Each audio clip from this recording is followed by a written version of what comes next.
A Place to Begin Again, by Dawn Haynes. Chapter 1. The coffee in Cassie Monroe's hand had gone cold 20 minutes ago, but she hadn't noticed. She sat in the glass-walled conference room on the 14th floor of Meridian Marketing's Chicago headquarters, watching the morning light slice through the windows and illuminate dust particles that danced like tiny, doomed ballerinas. It was the kind of beautiful Tuesday morning that belonged in a tourism brochure, the kind that made people believe in fresh starts and second chances. Cassie was about to learn that some Tuesdays were liars. Glenn Hartwick, her boss and the company's VP of Client Relations, sat across from her with his arms crossed over his barrel chest. His expression was carefully neutral, the look of a man about to deliver bad news and determined not to enjoy it too much. Beside him, Marissa Chen from HR wore her professional sympathy face, the one that said, "I'm just here to witness and make sure no one gets sued." "Cassie," Glenn began, his voice carrying that particular blend of false regret and genuine irritation that marked all his difficult conversations, "we need to talk about the Apex Pharmaceuticals account." Cassie set down her coffee cup with deliberate care, buying herself 3 seconds to arrange her features into something resembling calm. Her stomach had begun performing acrobatics the moment she'd received Glenn's 8 a.m. summons. Conference Room B. Bring the Apex files. Nothing good ever happened in Conference Room B. What about Apex? She asked, though she already knew. She'd known since Friday afternoon when Glenn had requested that she approve the Q3 engagement report, the one with numbers that bore no resemblance to reality. Glenn slid a manila folder across the polished table. "The quarterly report you refused to sign off on. I need to understand your reasoning." Cassie didn't touch the folder. She'd spent the entire weekend looking at those numbers, double-checking her own analytics, hoping she'd somehow miscalculated. She hadn't. "My reasoning is that the engagement metrics are inflated by approximately 40%. The click-through rates don't match our tracking data, and the conversion numbers are physically impossible given the actual web traffic. Glenn, those numbers are fake." The words hung in the air between them like an accusation, which, Cassie supposed, they were. Marissa shifted in her seat, her pen poised over a legal pad, documenting everything. Building a file. Cassie's pulse kicked up a notch. Glenn leaned back in his chair, a slight smile playing at the corners of his mouth. "Those numbers represent our clients' expectations based on the campaign projections you yourself proposed. Apex is paying us $750,000 for results. They need to show their board that the investment is paying off." "But it's not paying off," Cassie said, fighting to keep her voice level. "At least not to the degree they expected. The campaign is performing adequately. We're seeing about a 22% increase in qualified leads, but we promised them 40%. We overestimated, and now we're trying to cover it up with manufactured data. We're presenting the data in the most favorable light. We're lying." The word fell like a stone into still water. Marissa's pen stopped moving. Glenn's smile vanished. "That's a serious accusation, Cassie. And frankly, it's this kind of inflexibility that's been concerning leadership lately." There it was. The pivot. Suddenly this wasn't about falsified metrics. It was about her attitude, her performance, her failure to be a team player. Cassie had watched Glenn execute this maneuver dozens of times with other employees. She just never expected to be on the receiving end. "I've brought in 8 new clients this year," Cassie heard herself say, hating the defensive note in her voice. "My retention rate is 93%. I've exceeded every performance metric you've given me, and yet you're unwilling to do what's necessary to keep our biggest account happy." Glenn tapped the folder with one thick finger.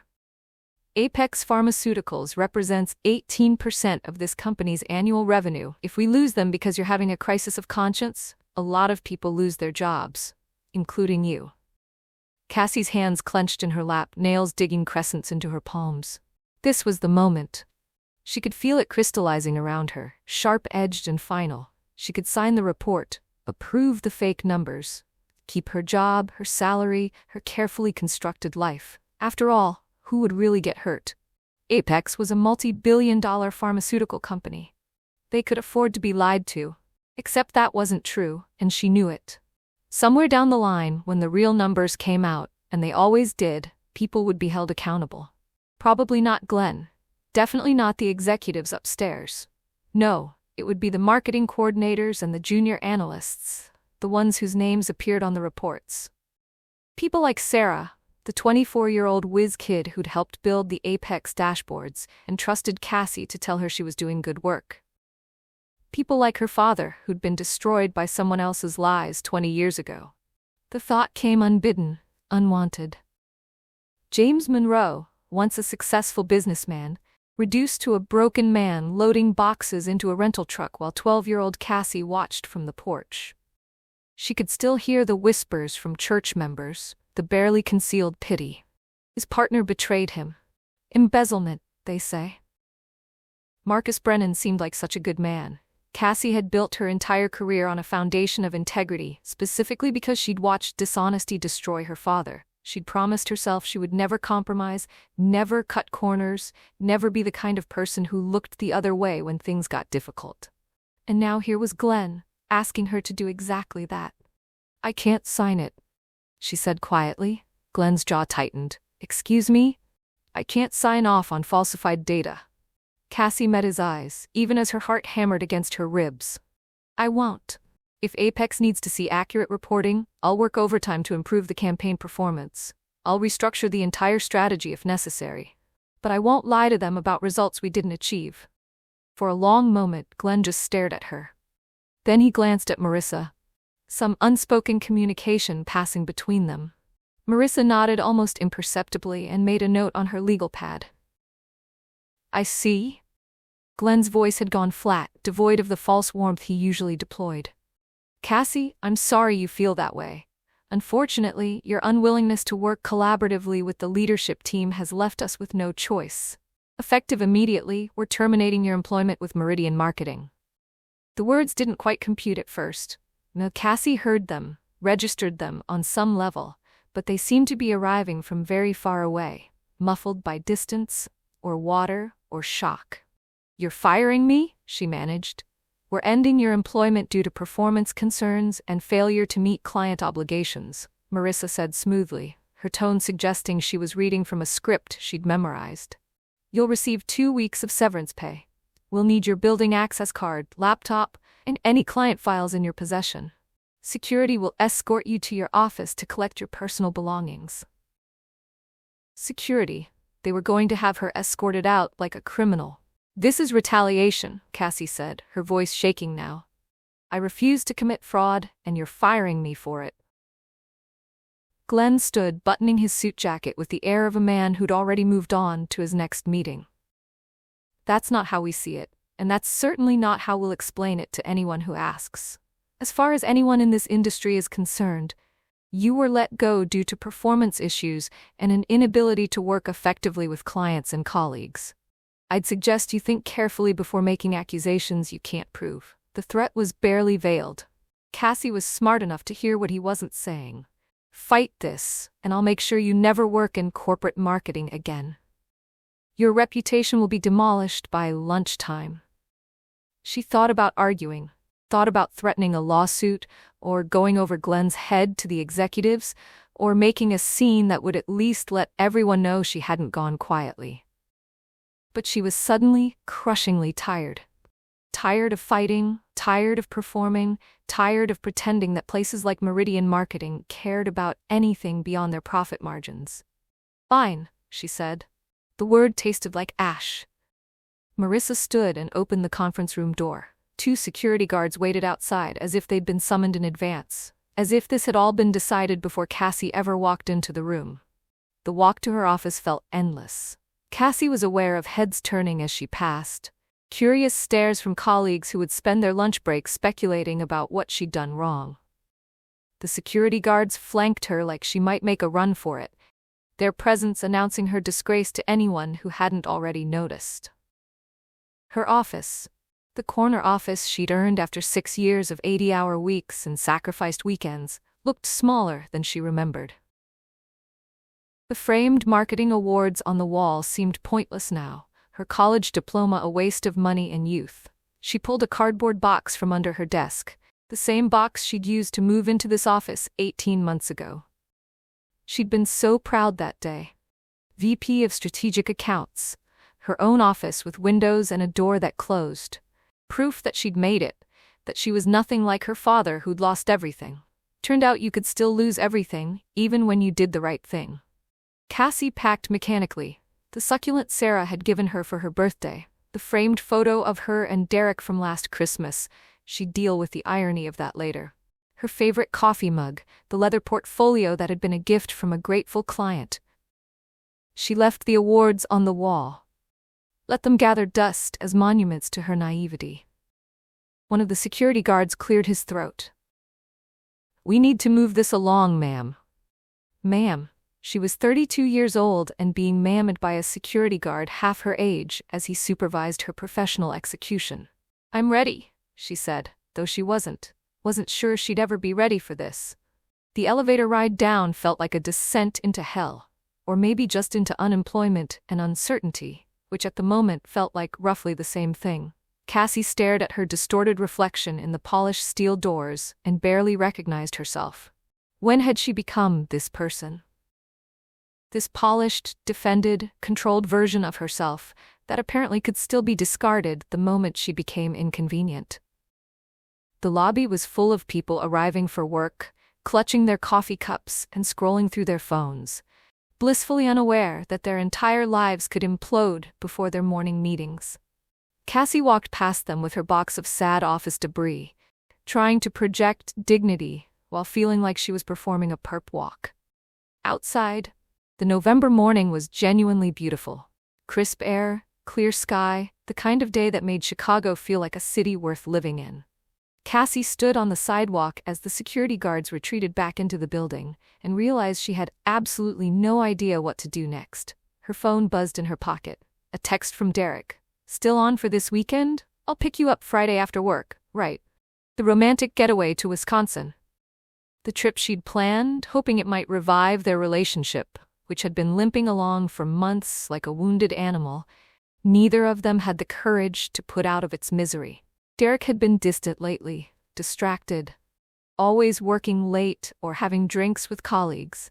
Cassie had told herself it was just stress, that they both needed to invest more time in each other, that love was a choice you made every day. She looked at the text and felt nothing. No excitement, no anticipation, not even dread. Just a vast emptiness where feelings should have been. "Can't talk now," she texted back. "Call you later." She couldn't deal with Derek right now, couldn't paste on a smile and pretend everything was fine when she'd just been publicly humiliated and professionally destroyed. Besides, Derek worked in tech marketing. The industry was small, gossip traveled fast. By this afternoon, he'd probably hear about her firing through the grapevine anyway. Cassie carried her box to her car. A sensible Honda Civic she'd bought used and planned to drive until the wheels fell off, and sat in the driver's seat, staring at the steering wheel. It was 10:17 a.m. Less than 3 hours ago, she'd been a successful marketing executive with a promising career. Now she was unemployed, soon to be blackballed, and holding a cardboard box that represented 6 years of her life. She should drive home. Should start updating her resume, reaching out to her network, figuring out her next move. Should be proactive and strategic, qualities that had gotten her this far. Instead, Cassie Monroe put her head on the steering wheel and let herself cry for the first time since her father's business collapsed when she was 12 years old. She cried for the career she'd built and lost, for the integrity that had cost her everything, for the 20-year-old version of herself who'd believed that hard work and honesty would be enough. When the tears finally stopped, she felt hollowed out, empty. Like someone had scooped out everything that made her her and left behind just a shell going through the motions. She drove home on autopilot, navigating streets she'd driven 1,000 times before. The apartment she shared with Derek was in Lincoln Park, a trendy neighborhood with overpriced brunch spots and yoga studios on every corner. They'd signed the lease 2 years ago, back when Cassie believed they were building towards something permanent. The apartment was technically in Derek's name. His credit score was better, he'd explained. But they split the rent. Had split the rent. Past tense. Because without her job, Cassie couldn't afford her half of anything.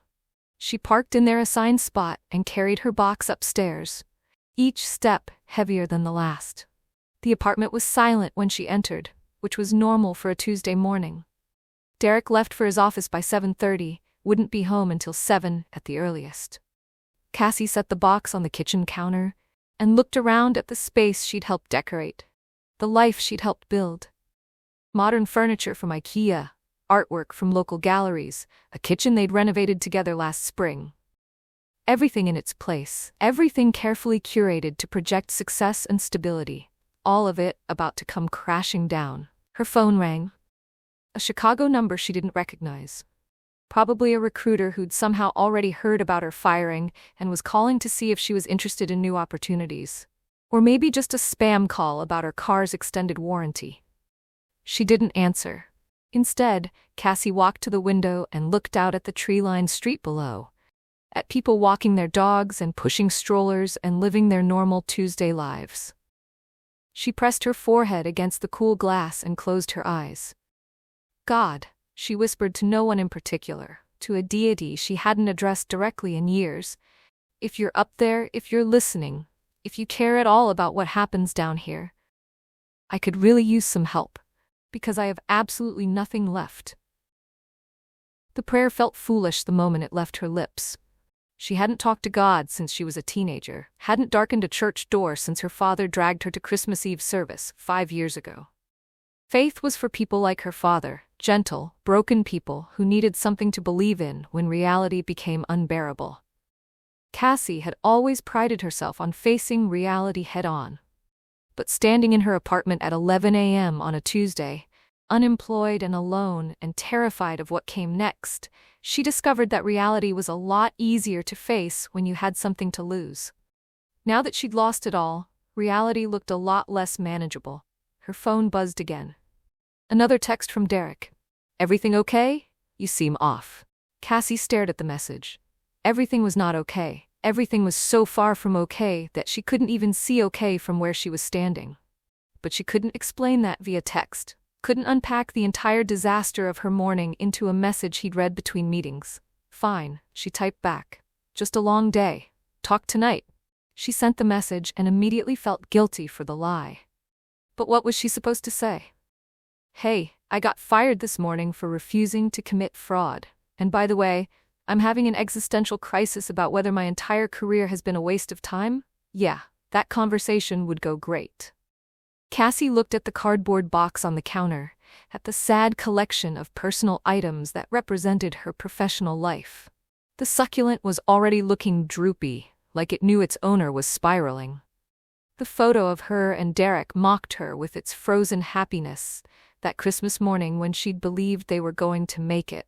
She picked up the frame and studied Derek's face. Handsome, polished, smiling his practiced smile that he used in both personal photos and corporate presentations. When had she started noticing that? When had she started seeing the performance instead of the person? A wave of exhaustion crashed over her. Cassie set down the frame and walked to the bedroom, not bothering to change out of her work clothes before collapsing onto the bed. The ceiling fan spun lazy circles overhead, and she watched it rotate, trying not to think about what happened next. Because the truth was, she had no idea what happened next. No job, no prospects, no plan. Just a rapidly dwindling savings account and the certainty that everything she'd built her life around had been revealed as fundamentally unstable. Cassie closed her eyes and tried to imagine a future where this all worked out somehow. Where she found a better job, where she and Derek reconnected, where the pain of this morning faded into just another career setback she'd overcome. But all she could see was darkness, vast and endless and terrifying. She rolled onto her side, pulling her knees to her chest. The apartment was too quiet, the kind of quiet that made every thought echo louder in her head. Outside, a siren wailed in the distance. A dog barked. Life continued, indifferent to her personal catastrophe. Her body felt like lead. Her mind felt like static, and somewhere deep in her chest, beneath the exhaustion and the fear, was a hollowness she didn't know how to fill. Cassie pulled the blanket over herself and stared at the wall, watching the afternoon light shift across the paint. She couldn't move. The ceiling fan continued its lazy rotation overhead. The clock on the nightstand ticked forward, and Cassie Monroe lay in her bed, wondering if this was what rock bottom felt like, or if she still had further to fall. Chapter 2. Cassie woke to the sound of her phone ringing, disoriented and cotton-mouthed. The bedroom was dim, the afternoon sun filtering through the curtains in dusty beams. She'd fallen asleep in her work clothes, the charcoal blazer now wrinkled beyond redemption, her blouse twisted uncomfortably around her torso. Her phone continued its insistent buzzing on the nightstand.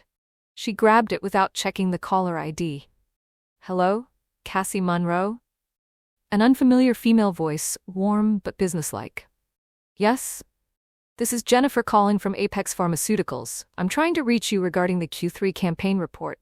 Glenn Hartwick mentioned you might have some concerns about the metrics, and we'd like to schedule a call too." Cassie's stomach dropped. Of course. Glenn wasn't wasting any time spinning his narrative. "I'm sorry," she interrupted, her voice hoarse from sleep and earlier tears. "I'm no longer with Meridian Marketing. You'll need to speak with Glenn directly about any questions regarding the Apex account." A pause on the other end. "Oh, I wasn't aware of any personnel changes. When did?" "This morning. I apologize, but I really can't discuss this further. Have a good day." Cassie ended the call before the woman could respond, her hands shaking. So it was already starting. The phone calls, the questions, the awkward explanations. By Monday, everyone in Chicago's marketing community would know that Cassie Monroe had been let go from Meridian. The rumors would spread like wildfire. Difficult to work with, couldn't meet client expectations, attitude problems. Glenn's version of events, carefully crafted to protect himself and the company. Her phone buzzed with a text. Sarah, the junior analyst. "Hey Cassie, what happened? Glenn just told us you're no longer with the company. Are you okay?" Then another, from Marcus in accounting. "Sorry to hear about today. Let me know if you need a reference."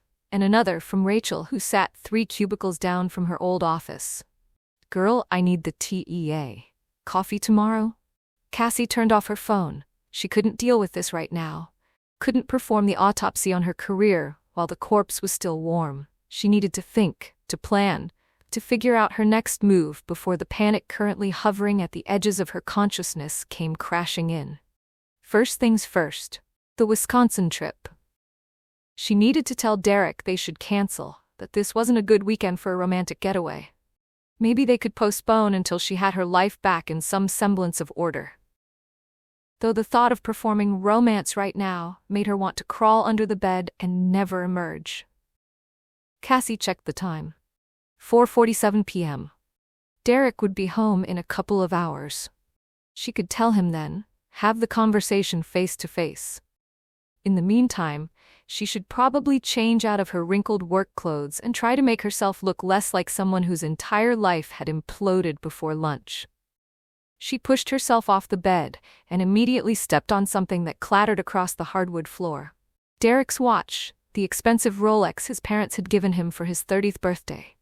He must have forgotten it this morning. Unusual for him, Derek was normally fastidious about his accessories. Cassie picked it up and carried it to his dresser, intending to leave it where he'd see it. But as she pulled open the top drawer, she froze. The drawer was half empty. Not messy, not disorganized, deliberately emptied. The rows of carefully folded boxer briefs were gone.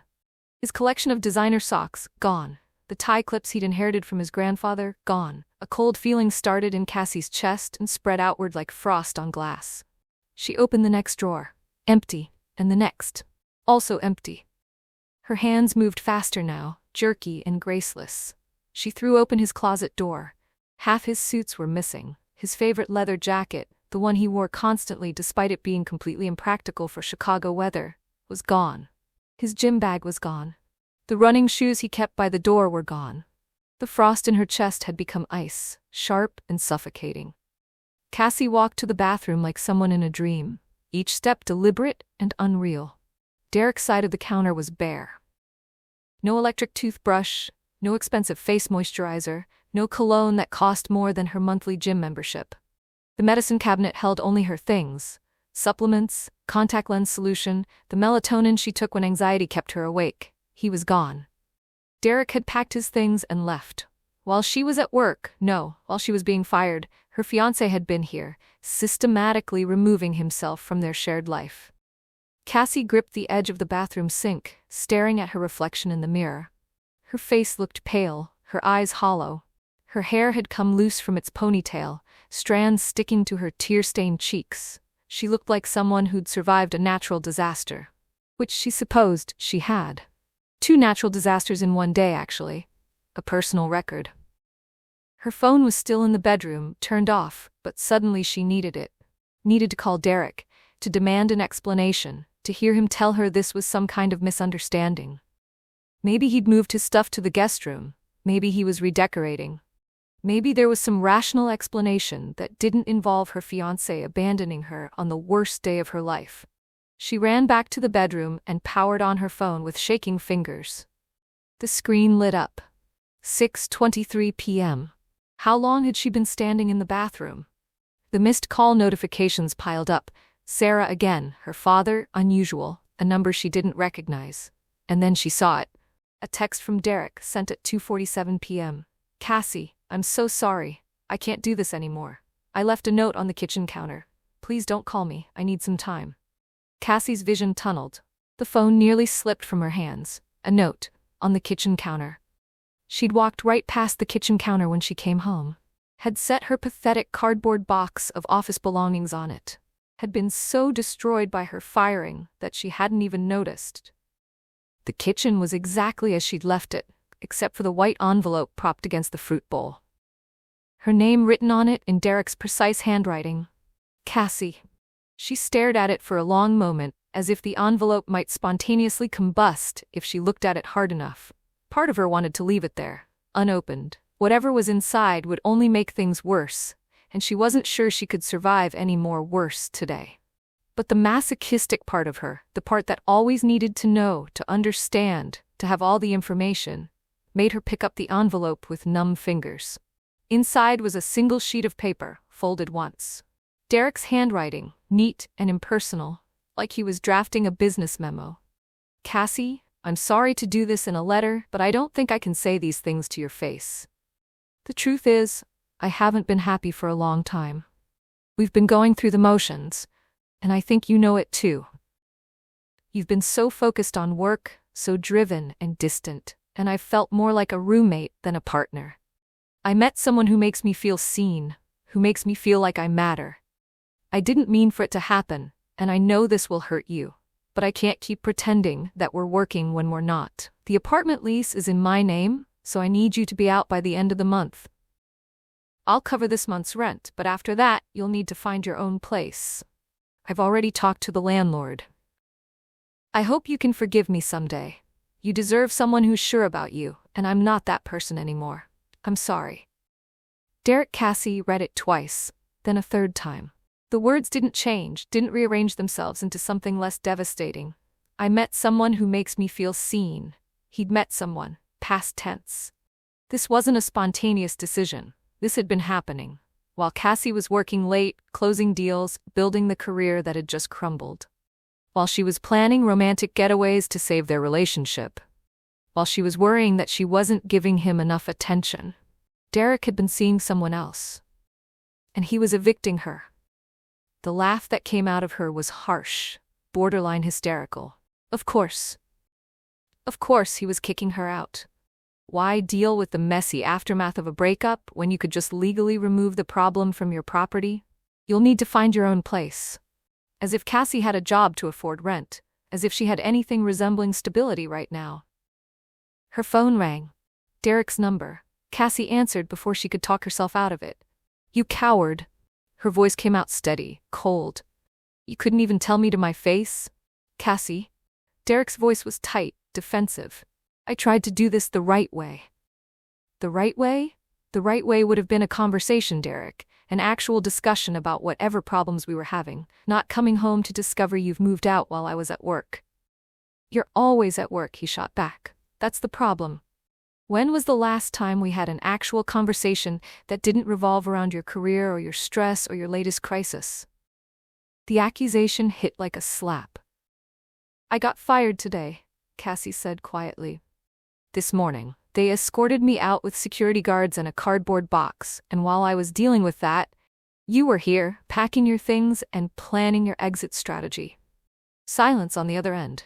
Then, I didn't know, I'm sorry, that's terrible, but it doesn't change anything, Cassie finished for him. Right? Because you've already moved on, you've met someone. Who is she? Another pause. Longer this time. Cassie's stomach twisted with a premonition of something worse, something she couldn't quite grasp but could feel hovering just out of reach. Derek, who is she? It's Jenna, he said finally. The world tilted.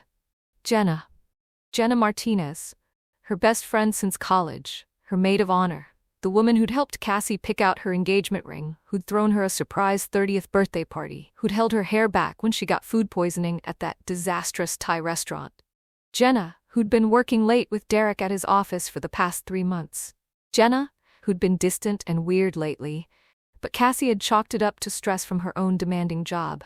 Jenna, Cassie repeated flatly. It just happened, Derek said quickly, the words tumbling over each other. We were working on that project together, spending all those late nights at the office, and we just connected. I never meant for it to happen, Cassie. I fought it. But the more time I spent with her, the more I realized what we have isn't. Stop. Cassie's voice cracked. Just stop talking. I know you're upset. Upset? The word came out as a shriek. Upset? Derek, you're leaving me for my best friend, on the same day I lost my job, and you think I'm just upset? Don't make this about the timing. The timing? You don't think the timing matters? You don't think it's relevant that you chose to blow up my life on literally the worst day of my life? I didn't know about your job, Derek said again, his voice hardening. And honestly, Cassie, this isn't all on me. You've been checked out of this relationship for months. You're always stressed, always anxious, always focused on the next promotion or the next client. When was the last time you actually relaxed? When was the last time you were just present? The words stung because they weren't entirely wrong. Cassie had been stressed, had been focused on work, had let their relationship slide into routine. But that didn't justify this, didn't justify Derek seeking comfort in her best friend's arms. So this is my fault, she said. I worked too much, so you had no choice but to cheat on me with Jenna. That's not what I'm saying. That's exactly what you're saying. Cassie's hands were shaking so badly she could barely hold the phone. You know what? You're right. I was checked out. Because somewhere deep down, I think I knew. I knew you weren't the person I thought you were. I knew this relationship was dying. I just didn't want to admit it, because admitting it meant I'd failed at another thing. Added it to the pile with my dysfunctional family and my trust issues and all the other ways I'm apparently not enough. Cassie, don't try to make this better or explain it away. You made your choice. You and Jenna both made your choices. I hope you're very happy together. She ended the call before he could respond, then immediately dialed Jenna's number. It rang 4 times. Cassie was about to hang up when Jenna answered, her voice small and guilty. Cassie, I'm so sorry. How long? Cassie demanded. What? How long have you been seeing my fiancé? Jenna started crying, actual tears that Cassie could hear through the phone. 3 months. It started after that conference in Denver. We were talking late one night, and things just happened. And then we tried to stop, but we couldn't, and I wanted to tell you so many times, but I didn't know how. 3 months. Cassie repeated. You've been lying to me for 3 months, coming over for wine nights and brunch and shopping, pretending to be my friend while you were sneaking around with Derek. I am your friend, Jenna sobbed. I never meant for this to happen. I never wanted to hurt you. But Cassie, I love him. I know that sounds crazy, but I really love him, and he loves me, and what? You expect me to give you my blessing? To wish you both well? No, I want you to understand that this wasn't about hurting you. We tried to fight it, we really did, but sometimes things just happen.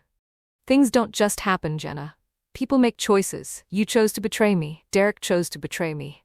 Every time you lied to my face, every time you pretended everything was fine while you were sneaking around with my fiancé, those were choices. I know, Jenna whispered. I know, and I'm so sorry.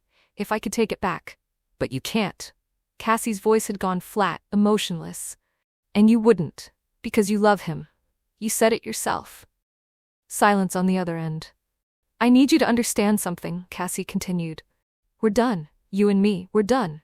Don't call me, don't text me, don't try to explain or apologize or make this right. There is no making this right. You destroyed our friendship the first time you kissed him. Everything after that was just you lying to yourself. Cassie, please. Cassie hung up and blocked both numbers. Then she sank to the kitchen floor, her back against the cabinets, and stared at Derek's note still clutched in her hand. This morning, she'd had a career, a fiancé, a best friend, and an apartment. Now she had none of those things. In less than 12 hours, her entire life had been systematically dismantled, piece by piece, until there was nothing left but her and a cardboard box of office supplies and a suitcase she'd packed for a romantic getaway that would never happen. The apartment was silent, except for the hum of the refrigerator and the distant sound of traffic below. Cassie sat on the kitchen floor and tried to understand how she'd gotten here. Tried to trace the path from college graduation, bright-eyed and full of ambition, to this moment, alone on the floor of an apartment she could no longer afford, in a city that suddenly felt hostile and unfamiliar. She thought about her father, about calling him and telling him what happened. But what would she say? "Hi, Dad. Remember how you lost everything 20 years ago because of betrayal and lies? Well, I'm following in your footsteps." That conversation would go great. Her father, who'd been destroyed by Marcus Brennan's theft and lies, who'd never fully recovered, who'd spent the rest of his life rebuilding from nothing. Cassie had spent her entire adult life determined not to be him. Not to be weak, not to be a victim, not to be the person everyone pitied. Turned out you could do everything right and still end up on the floor, anyway. She picked up her phone and stared at it for a long moment. Her father deserved to know something. She typed quickly before she could overthink it. "Lost my job today. They wanted me to falsify reports. I refused. I'm okay. We'll call soon." She hit send before she could delete it. The message felt inadequate, but it was all she could manage right now. The rest, Derek, Jenna, the complete implosion of her life, that could wait. That required a conversation she wasn't ready to have. Her phone rang almost immediately. "Dad." She stared at his name on the screen, watching it ring once, twice, 3 times. She couldn't talk to him right now. Couldn't hear the concern in his voice, couldn't handle his questions or his comfort or whatever he was going to say. She let it go to voicemail and set the phone face down on the counter. The silence that followed felt oppressive. Cassie looked around the apartment, Derek's apartment, she corrected herself bitterly, and realized she couldn't stay here. Not right now. Not with the walls closing in and her thoughts spiraling. She walked to the kitchen and opened the refrigerator without thinking. Maybe food would help. Maybe if she could just do something normal, something routine, she could convince herself this was all manageable. There was leftover pasta from 2 nights ago, when she and Derek had cooked together. Before everything fell apart. Before she knew the truth about either of them. Cassie pulled out the container and dumped the pasta into a bowl, not bothering to heat it up. She sat at the kitchen table and forced herself to take a bite. It tasted like cardboard. She tried another bite, then another, mechanically chewing and swallowing. Halfway through the bowl, her stomach rebelled. She couldn't do it, couldn't pretend to be okay, couldn't force herself through the motions when everything inside her was screaming. She pushed the bowl away and dropped her head into her hands. Her phone buzzed on the counter, a voicemail notification. She'd missed another call. This one from a local number she didn't recognize. Cassie stared at the screen. Her father's voicemail was already waiting. Unheard. Now this. What could possibly make this day worse? What fresh disaster was waiting in that message? But curiosity, or maybe just the desperate need for any distraction from her spiraling thoughts, made her reach for the phone and listen. "Hi, Cassie. This is Ruth Mitchell. I'm not sure if you remember me. I was married to your father's brother Thomas before he passed. We've met a few times at family gatherings." A pause, the sound of papers rustling. "Your father just called me. He's worried about you, sweetheart. He mentioned you might be between jobs right now, and it got me thinking. I'm traveling to Oregon for 6 months to care for my sister who's recovering from surgery, and I need someone to house-sit my place in Havens Creek. It's a small town about 3 hours south of Chicago. The house would be free, utilities included, and it's fully furnished. I know it's short notice, but when your father called, it felt like more than coincidence. Give me a call if you're interested. I'd love to have family staying in the house while I'm gone." The voicemail ended. Cassie stared at her phone. Ruth Mitchell. She vaguely remembered the woman. Tall, silver-haired, kind eyes. They'd exchanged pleasantries at Uncle Thomas's funeral 5 years ago. Ruth had mentioned something about living in a small town, though Cassie hadn't paid much attention at the time. Havens Creek. A house-sitting opportunity. Free housing for 6 months. Her father must have called Ruth after he got Cassie's text. But what were the odds? That Ruth would need to travel to Oregon right now. That this house-sitting opportunity would open up at the exact moment Cassie lost her job? It was too convenient. Too perfectly timed. Like some kind of cosmic joke or divine intervention, depending on whether you believed in that sort of thing. Cassie looked around the apartment that was no longer hers, at the life she'd built that had turned out to be a house of cards. She thought about staying in Chicago, about job hunting, while everyone whispered about her firing, about running into Derek and Jenna at industry events, or grocery stores, or the coffee shop they all used to frequent together. She thought about the prayer she'd whispered this morning. I could really use some help because I have absolutely nothing left. Maybe this was the help. Maybe this was the universe, or God, or fate, or whatever, offering her an escape route. A place to disappear for 6 months while she figured out what came next. A chance to be somewhere where no one knew her, where she wasn't Cassie Monroe who got fired, or Cassie Monroe whose fiancé left her for her best friend. It was insane. Havens Creek was probably one of those tiny towns where everyone knew everyone's business, where nothing ever happened, where the most exciting event was the annual pie baking contest. It was the complete opposite of everything Cassie had built her life around, which maybe meant it was exactly what she needed. She pulled up Ruth's number and called before she could talk herself out of it. Ruth answered on the second ring. "Hello?" "Hi, Ruth.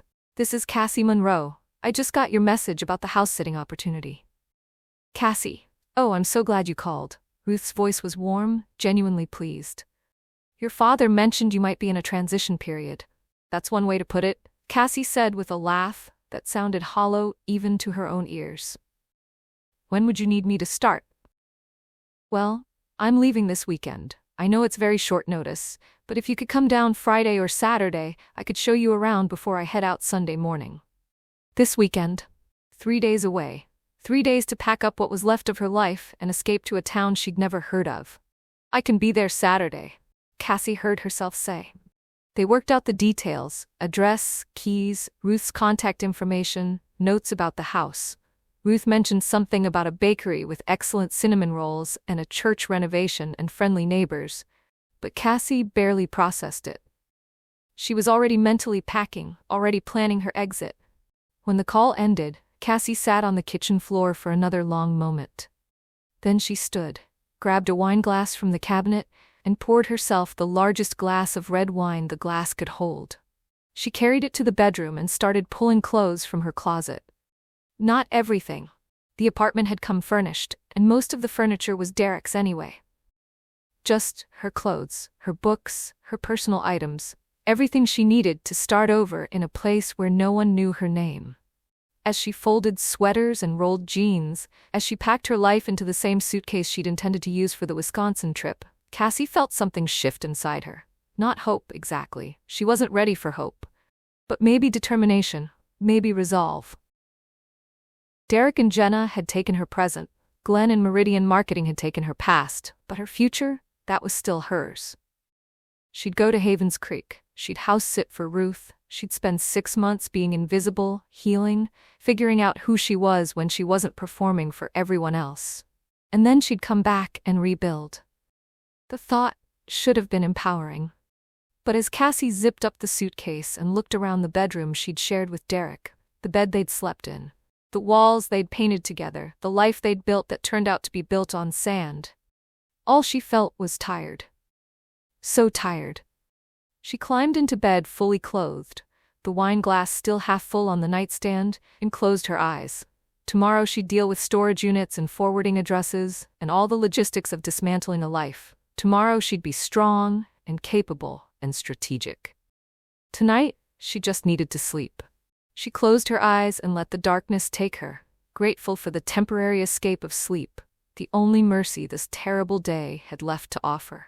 Chapter 3. Cassie woke at 3:47 a.m. with her heart racing and her chest tight. For a blissful half-second, she couldn't remember why dread sat heavy in her stomach.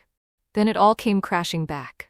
Glenn's face across the conference table, the cardboard box, Derek's note, Jenna's tearful confession. She lay in the dark, staring at the ceiling, and listened to the silence of the apartment. It had never felt this empty before. Even when Derek traveled for work, his presence had lingered, his cologne on the bathroom counter, his laptop on the dining table, his running shoes by the door. Now there was just absence, vast and echoing. Cassie's phone glowed on the nightstand, 17 unread messages. She didn't need to check them to know what they'd say. Variations on "I heard what happened" and "Are you okay?" and "Let me know if you need anything." The social scripts people deployed when someone's life imploded publicly. Tomorrow they'd be gossiping about her at happy hour. She turned the phone face down and got out of bed. The apartment felt different in the dark. Unfamiliar, almost hostile. Cassie wandered from room to room like a ghost haunting her own life. The living room where she and Derek had watched countless Netflix series, arguing about whether to binge or savor. The kitchen where they'd attempted to cook dinner together on Sunday nights before they both got too busy and started ordering takeout instead. The home office they'd shared, taking turns on video calls, while the other person tried to work quietly in the background. All of it just rooms now. Just space. The memories already felt faded, like old photographs left too long in the sun. Cassie found herself in the bathroom, standing in front of the mirror in the blue light from the motion sensor. She looked terrible. Mascara smudged under her eyes, hair matted on one side, lips chapped and pale. This was what rock bottom looked like, apparently. Not dramatic or cinematic, just tired, defeated. She splashed cold water on her face, scrubbing away the makeup residue until her skin felt raw. Better. Still terrible, but at least honest about it. Back in the bedroom, she pulled on sweatpants and an old college hoodie, the clothes of comfort, of giving up. The suitcase she'd packed earlier sat by the door like an accusation, running away. That's what she was doing. Fleeing to some small town she'd never heard of to hide from the wreckage of her life. Was that strength or cowardice? She genuinely didn't know anymore. Cassie walked to the window and looked out at the Chicago skyline. Lights still blazed in the high-rises downtown, the city that never really slept. Full of people working late or nursing drinks at bars or lying awake in their own apartments, wrestling with their own disasters.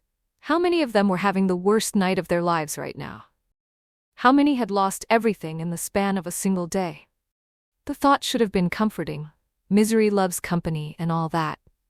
But it just made her feel more alone. All those people suffering in their separate boxes, no one able to help anyone else. Just millions of private disasters happening simultaneously. Everyone pretending to be fine during daylight hours. Her father used to talk about that. Back when she was a kid, before the scandal, before everything fell apart. He'd been different then. Confident, successful, quick to laugh. He used to say that everyone was fighting battles you couldn't see, that kindness mattered because you never knew what someone was carrying. Cassie had dismissed it as sentimental nonsense. But standing here at 4 a.m., looking out at a city full of strangers, she wondered if maybe he'd been right. She wondered what her father would say about all this, about her getting fired for refusing to lie, about Derek and Jenna, about her impulsive decision to flee to Havens Creek. Would he be proud of her integrity? Disappointed in her choices? Would he even care? Their relationship had been strained for years, cordial but distant, marked by obligatory phone calls on birthdays and holidays. Cassie had spent most of her 20s angry at him for being weak, for letting Marcus Brennan destroy him, for not fighting back. She'd built her entire life as a repudiation of his, driven where he'd been passive, defended where he'd been vulnerable, determined never to let anyone take advantage of her the way Brennan had taken advantage of him. And look where that had gotten her. Cassie moved away from the window and sank onto the couch. The cushions still held the impression of where she and Derek used to sit. Her feet tucked under his legs while they scrolled through their phones in companionable silence. She'd thought that was intimacy. Turned out it was just proximity. The wine glass from earlier sat on the coffee table, red residue dried at the bottom. Cassie picked it up, carried it to the kitchen, and washed it mechanically. Then she opened the wine cabinet. Derek's pride and joy, bottles he'd collected from various business trips and celebrations, and pulled out the most expensive one she could find, a 2015 Cabernet from Napa that he'd been saving for a special occasion. This felt special enough. She poured herself a glass, not bothering with the breathing or the proper temperature or any of Derek's wine snob rituals. Just poured and drank, the liquid burning warm down her throat. The bottle was half empty when Cassie found herself on the bathroom floor. She wasn't sure how she'd gotten there. One minute she was sitting on the couch, drinking and trying not to think, and the next she was here, leaning against the cool tile, tears streaming down her face. "This is pathetic," she said out loud to the empty bathroom. "You're pathetic." But saying it didn't make it less true, and it didn't make her feel better. If anything, it made her cry harder. Ugly, gasping sobs that seemed to come from somewhere deep in her chest, where she'd been storing them for years. She cried for her job, for the career she'd sacrificed so much to build. Cried for Derek, for the future they'd planned that would never happen. Cried for Jenna, for the friendship she'd thought was unbreakable. Cried for the apartment she was losing, for the stability that had turned out to be an illusion, for the carefully constructed life that had crumbled so easily. And underneath all of that, she cried for 12-year-old Cassie, standing on the porch of their old house, watching movers load boxes while neighborhood kids whispered and pointed. Cried for that girl who'd learned that nothing was safe, that anyone could betray you, that the only person you could truly rely on was yourself. Except she'd relied on herself, and it hadn't been enough. She'd done everything right, worked hard, played by the rules, built a career, chosen a stable partner, and it had all fallen apart anyway. The bathroom tile was cold against her cheek. When had she laid down? The wine bottle stood on the counter like a witness to her deterioration. The motion sensor light had turned off, leaving her in darkness broken only by the streetlight filtering through the frosted window. Cassie closed her eyes and felt the room spin slightly. Not drunk, exactly. Just untethered. Floating. Like if she let go completely, she might just drift away into nothing. Would anyone really notice if she did? The thought came unbidden and scared her. Not because she wanted to disappear, she didn't, not really, but because for the first time in her life, she couldn't think of a concrete reason why she shouldn't. Derek wouldn't care. He was already building a new life with Jenna. Her colleagues at Meridian would forget her within a week. Her father? Well, they barely spoke anyway. Who would actually miss Cassie Monroe if she vanished? Stop it, she whispered to herself. Stop being dramatic. You're just drunk and feeling sorry for yourself. But she couldn't seem to stop the spiral. Couldn't halt the avalanche of dark thoughts tumbling through her mind. Every failure, every mistake, every moment of inadequacy she'd ever felt came rushing back with perfect clarity. The presentation that bombed in front of the CEO, the client she'd lost because she'd misread their needs, the time Derek had looked at her with disappointment because she'd had to cancel their anniversary dinner for a work emergency. All the little cracks in her armor, suddenly gaping wounds. Cassie opened her eyes and stared at the bathroom ceiling. Water-stained, she noticed for the first time. There was a crack running from the light fixture toward the corner. How long had that been there? How many mornings had she stood in this bathroom, brushing her teeth and applying makeup and preparing to face the world, without ever noticing that something fundamental was damaged? God, she said into the darkness. The word felt foreign in her mouth, rusty from disuse. God, if you're there. She trailed off, unsure what came next. What did you say to a deity you'd been ignoring for over a decade? How did you pray when you weren't sure anyone was listening? Her father had taught her to pray when she was little. Before bed every night, kneeling beside her bed, with her hands folded like in the pictures. Dear God, thank you for this day. Please bless Mommy and Daddy and keep us safe. Simple prayers, childish prayers before she learned that God didn't always keep people safe, that sometimes He let terrible things happen to good people. She'd stopped praying when her mother left. 8 years old, kneeling by her bed alone because Daddy was crying in his room and didn't hear her call goodnight. Dear God, please bring Mommy back. Please make her love us again. But her mother hadn't come back, and God had been silent, and Cassie had decided that prayer was just talking to yourself in a different voice. After her father's business collapsed, after Marcus Brennan's betrayal destroyed their family, she tried praying one more time. 15 years old and angry, standing in the shabby apartment they'd moved to after losing the house. God, if you're real, if you're good like Dad says, why did you let this happen? Why did you let that man destroy us? No answer then either. So she'd stopped asking, stopped expecting, stopped believing that there was anyone up there who cared about the prayers of one broken girl in a broken family. But now, lying on the bathroom floor of an apartment that was no longer hers, having lost everything she'd spent years building, Cassie found herself reaching for that childhood habit. Not because she believed it would work, but because she had literally nowhere else to turn. God, she said again, louder this time. I don't know if you're real. I don't know if you're listening, but if you are, I need help. Her voice cracked on the last word. She pressed her palms against the cold tile, grounding herself. I know I haven't talked to you in a long time. I know I've been angry. I blamed you for my mom leaving, for my dad losing everything, for all the ways life turned out to be harder than I thought it would be. And maybe that was fair, or maybe it wasn't. I don't know anymore. The words were coming faster now, tumbling out in a rush. I tried so hard to do everything right. I worked myself half to death to build a career. I thought if I was successful enough, stable enough, in control enough, nothing could touch me. I thought I could protect myself from being hurt the way Dad was hurt. But it didn't work. I still lost everything. I got fired for trying to do the right thing. My fiancé left me for my best friend. I have nowhere to live, and no job, and no one who actually cares if I exist.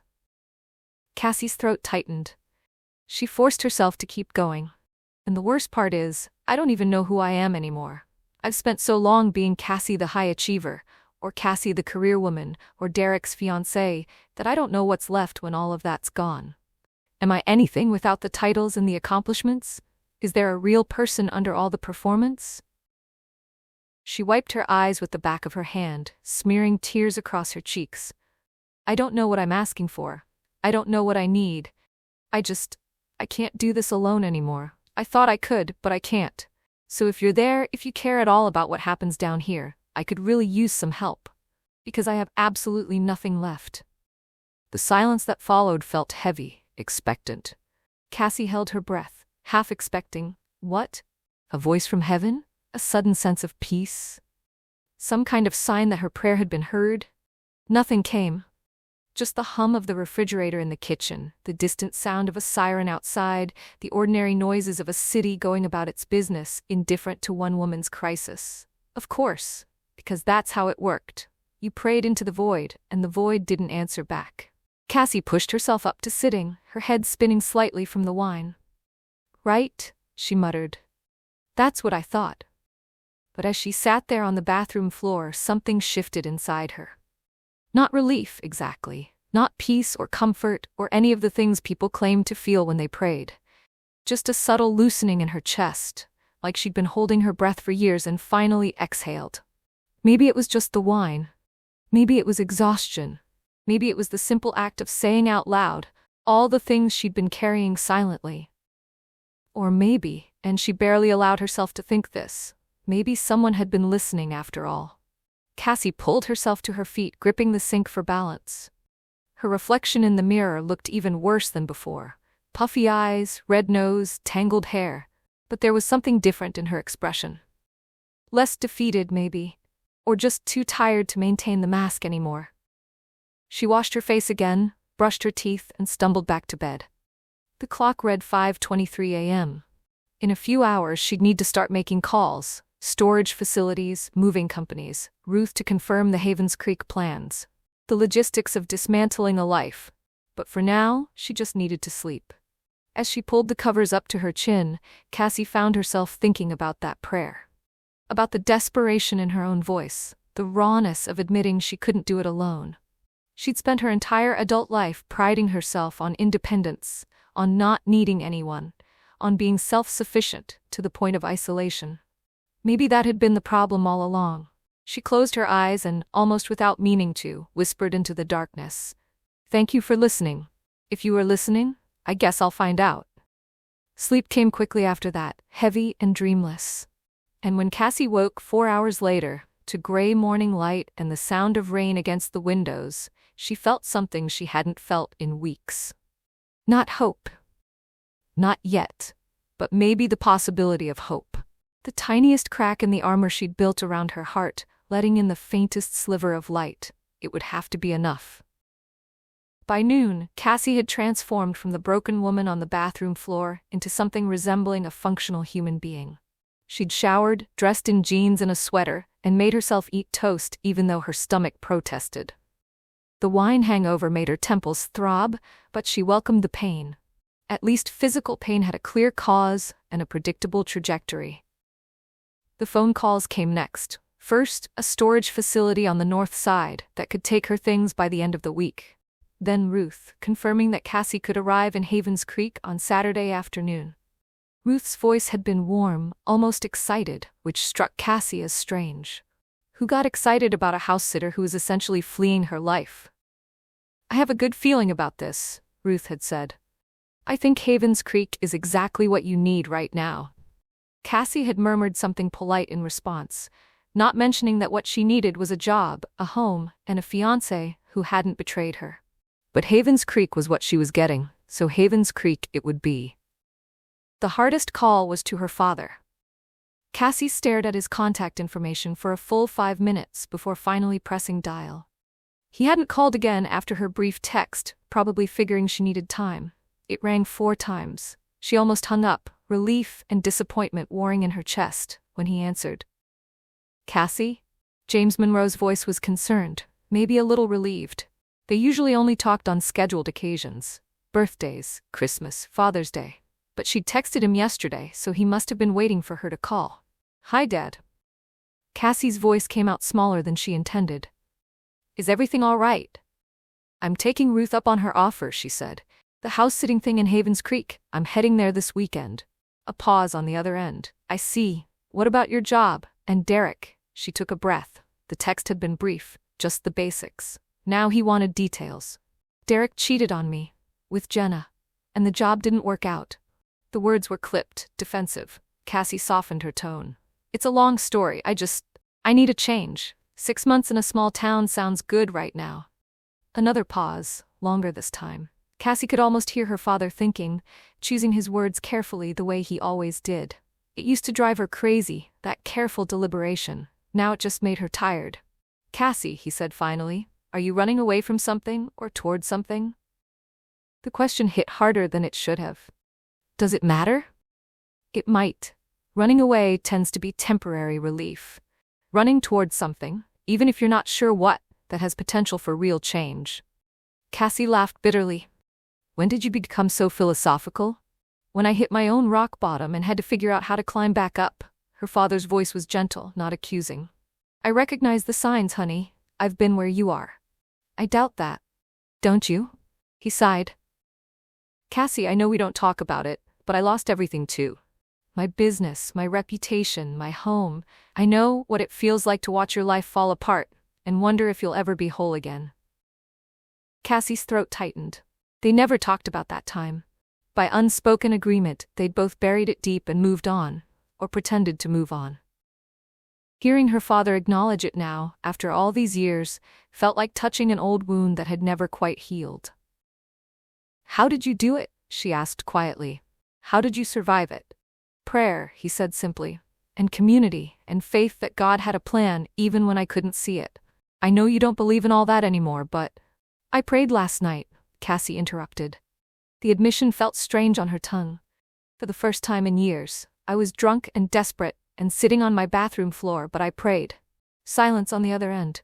Then? And nothing, no lightning bolts, no divine revelation, Just me talking to the ceiling. That's how it usually works, her father said with a hint of a smile in his voice. Prayer isn't about getting immediate answers. It's about opening yourself up to the possibility that you're not alone, even when it feels like you are. Cassie didn't know what to say to that. She picked at a loose thread on her sweater, watching it unravel. Go to Havens Creek, her father continued. Take the 6 months. But while you're there, maybe try staying open. Open to help, open to community, open to the possibility that this isn't the end of your story. Just a very difficult chapter. I'm not making any promises, Cassie said. I'm not asking you to. Just don't close yourself off completely. I spent too many years doing that, and it only made the pain last longer. They talked for a few more minutes, making plans for her father to call her once she was settled in Havens Creek. When they hung up, Cassie sat with the phone in her lap, thinking about what he'd said, running away from something or toward something. She honestly didn't know. Maybe both. Maybe neither. Maybe it didn't matter as long as she kept moving. The afternoon was spent packing.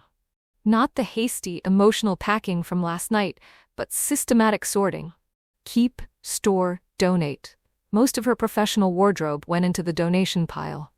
When would she need power suits again? The framed photos of her and Derek went into a box marked storage, which felt like a metaphor for something she was too tired to analyze.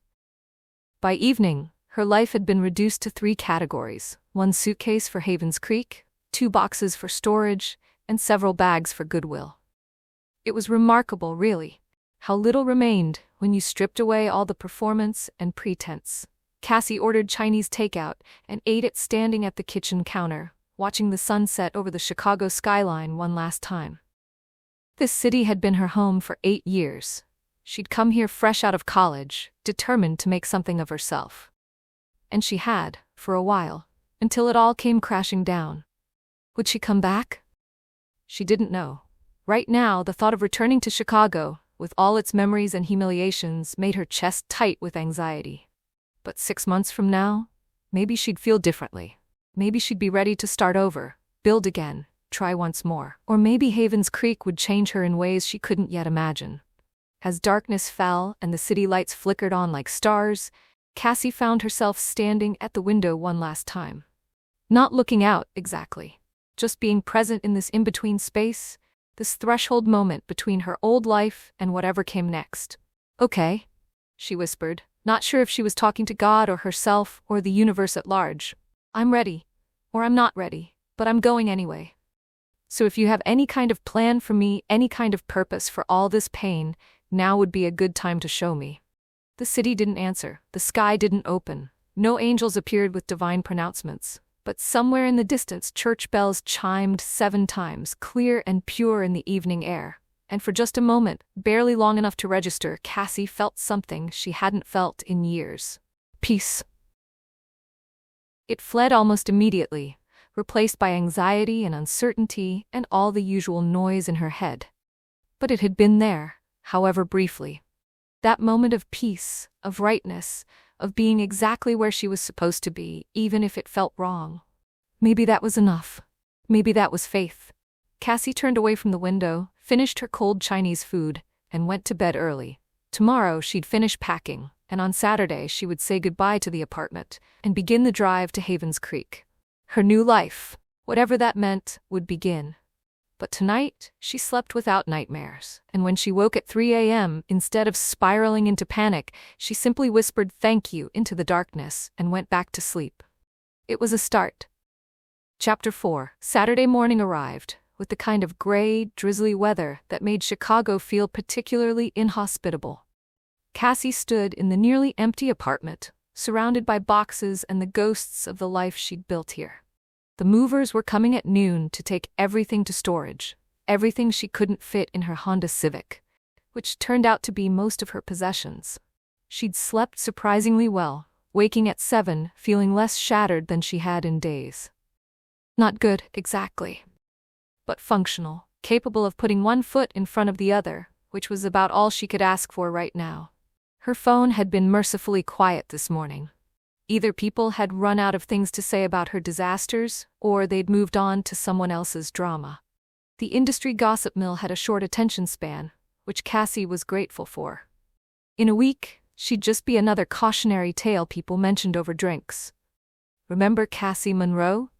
Got fired from Meridian, then her fiancé left her for her best friend. Brutal. She was packing the last of her kitchen items, the coffee maker that had been a Christmas gift from her father, the set of wine glasses that suddenly seemed pointless since she'd be drinking alone from now on, when her phone rang. Ruth Mitchell's name appeared on the screen. Cassie had called Ruth back on Wednesday to confirm the house-sitting arrangement, but they'd kept the conversation brief. Ruth had seemed pleased but not pushy, giving Cassie the address and offering to be there to show her around when she arrived. Now, Ruth was calling again. Probably canceling, Cassie thought with a familiar surge of anxiety. Of course. Why would this one thing work out when nothing else had? She answered, trying to keep her voice neutral. Hi, Ruth. Cassie, good morning, dear. I hope I'm not catching you at a bad time. Ruth's voice was warm, with a slight southern lilt that Cassie didn't remember from their brief previous encounters. Then again, she'd barely paid attention at those family gatherings, too focused on looking professional and getting back to work. No, you're fine. I'm just packing. The movers come this afternoon. Oh, good. I won't keep you long. I just wanted to call and make sure you have everything you need. And... Ruth paused, and Cassie heard paper rustling. Well, I wanted to tell you a bit more about Havens Creek. I realized on our last call that I didn't give you much information, and you might be wondering what you're getting yourself into. Cassie sank onto the one remaining kitchen stool, relieved. Not a cancellation then, just logistics. That would be helpful. Honestly, I don't know anything about the town beyond what I could find online, which wasn't much. Ruth laughed. That sounds about right. Havens Creek isn't exactly on the digital map. We're small, about 3,000 people, and we like it that way. Main Street has most of what you need. A hardware store, a diner, a bookshop, a pharmacy. There's a grocery store on the edge of town, nothing fancy but it has the basics. And my favorite place in the whole world, Birdie's Nest Bakery. You mentioned that before. The cinnamon rolls? The best cinnamon rolls you'll ever eat, I guarantee it. Birdie Fletcher runs the place. She's a dear friend of mine, been baking there for 40 years. She'll take good care of you. Ruth's voice carried such genuine affection that Cassie felt a twinge of something she couldn't quite name. Envy, maybe? For the kind of friendship that lasted 40 years and didn't end in betrayal. She'd thought she had that with Jenna. 14 years of friendship, or what she'd believed was friendship. Turned out it had been something else entirely. The house is on Maple Street, Ruth continued.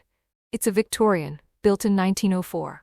3 bedrooms, 2 bathrooms, a big front porch. I've left you detailed instructions for everything. The thermostat can be finicky, and the third step on the stairs creaks something terrible, but it's home. Been in my family for generations.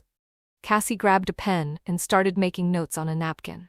Is there anything specific I need to do? Maintenance? Yard work? There's a young man who comes by every other week to mow the lawn in summer and shovel in winter. His name is Tommy Martinez, and he's reliable as sunrise. I've already paid him through March, so you don't need to worry about that. The house is on well water, which means you don't need to worry about a water bill, but the hot water heater is old, so try not to take marathon showers. Ruth chuckled. Though I suppose you won't need reminding about that, being from the city. You're probably used to being mindful of resources. Cassie thought about her and Derek's apartment, where she'd regularly taken 20-minute showers as her main stress relief. I'll adjust. The neighbors are lovely. Mr. Peterson on the left is retired military, keeps to himself mostly, but he's always willing to help if something breaks. The Harrisons on the right have 3 kids under 10, so it can get noisy sometimes, but they're sweet as pie. Jenny Harrison makes the best banana bread and tends to bring it over any time there's a new person in town.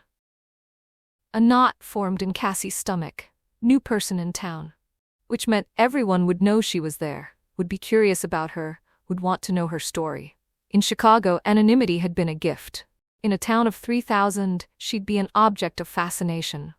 As if reading her thoughts, Ruth added gently, I know small-town life might feel intrusive after Chicago.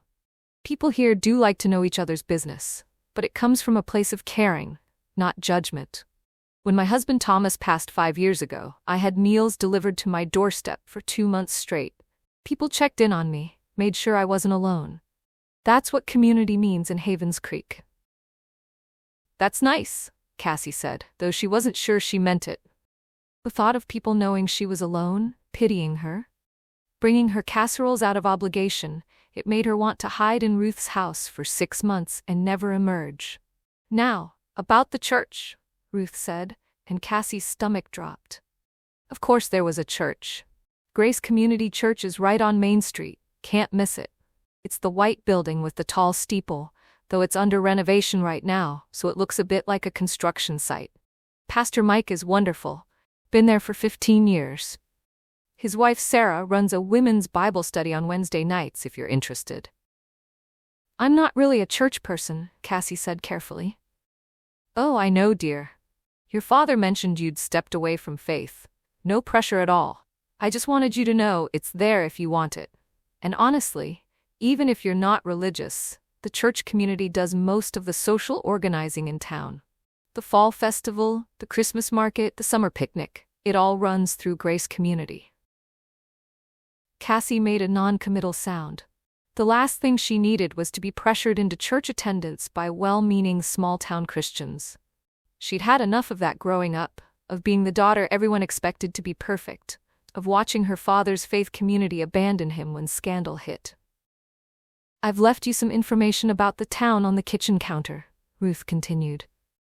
Phone numbers for the doctor, the vet if you want to adopt a pet while you're here, the library hours. Speaking of the library, it's small but charming.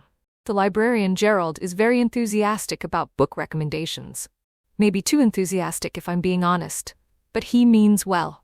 They talked for another 10 minutes, Ruth explaining everything from trash pickup schedules to the best place to get your oil changed. Cassie took notes mechanically, trying to imagine herself in this place Ruth was describing. It sounded like something out of a Hallmark movie. Quaint, wholesome, aggressively friendly. The kind of place people wrote books about escaping to when city life became too much, which, she supposed, was exactly what she was doing. I can't tell you how grateful I am that you're doing this, Ruth said as the conversation wound down. My sister really needs me right now. And I would have been sick with worry about the house if I'd had to leave it empty. And selfishly, I'm glad it's you. Family should help family. Cassie felt a pang of guilt. She and Ruth were barely family, connected only through Ruth's late husband, who had been her father's half-brother from a second marriage. They'd met 3 times total, always at funerals or weddings, always briefly. Ruth calling her about this house-sitting opportunity had been as surprising as it was perfectly timed. Can I ask you something? Cassie said before she could stop herself. Why did you call me? You don't really know me, and there must be other people in Havens Creek who could have watched your house. Ruth was quiet for a moment. That's a fair question. The honest answer? I'm not entirely sure myself. I was praying about the situation, asking God who I should call, and your name just appeared in my mind. I called your father to get your number, and he mentioned you were between jobs. It felt like divine timing. Divine timing. Cassie resisted the urge to roll her eyes. Or coincidence. Maybe, Ruth said pleasantly. Or maybe God works through coincidence. I've found he's not usually as dramatic as we expect him to be. Most of the time, he's just quietly arranging things in the background, putting the right people in the right places at the right times. Cassie didn't know what to say to that. Her bathroom floor prayer had been desperate, raw, probably ridiculous. She certainly hadn't expected it to be answered with a house-sitting opportunity in small-town Illinois. Anyway, Ruth continued, I had a good feeling about it. Still do. I think Havens Creek might be exactly what you need right now, even if you don't know it yet. You sound very sure. Oh, I'm not sure of anything, except that God is good, and he takes care of his children. Everything else is just trusting the process. Ruth's voice was gentle, not preachy. You've been through something difficult, haven't you? Your father didn't give me details, but I could hear it in his voice when we talked. The worry. Cassie's throat tightened. You could say that. Well, whatever it is, you're welcome in Havens Creek. No questions, no judgment, just a safe place to catch your breath and figure out what comes next. That's all I'm offering. For the first time since this whole disaster began, Cassie felt tears of something other than grief or anger. These were different, softer, warmer, tears of gratitude for unexpected kindness from someone who owed her nothing. Thank you, she managed. Really, this is more than I deserve. Nonsense. We all need help sometimes. I certainly did when Thomas died, and now I can pay it forward. Ruth paused. I'll see you this evening then? I'll be there. Wonderful. Oh, and Cassie? One more thing. There's a journal in the guest bedroom nightstand. I've been keeping it for years, just thoughts, prayers, reflections. Feel free to read it if you want, and there's plenty of blank pages left if you feel like writing. Sometimes it helps to get things out of your head and onto paper. After they hung up, Cassie sat on the kitchen stool for a long time, staring at her notes. The conversation had left her feeling strangely unsettled. Not in a bad way exactly, but in a way that suggested her carefully constructed walls were more fragile than she'd thought. Ruth's kindness had been so genuine, so unearned. Cassie was used to transactional relationships. You gave me this, I gave you that, we both came out even. But Ruth was offering her house, her trust, her welcome, and asking for nothing in return except that Cassie water the plants and collect the mail. It didn't make sense. People didn't just do things like that. Except apparently they did. Or at least Ruth did. The movers arrived at noon as scheduled. Two guys named Mike and Carlos, who were efficient and professional, and didn't ask questions about why a single woman was putting all her possessions in storage. They loaded everything in less than 2 hours, and then they were gone, leaving Cassie standing in an empty apartment that echoed with every footstep. She'd cleaned as she packed, wanting to leave the place in good condition, even though Derek probably didn't deserve that consideration.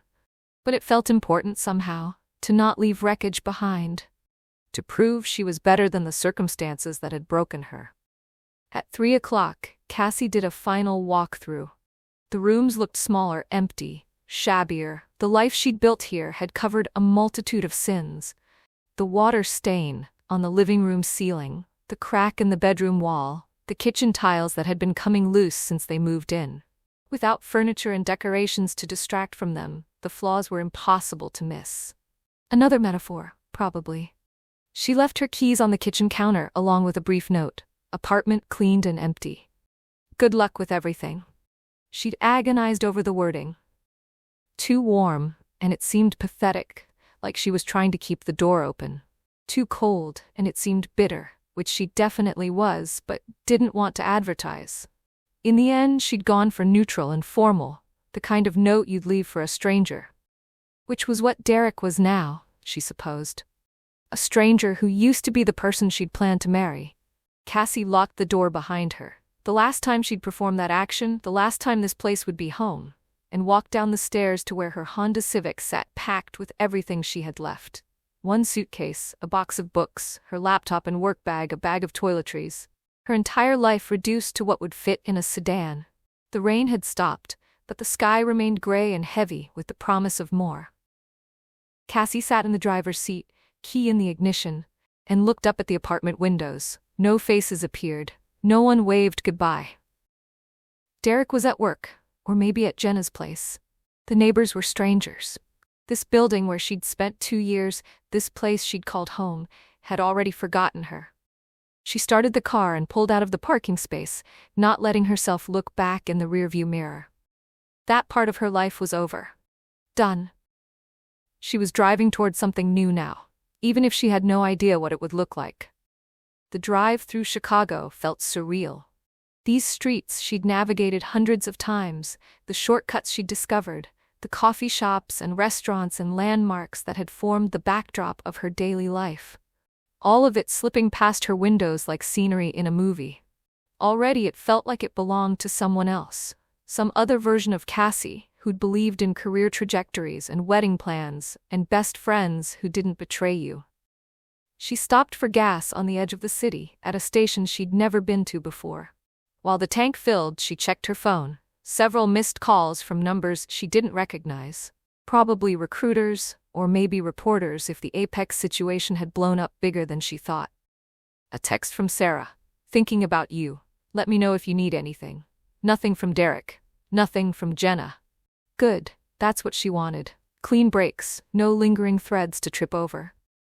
Cassie deleted the voicemails without listening to them, sent Sarah a brief thank you, I'm okay text that was at least 50% lie, and got back in the car. The GPS said Havens Creek was 3 hours and 17 minutes away. Cassie merged onto the highway heading south, leaving Chicago behind with every mile marker she passed. The landscape gradually changed from urban sprawl to suburbs to small towns to farmland. Strip malls gave way to grain silos, traffic thinned out, and the sky somehow seemed bigger. Cassie had spent the last 8 years in the city, forgetting how much space existed in the world. How you could drive for an hour and see nothing but fields and trees and the occasional barn. It was beautiful, in a lonely kind of way. She stopped for coffee at a gas station in a town called Oakley, population 987 according to the sign. The coffee was terrible, burnt and acidic, but she drank it anyway, needing the caffeine to fight the exhaustion that was creeping in at the edges.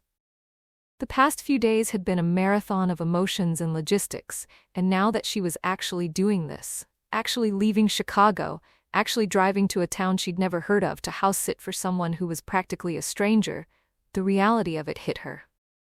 What was she doing? This was insane. She should turn around, go back to Chicago, find a sublet, and start job hunting like a rational adult.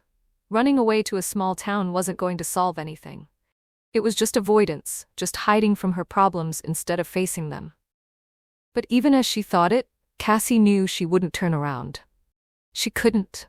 The thought of being in Chicago right now, of potentially running into Derek and Jenna, of facing the professional humiliation, of living in the rubble of her old life, made her chest tight with panic.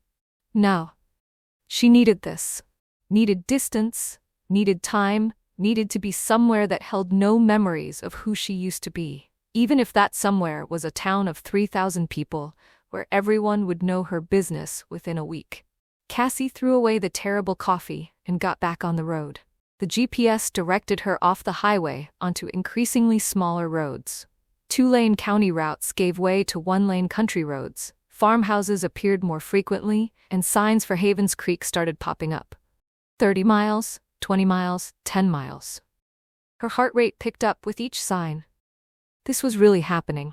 In less than 10 minutes, she'd be in Havens Creek, meeting Ruth, settling into a borrowed house in a borrowed life. The first sign she saw as she entered town read, "Welcome to Havens Creek, where everyone belongs."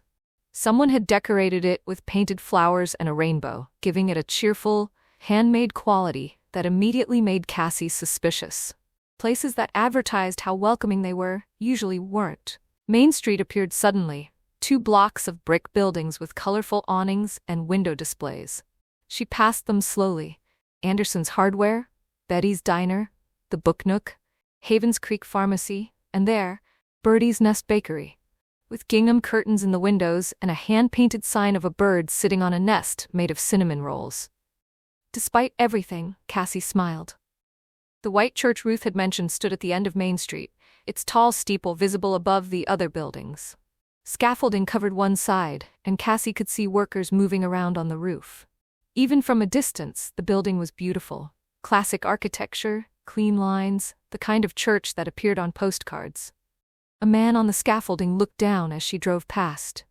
Their eyes met briefly. He was too far away for her to see his features clearly, but something about the moment felt charged, significant. Then she was past, turning onto Maple Street, and the church disappeared from her rearview mirror. Maple Street was exactly what you'd picture when you thought small-town America. Tree-lined and quiet, houses with big front porches and well-maintained yards, American flags and garden gnomes and the occasional basketball hoop. Kids rode bikes on the sidewalk, an elderly man watered his flowers. It could have been a movie set, except it was real. Ruth's house stood halfway down the block, and Cassie recognized it immediately from the description. Victorian, painted a soft yellow with white trim, a wraparound porch complete with a swing. Flower boxes bursting with late-season chrysanthemums, a mailbox shaped like a birdhouse. It was aggressively charming. Cassie pulled into the driveway and turned off the engine. For a long moment, she just sat there, staring at the house that would be her home for the next 6 months. The front door opened, and Ruth emerged onto the porch. She looked exactly as Cassie remembered, tall and silver-haired, wearing jeans and a soft blue cardigan. She waved enthusiastically, her smile genuine and welcoming. This was it, the point of no return. Cassie took a deep breath, grabbed her purse, and got out of the car. "You made it," Ruth called, coming down the porch steps with surprising agility for someone who had to be in her early 70s. "How was the drive?" "Uneventful." "Good?" Cassie's voice sounded strange to her own ears. Tight, formal. She cleared her throat. "Thank you again for this, really." Ruth pulled her into a hug before Cassie could prepare for it. "Your family, dear, and you're welcome here for as long as you need." The hug was warm, maternal, completely unexpected. Cassie stood stiffly for a moment before awkwardly patting Ruth's back. When was the last time someone had hugged her like this? Like she mattered, like she was valued, like her presence was a gift rather than an obligation. When Ruth pulled back, her eyes were bright. "Come on, let me show you around. Then we'll get your things from the car." As Cassie followed Ruth up the porch steps and into the house, she couldn't shake the feeling that she was crossing some kind of threshold. Not just physically walking into a new space, but stepping into a new chapter of her life entirely. She just hoped it would be a better chapter than the one she was leaving behind. The alternative, that things could get worse, was too terrifying to contemplate. Chapter 5. The inside of Ruth's house was an assault of floral patterns and religious imagery that made Cassie's minimalist aesthetic weep. Roses bloomed on the wallpaper in the entryway, daisies covered the cushions on the couch, and lilies adorned the curtains in the living room. Every available surface held some form of decoration: doilies, ceramic figurines, framed cross-stitch, and a truly impressive collection of decorative crosses. Cassie counted at least 15 crosses just in the living room alone. "I know it's a bit much," Ruth said with a laugh, noticing Cassie's expression. "I've been collecting things for 50 years, and I'm afraid I'm one of those people who can't bear to part with anything. Thomas used to tease me about turning the house into a museum." "It's cozy," Cassie managed, which was diplomatic code for overwhelming. "That's kind of you to say." Ruth gestured around the space. "But please, make any changes you want while you're here. Put things away if they bother you, rearrange furniture, whatever makes you comfortable. I want you to feel at home, not like you're living in someone else's shrine." Cassie highly doubted she'd feel at home, surrounded by this much chintz. But she appreciated the sentiment. "I'm sure it'll be fine." Ruth led her through the first floor, pointing out light switches and explaining the quirks of the old house. The living room opened into a formal dining room, which connected to a surprisingly modern kitchen. "I haven't used it in years, but it's there if you want to host dinner. I redid this 5 years ago," Ruth explained, running her hand along the granite countertop. "After Thomas passed, I needed a project. Turns out renovating a kitchen is excellent grief therapy." She pointed to various cabinets and drawers. "Everything you need should be here. I've left the pantry stocked with basics: pasta, rice, canned goods. The freezer has some casseroles that the church ladies made before I left. Just pop them in the oven when you don't feel like cooking." A handwritten note sat prominently on the counter, written in looping cursive. "Welcome, dear. The ladies from church will bring by casseroles. Don't be shy. This town has a way of healing broken things. Love, Ruth. P.S. Go see Birdie at the bakery. She makes the best cinnamon rolls, and she's dying to meet you." Cassie picked up the note, reading it again. This town has a way of healing broken things. Was she that obvious? Did her brokenness show on her face like a neon sign? "I left you some emergency numbers too," Ruth said, tapping a list stuck to the refrigerator with a magnet shaped like a sunflower. "Doctor, plumber, electrician, and Birdie's number, though honestly you're better off just walking down to Main Street. She's there every day from 6 in the morning until 2 in the afternoon, except Sundays." They moved upstairs, where Ruth showed her 3 bedrooms and a bathroom that still had the original clawfoot tub. The master bedroom was clearly Ruth's. More florals, more crosses, a 4-poster bed with enough pillows to stock a hotel. "You'll want the guest room," Ruth said, opening the door to a slightly less decorated space. It still had floral wallpaper, yellow roses this time, but the furniture was simple and the bed looked comfortable. A handmade quilt in shades of blue and cream covered the mattress, and lace curtains filtered the afternoon light. "This is perfect," Cassie said, and meant it. The room felt peaceful somehow, despite the aggressive cheerfulness of the decor. "There's a desk by the window if you want to work, and the closet is empty, dresser too." Ruth opened the nightstand drawer. "And here's that journal I mentioned. Feel free to read it or ignore it, whatever you prefer." Cassie peered into the drawer. A leather-bound journal sat inside, worn at the edges, clearly well used. Next to it was a Bible, with a floral cover, of course, and a small framed photo of Ruth and a man Cassie assumed was Thomas. They were younger in the photo, maybe in their 40s, standing in front of this very house with their arms around each other. "That was our 30th anniversary," Ruth said softly, noticing Cassie's gaze. 2 years before he died, we had a big party right here in the backyard. Half the town came. It was perfect. Her voice carried the weight of old grief, softened by time but never entirely gone. Cassie didn't know what to say. "I'm sorry for your loss," felt inadequate. "And at least you had 32 good years," felt presumptuous. So she just nodded, and Ruth seemed to understand. They finished the tour, the third bedroom that served as Ruth's craft room, the small office, the bathroom with its impressive collection of towels in various pastel shades. Then they headed back downstairs, where Ruth poured them both sweet tea and settled at the kitchen table. "I fly out tomorrow morning at 6, Ruth said, pulling out a thick folder. "Early, I know, but it was the cheapest flight. So I wanted to go over everything tonight while I'm still here to answer questions." For the next hour, Ruth walked Cassie through an exhaustive list of house details. She explained the thermostat's quirks. "Set it to 72, but it'll actually heat to 75, she said with a shrug. "Don't ask me why." As they headed back upstairs to check something, Ruth pointed out the third step. "This one creaks," she said. "Thomas always meant to fix it, but we got used to it." Back downstairs, she demonstrated the best way to jiggle the handle on the downstairs toilet and showed Cassie the proper angle to hold the key when locking the back door. It was overwhelming and oddly touching. Ruth clearly loved this house, had built a life here with Thomas, and was trusting Cassie, essentially a stranger, to care for it while she was gone. "I really appreciate this," Cassie said when Ruth finally closed the folder. "I know we barely know each other, and you're taking a leap of faith here." Ruth waved a hand dismissively.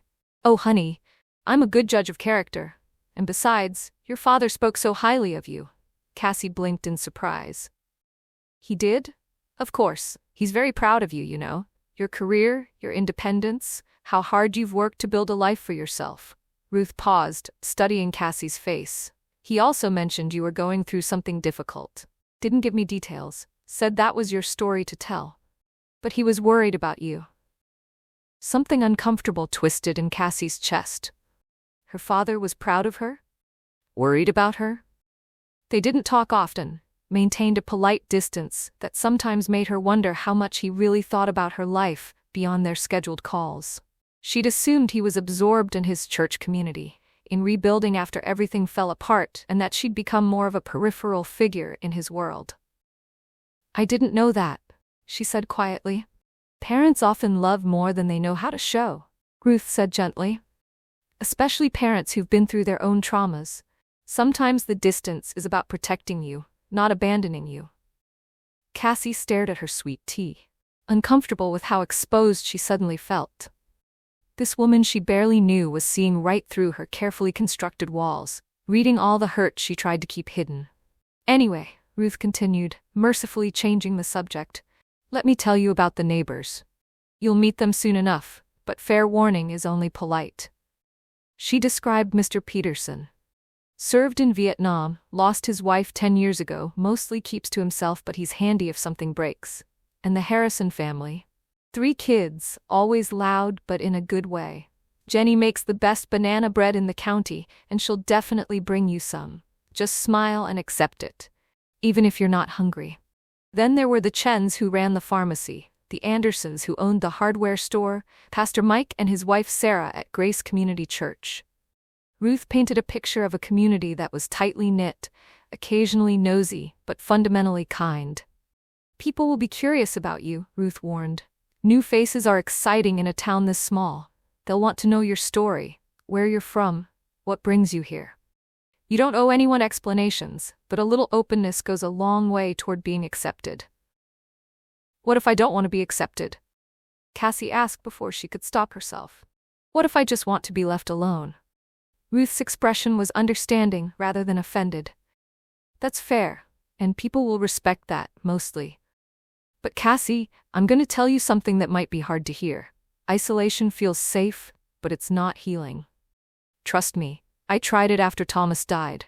Holed up in this house for 3 months, refused visitors, ignored phone calls. And you know what? I just got lonelier and sadder. It wasn't until I let people back in, let them love me even when I felt unlovable, that I started to heal. Cassie's throat tightened. I'm not looking to heal. I'm just looking to survive the next 6 months. Sometimes survival and healing are the same thing. Ruth reached across the table and squeezed Cassie's hand. But no pressure. Take whatever time you need. The community will be here when you're ready. They spent another hour on practical matters. Where to find the breaker box, how to work the ancient washing machine in the basement, which day the trash collectors came. By the time Ruth stood to leave, she was staying at a friend's house for her final night in town. The sun was setting, painting the kitchen in golden light. I'll be praying for you, Ruth said at the door, pulling Cassie into another unexpected hug. I know you might not believe in that, but I do, and I have a feeling God brought you here for a reason. Or coincidence, Cassie said, echoing their earlier phone conversation. Ruth smiled. Maybe, but I've lived long enough to stop believing in coincidence. She released Cassie and stepped onto the porch. Enjoy the house, dear. And please, go see Bertie. She's been asking about you since I told her you were coming. After Ruth left, Cassie stood in the quiet house and tried to absorb the reality of her situation. This was home now. For 6 months, this yellow Victorian with its floral explosion and religious iconography was where she lived. It felt surreal. She brought her suitcase up to the guest room and unpacked methodically, hanging clothes in the closet and organizing toiletries in the bathroom. The physical activity was soothing, giving her hands something to do while her mind processed everything. When she was finished, the room looked only marginally more like hers. Her modern clothes seemed out of place among the vintage furniture, her laptop an anachronism on the antique desk. But it would do. Cassie sat on the bed and pulled out her phone. Still no messages from Derek or Jenna, which was both a relief and a disappointment. She wasn't sure what she wanted from them anymore. Apology, explanation, or just acknowledgement that she'd existed in their lives at all. A text from her father. Ruth said, "You made it safely. Proud of you for taking this step. Call me when you're settled. Proud of you." There were those words again. When had her father become proud of her? And why hadn't he told her directly? Cassie started to type a response, then deleted it, then started again. Finally settled on, "Made it. House is very floral. Talk soon." Short, non-committal, but at least it was communication. The evening stretched ahead of her, empty and slightly ominous. What did people do in small towns on Saturday nights? Back in Chicago, she would have been at a restaurant or a bar with Derek, or working late at the office, or meeting Jenna for wine and gossip that now felt poisoned by retrospect. Here, she had nothing. No plans, no obligations, no one expecting her anywhere. It should have felt liberating. Instead, it felt terrifying. Cassie wandered downstairs and investigated the kitchen more thoroughly. Ruth hadn't been kidding about the casseroles. The freezer held at least 6 different dishes, each labeled with instructions and ingredients. She pulled out one labeled, "Chicken and Rice, Sarah's Recipe, 45-minute 350, and stuck it in the oven. While it heated, she explored the rest of the first floor. The formal dining room held a china cabinet full of delicate dishes and crystal glasses. The living room had a TV, small and old but functional, and bookshelves packed with everything from cozy mysteries to devotionals to cookbooks from the 1970s, and crosses. So many crosses.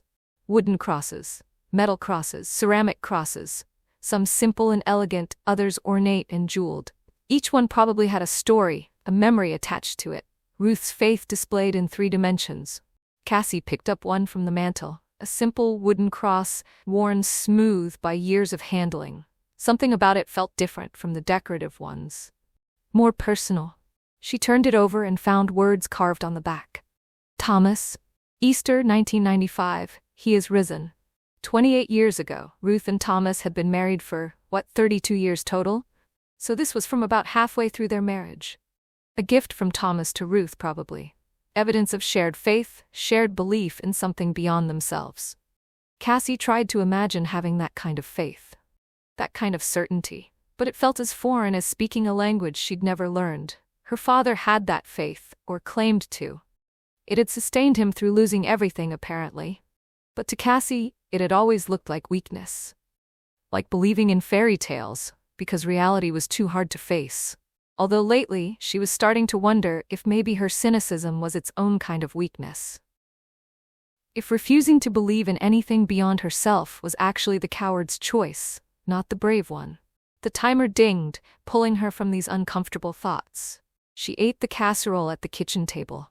It was delicious, of course, because apparently everyone in Havens Creek was an amazing cook, while scrolling through her phone. Job postings for marketing positions, all in cities that felt impossibly far away. LinkedIn messages from recruiters who hadn't yet heard about her firing. An email from her storage facility confirming her rental. The remnants of her old life, already feeling distant and irrelevant. After dinner, Cassie washed her dishes and stood at the kitchen window, looking out at the backyard. It was full dark now, and the neighborhood was quiet, except for the distant sound of children laughing. The Harrisons, probably, playing in their yard before bedtime. She should feel grateful, she thought, should feel relieved to have a safe place to land after everything had fallen apart. Ruth's generosity was extraordinary. The house was comfortable, and Havens Creek seemed harmless enough. But gratitude felt beyond her reach. All she felt was numb, hollowed out, like she was going through the motions of living without actually engaging with life. Maybe that was okay for now. Maybe numbness was better than the alternative. The crushing weight of all that loss, all that humiliation, all that failure. Cassie grabbed her laptop and settled on the couch, thinking she might job hunt or update her resume. But when she opened the screen, she found herself staring blankly at it, unable to muster the energy to even start. What was the point? Any job she got would be tainted by what had happened at Meridian. Glenn's narrative would follow her, whispered in the background of every interview. Difficult to work with. Couldn't meet client expectations. Attitude problems. She closed the laptop and picked up the TV remote instead. Cycled through Ruth's limited cable channels, news, a home improvement show, a cooking competition, a church service. She finally settled on a crime drama rerun, letting the familiar plot wash over her without really watching. At 10 o'clock, exhausted but not sleepy, Cassie climbed the creaky stairs to the guest room. She changed into pajamas and brushed her teeth, performing her nighttime routine on autopilot. The house settled around her with small noises, pipes knocking, floorboards creaking, the wind rattling the windows. In Chicago, she'd gotten used to the constant noise of the city, sirens, traffic, neighbors' voices through thin walls. Here, the silence felt oppressive. Too much space for her thoughts to echo. Cassie climbed into bed and turned off the light. The room plunged into darkness so complete she couldn't see her hand in front of her face. No streetlights, no glow from neighboring windows, just pure country darkness. It should have been peaceful. Instead, it felt like being swallowed. She lay there for what felt like hours, staring into the darkness, her mind cycling through everything that had happened in the past week. The firing, Derek's betrayal, Jenna's tears, the bathroom floor prayer, the drive here, Ruth's kindness. All of it felt surreal, like it had happened to someone else and she was just watching from a distance. Maybe that's what shock felt like. Maybe she was still in shock, moving through the world but not really present in it. Maybe the real breakdown would come later, when her brain finally finished processing everything and the full weight of it crashed down on her. Or maybe this was the breakdown. This numbness, this disconnection, this sense of floating untethered through someone else's life. Cassie rolled over and found herself facing the nightstand. Ruth's journal sat in the drawer, practically calling to her. She'd never been much for reading other people's private thoughts. It felt invasive, even with permission. But sleep seemed impossible, and the darkness was pressing in on her, and she needed something to focus on besides the spiral of her own thoughts. She turned on the bedside lamp and pulled out the journal. The leather was soft and worn, the pages yellowed at the edges. Ruth's handwriting filled them, the same looping cursive from the welcome note, but more personal here, more vulnerable. Cassie flipped to a random page dated 3 years ago. Today marks 2 years since Thomas left this earth. The pain is different now, less sharp, more like a dull ache that I've learned to carry. Pastor Mike says, grief is love with nowhere to go, and I think that's right. I love Thomas as much as I ever did, but he's not here to receive it, so it just sits in my chest like a stone. But here's what I'm learning. God doesn't waste our pain. Even this terrible, unwanted grief, he's using it. The Johnsons lost their daughter last month, and I was able to sit with them in a way I couldn't have before. I knew what to say and what not to say, when to speak and when to just be present. My pain gave me a language for theirs. I still hate that Thomas is gone, but I'm starting to trust that God can bring beauty from ashes, even when I can't see how yet. Cassie stared at the entry, something uncomfortable shifting in her chest. This was raw faith, not the shallow platitudes she associated with religious people, but genuine wrestling with God in the midst of suffering. Ruth hadn't pretended everything was fine or that God had healed all her hurt. She'd acknowledged the pain while somehow still believing it had purpose. Cassie flipped to another page, this one from 5 years ago, right after Thomas's death, apparently. I am so angry at God right now. We were supposed to have more time. Thomas was only 62. We had plans, travel, grandchildren, growing old together. And God took him. Just took him, without warning, without giving us a chance to say proper goodbyes. Everyone keeps telling me God has a plan, that Thomas is in a better place, that I should be grateful for the years we had. And maybe they're right, but right now I don't care. Right now I just want my husband back. I want to hear his voice and feel his arms around me and argue about what to watch on TV. Is it okay to be angry at God?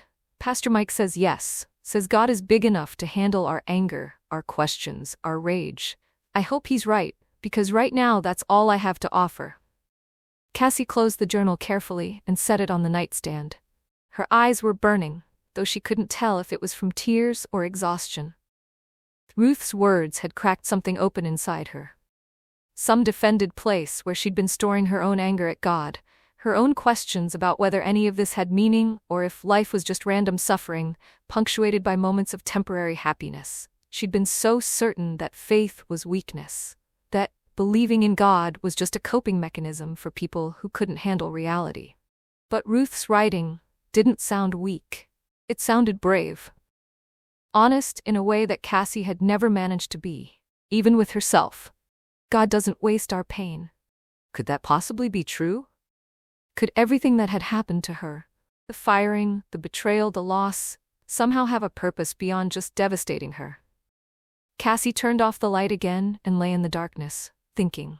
She'd prayed on her bathroom floor in Chicago, a desperate cry for help. And then Ruth had called with an escape route, perfectly timed, impossibly convenient. Coincidence or divine timing? She still didn't know. Wasn't sure she believed in divine timing at all. But lying here in this borrowed room in this borrowed life, she found herself hoping. Just a little, just enough to be dangerous. That maybe Ruth was right. That maybe God was working in ways she couldn't see yet, arranging things in the background, putting her in the right place at the right time. Even if that right place was a floral wallpapered Victorian in a town called Havens Creek. Okay, she whispered into the darkness, not sure if she was talking to God or herself or just the universe at large. I'm here. I don't know why, and I don't know what comes next, but I'm here. So if this is supposed to mean something, I guess I'm willing to find out. It wasn't much of a prayer. Definitely not the eloquent kind she imagined religious people offered up. But it was honest, and it was all she had to give. The darkness didn't answer. The house didn't shake with divine revelation. No angels appeared with messages, but somewhere deep in her chest, that tiny crack in her armor widened just a fraction more, letting in another sliver of light. And for tonight, that was enough. Cassie closed her eyes and finally slept. Chapter 6. Cassie woke on Sunday morning to the sound of church bells. They chimed clear and insistent through the open window. She'd cracked it before bed, needing air after the stuffiness of the closed-up house. Now she lay tangled in Ruth's guest bed sheets, disoriented and foggy, while the bells counted out 8 o'clock. Church. Right. It was Sunday in a small town where the church was apparently the social center. Everyone would be getting dressed in their Sunday best, preparing to gather and worship and do whatever it was that church people did.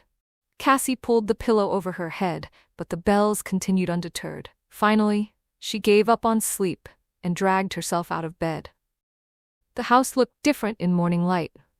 Less oppressive, somehow. The florals were still overwhelming, but the sunlight streaming through the lace curtains softened them, made them almost charming. Almost. Cassie made coffee in Ruth's ancient coffee maker. It sputtered and groaned, but eventually produced something drinkable, and carried her mug to the front porch. The swing Ruth had mentioned creaked as she settled onto it, warm mug cupped in both hands. Maple Street was already active. The Harrison kids played in their yard, their shrieks of laughter piercing the quiet morning. Mr. Peterson emerged from his house in a suit, actually going to church apparently, and waved at Cassie before climbing into his sedan. A couple walked past hand in hand, both dressed for service, smiling and nodding at her. "Beautiful morning," the woman called out. "Yes," Cassie managed, feeling awkward. "In Chicago, you didn't interact with random strangers on the street. Here, apparently, you did." More people passed as she sat there. Families with children, elderly couples, clusters of teenagers, all heading in the same direction, toward Main Street, and that white church with its scaffolding and tall steeple.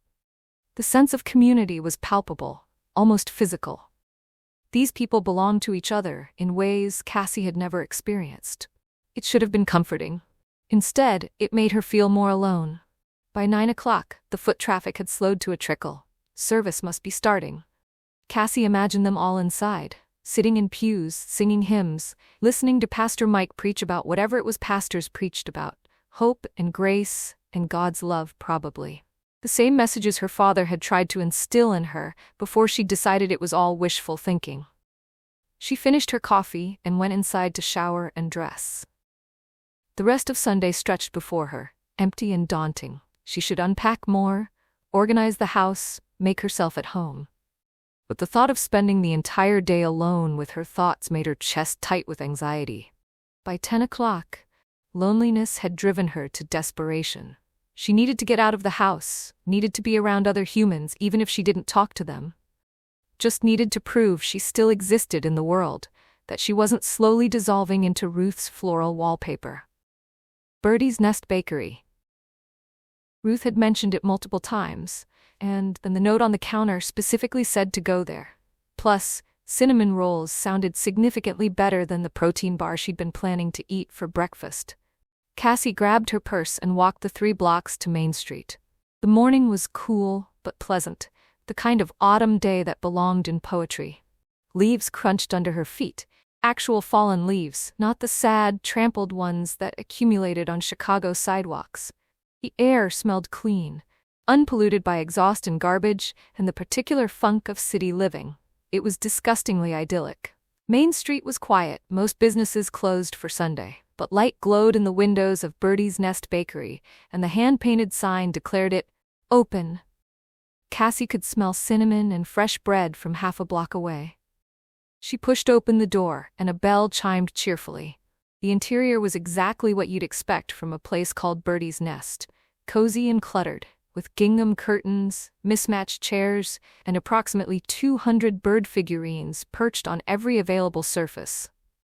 Display cases lined one wall, filled with pastries that looked like they belonged in a magazine. Cinnamon rolls the size of dinner plates, croissants that were somehow both delicate and substantial, muffins studded with berries, cookies in a dozen varieties, and behind the counter a tiny woman with silver curls and the brightest blue eyes Cassie had ever seen. "You must be Ruth's niece," the woman exclaimed, her face lighting up with such genuine delight that Cassie instinctively took a step back. "I've been praying you'd come by. I'm Birdie Fletcher, and I am just so happy to meet you." Before Cassie could respond, Birdie had bustled around the counter and pulled her into a hug. An actual, full-contact hug from a stranger who barely came up to Cassie's shoulder, but somehow felt impossibly strong. Cassie said eloquently. Hi. Birdie released her but kept both hands on Cassie's arms, studying her face with an intensity that felt uncomfortably invasive. Oh, honey, she said softly. You've been through something hard, haven't you?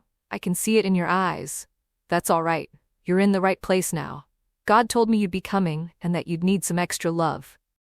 Cassie's defenses slammed into place. I'm just here for coffee and maybe a cinnamon roll. Of course you are. Birdie's smile didn't waver. She patted Cassie's arm once more before returning to the counter. And you'll have both. The best cinnamon roll you've ever tasted, I guarantee it. Fresh out of the oven 20 minutes ago. Go sit anywhere you like, dear. Cassie chose a table by the window, as far from the counter as possible, while still being in the same room. She needed caffeine and carbs, not a therapy session with a stranger who claimed God had told her Cassie was coming. That was concerning, actually. Either Birdie was delusional, or Havens Creek was one of those towns where everyone thought they had a direct line to the divine. Neither option was comforting. Birdie appeared with a plate bearing a cinnamon roll that could legitimately feed 3 people, a steaming mug of coffee, and a glass of water. She set them on the table with a flourish, then, to Cassie's horror, pulled out the chair across from her and sat down. So, Birdie said, folding her hands on the table like they were old friends. Tell me about yourself, Cassie Monroe. What brings you to our little town? House sitting for Ruth. Cassie took a sip of coffee, avoiding Birdie's eyes. She's caring for her sister in Oregon. I know that part. Ruth and I talk every week, have for 30 years. I mean, what brings you here? What are you running from? The directness was startling. No small talk, no polite evasion, just straight to the wound. Cassie set down her coffee carefully. I'm not running from anything. I'm between jobs, and Ruth offered me a place to stay. It's convenient timing, that's all. Birdie's expression was knowing, almost amused. And I suppose the pain in your eyes is just from lack of sleep? I don't mean to be rude, but you don't know me. You don't know anything about my life or what I'm going through. You're absolutely right, I don't. That's why I'm asking. Birdie leaned forward slightly. But I do know what heartbreak looks like, sweetheart. I lost my Robert 20 years ago. Heart attack at 48, no warning, just gone. And I spent a long time wearing that same expression you've got, like the world ended and someone forgot to tell you it's okay to cry about it. Something in Cassie's chest cracked. Maybe it was the kindness in Birdie's voice. Maybe it was the loneliness of the past few days catching up with her. Maybe it was just that Birdie's blue eyes were so warm and non-judgmental that for the first time since everything fell apart, Cassie felt like maybe it was safe to stop performing strength. I got fired, she heard herself say. Tuesday morning. They escorted me out with security guards. Birdie nodded, encouraging. And then I came home and my fiancé had moved out, left me a note saying he was leaving me for my best friend. My maid of honor, actually. They'd been having an affair for 3 months. The words were tumbling out now, unstoppable. So in one day I lost my job, my fiancé, my best friend, and my apartment. The apartment's in his name, so I had to move out. Everything I owned went into storage except what I could fit in my car. Oh, honey, Birdie breathed. And the worst part is, I keep thinking I should have seen it coming. Derek and I had been distant for months, and Jenna had been weird. But I was so focused on work that I missed it. Or maybe I saw it and just didn't want to admit that my perfect life wasn't actually perfect. Cassie laughed bitterly. Turns out I'm really good at lying to myself. You're not lying to yourself. You were trusting people who betrayed that trust. That's not your failure. That's theirs. But I chose them. I chose Derek. I chose Jenna as my best friend. I chose that job at Meridian. Every major decision I made led me to that moment of losing everything. So what does that say about my judgment? Birdie was quiet for a moment, just looking at her with those impossibly kind eyes. Then she reached across the table and took Cassie's hand. Her skin was soft and warm, her grip surprisingly firm. It says you're human, Birdie said simply. We all make choices based on incomplete information. We all trust people who sometimes let us down. That doesn't make you stupid or weak or bad at life. It makes you brave enough to keep trying, even after you've been hurt before. Cassie felt tears building behind her eyes. She blinked them back furiously. I don't feel brave. I feel like a failure, like everything I worked for was pointless. Was integrity pointless? Because from what you just told me, you got fired for refusing to lie. That took courage. It took stupidity. I could have signed off on those fake numbers and kept my job. And lost your soul in the process. Bertie squeezed her hand once before releasing it. You did the right thing, even though it cost you everything. That's not stupidity, Cassie. That's character. Cassie stared at her, throat tight. No one had said that to her. Not her father, not Sarah from work, not anyone. They'd all been sympathetic about her getting fired, but no one had explicitly said that refusing to falsify data was the right choice, worth the cost. Now eat your cinnamon roll before it gets cold, Bertie commanded, the moment of intensity breaking. I didn't spend 4 hours this morning baking for you to let them go to waste. Cassie picked up her fork and took a bite, mostly to have something to do with her hands. The cinnamon roll was ridiculous, buttery and sweet and perfectly spiced, with icing that was somehow both rich and light. It might actually be the best thing she'd ever eaten. Oh my goodness, she said. Bertie beamed. I told you. Best cinnamon rolls in 3 counties. Maybe 4. They sat in comfortable silence while Cassie ate, Bertie occasionally disappearing behind the counter to help the few customers who trickled in after church. Each time she'd return to Cassie's table, refilling her coffee, asking gentle questions that somehow didn't feel intrusive.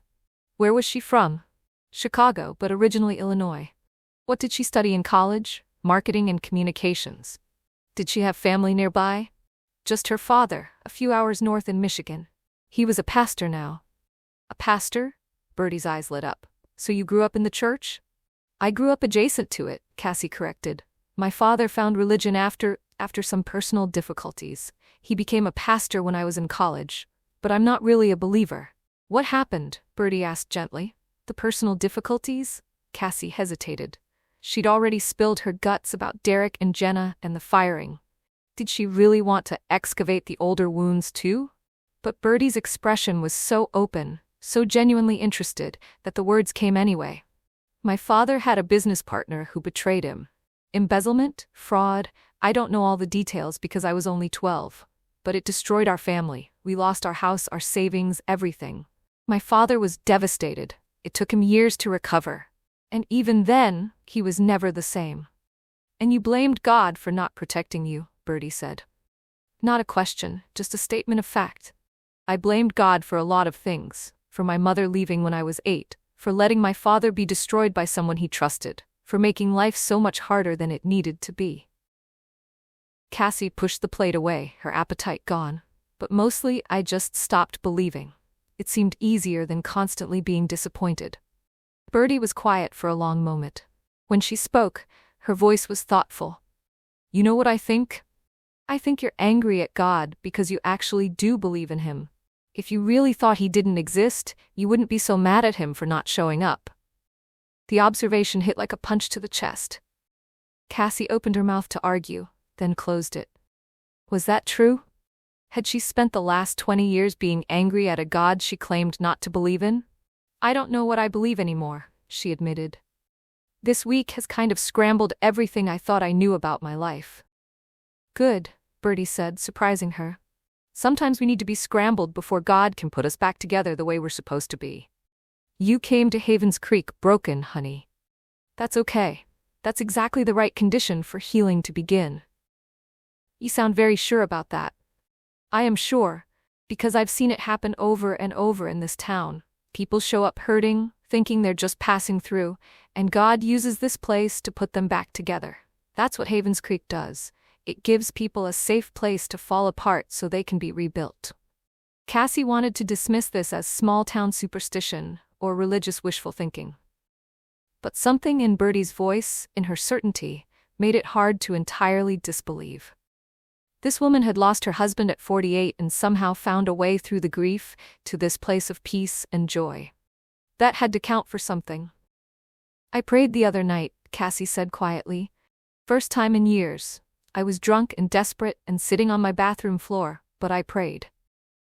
What did you pray for? Help. I told God I had nothing left, and I needed help. She laughed without humor. And then the next day Ruth called with this house-sitting offer. Perfect timing, perfect solution. So either it's the most incredible coincidence in history or God answered your prayer, Bertie finished gently.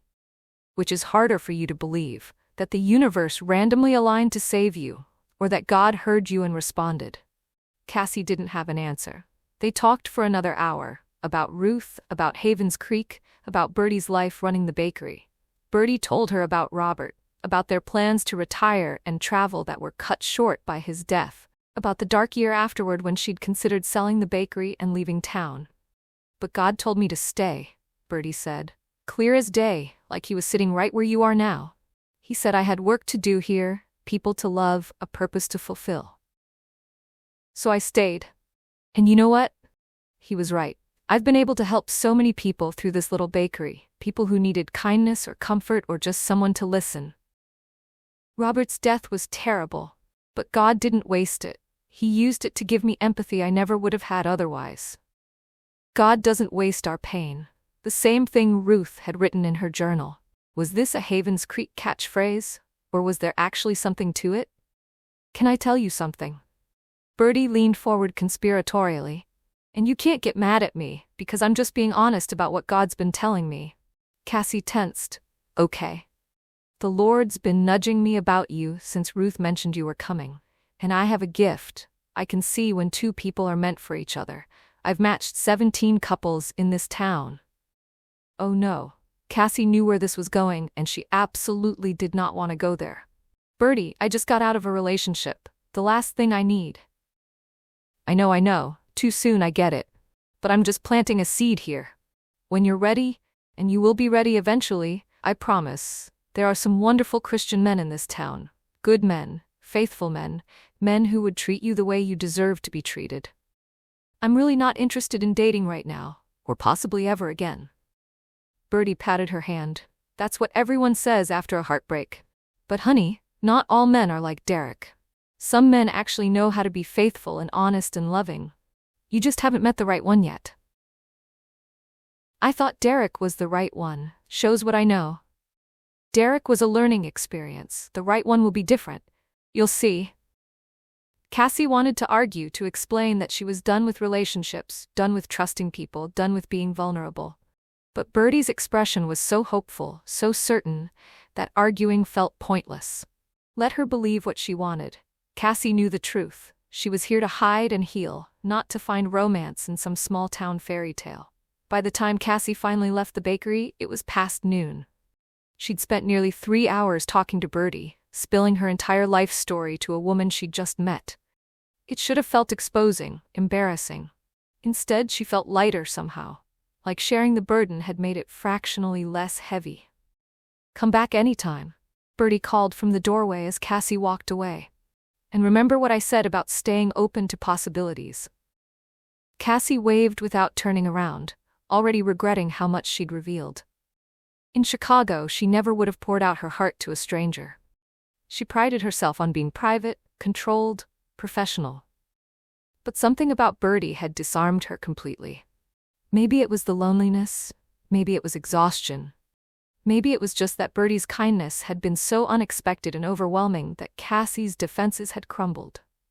Or maybe, and this was the thought that scared her, maybe she was actually starting to hope that Havens Creek could be what Bertie claimed, a place to heal, a place where broken things got put back together.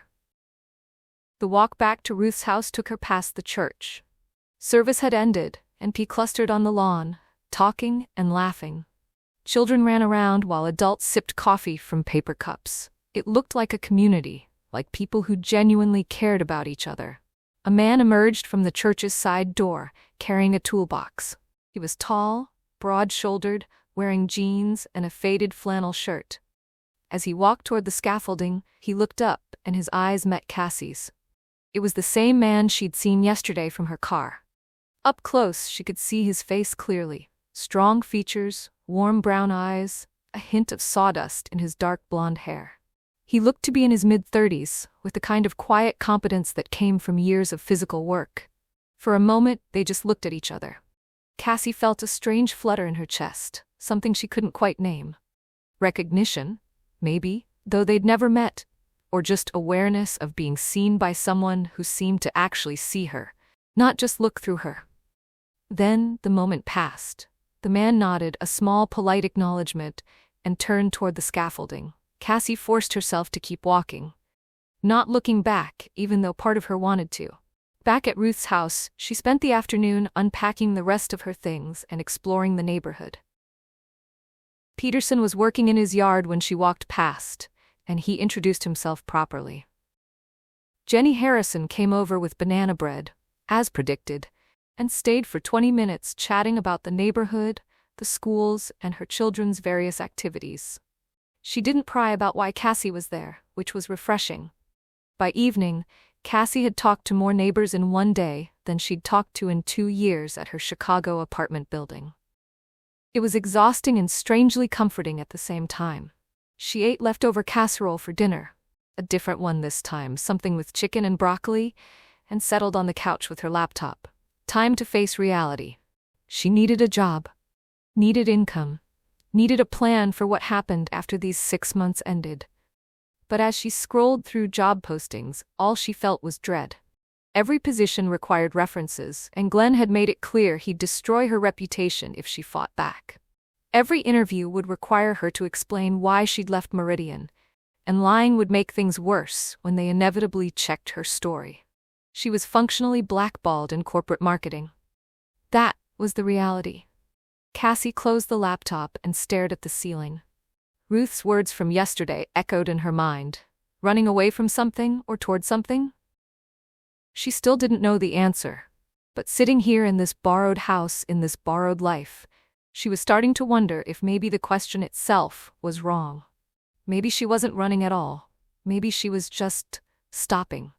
Stopping the constant motion, the endless striving, the desperate attempt to prove she was enough. Maybe stopping was exactly what she needed. That night, before bed, Cassie pulled out Ruth's journal again. She flipped through pages, reading entries about daily life, prayers for friends, reflections on scripture. And then, on a page dated 6 months after Thomas's death, she found this. I'm learning that healing isn't linear. Some days I wake up and feel almost normal, like I could actually survive this. Other days the grief hits me so hard I can barely get out of bed. Both are okay. Both are part of the process. Pastor Mike reminded me today that Jesus wept at Lazarus's tomb, even though he knew he was about to raise him from the dead. Even knowing the miracle was coming, he still made space for grief. He didn't rush past it or pretend it wasn't real. So I'm trying to do the same, to feel what I feel without judgment, to trust that God is working even when I can't see it, to believe that joy will come again even though right now all I feel is pain. One day at a time, one breath at a time. That's all I can do. And apparently, that's enough. Cassie closed the journal and turned off the light. In the darkness, she whispered another prayer, less desperate than the bathroom floor one, but no less honest. I don't know what I'm doing here. Don't know if this is your plan or just random chance, but I'm trying to stay open, trying to trust, trying to believe that maybe, possibly, this all means something. Help me with the trying part, because I'm really bad at it. No voice answered, no sign appeared. But somewhere in her chest that crack of light widened just a little more. One day at a time, Ruth had written. One breath at a time. Cassie could do that. Maybe. Chapter 7. Cassie managed to avoid Bertie's nest for exactly 3 days. She told herself she was giving the older woman space, not wanting to seem needy or dependent. But the truth was that she felt exposed after Sunday's confession session. She'd shared too much, revealed too many wounds, let Bertie see behind the carefully constructed facade that had taken years to perfect. In Chicago, that kind of vulnerability would have been weaponized. People collected your secrets like trading cards, waiting for the right moment to use them against you. But this wasn't Chicago, and Bertie wasn't Glenn or Derek or anyone else who'd proven themselves untrustworthy. Still, old habits died hard. Cassie spent Monday and Tuesday exploring Havens Creek, mapping out the town like she was gathering intelligence for a mission. The library, small but well-organized, presided over by an enthusiastic man named Gerald, who tried to recommend 17 books the moment she walked in. The pharmacy, where Mrs. Chen greeted her by name despite them never having met. The grocery store on the edge of town, where the produce section was modest but everything looked fresh and local. Anderson's Hardware became her unexpected favorite. The store was a labyrinth of narrow aisles crammed with tools and supplies, the kind of place where you could find anything if you knew where to look. Tom Anderson, a man in his 60s with kind eyes and calloused hands, had nodded at her when she entered but didn't hover or ask questions. Just let her wander, which she appreciated. She bought a set of screwdrivers she didn't need, just to have an excuse to talk to someone without it being a whole production. But by Wednesday morning she found herself craving those ridiculous cinnamon rolls. Or maybe just craving the warmth of Bertie's presence. The way the older woman had listened without judgment, had seen her broken pieces, and not flinched away, which was a terrifying realization. Cassie stood in Ruth's kitchen at 7 a.m., debating. She could make toast, there was cereal, that chicken and rice casserole still had leftovers. She didn't need to go to the bakery. Except she was already putting on her jacket. The morning was crisp and bright, the kind of October day that made you understand why people wrote poems about autumn. Cassie walked to Main Street, trying to convince herself this was about food, not connection. She was just a woman buying breakfast. Nothing more complicated than that. Bertie's nest glowed with warmth when Cassie pushed open the door. The morning rush was in full swing. Construction workers grabbing coffee and donuts, business owners collecting their standing orders, a group of elderly women occupying the corner table with tea and what looked like a Bible study. "Cassie," Bertie's voice rang out over the noise. "I was starting to think you were avoiding me." Several heads turned. Cassie felt her face flush as she approached the counter. "I've been settling in, getting to know the town." Bertie's expression suggested she didn't believe a word of it, but her smile remained warm. "The usual? I was here once. How do I have a usual? Cinnamon roll and black coffee. Am I wrong?" She wasn't wrong. Cassie nodded, oddly touched that Bertie had remembered. While Bertie prepared her order, Cassie's eyes drifted to the church ladies in the corner. They were deep in discussion over what looked like the Book of Romans, reading glasses perched on noses, highlighters and notebooks spread across the table. One of them, a woman with steel gray hair and a no-nonsense expression, caught Cassie staring and smiled. "You should join us sometime," the woman called out. "Sarah Brennan. We meet every Wednesday morning. All are welcome, even skeptics." Brennan. The name hit Cassie like ice water. She managed a weak smile and turned back to the counter, her heart suddenly racing.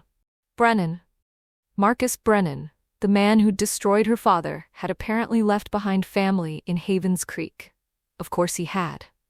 The town was small enough that everyone was probably related somehow. She should have anticipated this, should have researched before coming here. "Here you go, honey."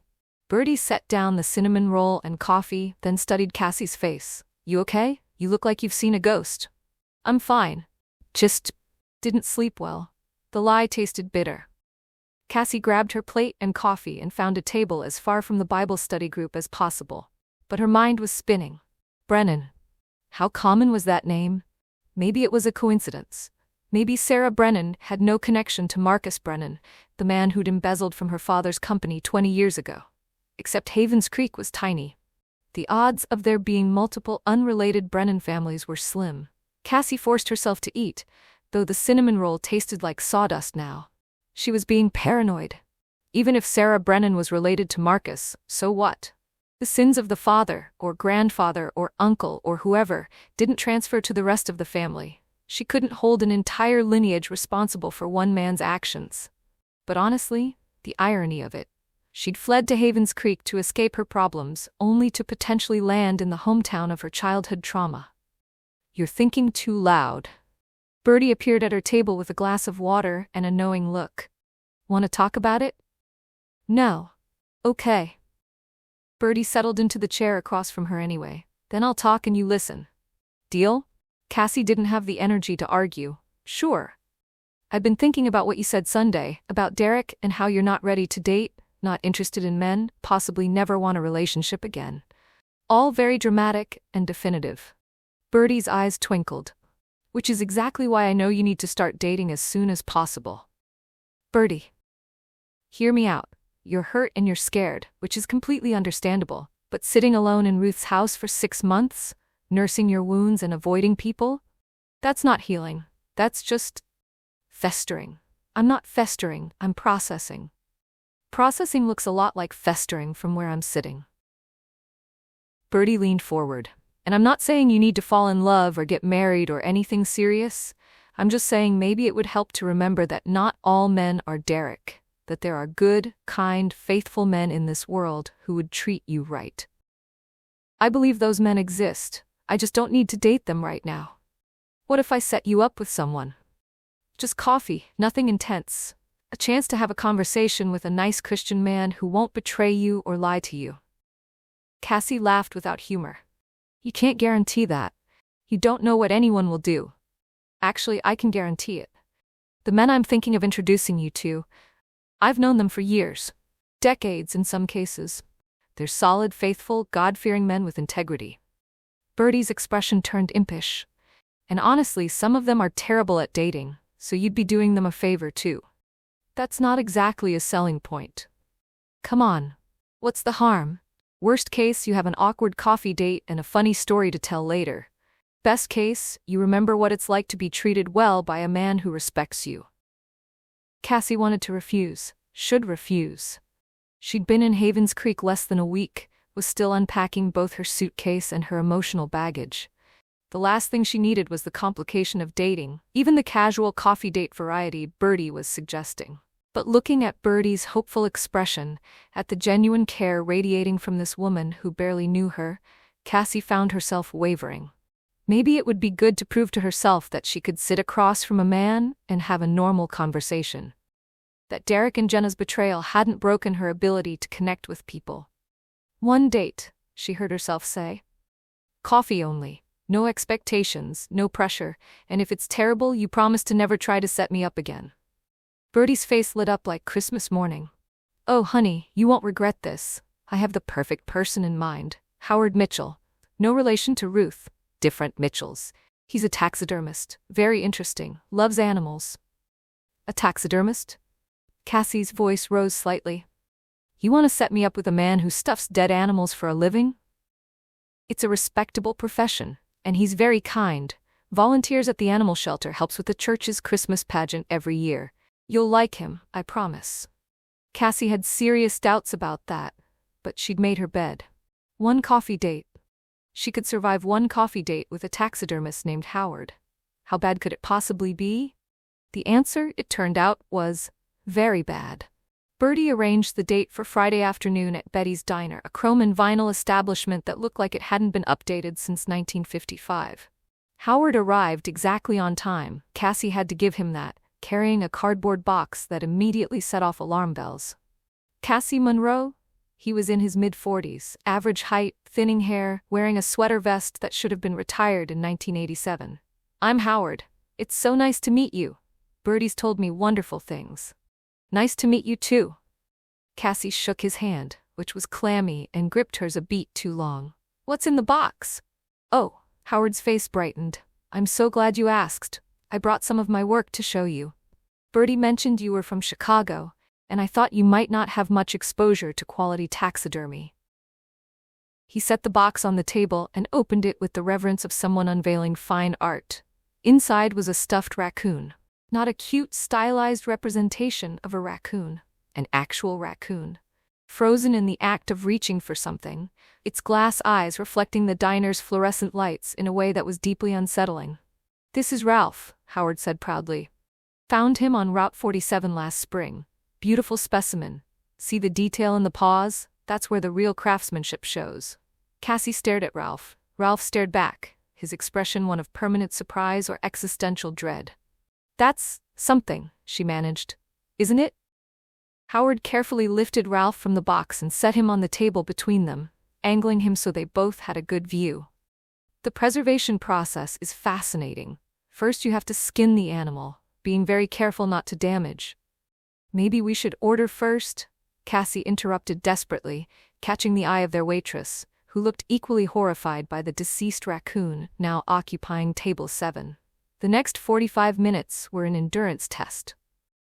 Howard ordered coffee and pie, then spent the entire time explaining his taxidermy process in excruciating detail. The skinning, the tanning, the mounting, the eye placement, all while Ralph presided over their table like the world's most disturbing centerpiece.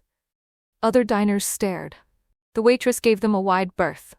At one point, a child started crying and his mother shot Cassie a look that clearly communicated, "What is wrong with you people?" "The key," Howard said, gesturing with his fork, "is respecting the animal's natural form. A lot of amateur taxidermists get the posture wrong, but I pride myself on anatomical accuracy. See how Ralph's spine curves here? That's exactly how a raccoon would position himself when reaching for." "Howard," Cassie interrupted, unable to take another second. "This has been educational, but I don't think this is going to work out." His face fell. "Oh, was it something I said?" "You brought a dead raccoon to our first date" seemed like an obvious answer, but Cassie tried for diplomacy. "I just don't think we're compatible. You seem very nice, but—" "Is it the taxidermy?" Howard asked mournfully. "Everyone always says that, but it's my passion, you know? I can't just hide who I am." "You shouldn't hide who you are," Cassie agreed, meaning it, "but maybe lead with coffee conversation next time? Before the deceased animal show and tell?" She paid for her untouched pie and fled, leaving Howard carefully packing Ralph back into his box. Bertie was unrepentant when Cassie stormed into the bakery Monday morning. "A taxidermist, Bertie? Really? That was your perfect match?" "I thought you'd appreciate his dedication to his craft," Bertie said, though her eyes sparkled with suppressed amusement. "And he's very kind to animals." "Dead animals. All animals started out alive. He's just preserving their memory." Bertie pulled a fresh cinnamon roll from the case. "So maybe Howard wasn't the best fit. That's why we try multiple options. I have another gentleman in mind. Martin Henderson, financial advisor, very stable, excellent with numbers." "Absolutely not. Just coffee. Martin's a lovely man, very responsible, recently widowed so he understands loss." Against her better judgment, Cassie agreed to one more coffee date. Martin Henderson turned out to be exactly as advertised. A financial advisor who was very stable, excellent with numbers, and capable of turning literally any conversation into a discussion of compound interest and retirement planning. "The rule of 72, he said 15 minutes into their date at Bertie's Nest, is a simple way to determine how long it will take for your investment to double. You just divide 72 by your expected return rate. For instance." Cassie's mind wandered. Through the bakery window, she could see the church across the street. The scaffolding was still up, and she caught glimpses of movement, the construction crew working even on a Monday afternoon. One figure in particular caught her eye. The tall man, with the flannel shirt she'd seen before. He moved with easy confidence, clearly comfortable at heights that would make Cassie's stomach drop. "Which is why I always recommend maxing out your 401k before considering taxable investment accounts," Martin continued. "Of course, you'll want to factor in your company match, assuming your employer offers one."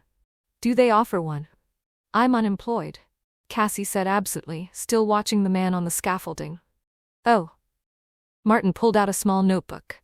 "Then we should discuss emergency fund strategies. Financial experts recommend 3 to 6 months of expenses, but given current economic uncertainty, I'd suggest closer to 8 months. Let's calculate your monthly burn rate." He proceeded to do exactly that, asking increasingly personal questions about her expenses while making notes in his little book. By the time they finished their coffee, Martin had created a comprehensive budget for Cassie without her consent or participation. "This has been very productive," he said, tearing out the budget page and handing it to her. "Same time next week, we can discuss investment vehicles for when you regain employment." "I don't think—" "Excellent. I'll make a note in my planner." Martin stood, shook her hand with the enthusiasm of someone closing a business deal and left. Cassie looked at the budget in her hand. He'd even color-coded it. 2 strikes, Bertie said cheerfully the next morning when Cassie reported on the Martin disaster. "But 3rd time's the charm." "There's not going to be a 3rd time, Bertie. I appreciate what you're trying to do, but this isn't working. Just one more, please." "Gerald from the library, he's sweet, loves books, very romantic. The guy who tried to recommend 17 books the second I walked in, he's enthusiastic. That's a good quality." Cassie should have said no, should have held firm on her boundaries, but Bertie's expression was so hopeful, and honestly, after Howard and Martin, how much worse could Gerald possibly be? The answer? Significantly worse. Gerald Chen, Mrs. Chen's nephew apparently, was indeed enthusiastic. Enthusiastic about books, about Havens Creek, about his library job, and most concerningly, about Cassie herself. They met for coffee at the diner on Wednesday afternoon. Within 10 minutes, Gerald had asked her about her favorite authors, her thoughts on the Dewey Decimal System, and whether she preferred hardcover or paperback. Within 20 minutes, he'd recommended 9 books he thought she'd love and offered to set aside copies for her. Within 30 minutes, he proposed. "I know this might seem sudden," Gerald said, pulling a ring box from his jacket pocket, "but I believe in being direct when you meet the right person.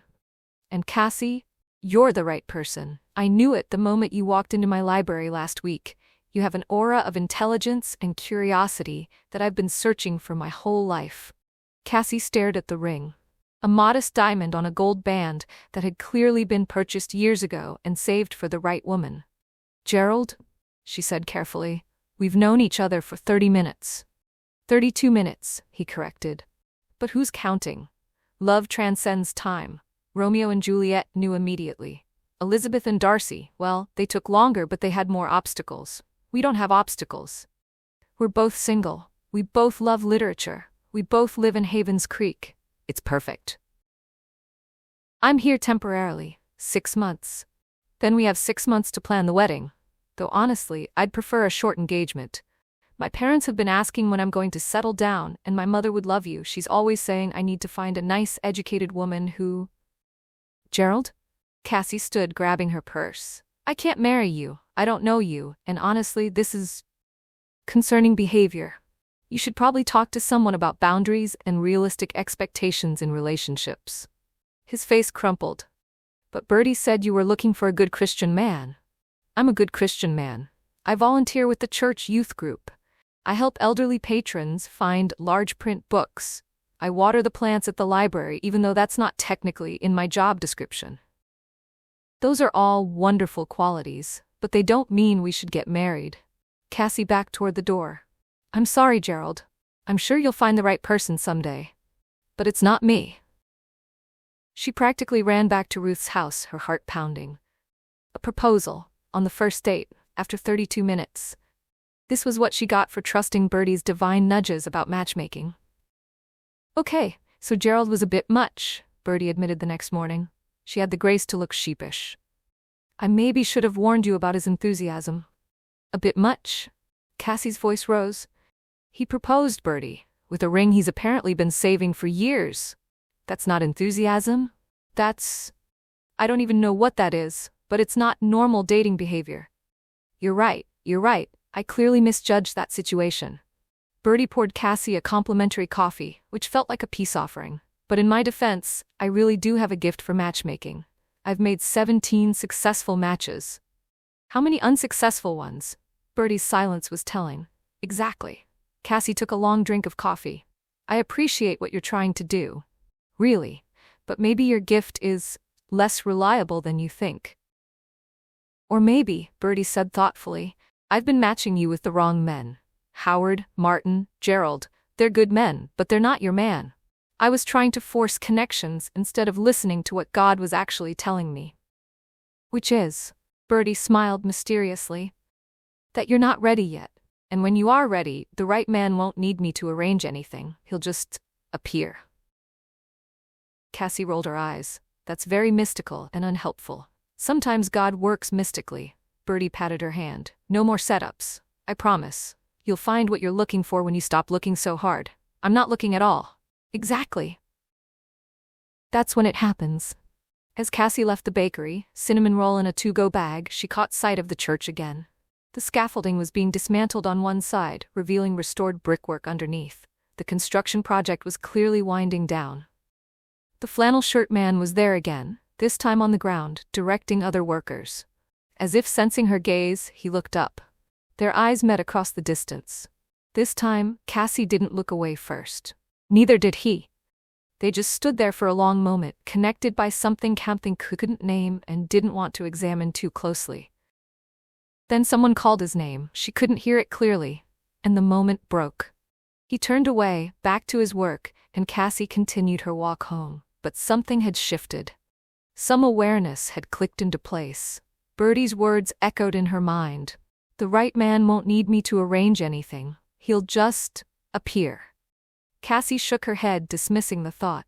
She was reading too much into a momentary eye contact with a stranger, letting Birdie's matchmaking obsession infect her thinking. She was here to heal, not to fall for some small-town construction worker with kind eyes and capable hands. Even if those eyes had looked at her like he saw something worth seeing. Even if that look had made her feel something she'd thought was dead after Derek. No. She was being ridiculous. Lonely and vulnerable and projecting meaning onto meaningless moments. Cassie walked faster, as if she could outrun her own traitorous thoughts. But all the way home, she could still feel those brown eyes on her, warm and steady and impossibly kind. Chapter 8. The toilet in Ruth's upstairs bathroom started running on Thursday night. Cassie tried jiggling the handle the way Ruth's instructions suggested, but the water continued its endless cycle of filling and draining. She tried adjusting the float, she tried turning the water off and on again.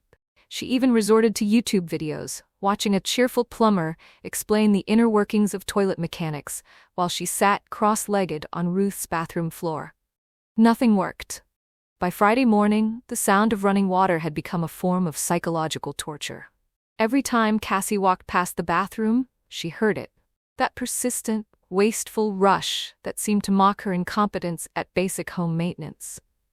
She could call a plumber. Ruth had left a list of numbers. But the thought of explaining her toilet situation to a stranger, of letting someone into the house to witness her failure at simple household management, made her cringe. Anderson's Hardware, then. She'd buy whatever part was needed and figure it out herself. How hard could it be? The answer, she discovered 40 minutes later, while staring at an entire wall of toilet parts, was very hard. Flapper valve, fill valve, flush valve, float cup chain assembly, she muttered, reading labels that might as well have been written in ancient Greek. There were rubber things and plastic things and metal things, all promising to fix various toilet ailments she didn't understand. Need some help? Cassie turned to find Tom Anderson approaching, his weathered face friendly and patient. She'd spoken to him briefly on her first visit, appreciated his no-nonsense demeanor. My toilet keeps running. I tried adjusting the float, but nothing's working. Ruth's instructions said to jiggle the handle, but probably the flapper valve, Tom said, reaching past her to grab a package. They wear out over time. Easy fix. Just drain the tank, unhook the old one, snap the new one in place. 5-minute job. He made it sound simple, but Cassie had her doubts. Still, she took the package and followed him to the register, relieved to have at least identified the problem. The bell over the door chimed as she was paying. Cassie glanced up automatically and felt her breath catch. It was him, the flannel shirt man from the church. Except now he was wearing a faded Carhartt jacket over a gray t-shirt, jeans worn soft from use, work boots caked with dried mud. His dark blonde hair was messy and there was a smudge of something, paint, maybe, on his jaw. He was even more attractive up close. "Luke," Tom called out. "Good timing. Just sold this young lady a flapper valve. You got time to show her how to install it? I've got to run inventory in the back." Luke's eyes, yes, they were definitely brown, warm and intelligent, met Cassie's. "Sure, if she wants help. Or I can just give you directions," he added to Cassie. "Some people prefer to figure things out themselves." His voice was deeper than she'd expected, quiet but confident, with a hint of amusement that suggested he knew exactly how overwhelmed she was by the toilet parts. Cassie hesitated. Part of her wanted to insist she could handle it, maintain her independence, prove she didn't need a man to fix her problems. But the practical part of her, the part that had been listening to running water for 12 hours, won out. "Directions would be great, if you don't mind." "Don't mind at all." Luke turned to Tom. "I'll walk her through it. Charge me for the flapper and a wax ring while you're at it. Need one for the church bathroom." Tom rang him up while Cassie stood awkwardly, very aware of Luke's presence beside her. He was tall, at least 6'2", and carried himself with the easy confidence of someone comfortable in his own skin. There was paint on his hands too, she noticed. different colors, like he'd been working on something detailed. "You're staying at Ruth's place, right?" Luke asked as they walked out together. "The yellow Victorian on Maple?" "How did you?" Cassie started, then stopped. Of course he knew. Everyone in Havens Creek seemed to know everything about everyone. "Yes. I'm house-sitting while she's in Oregon." "Good house. Solid bones, even if the third step creaks like it's haunted." He smiled, and Cassie felt something flutter in her chest. Dimple on the left side, just barely visible. Dangerous. "I'm Luke Brennan. I work on the church renovation, but I help Tom out sometimes when he needs an extra hand." Brennan. The name hit her like cold water. Of course he was a Brennan. This was Havens Creek, population 3D200, where apparently every third person was related to the man who'd destroyed her father. "Cassie Monroe," she managed, her voice sounding strained to her own ears. If Luke noticed her reaction, he didn't show it. "Nice to meet you, Cassie. So this toilet, upstairs or downstairs?" "Upstairs. The main bathroom." She should tell him never mind, that she'd figure it out herself, that she didn't need help from anyone with the last name Brennan. But that would require explaining why, and she wasn't ready to excavate that particular trauma with a stranger in a hardware store parking lot. "Want me to come take a look? I'm heading that direction anyway. Gotta pick up some measurements from the church, and Maple Street's on the way." It was a reasonable offer. Neighborly, even. The kind of small-town kindness that seemed to be Havens Creek's default setting. Cassie should accept graciously, let him fix her toilet, and move on with her day. That would be helpful, she heard herself say. "Thank you."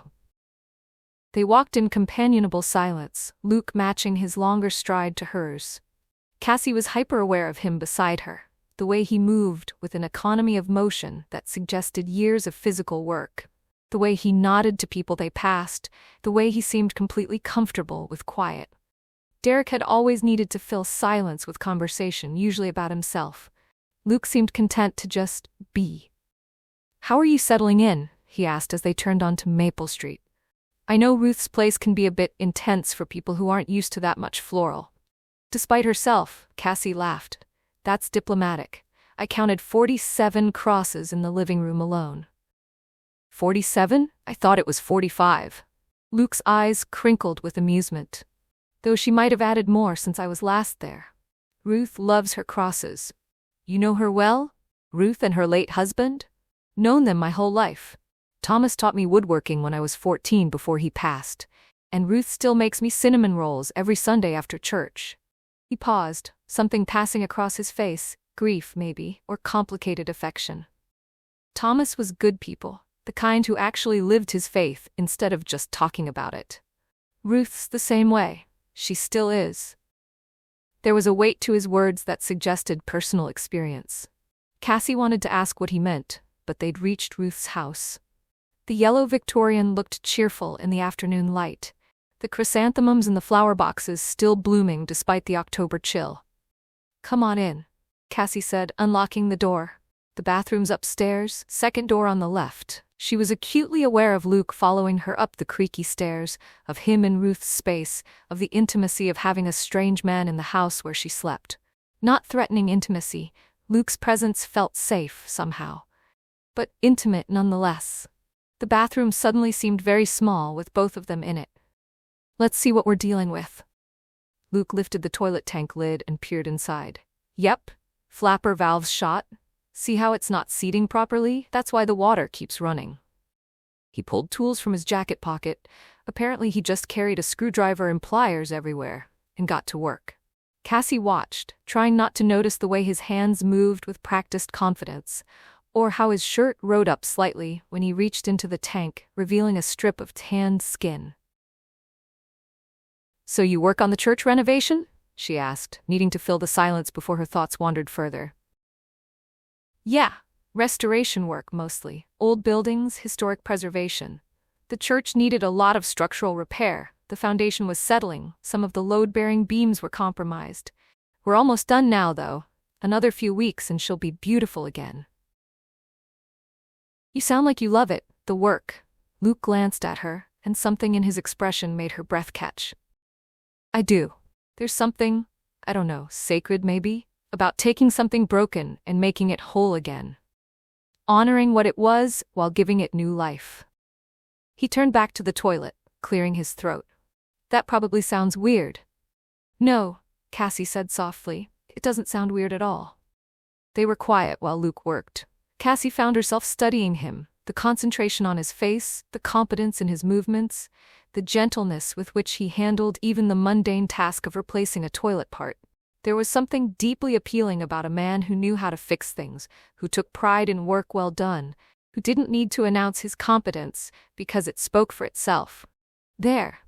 Luke straightened, wiping his hands on a rag from his pocket. Good as new. Just let the tank fill, give it a test flush, and you should be all set. They stood there in the small bathroom, closer than Cassie had realized, as the tank slowly filled. The sound of running water, previously maddening, now felt almost companionable. So what brought you to Havens Creek? Luke asked. Besides Ruth needing a house sitter, most people don't choose small-town Illinois for their extended vacation. Cassie considered how much to share. The full story, fired, dumped, betrayed, fleeing, felt too raw, too revealing. But something about Luke's expression, open and genuinely curious without being pushy, made her want to be honest. I needed a change, she said carefully. Things fell apart in Chicago pretty spectacularly. Job, relationship, the whole package. Ruth's offer came at exactly the right time. Or exactly the wrong time, depending on how you look at it. Luke nodded, not pushing for details. I know something about things falling apart. Moved back here 3 years ago after my wife died. Sometimes you need to go back to the beginning to figure out what comes next. I'm sorry, Cassie said. Meaning it. About your wife? Thank you.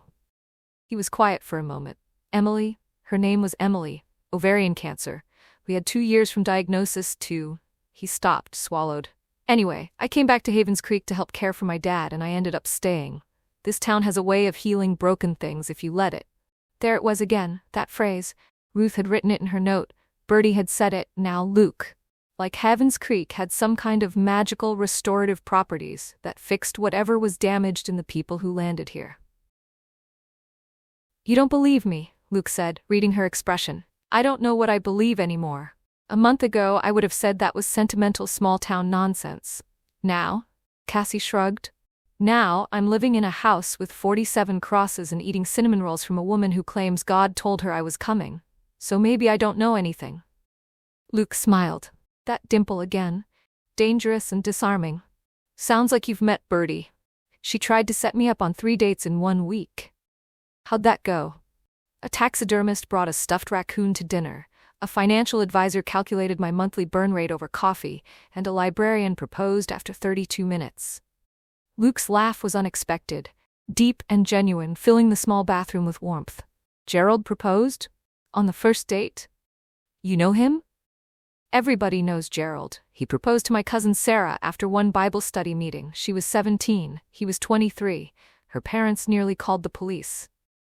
Despite everything, the awkwardness of the situation, the shock of his last name, the vulnerability of having shared too much, Cassie found herself laughing too. Really laughing. The kind that came from the belly and released tension she hadn't realized she was carrying. So Bertie's matchmaking success rate might be overstated, Luke said, still grinning. Might be. The tank had finished filling. Luke flushed the toilet, and they both watched as it cycled perfectly. No running, no leaking, just a normal, functional toilet doing what toilets were supposed to do. Perfect, Luke said. You're all set. They stood there for another moment, neither moving toward the door.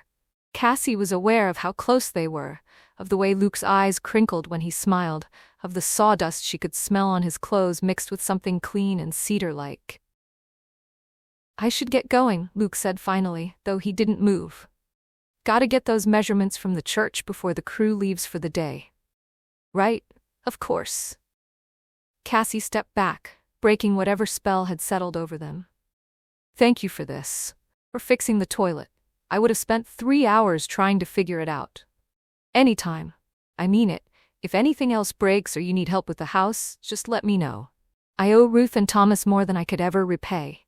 Helping their house sitter is the least I can do. They walked downstairs together. At the front door, Luke paused. Welcome to Havens Creek, Cassie Monroe. I hope it treats you well. Thank you, Luke Brennan. His name felt strange on her tongue. Brennan. She'd spent 20 years hating that name, associating it with betrayal and loss and everything that had gone wrong in her childhood. And now here was this man, kind, competent, grieving his own losses, wearing it like it was just an ordinary collection of syllables. Maybe it was. Luke left, and Cassie watched from the porch as he walked down Maple Street toward Main, his hands in his jacket pockets, his gait unhurried. Several people waved to him as he passed. He waved back, stopping to chat with Mr. Peterson about something that made the older man laugh. This was his town, his home, the place where he belonged, and his last name was Brennan. Cassie went back inside and climbed the stairs to the bathroom. She flushed the toilet again, just to hear the satisfying sound of it working properly. Then she sat on the edge of the bathtub and tried to process what had just happened. She'd felt something. In that cramped bathroom, watching Luke work, listening to him talk about Emily and restoration and broken things being made whole, she'd felt something stir inside her. Not just attraction, though there was definitely that. Something deeper. Recognition, maybe. Like meeting someone who spoke the same language of loss and understood what it meant to be rebuilding from ruins. But he was a Brennan. And even if Marcus Brennan's actions 20 years ago had nothing to do with Luke, and rationally she knew they didn't, the association was there. The name carried weight, history, pain. Could she separate the man from the name? Did she even want to try? Cassie thought about the way Luke had smiled when he talked about Thomas teaching him woodworking, the gentleness in his voice when he mentioned Emily, the pride in his work on the church, the care he took with even the small task of fixing a stranger's toilet. This wasn't a man who destroyed things. This was a man who restored them. Maybe that was enough. Or maybe she was being foolish, reading meaning into a simple act of neighborly kindness. Luke had fixed her toilet because that's what people did in Havens Creek. They helped each other. It didn't mean anything more than that, except for the way he'd looked at her. The way the air in the bathroom had felt charged with possibility. The way he'd lingered at the door like he didn't quite want to leave. "Stop it," Cassie told herself firmly. "You've been here less than 2 weeks. You just escaped one relationship disaster. The last thing you need is to develop a crush on the first attractive man who shows you basic kindness. Even if he did have the warmest brown eyes she'd ever seen. Even if his hands had moved with a grace that suggested both strength and gentleness. Even if something about him had made her feel safe and seen in a way she hadn't felt in longer than she could remember." Cassie stood, washed her face, and went downstairs to make dinner. She would not think about Luke Brennan. She would not replay their conversation or analyze every moment of their interaction. She would definitely not stand at the window hoping to catch a glimpse of him walking back from the church. She lasted exactly 20 minutes before finding herself at the front window, watching Main Street in the distance. But Luke didn't reappear, and eventually Cassie forced herself away from the window, back to the kitchen, back to the business of living her temporary life in this temporary town. That night, lying in Ruth's guest bed, Cassie stared at the ceiling and admitted the truth she'd been avoiding all evening. She was in trouble. Because Luke Brennan, with his kind eyes and gentle hands and understanding of what it meant to be broken, had gotten past her defenses without even trying. Had made her feel something she'd thought was permanently dormant after Derek. And his last name was Brennan, which made everything impossibly complicated. "God," she whispered into the darkness, "if you're listening, this is a really terrible joke. I finally meet someone who makes me feel something, and he has to share a last name with the man who destroyed my father? That's not divine timing, that's just cruel." But even as she said it, she couldn't quite make herself regret the afternoon. Couldn't regret the way Luke had made her laugh, or the warmth in his voice when he talked about restoration, or the gentle competence with which he'd fixed something broken. Maybe that was what Havens Creek did. It took your carefully constructed walls and quietly, persistently, showed you that maybe those walls weren't keeping you safe. Maybe they were just keeping you alone. Cassie closed her eyes and tried to sleep, but all she could see was Luke's smile. All she could hear was his laugh. All she could feel was that dangerous flutter in her chest that suggested her heart was waking up whether she wanted it to or not. This was supposed to be her time to heal, to hide, to figure out who she was without the titles and achievements and relationships that had defined her. Falling for someone, especially someone named Brennan, was not part of the plan. But as she drifted towards sleep, one thought persisted, thrilling and stubborn and unwelcome all at once. Maybe the best things are never planned. Chapter 9. Cassie should have known better than to answer when Bertie called Saturday morning. She was sitting on the porch swing, coffee in hand, watching the neighborhood come to life. The Harrisons' kids were playing some elaborate game involving a jump rope and what appeared to be a complicated set of rules only they understood. Mr. Peterson was washing his car with methodical precision. It was peaceful, ordinary, exactly the kind of morning that didn't need complicating. Then her phone rang. "Cassie, dear." Bertie's voice was bright with barely contained excitement. "I know what I said about no more setups, but I had a revelation last night during prayer time, and I really think—" "Bertie, no. Just hear me out. Douglas Pemberton is a wonderful man. Creative, artistic, very in touch with his emotions. You know someone in touch with their emotions? He's the drama teacher at the high school. Does community theater. Very cultured. And he's nothing like Howard or Gerald. He appreciates the arts, understands the human condition, and I think you two would really connect on an intellectual level. Plus, he volunteers at the animal shelter every weekend, so you know he has a good heart. Bertie." Cassie set down her coffee cup with deliberate care. "I appreciate what you're trying to do, but I told you I'm not interested in dating right now." "It's not dating. It's just coffee. A conversation between two creative souls who might inspire each other. What's the harm?"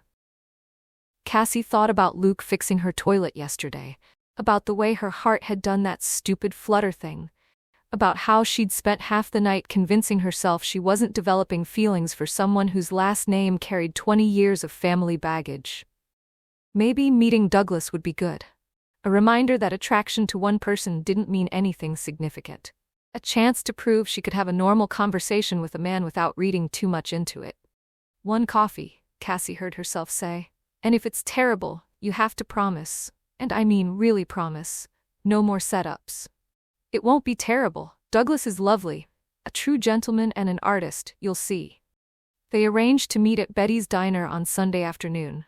Cassie spent Saturday trying not to think about it, which meant she thought about nothing else. She also tried not to think about Luke, which was equally unsuccessful. Every time she walked past the upstairs bathroom, she remembered the way he'd looked at her, the warmth in his voice when he talked about restoration. Sunday morning the church bells woke her at 8. Through her window, she watched the stream of people heading toward Grace Community Church. She wondered if Luke would be there. If he was the type to attend service before working on the building, or if he kept his faith and his work separate. Not that it mattered. She wasn't thinking about Luke. By 1:30, Cassie was dressed in jeans and a sweater, casual enough to signal this wasn't a real date, put together enough to avoid looking like she'd given up entirely. She walked to Betty's diner, enjoying the crisp autumn air, trying to approach this with an open mind. Douglas Pemberton was already there, sitting in a booth, but instead of looking at his phone or reading a menu, he appeared to be practicing facial expressions in the reflection of his water glass. He was mid-40s, wearing a burgundy velvet blazer over a black turtleneck, and had a silk scarf draped artfully around his neck despite the mild weather. He looked up when Cassie approached, and his face transformed into what she could only describe as theatrical delight. He stood, swept the scarf over his shoulder with a flourish, and took her hand, not to shake it, but to bow over it, like a Victorian gentleman. "Cassie Monroe." He pronounced her name like he was announcing her entrance at a ball. "What a pleasure, what an absolute pleasure. Please sit, grace us with your presence." Cassie slid into the booth, already feeling slightly off balance. "Thanks for meeting me. The pleasure is entirely mine. Bertie speaks so highly of you. She says you have a soul that yearns for authenticity, for truth, for meaning in the superficial world." Douglas leaned forward, his eyes intense. "Tell me, Cassie, what feeds your soul? What makes you feel truly alive?" Coffee. Usually. Speaking of which. But Douglas had already raised one hand dramatically, catching Donna's attention. 2 cappuccinos, please, extra foam. The foam is essential. It's like the punctuation mark on a perfect sentence. Donna looked at him blankly. We don't have cappuccinos, we got regular coffee or decaf. Douglas's face fell as if she'd just told him the theater was closing. No cappuccinos, but the froth, the texture, the experience. We got whipped cream we can put on top if you want. It's not the same. Douglas sighed deeply, like a tragic hero accepting his fate. Very well, 2 coffees. But please, tell the chef, does Betty still do the cooking? Tell her that this town needs more culture, more refinement. We cannot survive on pot roast alone. After Donna left looking thoroughly confused, Douglas turned back to Cassie with renewed energy. So tell me about yourself. Bertie mentioned you're between acts right now, a transitional period. How very Greek tragedy of you. I wouldn't call getting fired a Greek tragedy. Oh, but it is. The fall from grace, the moment of truth, the questioning of everything you thought you knew. Douglas pressed his hand to his chest. I played Oedipus last spring in our community production. Truly devastating. 6 people cried. 1 woman had to leave during the self-blinding scene. We used raspberry jam, very realistic, and she wrote a letter to the editor about it. A letter. That's how you know you've created art. That's intense. Art should be intense, it should make you feel things. Speaking of which, Douglas pulled out his phone and started scrolling. I'm directing Our Town this semester. Would you like to see photos from our rehearsals? This is me working with the actors on emotional authenticity. You can see the tears. Real tears, Cassie. No glycerin. He thrust his phone at her. The photo showed Douglas on a stage, arms spread wide, apparently mid-monologue, while several teenagers looked on with expressions that ranged from bewildered to vaguely concerned. That's great. You have to understand, Douglas continued, pocketing his phone. Theater is truth. It's the only place where we can truly explore the human condition without society's constraints. That's why I left corporate America 15 years ago. I was dying inside. Literally dying. My soul was shriveling like a... He snapped his fingers, searching for the metaphor. Like a raisin. Yes, like a raisin in the harsh sun of capitalism. Donna arrived with their coffee. Douglas immediately pulled out a small flask from his blazer pocket. Do you mind? He asked Cassie. I always add a touch of amaretto to my coffee. Italians have been doing it for centuries. It's not drinking, it's cultural appreciation. It's 1 o'clock in the afternoon. Art knows no time constraints. He added a generous pour to his cup. Are you sure you don't want some? It really opens up the flavor profile. I'm good, thanks. Douglas took a sip and closed his eyes like he was experiencing a religious moment. Magnificent. Now, where were we? Ah, yes, your journey, your hero's journey. Every person is living their own epic, Cassie. You're in Act 2 right now, the dark night of the soul, but Act 3 is coming. The resolution, the transformation. I'm not sure my life follows a 3-act structure. Everything follows a 3-act structure. Shakespeare knew it. The Greeks knew it. Even reality TV knows it. Setup, conflict, resolution. We're all just actors on the stage of life, playing our parts. He gestured dramatically, nearly knocking over the sugar dispenser. Tell me, what role are you playing right now? The wounded wanderer? The seeker of truth? The phoenix rising from the ashes? I'm playing the role of unemployed person trying to figure out what's next. But don't you see, that's the most important role. That's Hamlet in his uncertainty. That's Blanche Du Bois depending on the kindness of strangers. That's... He paused, a thought clearly striking him. Wait, do you have any theater experience? Not really. I was a tree in a 2nd grade play once. Douglas's eyes lit up. Perfect. That's perfect. We need townspeople for our town. Just background roles, but essential to the overall tableau. You wouldn't have any lines, just presence. The art of being. Could you commit to rehearsals 3 nights a week? Plus weekends? And the show runs for 2 weeks in December. So you'd need to be available every evening from the 5th through the 18th, with a Sunday matinee on the 15th. I don't think. You'd be perfect. I can see it now. You have a quality about you, a je ne sais quoi, a wounded dignity. It's very Chekhov. He pulled out a small notebook. Apparently everyone in Havens Creek carried notebooks, and started scribbling. I'm seeing you as townsperson number 4, maybe a brief moment where you cross stage left during the wedding scene. It's a subtle role, but subtlety is its own form of power. Douglas, I'm not interested in being in a play. Not interested? How can you not be interested in exploring the human condition through the timeless medium of live theater? Pretty easily, actually. He looked genuinely wounded. But art is what makes us human. Without art, we're just... people having coffee? Exactly. And how boring is that? He took another sip of his amaretto-laced coffee. You know what your problem is? You're afraid. Afraid to be vulnerable. Afraid to let people see the real you. Theater forces you to break down those walls, to expose your truth, your authentic self. Cassie felt her patience wearing thin. My problem isn't fear of vulnerability. My problem is that I came here for a normal conversation, and instead I'm being recruited for amateur theater. Amateur? Amateur? Douglas pressed both hands to his chest like she'd stabbed him. Community theater is not amateur, it's grassroots artistry. It's democracy in action. Cassie's phone buzzed. She'd never been so grateful for an interruption. It was from Jenny Harrison. Sorry to bother you, but do you have any Band-Aids? Tommy fell off his bike and we're completely out. I'm sorry, Cassie said, standing abruptly. Emergency. I have to go. Douglas stood too, dramatically. An emergency? What kind of emergency? Is someone hurt? Should I come? I took a stage combat class. I know basic first aid. My neighbor's kid scraped his knee. I'm sure he'll survive, but I really need to. Wait. Douglas pulled a flyer from his blazer pocket. Take this. It's information about our upcoming production. And this. He handed her another flyer. This is about our improv workshop. And this one is about our annual fundraiser where we perform scenes from Shakespeare in the Park. Think about it, Cassie. Think about what you're missing by choosing isolation over artistic community. Cassie took the flyers. It seemed easier than arguing, and backed toward the door.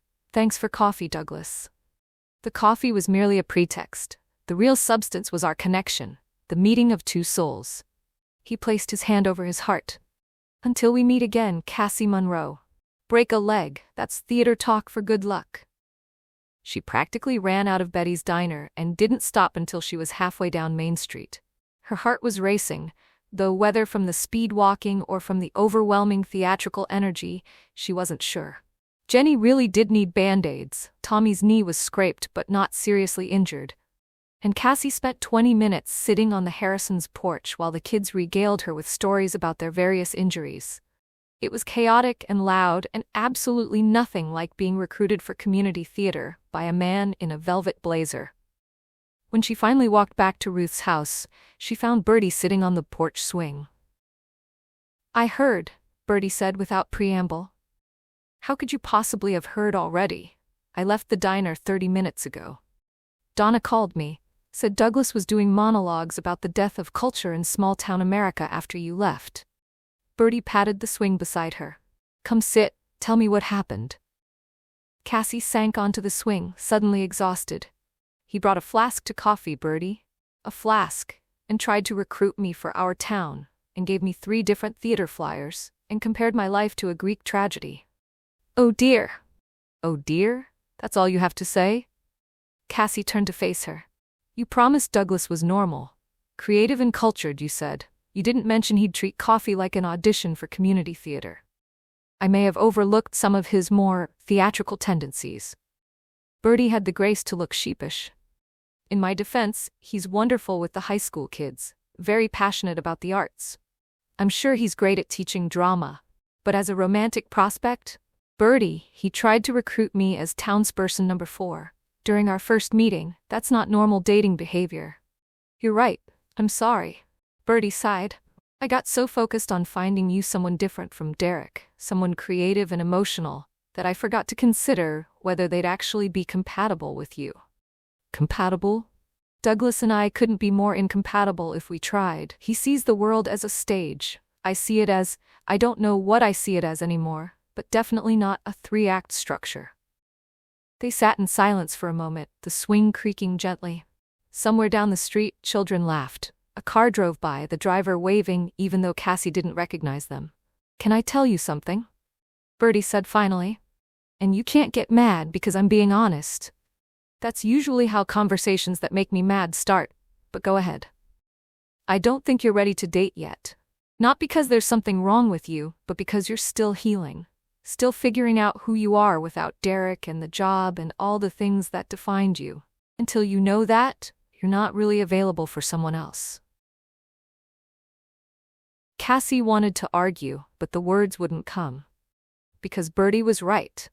She'd agreed to these dates not because she was interested in moving on, but because she was trying to prove something.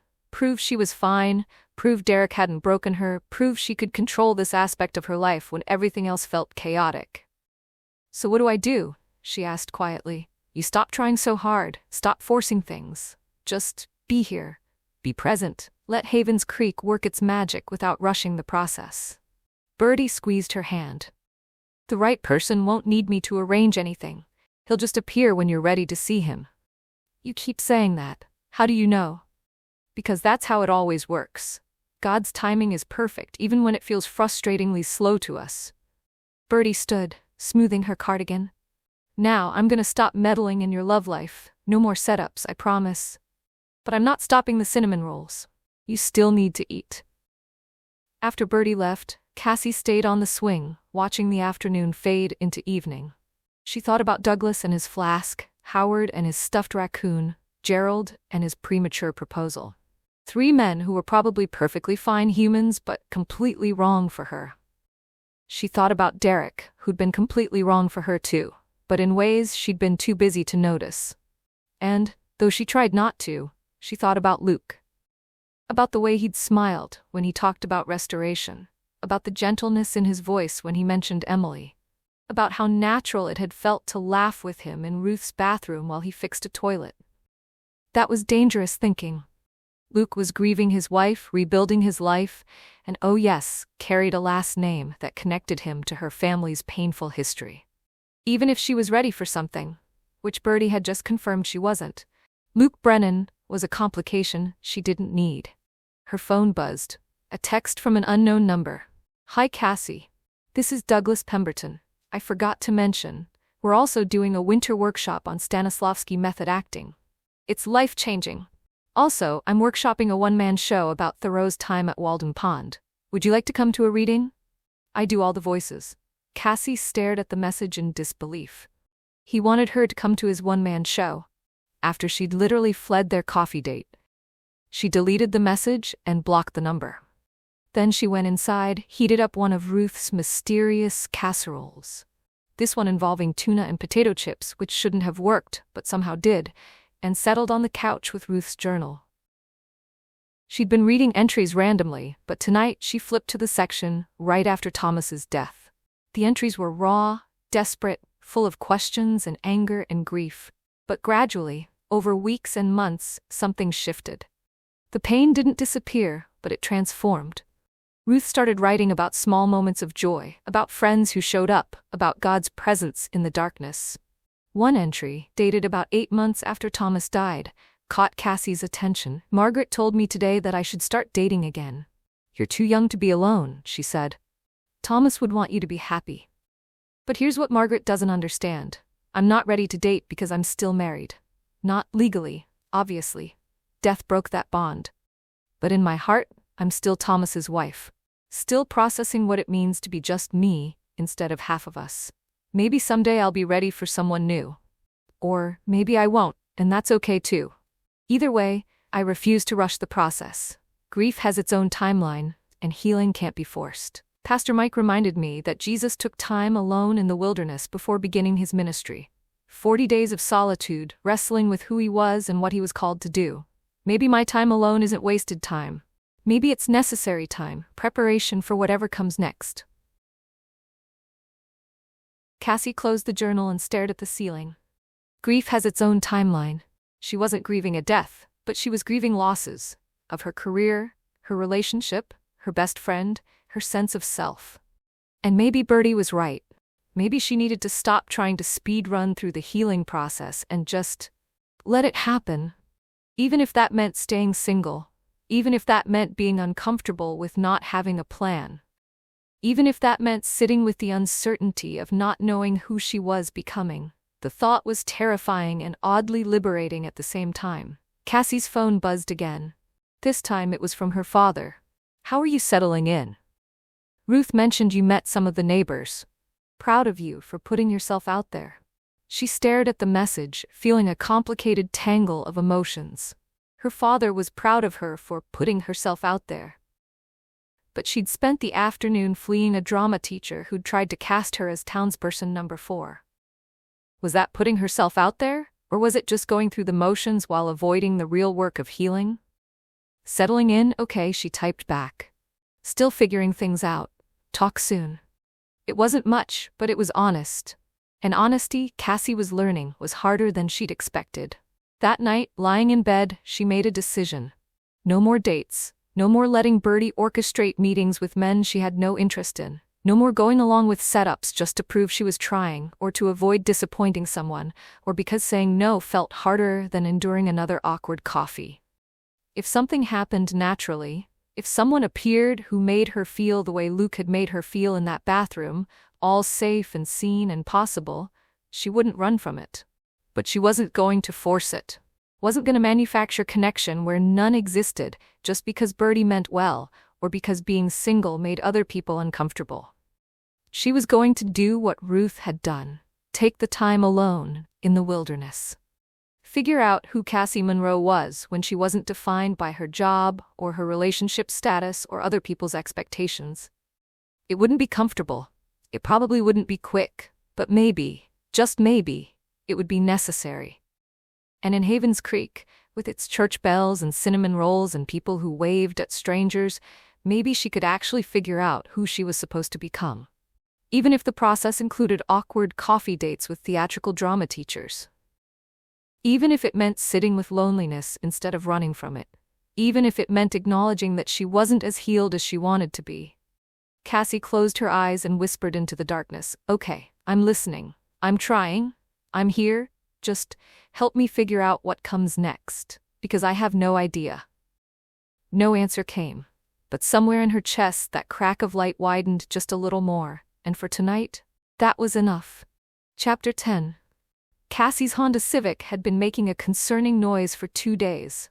It started as a faint whining sound when she accelerated, the kind of noise you could convince yourself was just wind or road texture or your imagination. By Tuesday morning, it had progressed to an unmistakable grinding that made her wince every time she pressed the gas pedal. She should have taken it to a mechanic immediately. That would have been the smart, responsible thing to do. But between the disastrous dates, the constant low-grade anxiety about her dwindling savings, and the general overwhelm of trying to rebuild her life, car maintenance had fallen to the bottom of her priority list. Which was how she found herself on Tuesday afternoon, driving back from the grocery store, when the Civic made a sound like a dying animal and lost all power.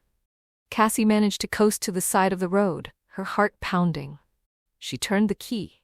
Nothing. Not even the clicking sound that usually indicated a dead battery. Just absolute, mechanical silence. "No, no, no," she muttered, trying again. Still nothing. "Please. Come on. Don't do this." The car remained stubbornly dead. Cassie looked around, trying to get her bearings.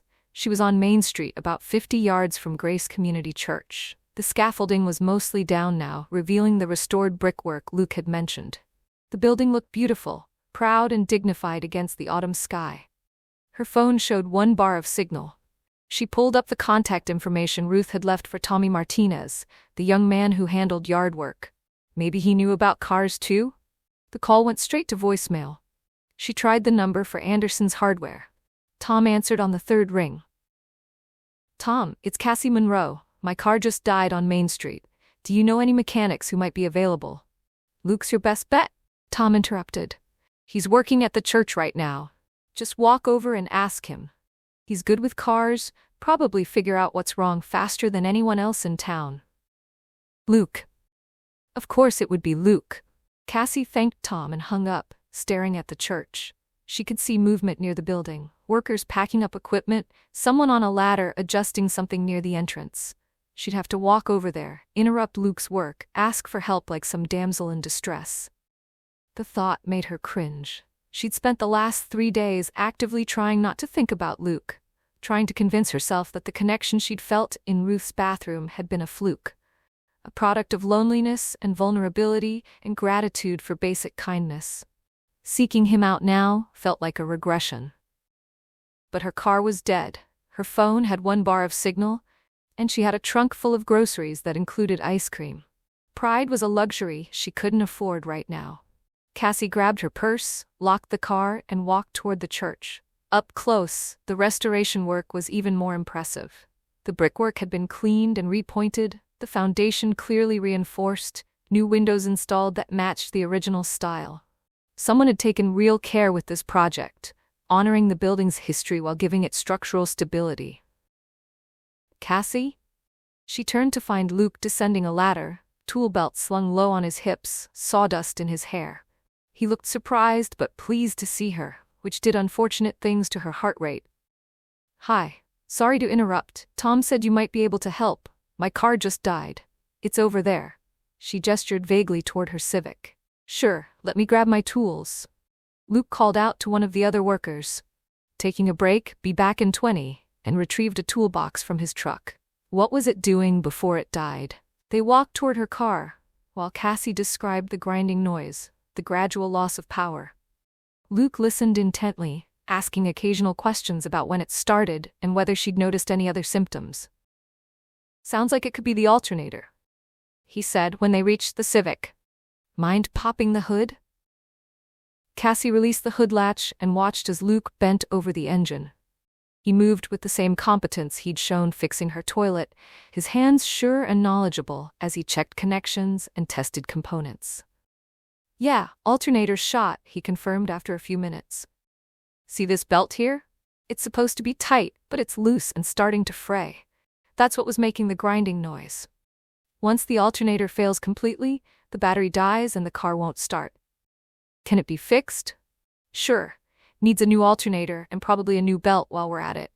I can do it, but I'd need to get the parts from the auto supply store in Oakley. They close at 5. He checked his watch. "It's 4:15 now. I could probably make it, but it'd be close. I don't want to mess up your work schedule." "It's fine. We're basically done for the day anyway." Luke straightened, wiping his hands on a rag from his pocket. "But the repair will take a couple hours once I get back with the parts. You're looking at 7, maybe 7:30 before the car's drivable again." Cassie's heart sank. She couldn't ask Luke to spend his entire evening fixing her car. That was too much, too presumptuous, too. "Tell you what," Luke said, reading her expression. "Let me grab the parts now. You can help me with the installation. I'll teach you how to replace an alternator. It's a useful skill. And then I can give you a ride home after. Grab some dinner. Consider it payment for the lesson." "You want me to pay you in dinner for you fixing my car?" "I want to have dinner with you," Luke said simply. "The car's just a convenient excuse." The honesty of it took her breath away. No games, no pretense, just straightforward acknowledgement that he wanted to spend time with her. When was the last time someone had been that direct? "Okay," Cassie heard herself say. "But I'm buying dinner. You're doing me the favor." Luke's smile, that dangerous dimple appearing, sent warmth through her chest. "Deal. Let me run to Oakley. There's a diner across the street from the church, Betty's. Why don't you wait there? It's warmer than sitting in your car." After Luke drove off, Cassie retrieved her groceries and walked them back to Ruth's house. The ice cream would survive in the freezer, and everything else could wait. She changed out of her grocery shopping clothes into jeans and a flannel shirt, practical for helping with car repair, and walked back to Main Street. Betty's diner was nearly empty at 4:30. Cassie chose a booth by the window where she could watch for Luke's truck and ordered coffee from Donna, who seemed delighted to see her return after the Martin disaster. "Back so soon? Don't tell me Bertie set you up with another one." "Car trouble actually. Luke Brennan's getting parts to fix it." "Luke's a good man." Donna refilled Cassie's coffee without being asked. "Been through a lot, that one. His wife dying so young, then his daddy having that stroke. But he never complains, just keeps showing up, keeps helping people. That's real faith, if you ask me. The kind that does things instead of just talking about them." Cassie wrapped her hands around the warm mug. "How long ago did his wife die?" 3 years now, maybe a little more. Emily. Sweet girl, taught 3rd grade at the elementary school. Everybody loved her. When she got sick, the whole town rallied. Meal trains, fundraisers for medical bills, prayer chains.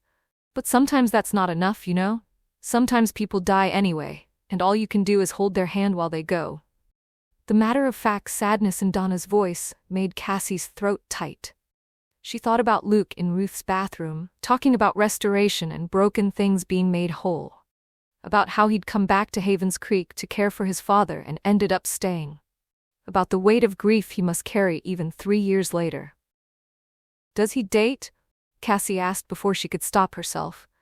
"I mean, not that I'm asking for myself, I'm just curious."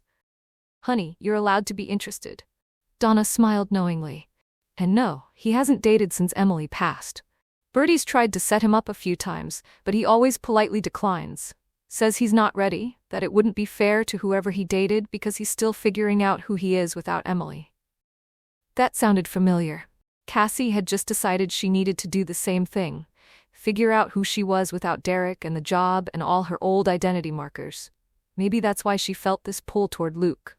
Not just attraction, but recognition. Two people learning to rebuild after loss. Luke's truck pulled up outside at 5:15. Cassie watched him climb out, toolbox and a bag of parts in hand. He moved with an easy confidence that came from years of physical work, completely at home in his body in a way Derek had never been. "Stop comparing them," she told herself. "Derek is the past. This is just whatever this is." "Ready to learn some automotive repair?" Luke asked when she joined him outside. "As ready as I'll ever be." The next 2 hours passed in a blur of mechanical terminology and careful instruction. Luke walked her through each step. How to disconnect the battery. Always disconnect the negative terminal first. How to remove the serpentine belt. There's a tensioner here, see it? How to unbolt the old alternator and install the new one. He was patient when she struggled with a stubborn bolt. Encouraging when she successfully completed a step.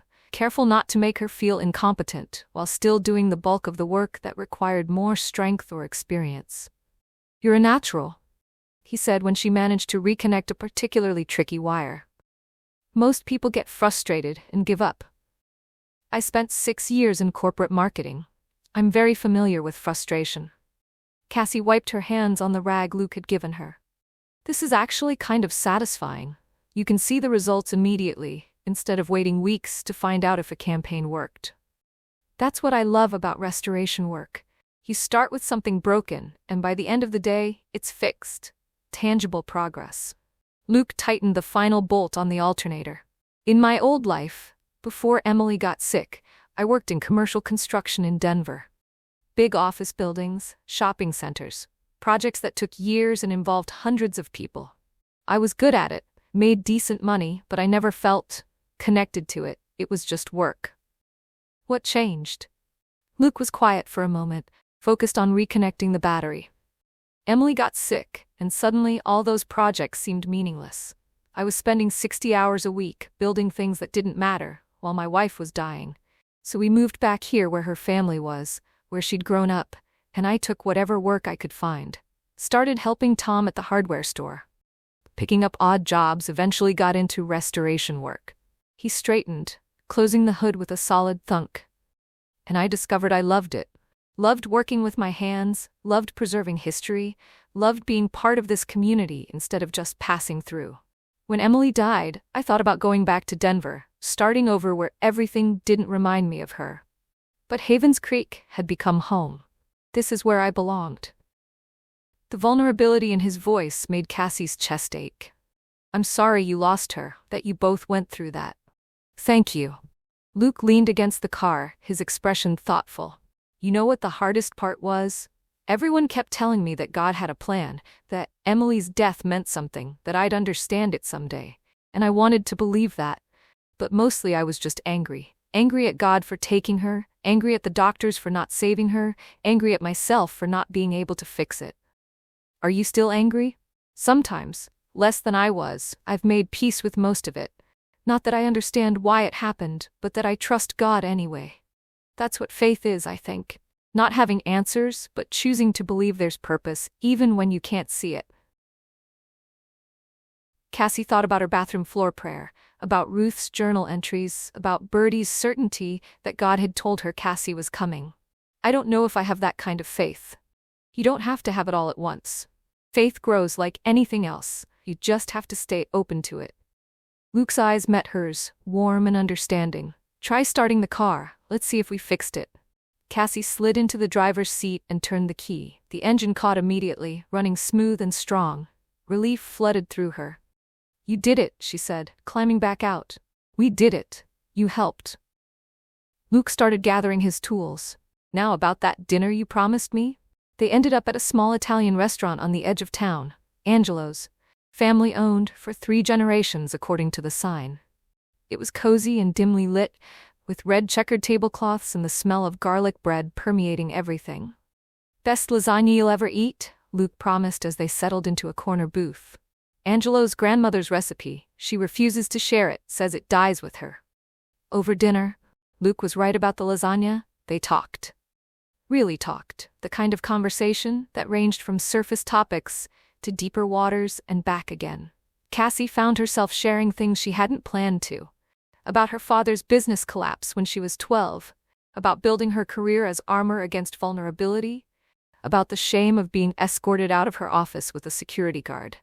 You did the right thing, Luke said firmly when she finished. Refusing to falsify data? That took courage. Most people would have just signed off and kept their job.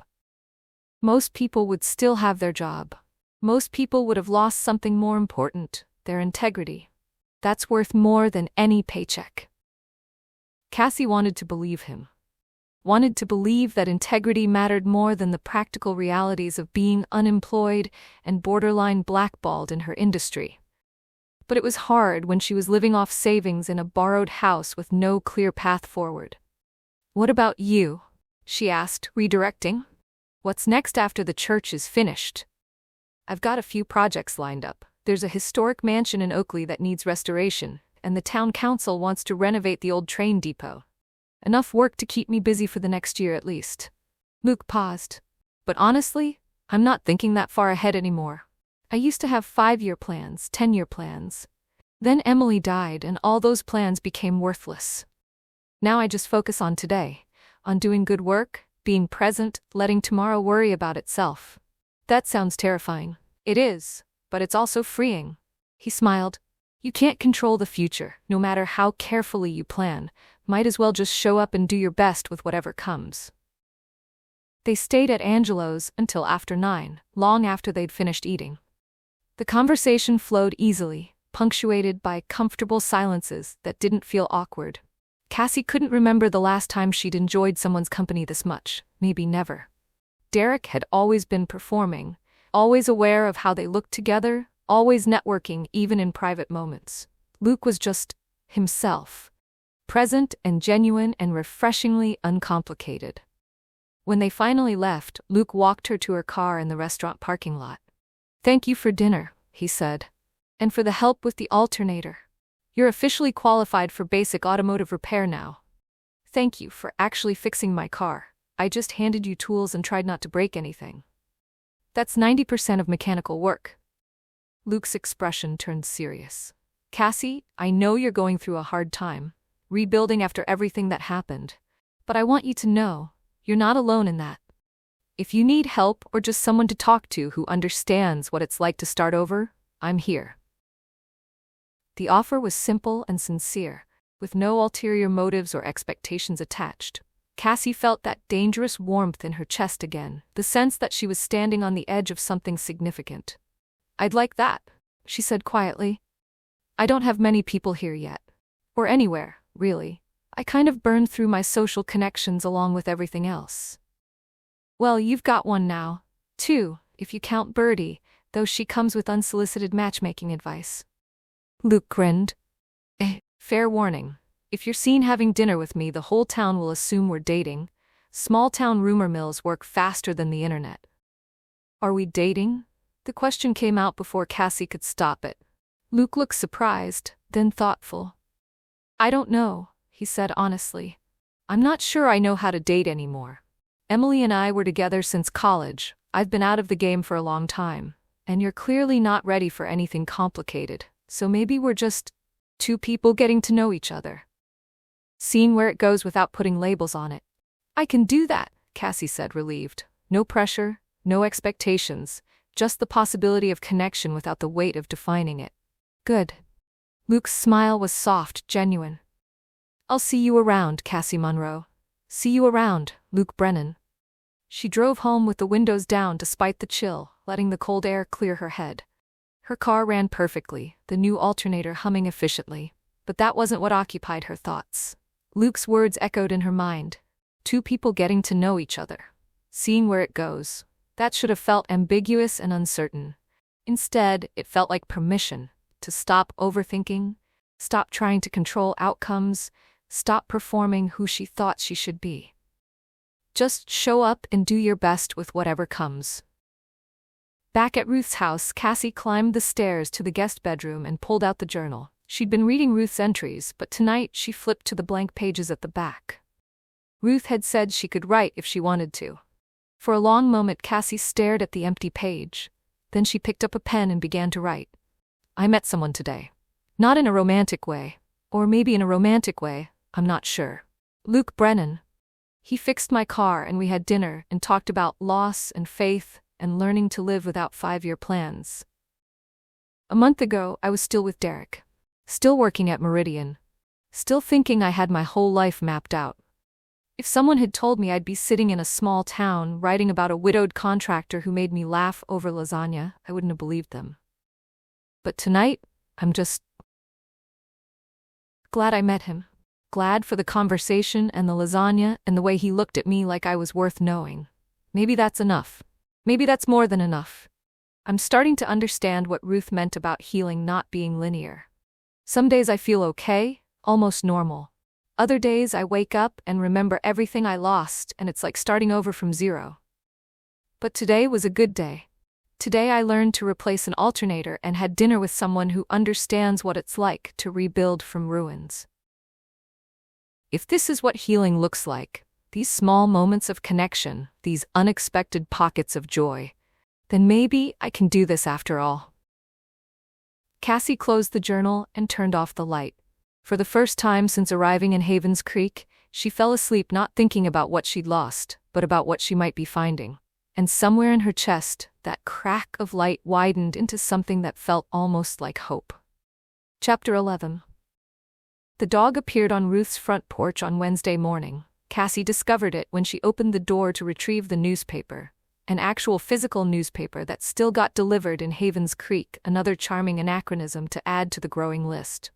The dog was medium-sized, some kind of terrier mix with wiry brown fur and the saddest eyes Cassie had ever seen. It looked up at her with an expression of such profound hope that her heart immediately broke. "Hey there," Cassie said softly, crouching down. "Where did you come from?" The dog wagged its tail tentatively, as if afraid the gesture might be rejected. No collar, Cassie noticed, ribs showing slightly through its coat. It had been on its own for a while. "Are you hungry?" The tail wagging intensified. Cassie went inside and returned with a bowl of water and some leftover chicken from last night's casserole. The dog attacked both with desperate enthusiasm, and Cassie made a mental note to call someone about a lost pet. Animal control? The police? Did Havens Creek even have animal control? She was Googling Havens Creek lost pets when Jenny Harrison appeared at the end of the driveway, pushing a stroller with her youngest while the older two trailed behind on bikes. "Oh, you found Buster," Jenny called out. "Buster?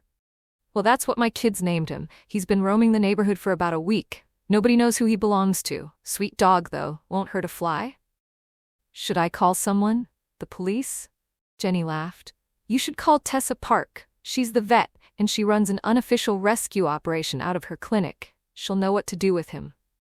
She rattled off a phone number which Cassie quickly entered into her phone. After Jenny left, Cassie sat on the porch with Buster. The name had already stuck, and dialed the number. "Havens Creek Veterinary Clinic, this is Tessa." The voice was young, energetic, with a laugh already in it, like the speaker found the world perpetually amusing. "Hi, I'm Cassie Monroe. I'm house-sitting for Ruth Mitchell, and there's a stray dog on the porch. Jenny Harrison said I should call you?" Buster. Oh, thank God. I've been looking for that little escape artist for 3 days. He keeps slipping out of my rescue kennels. I swear he's part Houdini. Can you keep him there? I'll come grab him as soon as I finish with my current patient. Sure, but you're Ruth's niece, right? From Chicago? Bertie told me about you. And by told me about you, I mean she gave me your entire life story including the terrible dates. I'm so sorry about Gerald. He proposed to me once too, after we served on a church committee together. It's like his default setting. Cassie found herself laughing despite her confusion. Does everyone in this town know everything about everyone? Pretty much, yeah. It's equal parts comforting and annoying. I'll be there in 20 minutes. Tessa arrived in exactly 18 minutes, driving a beat-up Subaru covered in bumper stickers about animal rescue. She bounded out of the car with the energy of someone who'd had way too much coffee, wearing scrubs covered in what appeared to be multiple species of animal hair. Cassie? Hi, I'm Tessa Park, and oh my gosh, you're even prettier than Bertie said. No wonder Luke's been. She stopped herself, grinning. Never mind, I'm not supposed to gossip, even though technically it's not gossip if it's true, right? That's what I tell myself. She was younger than Cassie expected, late 20s, probably, with long black hair pulled into a messy bun and bright dark eyes that missed nothing. She wore no makeup and didn't seem to care, radiating the kind of natural confidence that came from being completely comfortable in your own skin. Luke's been what? Cassie asked, unable to help herself. Nope. Absolutely not. I already almost stuck my foot in my mouth and I've known you for 30 seconds. New record, actually. Usually takes me at least a minute.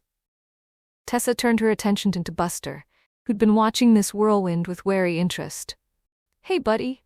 Ready to stop escaping and just accept that I'm trying to help you? Buster wagged his tail and allowed Tessa to scoop him up with practiced ease. So here's the thing, Tessa said, settling Buster on her hip like a toddler. Buster's been on the streets for at least 2 weeks. No chip, no collar, nobody's claimed him. He's healthy enough, just needs some food and TLC.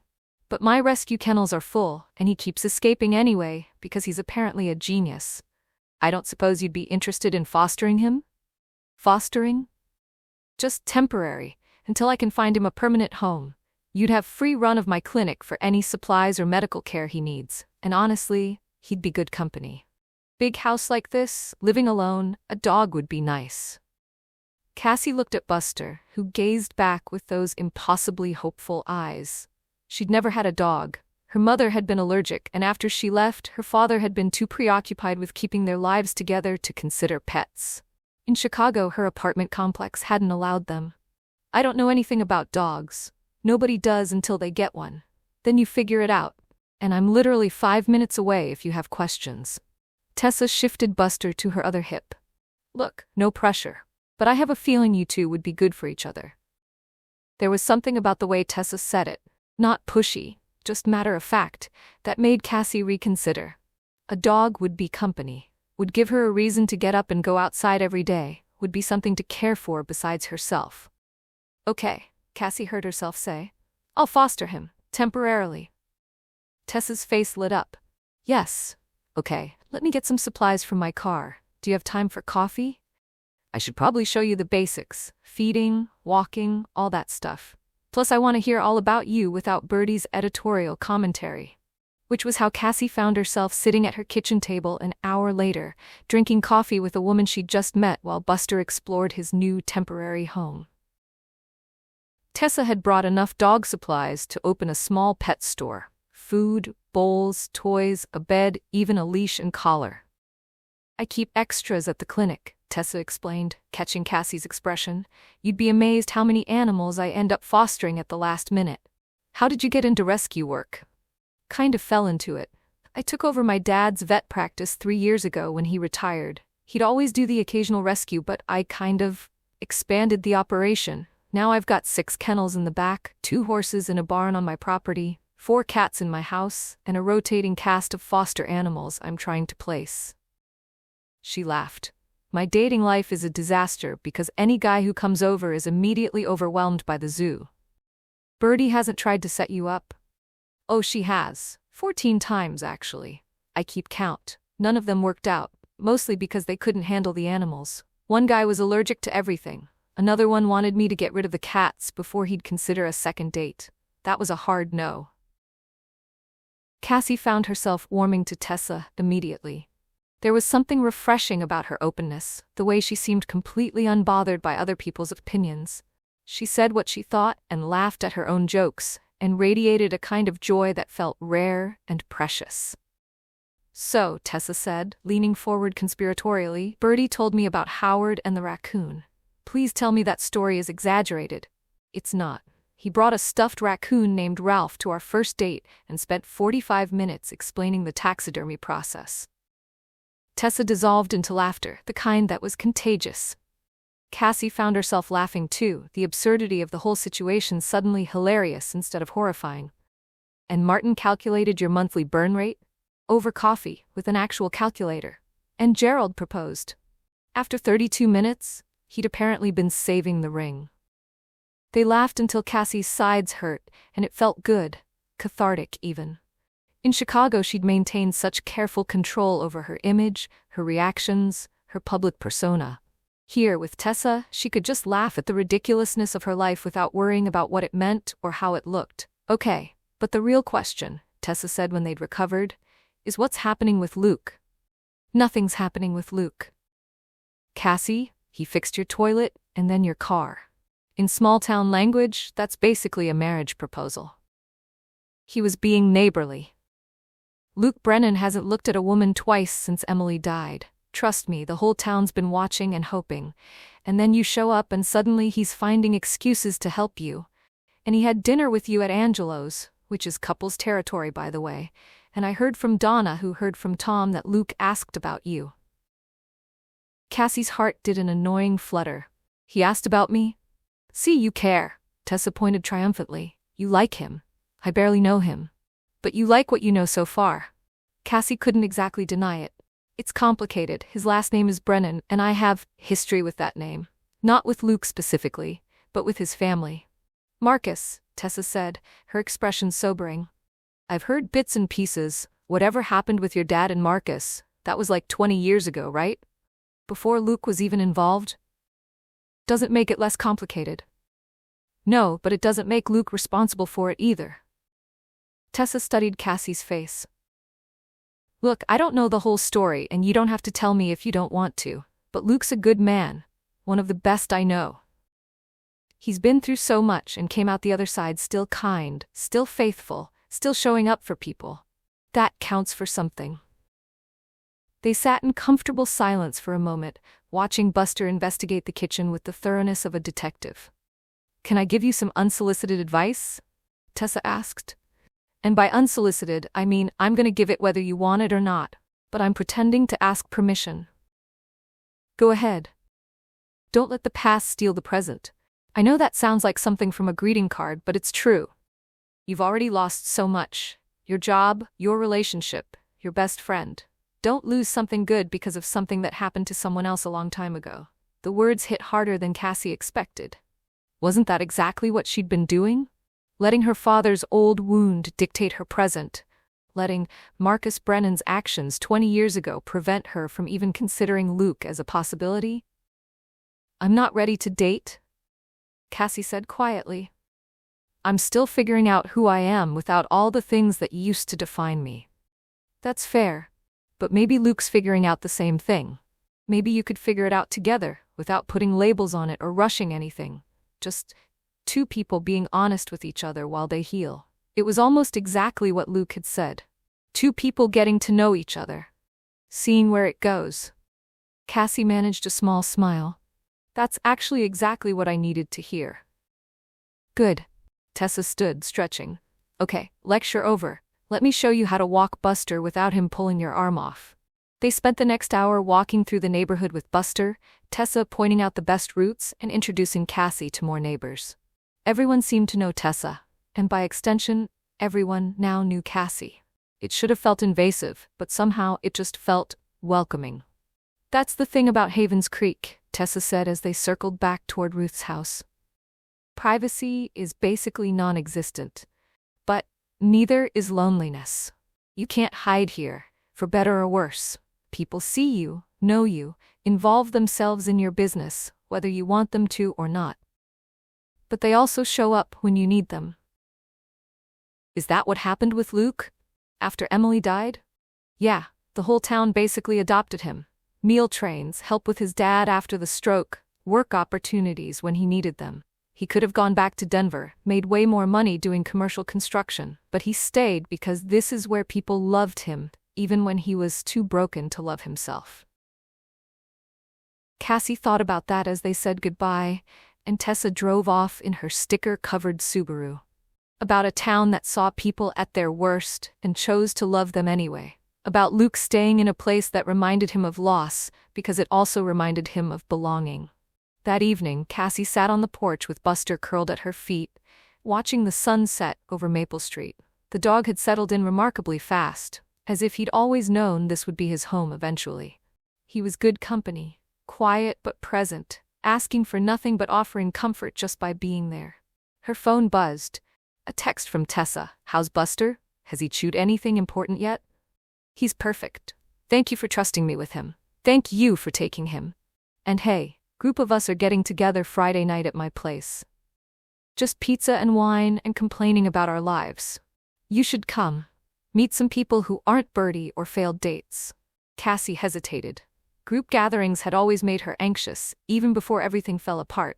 The social performance required, the small talk, the energy of being on for hours. But Tessa felt safe, and the idea of sitting alone in Ruth's house another Friday night felt suddenly unbearable. What time? 7 p.m. I'll text you my address. Fair warning, there will be animals everywhere, and at least one friend who will ask invasive questions.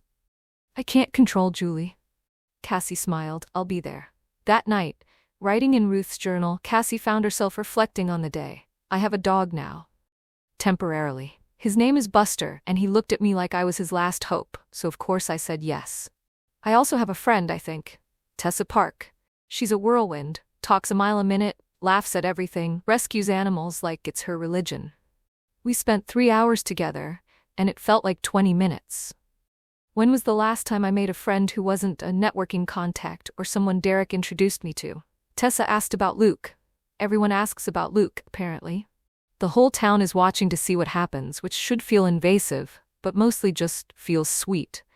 Like they care about him and want him to be happy. She said not to let the past steal the present. I'm trying. But it's hard to separate Luke from the name Brennan, from everything that name represents in my family history. Even though rationally I know Luke had nothing to do with what Marcus did. Even though holding someone responsible for another person's actions is exactly the kind of unfair judgment I'd hate if someone did it to me. Maybe that's what healing looks like, making choices based on who people are now, instead of what happened before. Giving grace to others the way I hoped they'd give it to me. Maybe that's faith. Cassie closed the journal and looked at Buster, who'd claimed the spot at the foot of her bed, like he'd always slept there. His presence was comforting in a way she hadn't expected, something alive and warm and dependent on her, reminding her that she was capable of taking care of another creature, even when she barely felt capable of taking care of herself. We're going to be okay, she told him. Both of us. We're going to figure this out.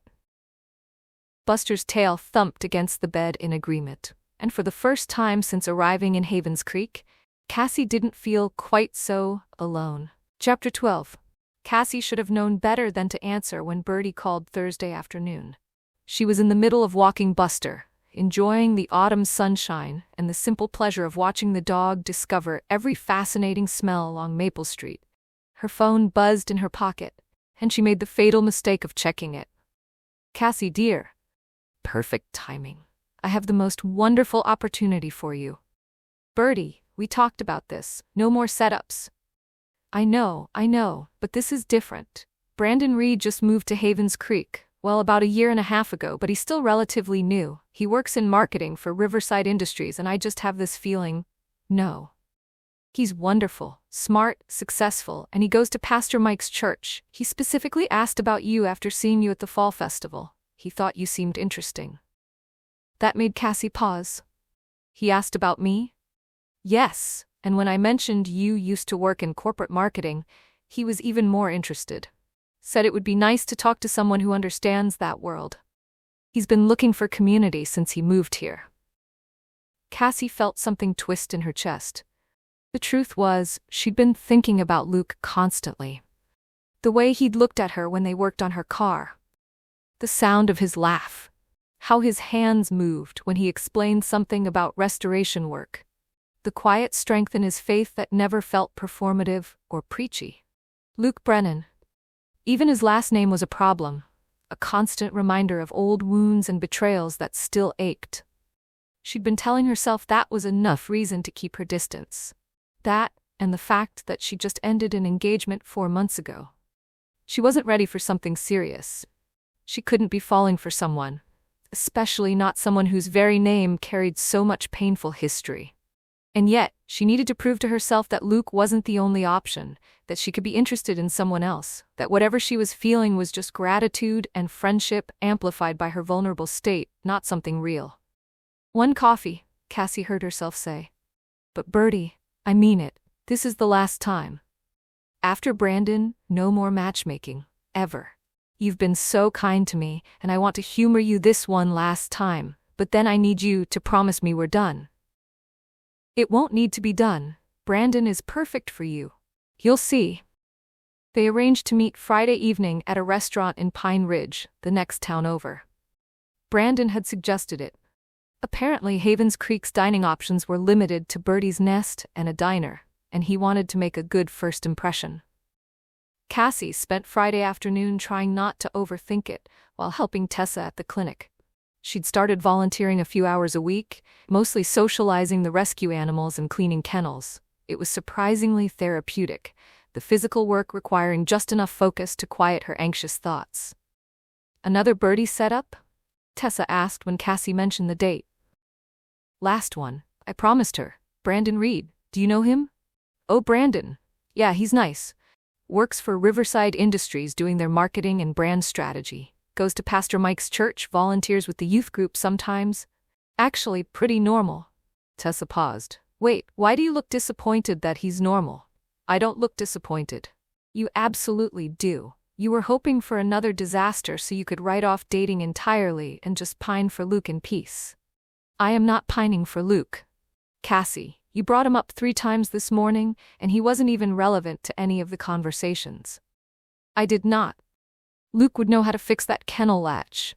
Luke mentioned that breed has hip problems. I wonder if Luke's tried that new hardware store in Pine Ridge." "You're like a walking Luke Brennan advertisement." Cassie felt heat rise in her face. "His last name is Brennan. That's complicated. Life is complicated. Doesn't mean you ignore what's right in front of you." Tessa gave her a knowing look. "Besides, Luke isn't responsible for what someone else with his last name did." "I'm not ready for a relationship. I just got out of an engagement. Months ago. And it was with a cheating weasel who didn't deserve you anyway." Tessa handed her a squirming puppy to socialize. "Look, go on the date with Brandon. He's a good guy. If it works out, great. If it doesn't, at least you'll know for sure what or who you really want." Cassie arrived at Riverside Bistro at 7 o'clock to find Brandon already waiting in the lobby. Bertie hadn't exaggerated. He was handsome in an effortless way, with dark hair, warm eyes, and the kind of smile that probably made him excellent at client presentations. He wore dark jeans and a navy button-down that looked casual but carefully chosen, and when he stood to greet her, Cassie noticed he was tall without being overwhelming. "Cassie, I'm Brandon. It's great to finally meet you." His handshake was firm, confident. "I have to admit, I've been curious about you since the fall festival. You were the only person who looked as overwhelmed by the corn maze as I felt." Cassie laughed. "That corn maze was aggressive. I'm pretty sure it was designed by someone with a grudge against city people, right? I grew up in Seattle, so my navigation skills are based on street grids and coffee shops per capita, not agricultural landmarks." He gestured toward the dining room. "Shall we?" The hostess led them to a corner table with soft lighting and actual cloth napkins. The menu featured things like pan-seared scallops with butternut squash puree and duck confit with cherry gastrique. A significant upgrade from Bertie's meatloaf special. "This is nice," Cassie said, scanning the menu. Very different from Havens Creek dining options. I love Birdie's Nest, but sometimes you need food that doesn't come with a side of town gossip. Brandon grinned. Though I'm learning that's part of Havens Creek's charm. Everyone knows everything about everyone. Which must make dating interesting. You have no idea. I went on a date 3 months ago, and Birdie knew about it before I'd even driven the woman home. She called to ask how it went while we were still at dessert. Cassie nearly choked on her water. That's both impressive and terrifying. That's Birdie. Brandon's expression softened. But she means well, and honestly, she's been great since I moved here. When you're new in a small town, having someone like her looking out for you makes a huge difference. She has been kind, Cassie agreed. Aggressively kind, but kind. They ordered. Cassie chose the scallops, Brandon the duck, and fell into easy conversation. He'd moved to Havens Creek 18 months ago, when Riverside Industries recruited him to revamp their marketing strategy. The company manufactured industrial equipment, which didn't sound exciting, but Brandon explained how he'd been working to rebrand them for a younger demographic and expand their digital presence. It's actually fascinating, he said, eyes lighting up. Everyone assumes industrial equipment marketing is boring, but there's so much potential. We've been doing video campaigns showing the machinery in action, partnering with trade schools, building a social media presence that makes welding look cool. Making welding look cool is genuinely impressive, Cassie said. At Meridian, we were always chasing the next trend, trying to make luxury condos seem like lifestyle statements rather than just expensive boxes in the sky. Oh, you worked on the Meridian campaign? I saw some of that work, the Elevate Your Life series. That was us. Though I mostly worked on the digital strategy and content calendar, making sure we hit all the algorithms just right so wealthy people would see ads for things they didn't need. Brandon laughed. That's marketing in a nutshell. Create desire for things people didn't know they wanted. He paused. Is that why you left? The ethics of it? Cassie hadn't expected the direct question, but something about Brandon's genuine curiosity made her answer honestly. Partially. Mostly I refused to sign off on a campaign that was basically fraud, and my boss didn't appreciate my moral stance. Good for you. Seriously, it's easy to talk about ethics until your job's on the line. He took a sip of wine. Is that why you came to Havens Creek? Fresh start? Something like that. My grandmother left me her house, and I needed somewhere to figure out my next move. Cassie realized she was editing the story, leaving out Derek, the broken engagement, the complete implosion of her entire life. But Brandon didn't need all her damage on a first date. Their food arrived, and it was objectively delicious.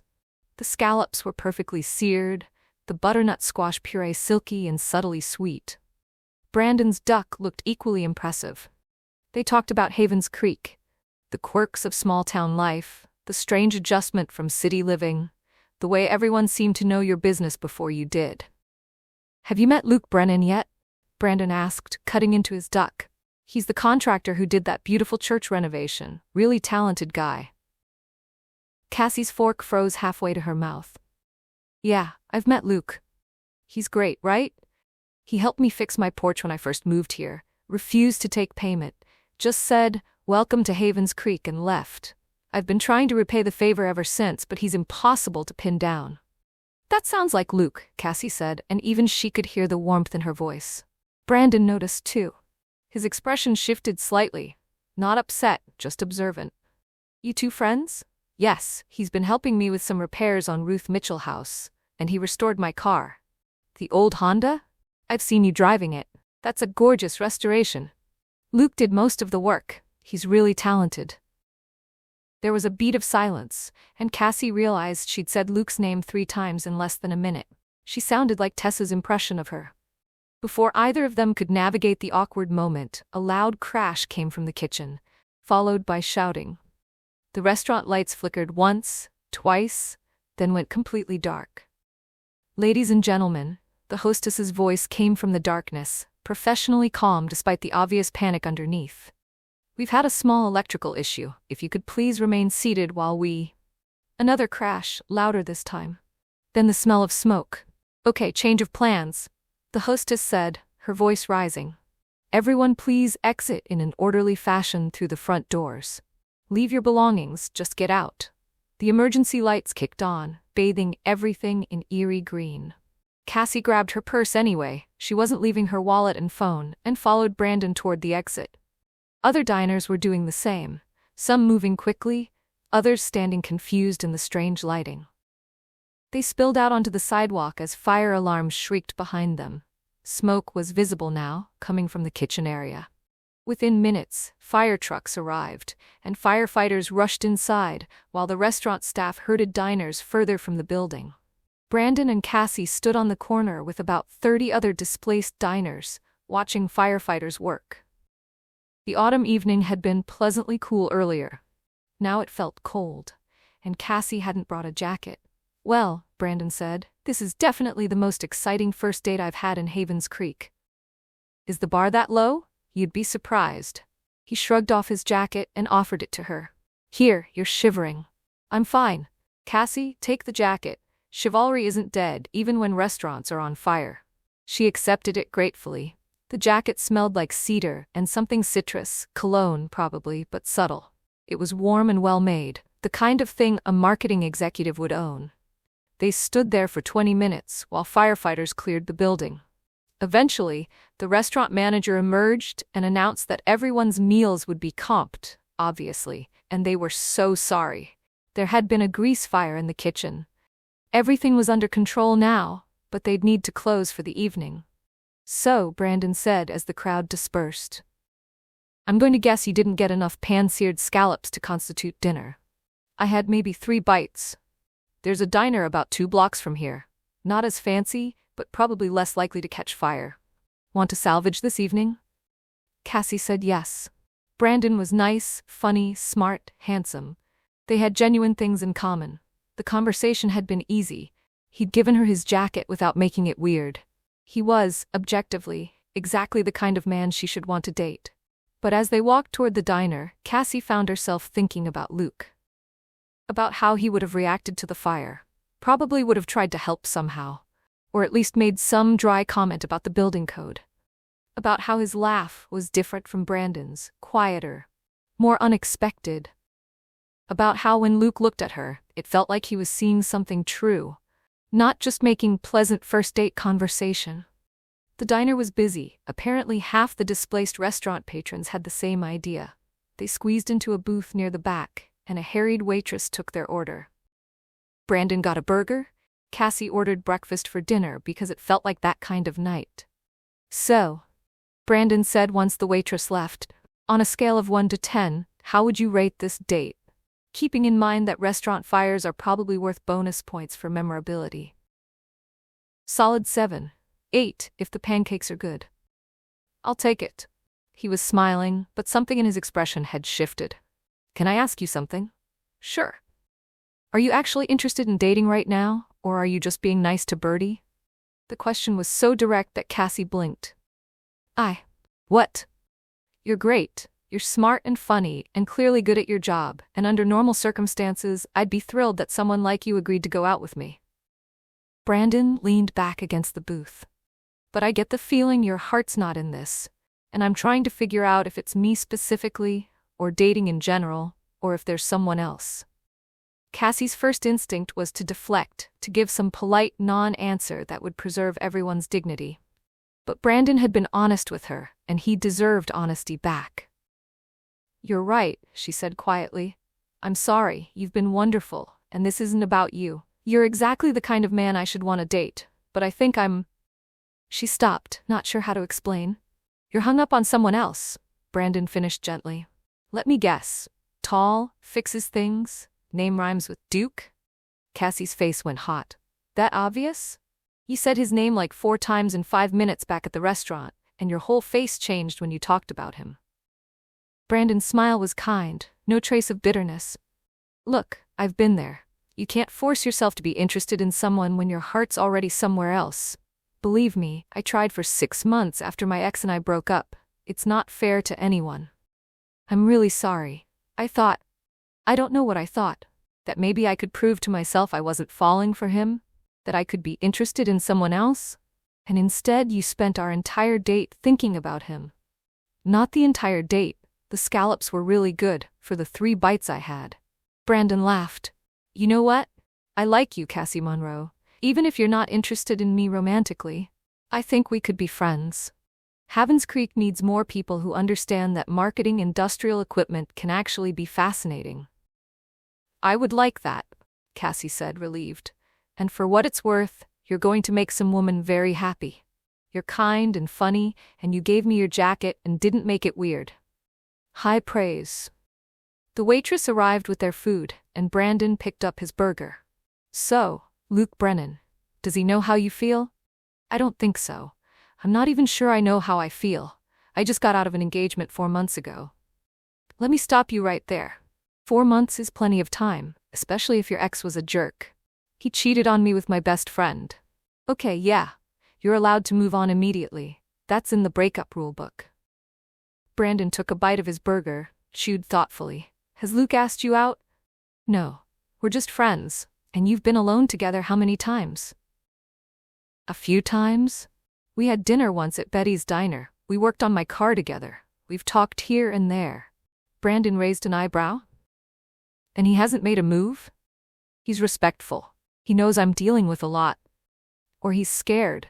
Or he thinks you're not interested. Or he's one of those noble idiots who's trying to give you space when what you actually need is for him to be honest about his feelings.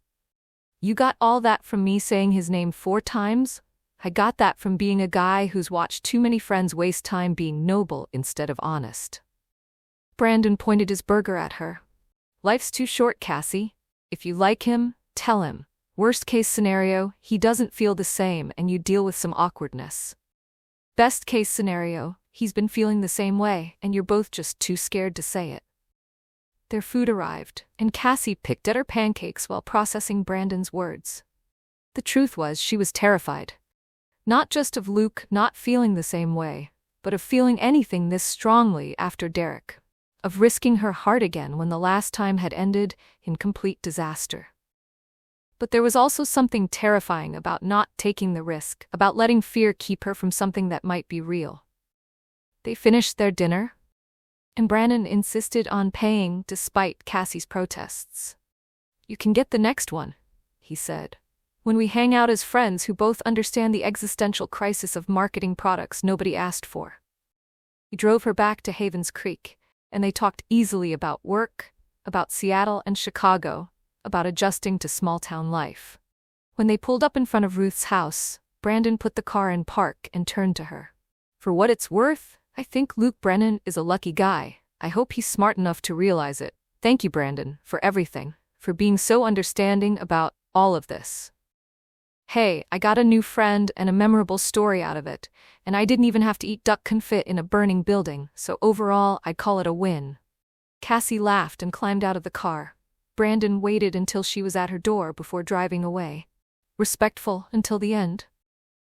Inside, Buster greeted her with his usual enthusiasm, and Cassie collapsed on the couch with the dog's head in her lap.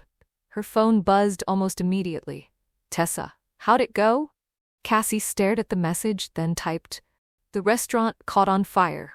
We ended up at a diner. Brandon is lovely. We're gonna be friends. Tessa, the restaurant caught on fire? Also, you're gonna be friends? That's code for I'm in love with Luke, isn't it? Cassie didn't respond, but she didn't need to. Tessa knew her well enough by now. She sat there in the quiet house, stroking Buster's soft ears, and thought about Brandon's words. Life's too short. If you like him, tell him. But telling Luke meant admitting it to herself first, meant acknowledging that despite every logical reason to keep her distance, the timing, the vulnerability, the fear, even his ridiculous last name, she was falling for him anyway.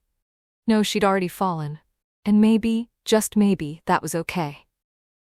Chapter 13. Cassie waited until Saturday morning to confront Bertie. She needed the night to cool down, to process her frustration so it wouldn't come out as an explosion, but as something more controlled. More articulate. But by the time she walked into Bertie's nest at 8 a.m., her emotions had only sharpened into something precise and demanding.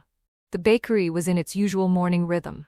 The smell of fresh cinnamon rolls, the hiss of the espresso machine, the low murmur of conversation from the early crowd. Bertie stood behind the counter arranging pastries in the display case, humming a hymn under her breath. She looked up when Cassie entered, and her smile faltered. "Oh, good morning, dear. How did the date with Brandon go? We need to talk." Cassie's voice was quiet, but firm. "Privately." Bertie's expression shifted from curious to wary. She called to her assistant, a teenage girl named Melissa, to watch the counter, then led Cassie to the back office. It was a tiny room cluttered with invoices, supply orders, and a desk covered in what appeared to be 50 years of accumulated paperwork. "The restaurant caught fire, didn't it? I heard something about," Bertie started. "Yes, the restaurant caught fire. But that's not why I'm here." Cassie remained standing. "You're going to listen first? Then you can explain." Bertie settled into her desk chair, looking smaller than usual. She folded her hands in her lap and waited. 5 dates, Bertie. You've set me up on 5 dates in the last few weeks. Howard brought a dead raccoon to dinner and spent 45 minutes explaining taxidermy. Martin calculated my monthly expenses and quoted Dave Ramsey at me for an hour. Gerald proposed after 32 minutes with a ring he's been saving for the right woman.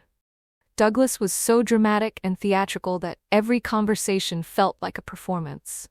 And Brandon, Cassie paused. Brandon was actually perfect, kind, smart, successful, good-looking, shares my professional background. We had genuine things to talk about. He was everything I should want. Bertie's eyebrows rose slightly. But I spent the entire date thinking about Luke. Cassie's voice cracked slightly.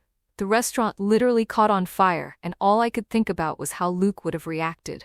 We ended up at a diner, and Brandon was sweet and funny and gracious, and I couldn't stop comparing him to Luke. By the end of the night, Brandon noticed. He called me out on it, kindly, gently, and we agreed to be friends because it was obvious my heart wasn't in it. The silence that followed was heavy. Through the office door, Cassie could hear the normal sounds of the bakery, the cash register, customers laughing, Melissa calling out orders. Normal life continuing, while Cassie's confusion hung in the small room like smoke. Finally, Bertie spoke. Her voice was soft, knowing. "So you're here because you're angry at me for setting you up with men who weren't right for you, or because you're realizing who is right for you, and you don't know what to do about it?" Cassie stared at her. "Both? Neither?" "I don't know." She sank into the office's folding metal chair. "Every single one of these men was wrong for me, not just incompatible, actively, spectacularly wrong. And you knew it. You had to know it. You've lived in this town your whole life, you know these men. You knew Howard would bring taxidermy specimens. You knew Martin would turn coffee into a financial planning session. You knew Gerald proposes to everyone. You knew Douglas would turn every moment into a dramatic performance." Bertie's eyes held something that looked like satisfaction, which only irritated Cassie more. "So here's what I need to understand. Why? Why did you set me up with men you knew wouldn't work? Was it entertainment? Were you testing me somehow?" "Because I trusted you, Bertie. You were the first person in this town who made me feel welcome, who listened to my story without judgment. And you used that trust to throw me into one disaster after another." "Not disasters," Bertie said gently. "Clarifications." "What?" "You needed clarity, Cassie, and you weren't going to get it by me just telling you what I saw." Bertie leaned forward, her expression earnest. "When you first came to my bakery, you were so broken, raw and hurt and convinced you'd never trust anyone again. You said you weren't interested in dating, possibly ever. And I believed you meant it." "I did mean it. I know, but I also saw something you didn't see yet." Bertie's voice was soft but certain. "You weren't just hurt by Derek. You were hurt by the kind of man Derek was. Shallow, image-focused, someone who valued what you could do for him more than who you actually were. And I was afraid, terrified really, that when you were ready to try again, you'd either choose safety over substance, or you'd settle for someone who seemed right on paper but didn't actually fit who you are. So you set me up with men you knew were wrong for me to prove your point? I set you up with good men who were wrong for you. Men who are kind in their own ways, faithful in their own ways, but fundamentally incompatible with who you are." Bertie stood, moving to the small window that overlooked the alley. "Howard is so focused on his passion, he can't see other people. Martin is so concerned with security, he can't embrace spontaneity. Gerald is so desperate for connection, he can't build genuine relationship. Douglas is so consumed by performance, he can't be authentic. And Brandon is wonderful, but he's not the one your heart wants. Cassie wanted to argue, but Bertie's words were landing with uncomfortable accuracy. You could have just told me to trust my judgment. Would you have believed me? Bertie asked gently. Or would you have second-guessed yourself, wondered if maybe Howard's passion was endearing, if Martin's stability was actually what you needed, if Gerald's enthusiasm was romantic, if Douglas's theatricality was charming, if Brandon's compatibility on paper meant you should give him a chance? You've spent so long doubting yourself, questioning your choices. You needed proof that your instincts were sound. That's incredibly manipulative. Yes, Bertie agreed simply. It was, and I'm sorry for that. I should have been more honest with you about what I was doing. I should have asked permission instead of just meddling. She smiled sadly. I get carried away sometimes. My gift for matchmaking. I lean on it too hard, trust my own intuition more than I should. Robert used to tease me about it, said I thought I was running God's dating service. Despite everything, Cassie felt her frustration softening. Bertie looked genuinely remorseful, and there was something almost touching about her admission that she'd overstepped. So if those 5 men were what I don't want, Cassie said slowly, what am I supposed to want? Bertie's expression shifted, no longer apologetic but knowing. Almost smug. You already know. No, I don't. Cassie, come on, you know. Cassie looked down at her hands. She'd known the answer before Bertie even asked the question. Had known it last night when she couldn't stop thinking about Luke during her date with Brandon. Had known it when he fixed her car and talked about restoration like it was sacred work. Had known it every time she caught herself comparing every other man to him. Wondering what he was doing. Wishing he was the one sitting across from her. Luke, she whispered. Luke, Bertie confirmed, her smile blooming wide. Oh honey, Luke has been the one all along. From the moment you walked into my bakery I knew. God spoke so clearly. Not in words, but in this deep knowing in my spirit. Luke Brennan and Cassie Monroe. It was so obvious I almost laughed out loud. But you set me up with 5 other men. Because you weren't ready for Luke yet. And he wasn't ready for you. You were both still healing, still figuring yourselves out. If I'd pushed you together too soon, you would have run scared, or he would have pulled back out of guilt about Emily. So I waited. And while I waited, I helped you see what real compatibility looks like by showing you what it doesn't look like. Cassie's mind was reeling. You've been matchmaking Luke and me this whole time. Spiritually, yes. Practically, no.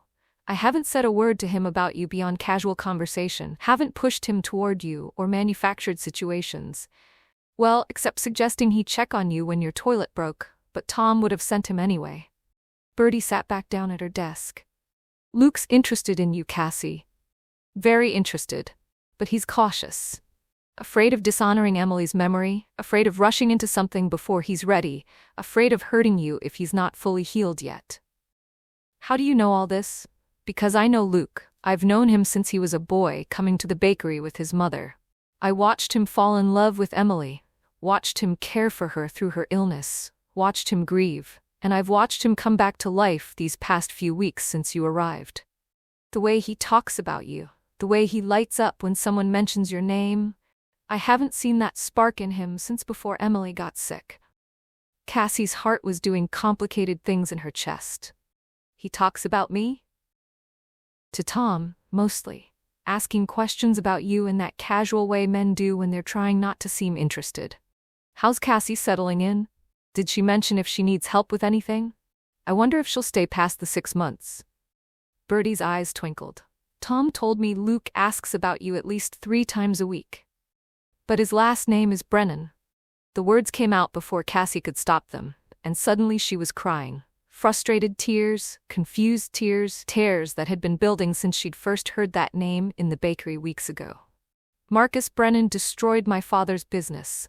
He stole from him, lied to him. Ruined our family. How am I supposed to get past that? Bertie was around the desk in an instant, pulling Cassie into one of her fierce hugs. Oh, sweetheart, is that what you've been carrying this whole time? My entire childhood was shaped by what Marcus Brennan did. We lost our house, our savings, my father was never the same. And Luke is his son, isn't he? The silence that followed was answer enough. Bertie's arms tightened around her, and Cassie felt something crack open in her chest. She'd suspected it, had pieced it together from conversations and context, but having it confirmed made it real in a way that hurt more than she'd expected. Every time she heard his last name, she thought about her father crying, about moving to that terrible apartment, about being the girl whose dad got betrayed and humiliated. And now the man she was falling for carried that same name, that same legacy. That must be so heavy, Bertie murmured, holding her tighter. Carrying that all these weeks, trying to reconcile your feelings for Luke with your family history. I don't even know what really happened. Just what my father told me when I was 12. That Marcus was his partner, that Marcus embezzled money and lied and destroyed everything they'd built together. Bertie pulled back, her hands on Cassie's shoulders, her expression serious. Cassie, I'm gonna tell you something, and I need you to really hear me. What happened between your father and Marcus Brennan, it's more complicated than you know. Much more complicated. What do you mean? I mean that story has two sides, and you've only heard one. And before you make any decisions about Luke based on something that happened 20 years ago, you need to hear the whole truth. Do you know the whole truth? Some of it. Marcus has been part of this church community for 40 years. After the scandal, after everything fell apart, he stayed, kept showing up to service, kept volunteering, kept living his life with grace, even when people whispered about him. That takes a particular kind of character. Or guilt, Cassie said bitterly. Or forgiveness. Or faith that God sees the whole story, even when people only see part of it. Bertie sat back on her heels, still holding Cassie's hands. I'm not going to tell you what to believe about what happened. That's not my story to tell. But I am going to tell you this. Luke Brennan is not his father. Whatever Marcus did or didn't do, Luke was a child. He bears no responsibility for it, no guilt, no debt to pay. He's his own person, a good person, a faithful person, someone who's earned respect through his own actions. I know that intellectually, but emotionally. Emotionally, it's hard, I understand. But ask yourself this. Are you willing to lose something real and good because of something that happened before Luke was even old enough to have a say in it? Cassie wiped her eyes, thinking. When she'd walked into the bakery this morning, she'd been confused about the dates, frustrated with Bertie's meddling. But underneath that confusion was fear. Fear of what it meant that she'd been thinking about Luke constantly. Fear of risking her heart again. Fear of her father's reaction if he knew she was falling for a Brennan. What if I try and it doesn't work, she whispered. What if he's not ready, or I'm not ready, or we hurt each other because we're both still healing?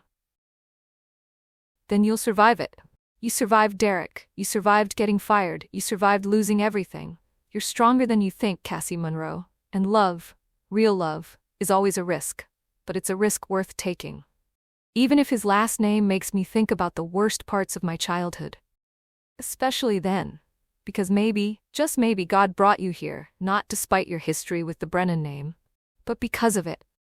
Maybe there's healing that needs to happen. Forgiveness that needs to flow, grace that needs to cover old wounds. And maybe Luke is part of that healing. Cassie let that sink in. The idea that Havens Creek wasn't just a random escape route, but something intentional, that Ruth's call had come at the exact right time, that meeting Luke wasn't coincidence but design, that even the painful parts of her story were being woven into something larger. It was either beautiful or terrifying. Maybe both. I'm still frustrated with you, Cassie said finally. For the manipulative matchmaking and the terrible dates and not being honest about what you were doing. That's fair. I deserve your frustration. But I also... Cassie took a shaky breath. I think you might have been right about needing to see what I don't want. Because sitting across from Brandon last night, this perfect man who checked every box on paper, I knew with absolute certainty that compatibility isn't enough if your heart wants someone else. And my heart keeps wanting Luke, even when I try to convince myself it shouldn't.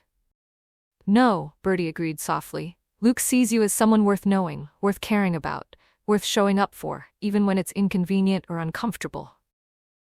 So what do I do now? Birdie smiled, standing and helping Cassie to her feet. Now you stop overthinking. Stop trying to control the outcome. Stop letting fear and history make your decisions for you. You just be present, be honest, see what happens. That's terrifying advice. All the best advice is terrifying. That's how you know it's from God. They stood there for a moment, and then Cassie found herself hugging Birdie again, this time voluntarily, without prompting. Thank you for caring enough to meddle even when your methods were questionable. Anytime, dear, that's what spiritual gifts are for, using them in ways that technically work out but make everyone uncomfortable in the process. Cassie laughed, the sound surprising her. An hour ago she'd been confused, frustrated, ready to demand answers. Now she felt lighter somehow.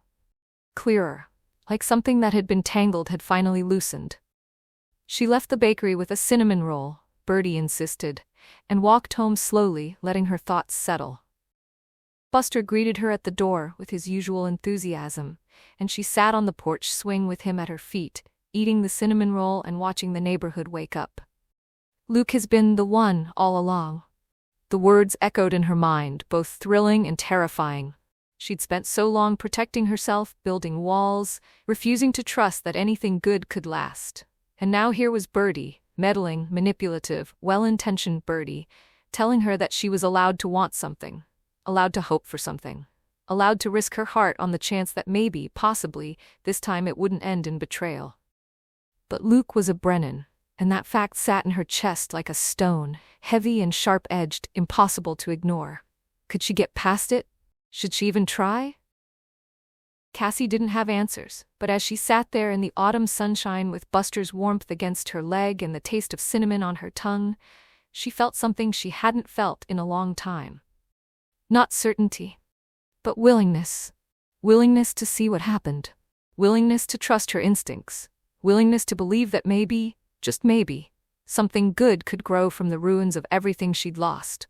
It wasn't much, but it was a start. And right now, a start was all she needed. Chapter 14. Luke appeared on Ruth's porch Sunday afternoon with a handful of paint samples and an apologetic smile. Cassie had been reading on the swing. Buster sprawled at her feet in a patch of sunshine. She looked up from her book to find Luke standing at the bottom of the porch steps, wearing jeans and a faded Henley that had seen better days but somehow looked perfect on him. "Sorry to interrupt," he said, "but I have a favor to ask." "What kind of favor?" Cassie set down her book, acutely aware that she was wearing old sweatpants and one of Ruth's cardigans she'd borrowed because the afternoon had turned chilly. "I need help picking paint colors for the church interior.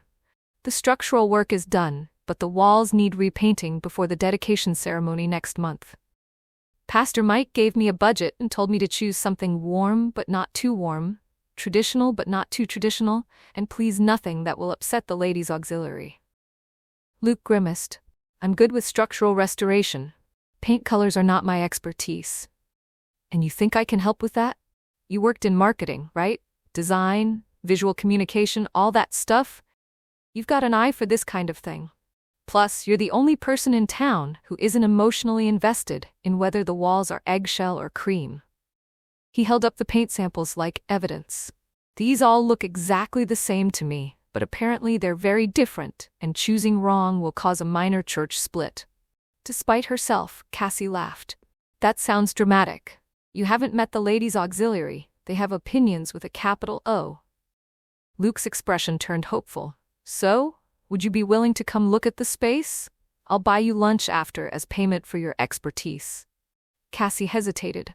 After yesterday's conversation with Birdie, she was hyper-aware of what accepting this invitation might mean.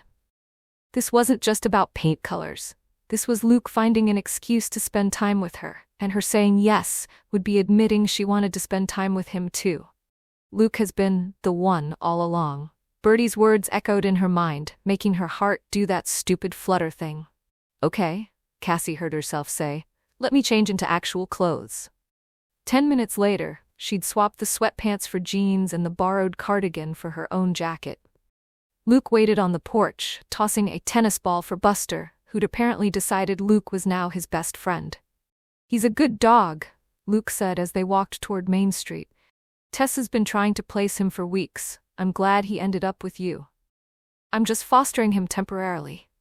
That's what everyone says. Then 6 months later they're posting pictures on Facebook like, happy adoption anniversary to my best friend. I don't have Facebook, you know what I mean. Luke's smile was teasing, comfortable. You're getting attached. Cassie couldn't exactly deny it. Buster had become a fixture in her routine. Morning walks, evening cuddles, someone who needed her and didn't care about her employment status or relationship history. Maybe a little. They reached the church, and Luke unlocked the side door. The interior was dim until he flipped on the lights, and then Cassie caught her breath. The space was beautiful. High ceilings with exposed beams that had been carefully restored, original wood floors refinished to a warm honey color, tall windows that let in streams of afternoon light. The pews had been refinished too, and new light fixtures hung from the ceiling, simple but elegant, honoring the building's historic character. Luke, this is gorgeous. Thanks. He looked around with obvious pride. It was in pretty bad shape when we started. Foundation issues, water damage, some of the structural beams were compromised, but the bones were good. Just needed someone to care enough to do it right. Cassie walked slowly down the center aisle, taking in the details. The craftsmanship was evident everywhere. The careful restoration of original elements, the thoughtful additions that enhanced rather than detracted. This wasn't just construction work. This was art. So here's the problem, Luke said, spreading his paint samples on one of the pews. The walls are currently this dingy beige that's probably been here since the 1970s. We need to repaint, but I have no idea what color will work best with the wood tones and the lighting. Cassie studied the samples. He was right, they were all variations of white and cream, and to an untrained eye they looked nearly identical, but she could see the subtle differences. Warm undertones versus cool.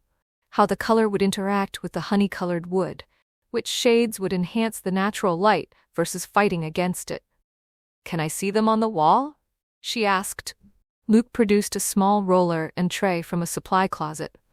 I brought test pots of the top 5 contenders. We can paint sample sections. For the next hour, they painted sections of wall with different colors, stepping back to see how each one looked in various lighting conditions. Luke deferred to Cassie's opinions but offered his own observations, which colors made the space feel bigger, which ones seemed to warm up the room, which ones highlighted the architectural details. Not the pure white, Cassie said, studying the samples. It's too stark, too modern for this space, and the cream with yellow undertones makes the wood look dingy. Agreed. What about this one? Luke pointed to a shade called Navajo White. Better, but I think this one, Swiss Coffee, is the winner. See how it's warm without being yellow, and it makes the wood glow instead of competing with it. Luke tilted his head, considering. You're right. Swiss Coffee it is. He made a note on his phone. How did you know that? Color theory. Part of marketing is understanding how colors interact, how they make people feel, what associations they carry. White isn't just white, it's communication. Are you being clean and minimal, or warm and welcoming, or stark and modern? And Swiss Coffee says, warm and welcoming without being trendy, classic without being dated. It honors the history of the building while feeling fresh. Cassie ran her hand along one of the pews. This space has good bones, like you said. The paint should enhance that, not distract from it. I knew you'd be good at this. Luke was looking at her with something in his expression that made her pulse quicken. You see things, details other people miss. That's just training. Anyone in marketing.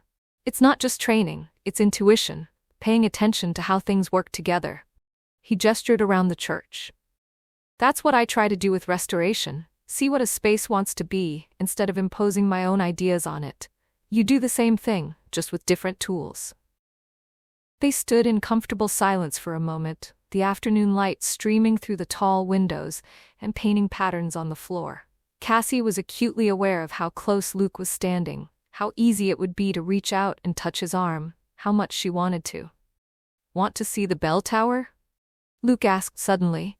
The view from up there is incredible. Cassie followed him to a narrow staircase she hadn't noticed before. The steps were steep and creaky, spiraling up into darkness, until they emerged into the bell tower, a small square room with windows on all four sides and a massive bronze bell hanging in the center. "Careful," Luke warned. "The floor's solid, but the railings are old." Cassie moved to one of the windows and gasped. From up here she could see all of Havens Creek spread out below. Main Street with its shops, the residential neighborhoods with their tree-lined streets, farmland stretching to the horizon in neat squares of gold and brown. The autumn trees were at peak color, and the late afternoon light made everything glow. "This is beautiful. I know. I come up here sometimes when I need to think." Luke joined her at the window, close enough that their shoulders almost touched. "Emily and I used to come up here when we were in high school. We'd climb up after youth group and just talk for hours. Her dad was the pastor then, so we had keys to the building." It was the first time Luke had mentioned Emily so casually, without the weight of grief making every word heavy. Cassie glanced at him, found him gazing out at the view with a soft smile. "Tell me about her," Cassie said. "If you want to." Luke was quiet for a long moment. Then, "She was a teacher. 3rd grade. She made learning fun, always coming up with creative projects, field trips, ways to make even boring subjects exciting. The kids adored her." His voice was warm with memory. "She was also the worst cook I've ever met. Could burn water. But she kept trying, kept pulling up new recipes and insisting this time would be different." Cassie smiled. "Was it ever different?" "Once. She made chocolate chip cookies that were actually edible. We celebrated like she'd won a Nobel Prize." Luke laughed, the sound genuine and unforced. "She was stubborn like that. If she decided to do something, she'd keep at it until she figured it out or proved it was impossible. Nothing stopped her."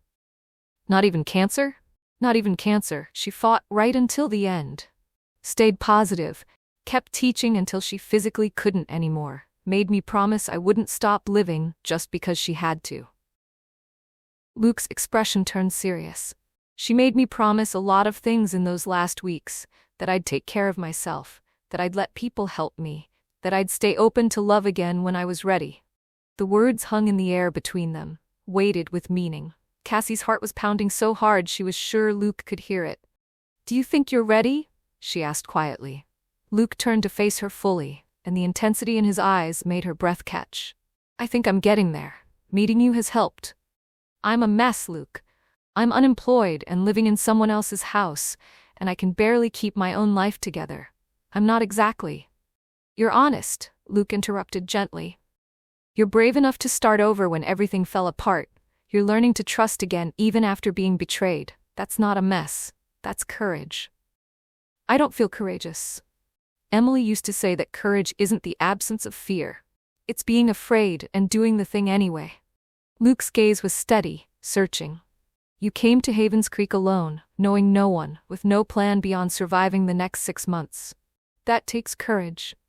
Cassie wanted to look away from the warmth in his eyes, from the danger of hoping he might feel what she was starting to feel, but she forced herself to hold his gaze. "Can I tell you something?" she said. "And you can't make it weird. Okay? I like spending time with you.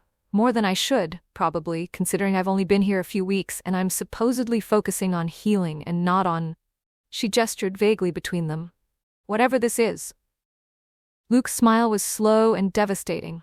I like that description, very specific. You're making it weird. You told me not to make it weird, which means I have to make it weird. That's just science." But his expression softened. "For what it's worth, I like spending time with you too. More than I expected to. More than I've liked spending time with anyone since Emily died. That doesn't scare you?" "Terrifies me," Luke admitted.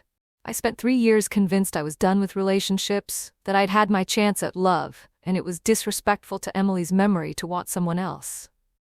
But then you showed up with your broken toilet and your terrible birdie dates, and your complicated history with my last name. You know about that?" Cassie's voice came out strangled. "Tessa mentioned something. Said you had history with the name Brennan." Luke's expression was carefully neutral. "I didn't pry. Figured if you wanted to tell me you would." Cassie's stomach churned. She should tell him. Should explain about her father and Marcus, about the business collapse and the embezzlement allegations, and all the reasons his last name made her chest tight. But the words stuck in her throat, heavy and complicated.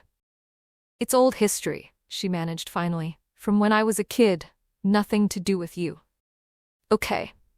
Luke didn't push, didn't demand details, just accepted her answer and moved on.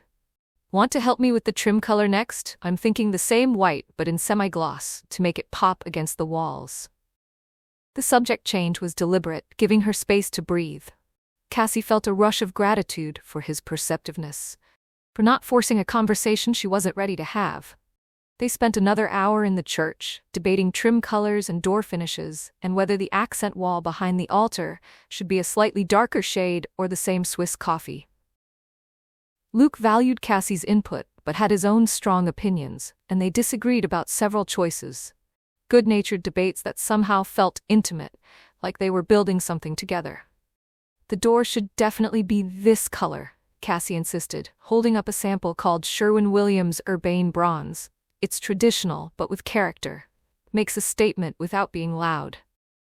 "But this one," Luke pointed to a basic black, "is classic, clean, doesn't call attention to itself." "Exactly. It doesn't call attention to itself. This door is gorgeous, original hardware, beautiful wood grain. It should be celebrated, not neutralized." "Celebrated" seems dramatic for a door. "Everything in this building should be celebrated. You brought it back from the dead. Now let it shine." Luke studied her for a long moment, and something shifted in his expression. "You're right.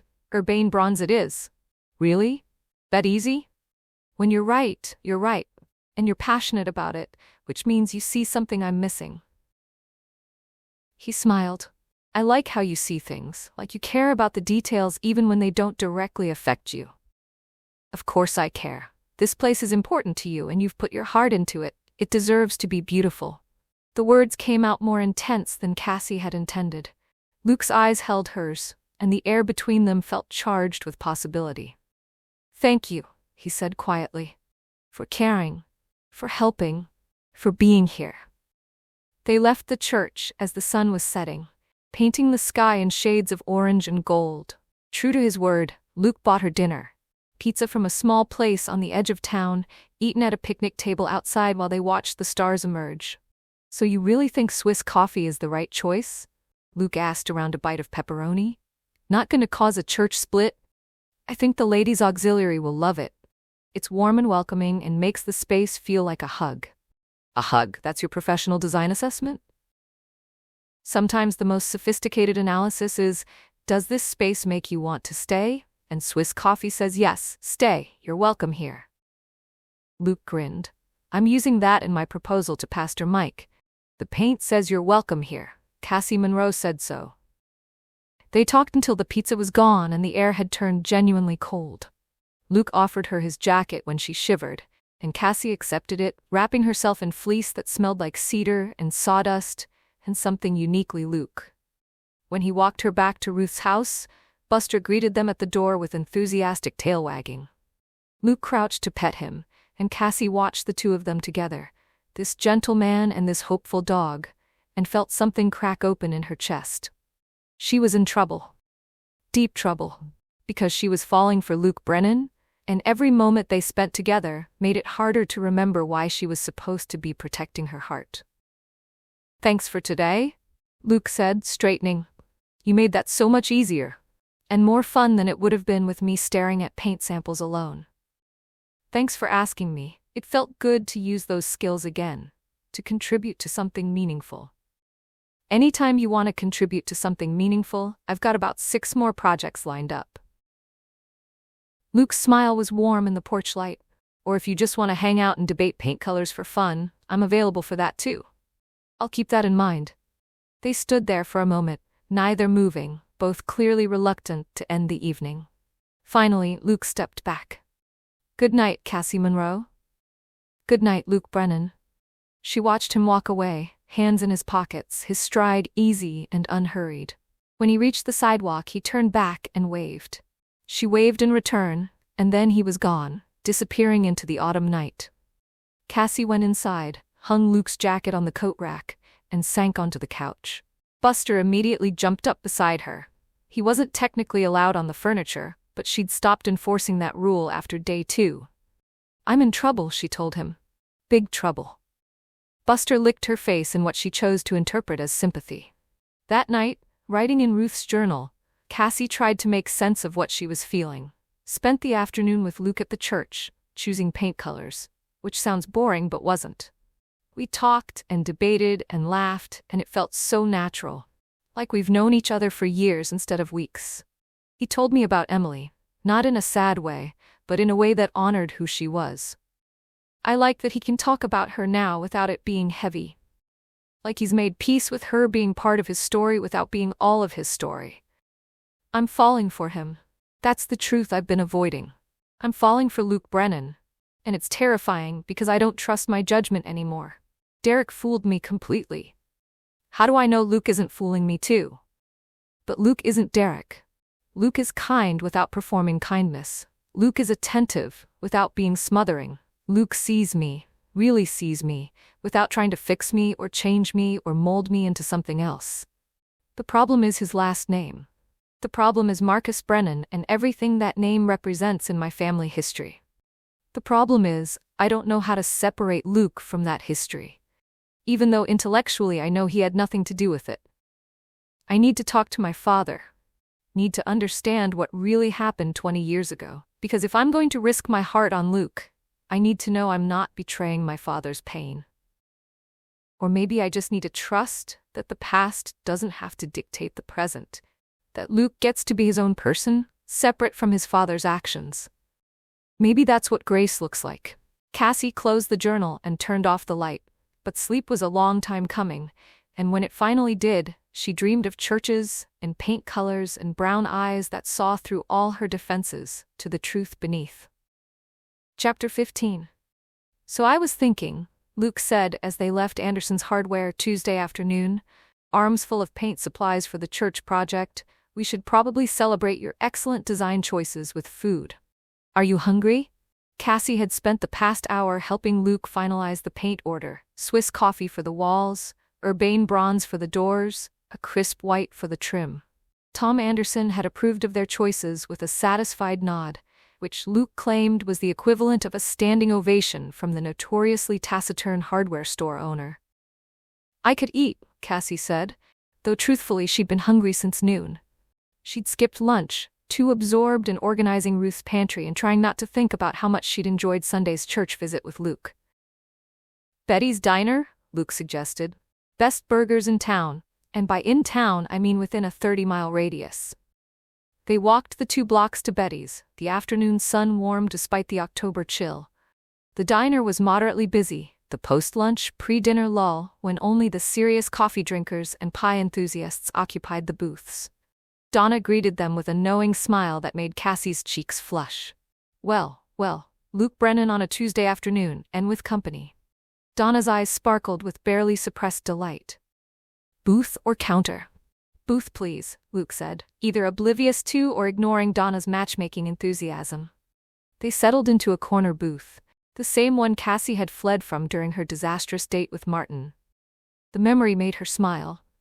"What's funny?" Luke asked, studying the laminated menu, even though he clearly had it memorized. "Nothing, just remembering the last time I was in this booth. Martin calculated my monthly burn rate and suggested I diversify my investment portfolio." Luke winced. "I heard about that date. Tom mentioned Martin brought a calculator. And a notebook. He took notes on my financial failures." "That's thorough?" "That's terrifying is what it is." Cassie picked up her own menu. "So what's good here besides the burgers?" "Nothing. Everything else is aggressively mediocre. But the burgers are perfect. Greasy, enormous, exactly what a burger should be." Luke set down his menu. "I always get the bacon cheeseburger with everything. It's reliable." "Reliable like Swiss coffee?" "Exactly like Swiss coffee. Warm, welcoming, makes you want to stay."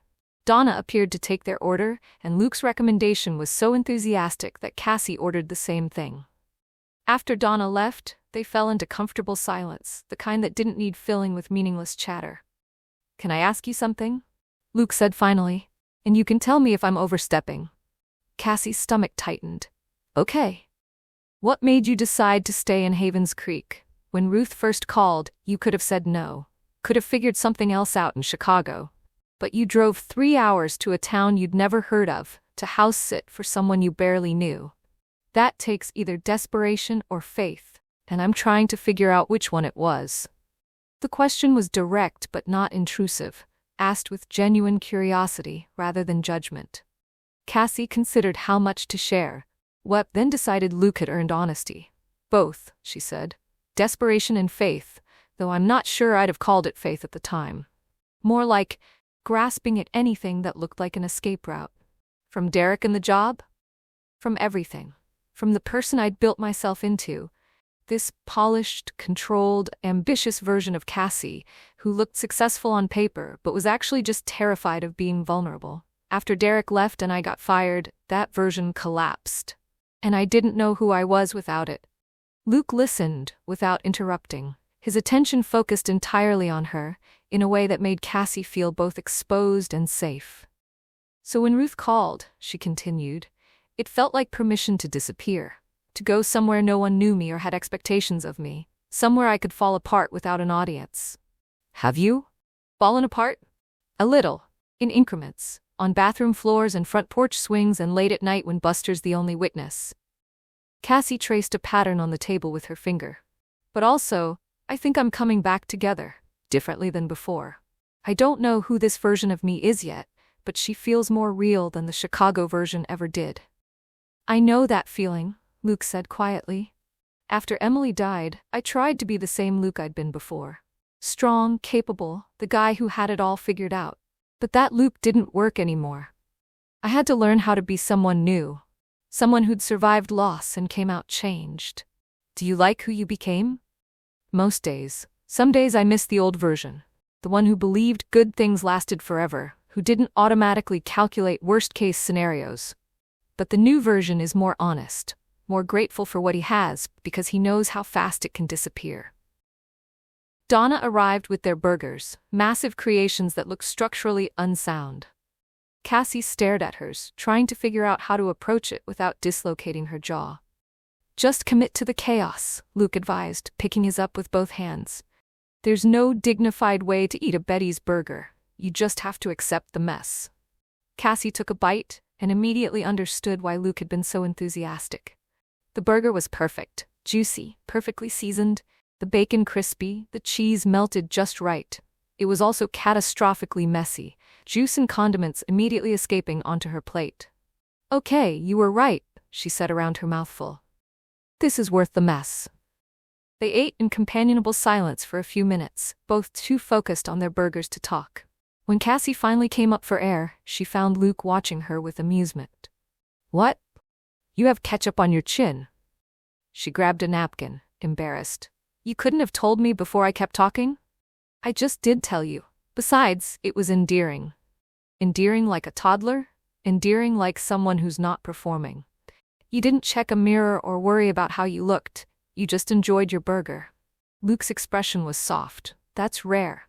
Most people are so busy managing their image they forget to actually experience things. The observation was uncomfortably accurate. Cassie had spent years managing her image, at work, with Derek, even with friends. Always aware of how she appeared, what impression she was making, whether she was measuring up to some invisible standard. Is that what you liked about Emily? She asked. That she didn't perform? Luke considered the question. Emily couldn't have performed if she tried. She was exactly who she was all the time. Silly and serious, passionate and practical, deeply faithful, but also willing to argue with God when she thought he was being unfair. She wore her heart on her sleeve even when it got hurt. That sounds like it took courage. It did, but it was also beautiful. Loving Emily meant loving someone completely transparent. There were no games, no wondering what she really meant or what she was hiding. She just was. Cassie felt a pang of something that might have been jealousy, but felt more like grief. Not for Luke's love for Emily, but for the fact that Emily had possessed something Cassie had always lacked, the ability to be wholly herself without apology. I don't know if I can be that transparent, Cassie admitted. I've spent so long building walls, I'm not sure what's underneath them anymore. So knock them down and find out. Luke made it sound simple.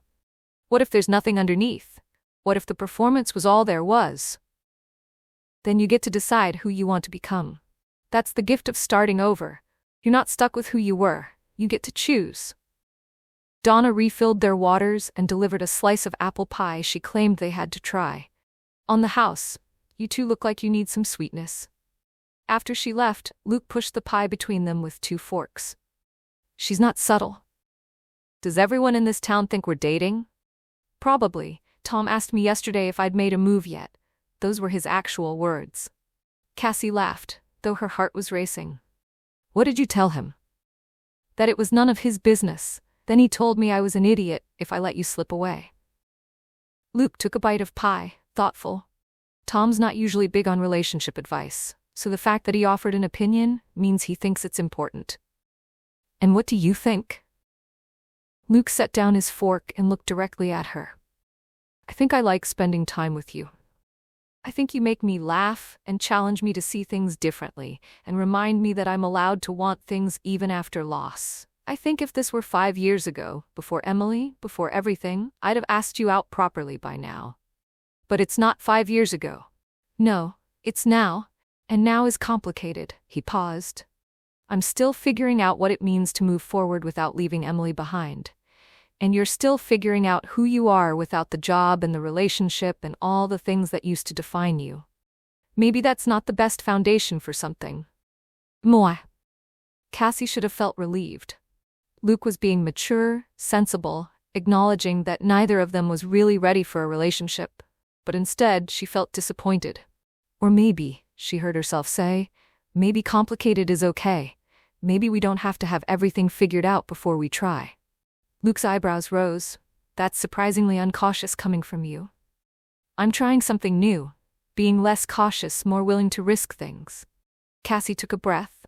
I spent years playing it safe with Derek, choosing stability over passion, comfort over authenticity. And look where that got me. Betrayed and abandoned. So maybe safe isn't actually safe. Maybe taking risks on things that scare me is the only way to find something real. And this scares you? Whatever this is between us? It does, Cassie admitted. You're kind and thoughtful, and you make me want to believe in good things again. But I don't trust my judgment anymore. What if I'm wrong about you, the same way I was wrong about Derek? What if I'm seeing what I want to see instead of what's actually there? Luke reached across the table and took her hand. The gesture was simple, but the contact sent warmth up her arm. I can't promise I won't hurt you, he said quietly. Nobody can promise that. But I can promise I'll try not to. I can promise I'll be honest with you, even when it's hard. And I can promise that if this doesn't work out, it won't be because I was lying or hiding who I really am. How can you promise that? You barely know me. But I want to know you. That's the difference. I'm not interested in the polished version you think you should be. I want to know the messy, complicated, still figuring it out version. The one who eats burgers without worrying about ketchup on her chin. Cassie felt tears prickling behind her eyes. What if that version isn't worth knowing? Then I guess I'll find out and be disappointed. But I don't think I will be. Luke squeezed her hand once before releasing it. Can I tell you something Emily said before she died? Of course. She told me that after she was gone, when I was ready, I needed to let myself love someone without comparing them to her.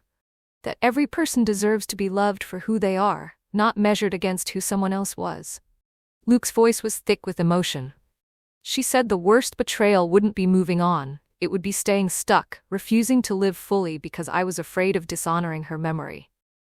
She sounds wise. She was infuriatingly wise, actually. It made arguing with her very difficult. Luke smiled, but it was watery. I'm trying to do what she asked, to stay open, to let myself feel things even when it's scary. You make me want to try. Cassie didn't know what to say to that. The weight of Emily's blessing, the vulnerability in Luke's admission, the sheer courage it took to risk loving again after loss, it was overwhelming. I have buried dreams, she said abruptly. Things I wanted before I convinced myself they were impractical or impossible or not what successful people do. Luke leaned back, giving her space. Like what? Like, I always wanted to start my own business. Not a big corporate agency, but something small and meaningful. Helping local businesses and nonprofits tell their stories, do marketing that actually matters instead of just pushing products nobody needs. The words tumbled out faster now, but it seemed risky.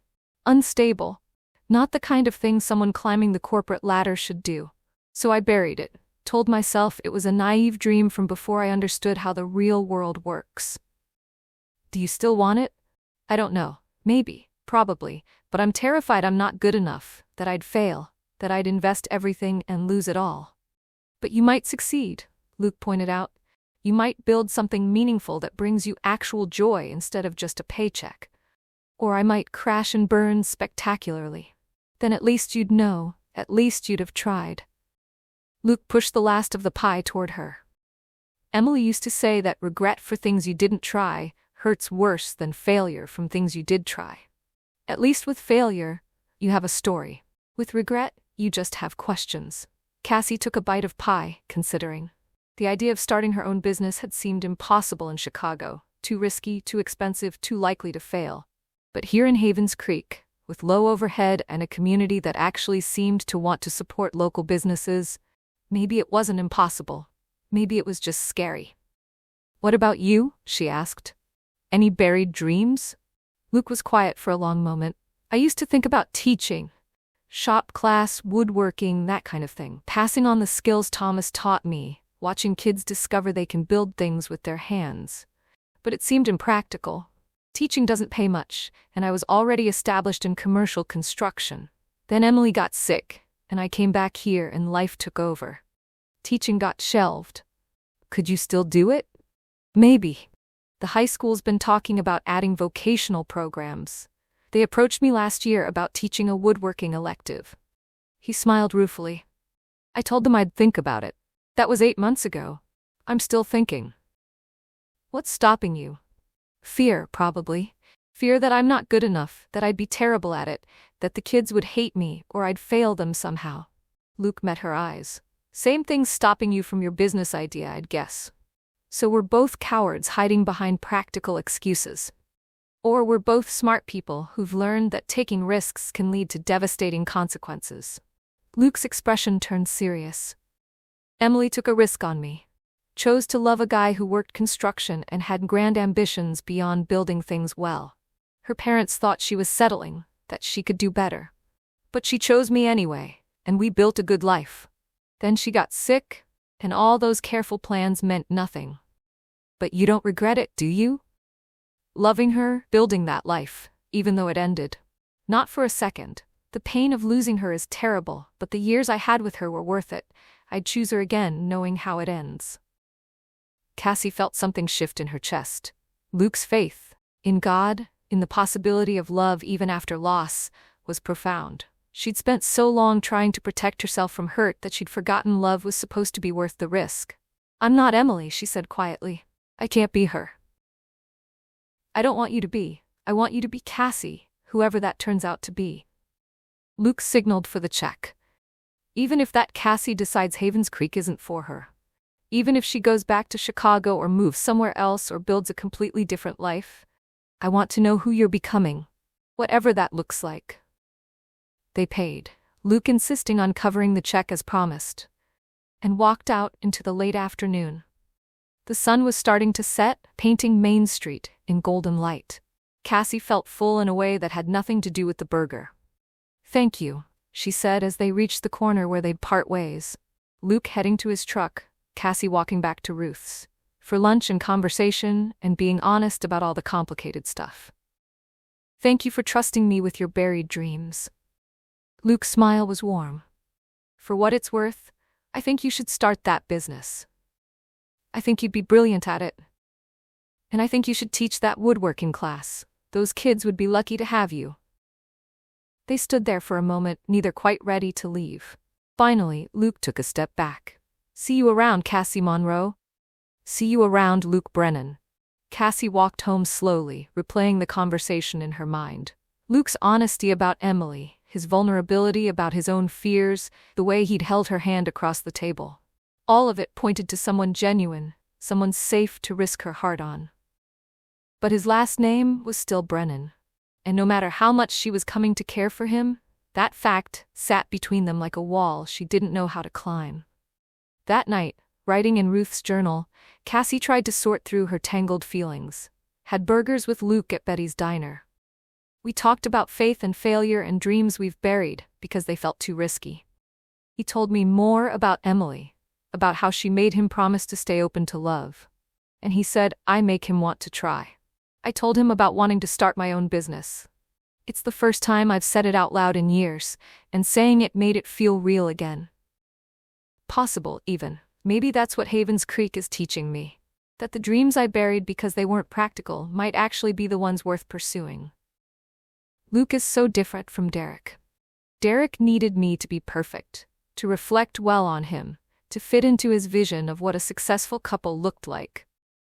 Luke seems to like me more the messier I get, the more honest I am about not having it all figured out. But I still haven't told him about his father and my father. About Marcus Brennan and the business collapse, and all the reasons his last name makes my chest tight. I keep waiting for the right moment. But maybe there is no right moment. Maybe I just have to trust him enough to tell the truth, and hope he understands. Or maybe I'm making it too complicated. Maybe Luke and I are just two broken people, learning to be whole again, and the past doesn't have to define what we're building. I want to believe that. I want to believe I can have this, whatever this is, without my family's history ruining it. I want to be brave enough to try.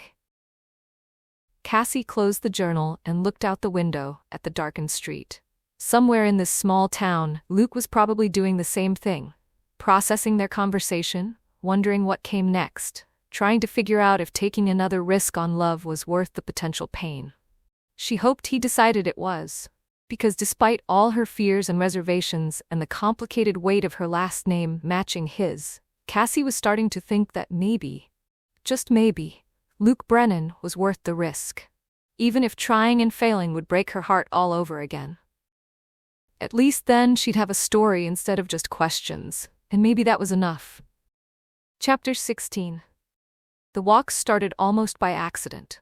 Wednesday evening, Cassie was returning from one of Buster's longer routes, down past the elementary school, around the park, back through the residential streets, when she ran into Luke coming from the opposite direction. He'd been at the church, he explained, finalizing some last details before the painting started next week. "Mind if I walk with you?" he asked, falling into step beside her. "I could use the company." They walked for 45 minutes, talking about nothing important. The weather turning colder, the way the leaves were finally starting to fall in earnest, whether Buster was secretly a genius or just very food-motivated.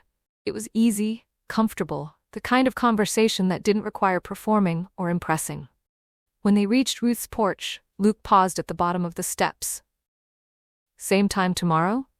And just like that, they had a routine. Every evening at 6:30, Luke would appear at the end of Maple Street, hands in his jacket pockets, a small smile on his face when he spotted her. They'd walk for an hour, sometimes talking constantly, sometimes walking in comfortable silence with Buster trotting between them. Luke told her about his day, which walls at the church needed extra prep work, a funny conversation with Tom at the hardware store, a supply order mix-up that had somehow sent him twice as many paint brushes as he needed. Cassie told him about her morning volunteering at Tessa's clinic, about the book she was reading, about her ongoing battle with Ruth's ancient washing machine that made alarming noises but somehow still cleaned clothes. By Friday, Cassie found herself watching the clock at 6:15, getting Buster's leash ready, checking her reflection in the mirror, even though she told herself it didn't matter what she looked like, for a casual evening walk. "You're preening," Tessa observed when Cassie stopped by the clinic Friday afternoon. "That's the third time you've checked your phone in 5 minutes." "I'm not preening. I'm just waiting for Luke to finish at the church so you can do your evening walk. That's definitely not a date, even though it happens every single night, and you both clearly look forward to it all day." Cassie glared at her. "You're projecting." "I'm observing. There's a difference." Tessa was cleaning out a kennel, but her grin was audible even with her back turned. "How are the walks going, by the way? Get any good evening strolls in?" "They're fine. Just walks." Just walks. Where you hold hands? We don't hold hands, but you want to. Cassie didn't answer, which was answer enough. Tessa laughed, the sound echoing in the kennel room. Saturday morning, Luke texted, "Working at the church if you want to stop by. Bringing coffee." Cassie told herself she was going because she wanted to see the space before painting started. Not because she wanted to see Luke. Definitely not, because her heart did that stupid flutter thing when she thought about him in his work clothes, sleeves rolled up, completely focused on whatever task was in front of him. She found him in the sanctuary, measuring windows for the trim work. 2 cups of coffee from Birdie's Nest sat on one of the pews, still steaming. "You came," Luke said, looking genuinely pleased. "I wasn't sure if Saturday morning coffee was too presumptuous. It's coffee, not a marriage proposal. I think we're safe." Cassie picked up one of the cups, black. The way she liked it. Luke had remembered. "What are you working on?" "Final measurements before the painters arrive Monday. Want to help?" For the next 2 hours, Cassie held the other end of the measuring tape, recorded numbers in Luke's notebook, and learned more about window casings than she'd ever expected to know. Luke explained everything as he worked. Why certain measurements mattered, how the trim would be cut to match the original style, the importance of precision in restoration work. "You're a good teacher," Cassie observed, watching him mark a measurement on a piece of trim. "Patient. You don't make me feel stupid for not knowing things." "Why would I? You're learning a completely new skill." Luke glanced at her. "Besides, you pick things up fast. You measured that last window perfectly on the first try.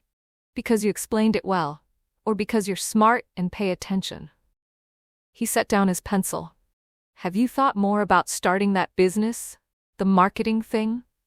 The question caught Cassie off guard. She'd mentioned it once at the diner, and Luke had tucked it away, remembered it, brought it back up when she wasn't expecting it.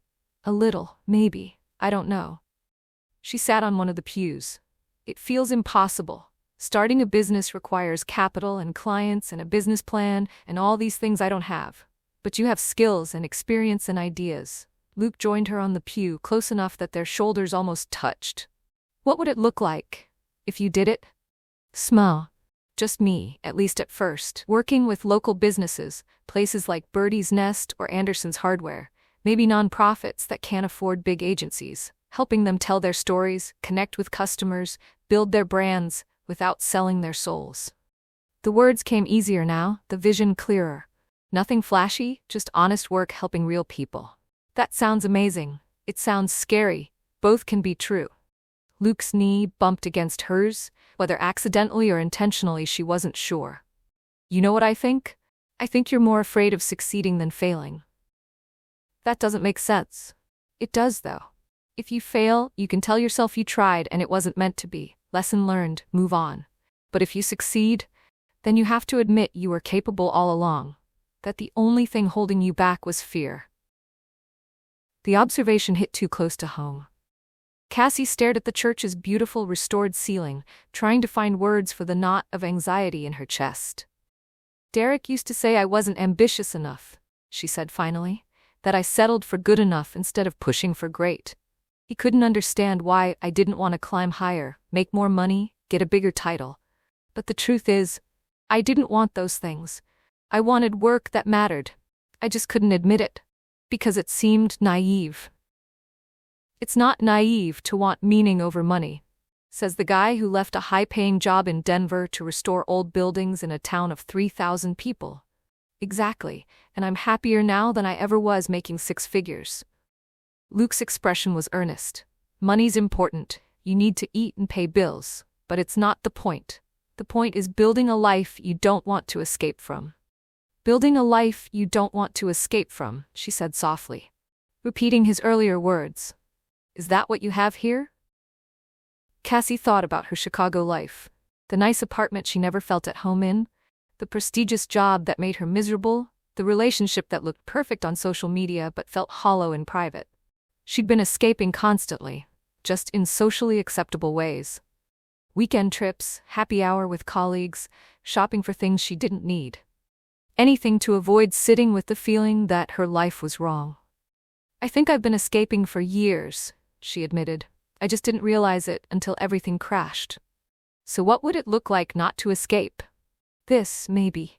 Sitting in a church on a Saturday morning, drinking coffee, talking about things that actually matter. She looked at him, being honest instead of performing, building something real instead of something that just looks good from the outside. Luke's eyes held hers for a long moment.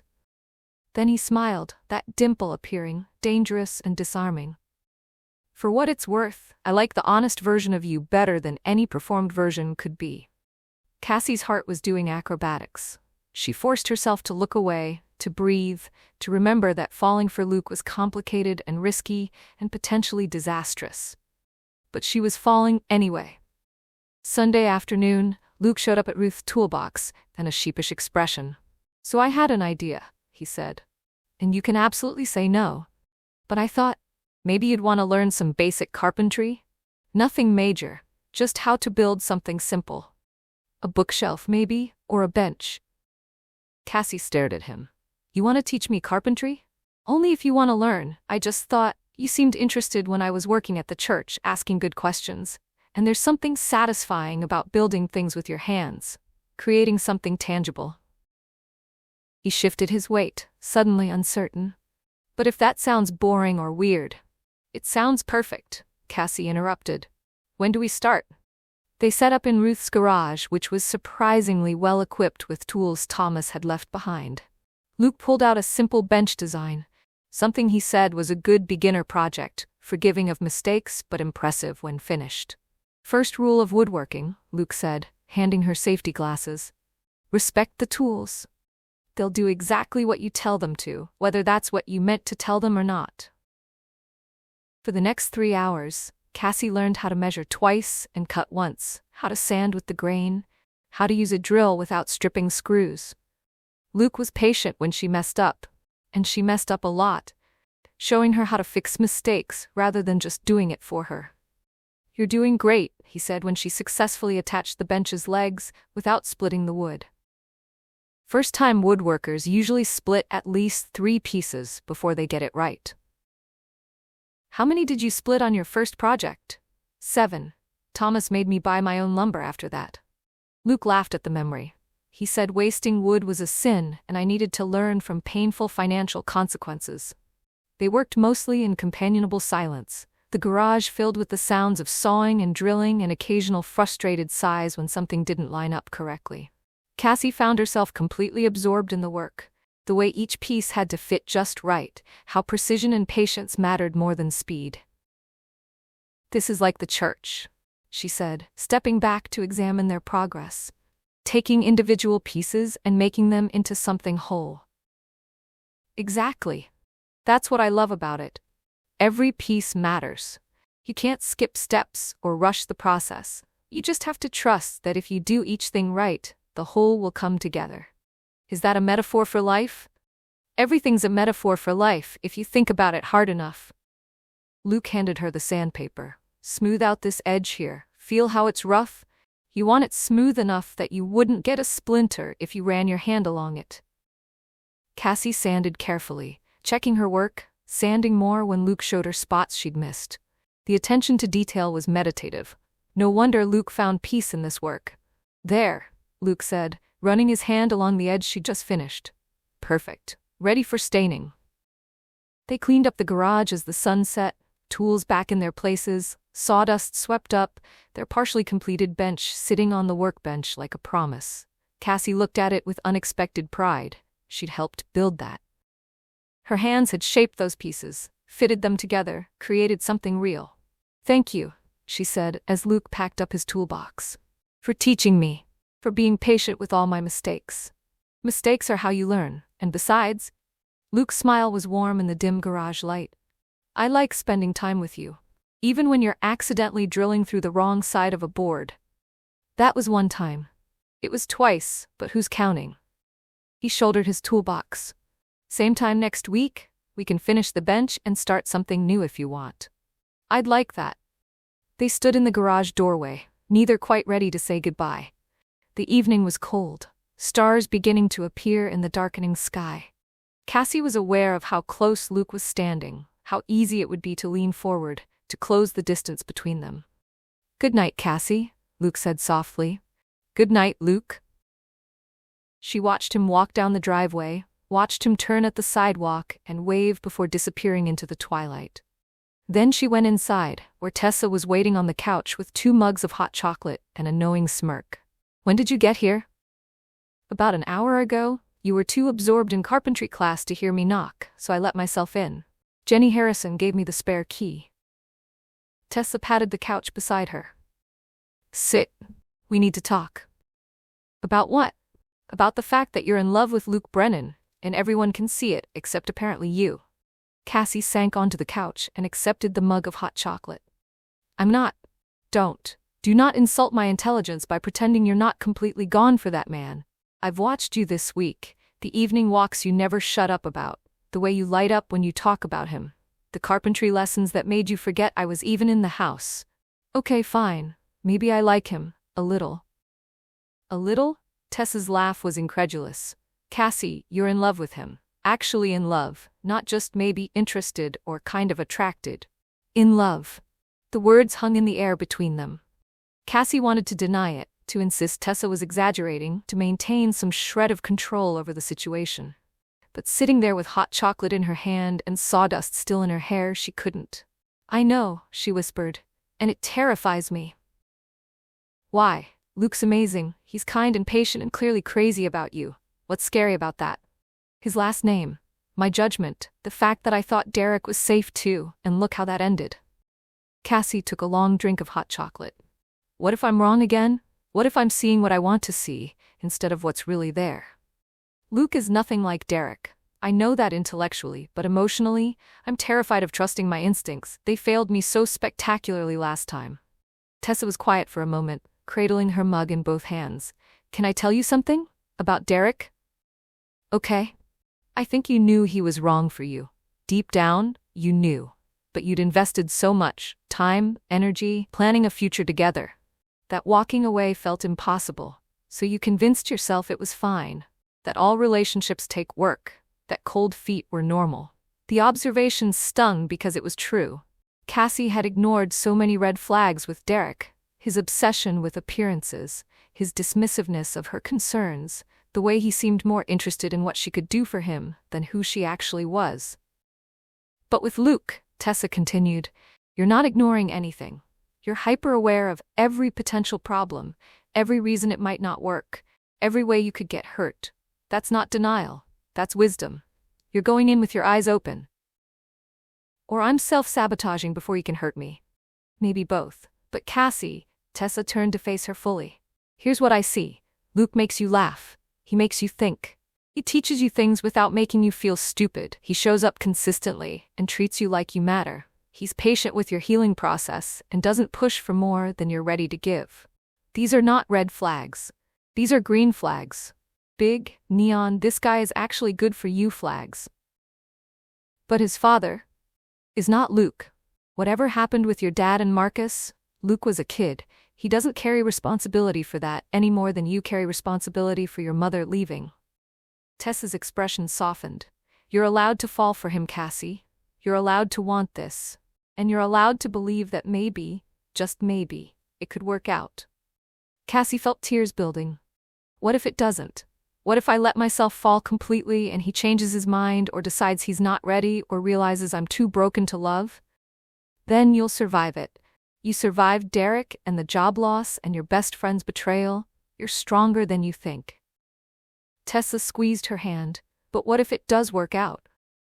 What if you let yourself fall and he catches you, and you build something real together? Isn't that possibility worth the risk? I don't know. Is it? Only you can answer that. But from where I'm sitting, watching you these past few weeks, you're already falling. The question isn't whether you're going to fall. The question is whether you're going to fight it the whole way down, or let yourself enjoy the ride.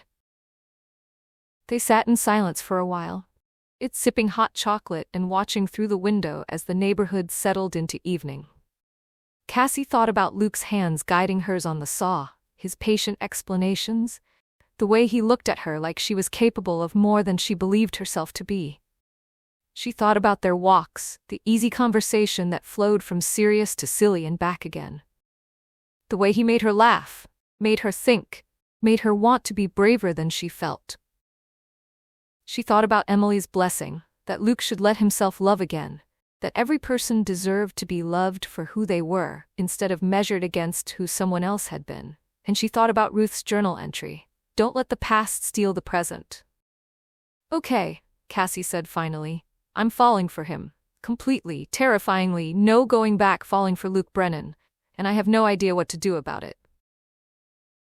Tessa grinned. "Now we're getting somewhere. Step 1, admit it. Step 2, tell him, eventually. But maybe step 2 is just, let yourself enjoy it. Stop fighting the feelings. Stop cataloging all the reasons it might not work. Just be present with what is instead of catastrophizing about what might be." That sounds impossible. Most good things are impossible until you do them. Tessa raised her mug. "To falling. May the landing be soft." They clinked mugs, and Cassie felt something settle in her chest. Not certainty. She was nowhere near certain about anything. But acceptance. She was falling for Luke Brennan, and fighting it was exhausting. Maybe Tessa was right. Maybe she should just let herself fall and see where she landed. Even if the landing broke her heart, at least she'd have tried. That night, writing in Ruth's journal, Cassie was brutally honest. "I'm in love with Luke Brennan. Not falling. That implies there's still time to stop. I'm already there. Fully, completely, stupidly in love. I love the way he explains things without making me feel dumb. I love his patience with my questions and my mistakes. I love how he talks about Emily with tenderness instead of bitterness. I love his faith. I love his hands. Capable and gentle, equally comfortable with power tools and holding mine across a table. I love how he sees me. Not the polished version I used to perform, but the messy, uncertain, still figuring it out version. And he doesn't just tolerate the mess, he seems to like it. Like my uncertainty makes me more real, not less." Tessa's right. Everyone can see it. Bertie knows, Tom knows, probably the entire town knows. The only person who maybe doesn't know is Luke, and even that's questionable. The smart thing would be to protect myself. To keep enough distance that if this falls apart, I can survive it. But I'm tired of being smart. Tired of protecting myself. Tired of choosing safety over possibility. So, I'm going to fall. Completely. And pray that when I hit the ground, he's there to catch me. Or that if he's not, I'm strong enough to survive the landing. Cassie closed the journal and looked out at the stars. Somewhere in this small town, Luke was probably getting ready for bed, maybe thinking about their carpentry lesson, maybe wondering the same thing she was wondering. What came next? She didn't know. But for the first time since Derek left, she was willing to find out. And that felt terrifyingly close to faith. Chapter 17. Thursday's walk was different from the start. Cassie noticed it the moment Luke appeared at the end of Maple Street, something in the set of his shoulders. The way he looked at her when she stepped off the porch with Buster. More intentional, maybe. Or just more aware of what had been building between them for a while now. "Hey," he said, his voice warm. "Hey yourself." They fell into step, heading toward their usual route past the elementary school. But the comfortable silence felt charged tonight, like the air before a thunderstorm. Heavy with anticipation, electric with possibility. "I've been thinking," Luke said after they'd walked 2 blocks in that loaded quiet. "Dangerous activity." He smiled, but it didn't reach his eyes. "About us, about what we're doing here." Cassie's heart kicked into a faster rhythm. "What are we doing here?" "I don't know. That's the problem. Or maybe not a problem exactly, but a question." Luke shoved his hands deeper into his jacket pockets. "These walks, the coffee at the church, the carpentry lessons, it feels like more than just friendship. At least for me it does." "For me too," Cassie admitted, her voice barely above a whisper. They walked another block. Buster pulled toward a particularly interesting tree, and they paused while he investigated. The street was quiet, most people already inside for dinner, porch lights flickering on as dusk settled over Havens Creek. "I don't know how to do this," Luke said finally. "Dating, relationships, all of it. Emily and I were together since college. I've never had to figure out how to start something new with someone. Never had to navigate that uncertainty of what are we and where is this going. I'm not great at it either. Derek and I just sort of fell into being together. No real beginning. Just a slow slide from coworkers to dating to engaged. I don't think we ever had a conversation about what we wanted or where we were heading. That sounds lonely. It was. I just didn't realize it at the time. Cassie watched Buster finish his investigation and returned to her side. But this, whatever we're doing, it doesn't feel lonely.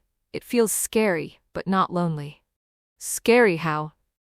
Like I'm standing at the edge of something I can't see the bottom of. One step forward and I'm committed, falling, no way to take it back. She glanced at him. Does that make sense? Perfect sense. I feel the same way. Luke's expression was serious in the dimming light. Every time I'm with you, I think this is it. This is the moment where I tell her how I feel, where I take that step. But then I panic, because what if I'm not ready? What if you're not ready? What if we mess this up and ruin what we already have?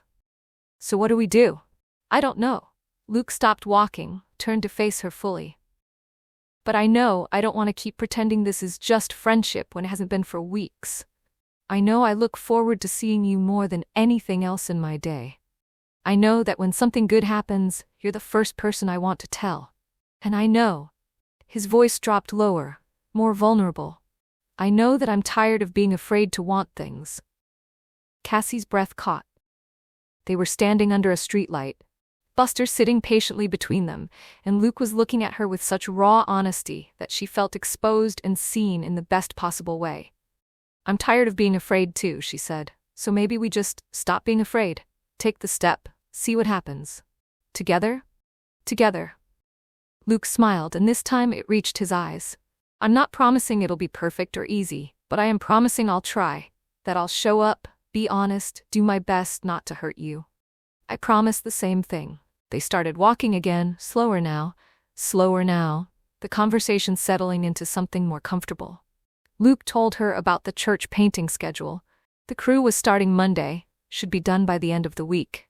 Cassie told him about a marketing idea she'd been developing for Birdie's Nest, a social media strategy that would showcase the bakery without requiring Birdie to actually use social media herself. She'd probably love that, Luke said. Birdie's been saying for years that she needs to get with the times, but she can barely send a text message. That's what gave me the idea. Local businesses don't need to be tech experts, they just need someone to translate their story into the right format. Cassie felt excitement building as she talked. That's what I could do. Help people like Birdie and Tom tell their stories without forcing them to become something they're not. So you're really thinking about starting that business? Maybe. Probably. I sketched out a business plan last night, very rough, but it felt possible. For the first time, it felt like something I could actually do instead of just dream about. That's amazing, Cassie. Luke's pride was evident in his voice. When you go for it, and I think you will, you're going to be incredible. They completed their usual loop and turned back toward Maple Street. The evening had grown properly dark now, stars visible in the clear autumn sky. Cassie was acutely aware that this walk would end soon, that they'd reach Ruth's porch and have to say goodbye. And something about tonight felt unfinished, like they'd started a conversation that needed completing. As if reading her thoughts, Luke said, "Can we sit on your porch for a bit? I'm not ready to end the evening yet." "Sure." They settled on the porch swing, Buster collapsing at their feet with a satisfied sigh. The swing creaked gently as they rocked, and Cassie was hyper-aware of how close Luke was sitting, close enough that their shoulders touched, that she could feel the warmth radiating from him despite the October chill. "I like this," Luke said quietly. "Just sitting, not having to fill every silence with conversation." "Me too." They sat in that comfortable quiet for a few minutes, watching the neighborhood settle into evening. Across the street, the Harrisons were visible through their front window, the chaos of bedtime routines playing out in silhouette. Mr. Peterson's porch light flickered on, then off, then on again. Probably needed a new bulb. "Can I tell you what I'm thinking right now?" Luke asked, his voice soft enough that Cassie had to lean slightly closer to hear. "Okay. I'm thinking that I want to kiss you. That I've wanted to kiss you for at least 2 weeks, maybe longer. That every time we say goodnight, I have to actively talk myself out of asking if I can." He turned to look at her, and Cassie's breath caught at the vulnerability in his expression. "But I'm also thinking that once I kiss you, everything changes. We can't unknow it, or take it back, or pretend we're still just friends figuring things out. And I want to make sure, before we cross that line, that you're ready for everything to change. Cassie's heart was hammering so hard she was sure Luke could hear it. What if I am ready? Are you? His hand moved from the swing's armrest to rest on the wooden slat between them, close enough to hers that their pinkies almost touched. Because I don't want to rush you. Don't want you to wake up tomorrow and regret this because you were caught up in a moment. I won't regret it. You can't know that. Neither can you. But that's what faith is, right? Trusting something even when you can't know for certain. Cassie turned to face him fully, their knees bumping in the small space. You've been teaching me that, through the church restoration, through carpentry, through every conversation we've had about starting over after loss. Sometimes you just have to take the step and trust that it'll work out. Luke's smile was small and wondering. Using my own wisdom against me, that's clever.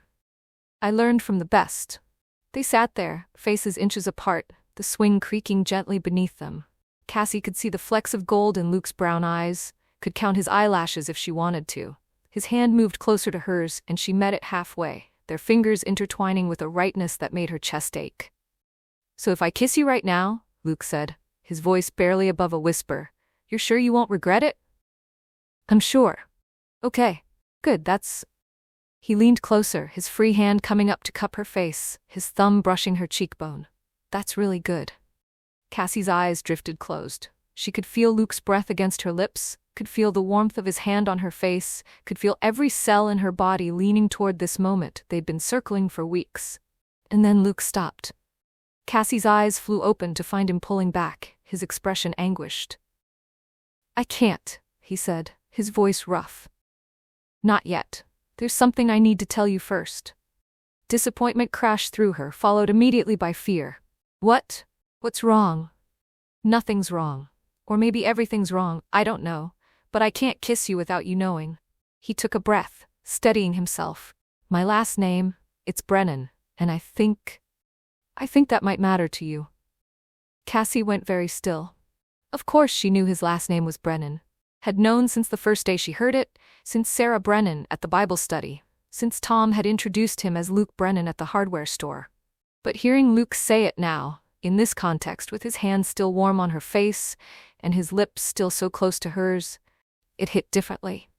You know, she whispered, that you have history with my last name? Yes. Tessa mentioned something about it a while ago and I asked around. Didn't get many details, just that there was bad blood between our families a long time ago.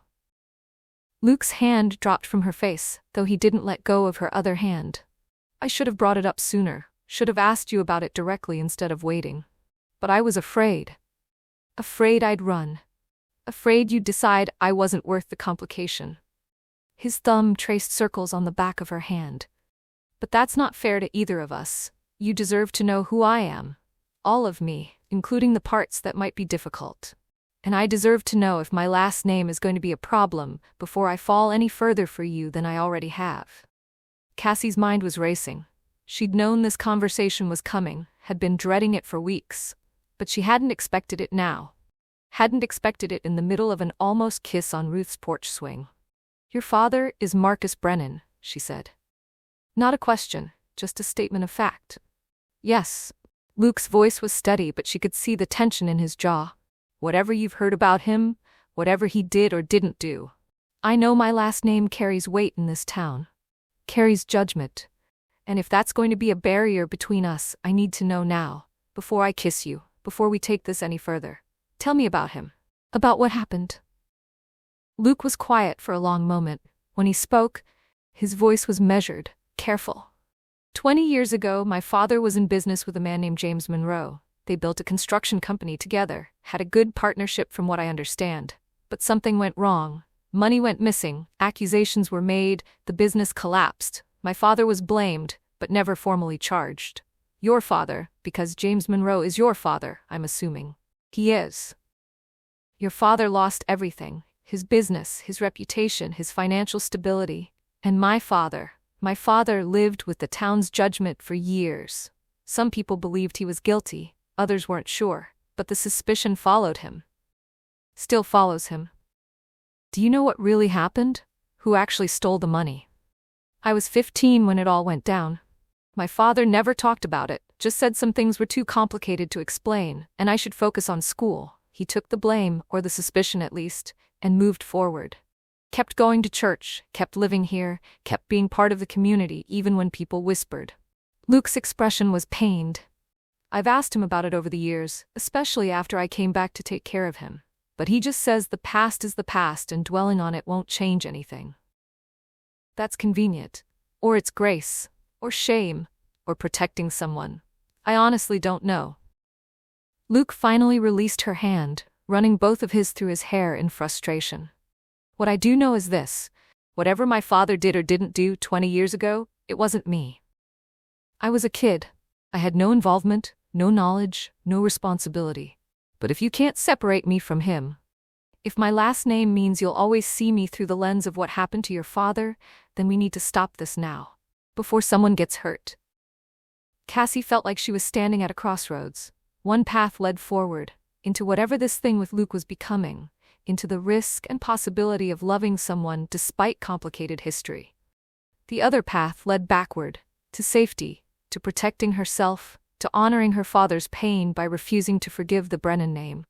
I need time, she said finally, to think, to process, to maybe talk to my father about what actually happened. Luke nodded, though she could see the disappointment in his eyes. That's fair. Take whatever time you need. But Luke... Cassie reached for his hand again, needing him to understand. This isn't about you. You're not your father. I know that intellectually. But emotionally, I watched my dad cry when we lost our house. I watched him break down under the weight of losing everything. And for 20 years, Marcus Brennan has been the villain in that story. It's hard to separate you from that, even knowing you had nothing to do with it. I understand. Believe me, I understand. I've lived my whole life in his shadow, being judged for his choices. Luke stood, creating distance between them. But Cassie, if we're going to do this, if we're going to try to build something real, I need to know that you see me. Not my last name, not my father's past, but me. Luke, the guy who fixes toilets and teaches carpentry and spends way too much time thinking about paint colors. I do see you. Do you? Or do you see Marcus Brennan's son? The question hung in the cold air. Cassie wanted to insist she saw Luke for who he was, separate from his father. But the truth was more complicated. Every time she heard his last name, every time she thought about introducing him to her father, every time she imagined a future where their families might intersect, she saw Marcus Brennan's shadow. I'm trying, she whispered. I'm really trying to see just you. Trying isn't the same as doing. Luke's voice was gentle but firm. And until you can look at me without seeing my father's sins, we're building on a foundation that's already cracked. He walked down the porch steps, and Cassie felt panic rising in her chest. This wasn't how tonight was supposed to end. They were supposed to kiss, to cross that threshold together, to start something new and fragile and beautiful. Luke, wait. He turned at the bottom of the steps, and in the porch light, she could see the pain in his expression. I care about you, Cassie. More than I expected to, more than I probably should given how recently we met. But I won't be a stand-in for your father's pain. I won't be the person you punish for something I didn't do. That's not what I'm... Isn't it though? Even a little bit? Luke's voice cracked. I'm not asking you to forget what happened to your father. I'm not asking you to pretend my last name doesn't complicate things.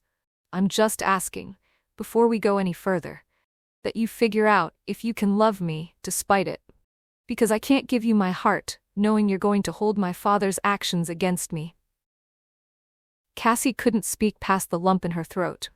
Luke waited for a moment, clearly hoping she'd say something that would change the trajectory of this conversation. But she had no words, no promises, no certainty to offer. Take your time, Luke said finally. Figure out what you need to figure out. Talk to your father, talk to mine if you want, talk to God, just figure it out, because I can't keep falling for you if there's a ceiling on how far this can go. He walked away into the darkness, hands in his pockets, shoulders hunched against more than just the cold. Cassie watched him disappear, tears streaming down her face. the almost kiss still tingling on her lips like a ghost of what could have been. Buster whined at her feet, sensing her distress. She sank onto the porch swing, still warm from where they'd been sitting moments ago, and let herself cry. She'd been so close to taking that step, to letting herself fully fall, to believing that maybe something good could grow from the ruins of her old life. But Luke's last name stood between them like a wall she didn't know how to scale. And the worst part was, he was right. Until she could look at him without seeing Marcus Brennan's shadow, until she could separate Luke from his father's choices, they were building on a cracked foundation. She just didn't know how to fix the crack. Or if it could be fixed at all. Inside, Cassie collapsed on the couch, still wearing her jacket, too numb to move. She pulled out her phone and stared at her father's contact information. They needed to talk, needed to excavate the 20-year-old wound and examine it in the light. Needed to understand what really happened between James Monroe and Marcus Brennan.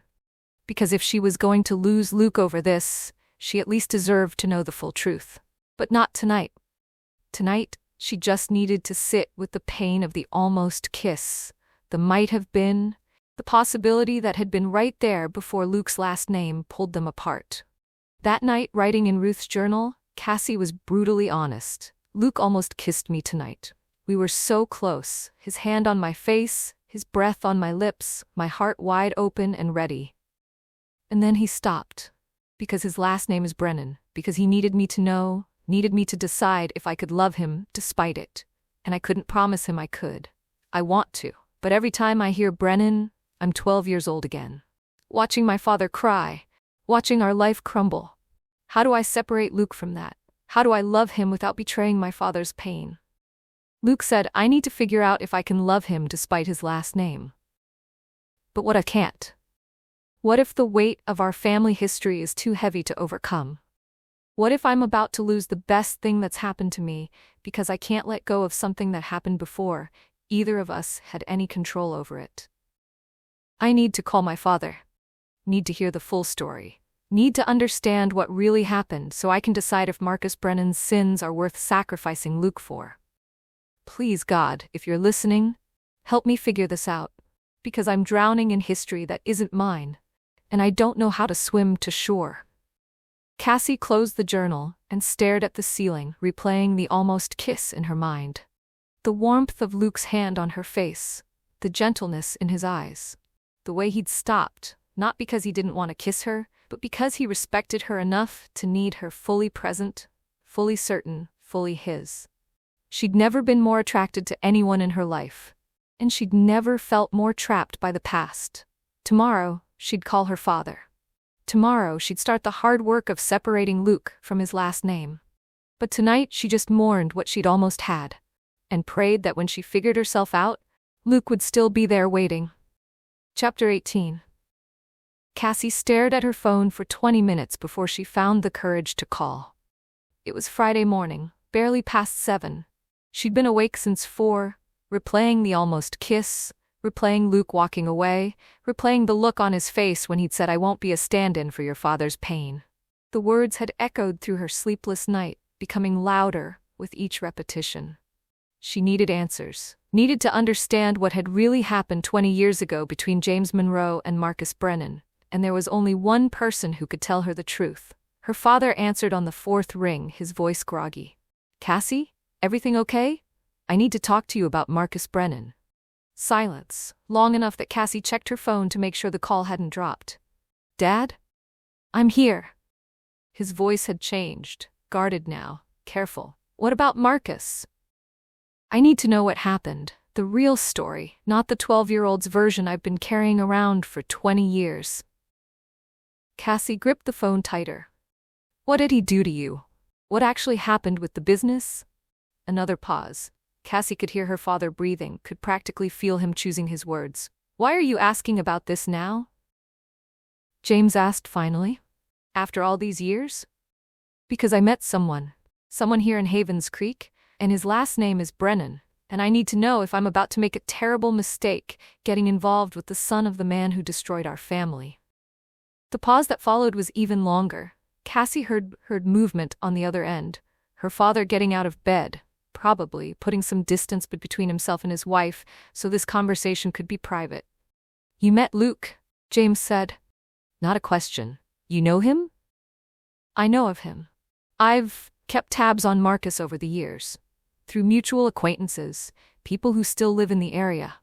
I know he had a son. No, the son came back to take care of him after the stroke." Her father's voice was heavy with something Cassie couldn't quite identify. "I know Luke's a good man. Everyone says so. But his father—" "Cassie, this isn't a conversation we should have over the phone." "Then what should we do?" "Because I need answers, Dad. I need to understand what Marcus did so I can figure out if I can be with Luke despite it." Her voice cracked. "I'm falling in love with him. And I can't do that until I know the truth about why our family fell apart." She heard her father exhale slowly, shakily. "I'll come to Havens Creek. We'll talk in person, all of us. You, me, Marcus, Luke. Everyone deserves to hear the full story at the same time." "Why can't you just tell me now?" "Because—" James stopped, started again. "Because it's complicated. Because there are things I need to say to Marcus's face, things I've been avoiding for 20 years, and because you deserve to hear it all, not just my version." Cassie's stomach churned. "Your version? Dad, what aren't you telling me?" "Everything. I'm not telling you everything. But I will. I promise."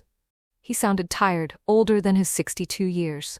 "I can't get there until Wednesday at the earliest. Ruth is in Oregon, so I'll need to arrange somewhere to stay." "Stay here, at Ruth's house. There's plenty of room." "Are you sure?" No, she wasn't sure about anything, but she needed her father here. Needed this conversation to happen before she lost Luke completely. "I'm sure. Just come as soon as you can. Wednesday afternoon, I'll text you when I'm close." James paused. "Cassie, I'm sorry for all of it. For not telling you the truth sooner, for letting you carry a story that wasn't complete. I thought I was protecting you, but I was just protecting myself." The admission stunned her. "What does that mean?" "It means Wednesday can't come soon enough. I love you, sweetheart. I'll see you in a few days." He hung up before Cassie could respond. She sat on the couch, phone still pressed to her ear, Buster's head heavy on her lap. 5 days. She had to wait 5 days for answers. 5 days of not knowing. 5 days of avoiding Luke while the almost kiss haunted every quiet moment.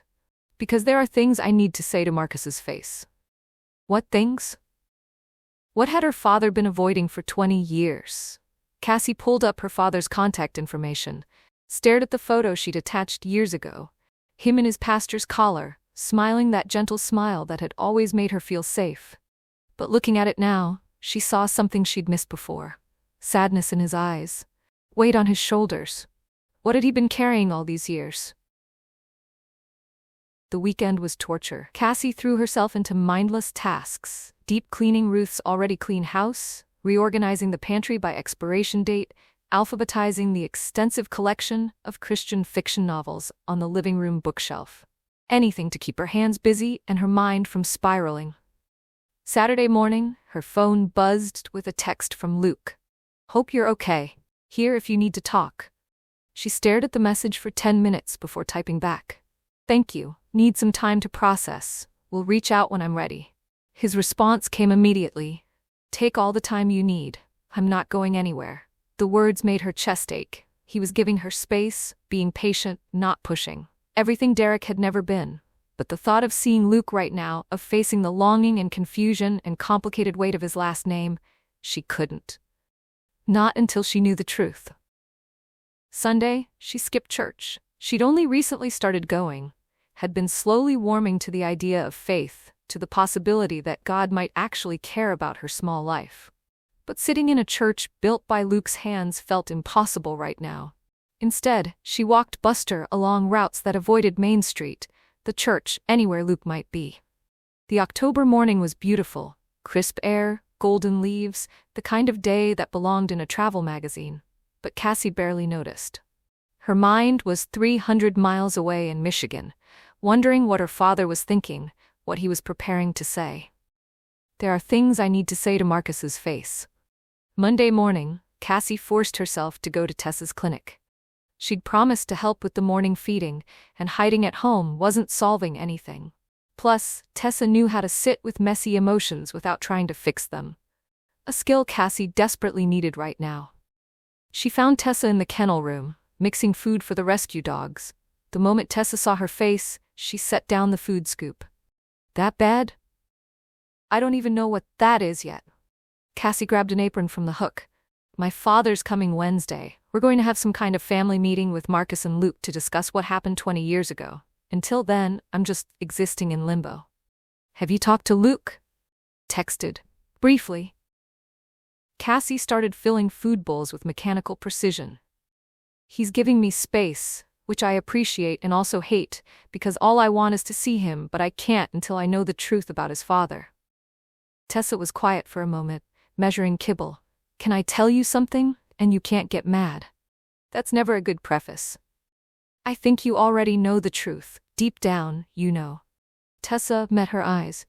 Whatever happened between your dad and Marcus, Luke isn't responsible for it. You know that.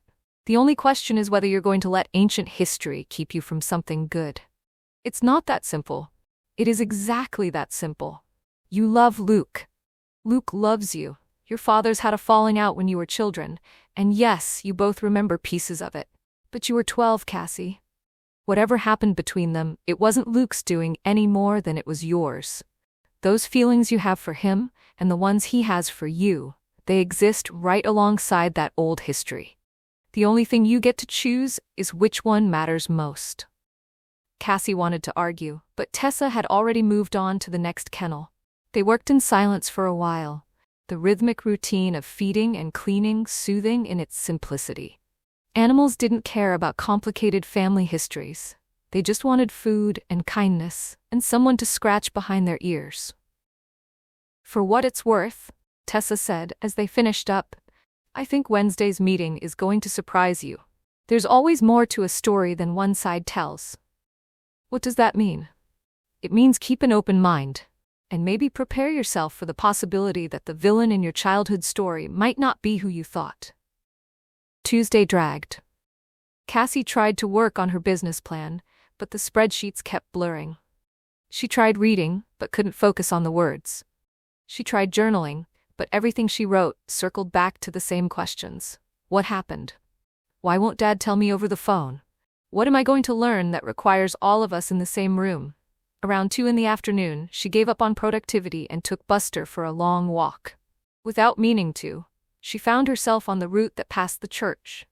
The painting was finished. She could see through the tall windows that the walls were the perfect Swiss coffee she and Luke had chosen together. Warm and welcoming, exactly right. Cassie?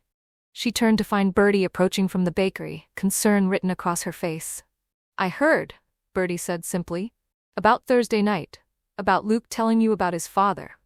Does everyone in this town know everything? Pretty much, yes. Luke came by for coffee Friday morning looking like someone had kicked his dog. He didn't say much, but he didn't need to. Bertie fell into step beside her. Your father's coming, I hear. Wednesday. How do you know that? Tom mentioned it. Luke told him. Small towns, dear. Information moves faster than gossip at a church potluck. Bertie was quiet for a moment. I knew, you know, about the connection between your families. I've known since Ruth first told me you were coming. Cassie stopped walking. You knew? And you still set Luke and me up? I didn't set you up. I introduced you to terrible alternatives to help you realize Luke was the right one. Big difference. Bertie's expression was gentle. And yes, I knew about the history, but I also knew, felt in my spirit really, that God was writing a redemption story, that he was taking something broken and making it whole. By putting the children of enemies together, by putting two people who needed each other in the same place at the same time and letting love do what love does best, heal old wounds. Bertie touched Cassie's arm. Whatever you learn Wednesday, remember this. Luke is not his father. You are not your father. You're two people who found each other in the mess of life and discovered something real. Don't let the past steal that. After Bertie left, Cassie stood outside the church for a long time, staring at the building Luke had restored with such care. The scaffolding was completely gone now, revealing the full beauty of the renovation. Luke had taken something damaged and made it whole again, honoring what it had been while giving it new life. There's something sacred about taking broken things and making them whole again. That's what he'd said, back when she barely knew him. back before she realized she was one of the broken things he was talking about. "I miss you," she whispered, though Luke was nowhere around to hear it. "I miss you, and I'm scared, and I don't know what Wednesday's going to bring, but I need you to know. Whatever I find out about our fathers, whatever complicated history we're carrying, I don't want to lose you. I just need to understand what I'm choosing before I choose it."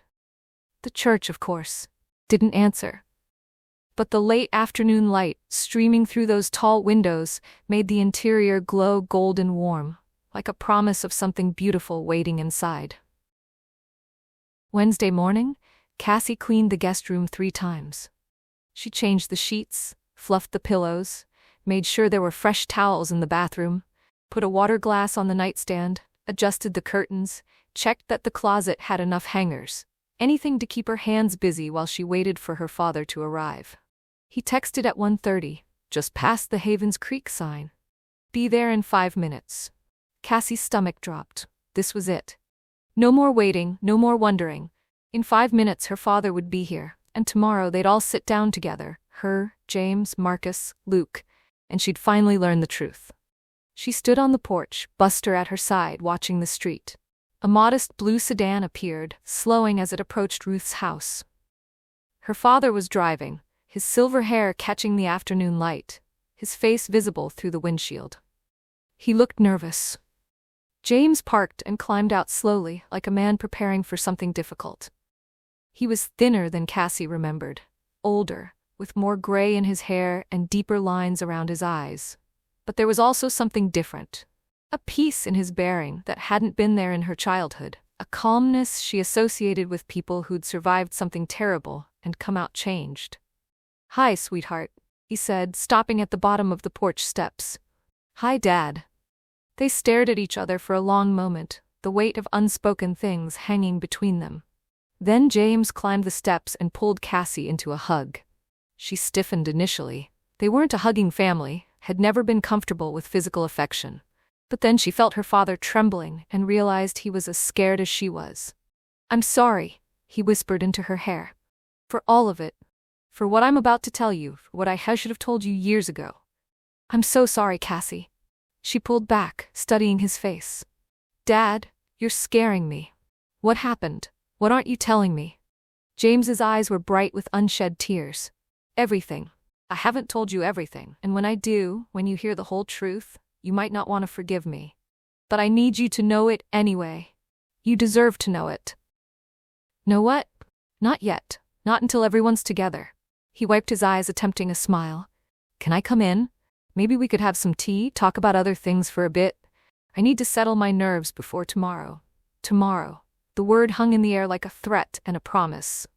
Cassie led her father inside, made tea in Ruth's ancient kettle, tried to make small talk about the drive and the weather and his wife back in Michigan. But the real conversation sat between them like a third presence, impossible to ignore. Finally, as the afternoon stretched into evening, James set down his teacup and looked at his daughter directly. "I need to tell you something before tomorrow, just so you're prepared." His voice shook. "The story you know, about Marcus betraying me, stealing from the company, destroying our family, it's not the whole truth. In fact, most of it is a lie." Cassie went very still. "What do you mean?" "I mean I let you believe a version of events that painted me as the victim, and I was a victim. Of my own choices, my own sins, my own failures. But Marcus wasn't the villain. He was never the villain." James's hands trembled as he picked up his teacup again. "Tomorrow, you'll hear the full story. And when you do, you'll understand why I'm not the father you thought I was. Why I've been carrying guilt for 20 years. Why I couldn't tell you the truth when you were 12, but I can't keep lying now that you're falling in love with Luke Brennan." "Dad, let me finish, please." He took a shaky breath. "Whatever you feel after tomorrow, anger, disgust, disappointment, I deserve all of it. But I want you to know that Luke is a good man, the best kind of man. And if you can find a way to love him despite what his father and I couldn't overcome, then you hold on to that. Because love like that, love that survives truth, is rare and precious and worth fighting for." Cassie felt tears streaming down her face. "You're not making sense. If Marcus wasn't the villain, then who was?" James met her eyes, and in his expression she saw 20 years of shame, grief, and crushing guilt. "Me," he whispered. "I was the villain, Cassie. And tomorrow you'll finally understand why." He stood and walked to the guest room, leaving Cassie sitting alone with Buster and a truth she couldn't quite grasp. Her father was the villain? Marcus Brennan wasn't the enemy? Everything she'd believed for 20 years was wrong? Cassie pulled out her phone and stared at Luke's contact information. She should call him, warn him that whatever they learned tomorrow was going to change everything. But what could she possibly say? "My father just implied he's been lying to me for 20 years, and your father might actually be innocent." Instead, she sent a simple text, "My dad's here. Tomorrow we'll learn the truth. I'm scared." Luke's response came immediately, "Me too, but we'll face it together. Whatever the truth is, we'll figure it out. Together, I promise." Cassie held the phone against her chest and cried, for the father she thought she knew, for the Marcus Brennan she'd hated based on lies, for Luke who'd been carrying this weight silently, for herself and the little girl who'd watched her family fall apart and never understood why. Tomorrow, she'd finally know. And tomorrow everything would change. She just hoped, prayed, really, that when the dust settled, Luke would still be there. That together would still mean something when the truth came out. Because if she lost him over this, after everything, after the almost kiss and the falling and the terrifying vulnerability of opening her heart again, she didn't think she'd survive it. Not this time. Chapter 19. Bertie arrived at Ruth's door in the evening with a casserole, a determined expression, and a plan. Cassie answered the door to find the older woman standing on the porch, the dish still warm in her hands, her silver curls perfectly styled despite the wind. "I'm coming in," Bertie announced, not waiting for an invitation, "and we're going to talk about tomorrow's meeting." "How did you?" Cassie started, then stopped. Of course, Bertie knew. Bertie knew everything. "Come in." James appeared from the living room, and Bertie's expression softened when she saw him. "James Monroe. It's been 20 years. Bertie Fletcher." James's smile was tentative. "You look exactly the same. Liar, but a kind one." Bertie set the casserole on the kitchen counter and turned to face them both with the air of someone about to take charge. "Now, tomorrow at 2 o'clock, you two and Marcus and Luke are planning to have some kind of informal confrontation where 20 years of secrets come spilling out. Is that correct?" Cassie and her father exchanged glances. "That's the plan," James said carefully. "Terrible plan. Absolutely terrible." Bertie pulled out a kitchen chair and sat like a general preparing for battle. No structure, no mediator, no accountability, just 4 hurt people in a room together with decades of pain and no one to keep things from exploding. That's a recipe for disaster. "Bertie, I appreciate your concern, but," James began. "I'm not concerned, I'm taking over. This is too important to leave to chance." Bertie pulled out her phone. "I've already talked to Marcus. He's agreed to host at his house. It's accessible for his wheelchair and private. And I've recruited Pastor Mike to mediate." "Pastor Mike?" Cassie sank into a chair. "Why do we need a mediator?" "Because emotions are going to run high. Because people are going to want to interrupt and defend and deflect. And because you need someone neutral who can keep the conversation on track and prevent it from devolving into accusations and recriminations." Bertie's expression was fierce with protective determination. "This meeting is going to hurt everyone in that room. The least I can do is make sure it happens in a way that leads to healing, instead of more damage." James was quiet for a long moment. Then he nodded. "You're right. We do need a mediator. Someone to keep me honest when I want to soften the truth or make excuses. And someone to make sure Cassie and Luke are actually listening instead of just preparing their responses," Bertie added, looking pointedly at Cassie. "I know you, dear. You're already building walls, preparing defenses, deciding how you're going to react before you've even heard what your father has to say." The observation stung because it was accurate. Cassie had spent several hours mentally rehearsing various scenarios, preparing emotional responses, trying to control the uncontrollable. "What time tomorrow?" James asked. 2 o'clock. Marcus's house, 526 Oak Street, the blue ranch with the ramp. Pastor Mike will arrive at 1:45 to set some ground rules. Bertie stood, smoothing her cardigan. "I'll be there too, but only as an observer, This is your story to tell, James. I'm just making sure everyone has the chance to hear it properly. After Bertie left, James and Cassie sat at the kitchen table in heavy silence. The casserole sat between them, untouched and cooling. She's right, James said finally. I need accountability. Need someone to keep me from backtracking or justifying or doing any of the things I've done for 20 years to avoid full honesty. Dad. Cassie reached across the table, taking his hand. What did you do? What's so terrible that you need a mediator and a pastor and all this structure just to tell me?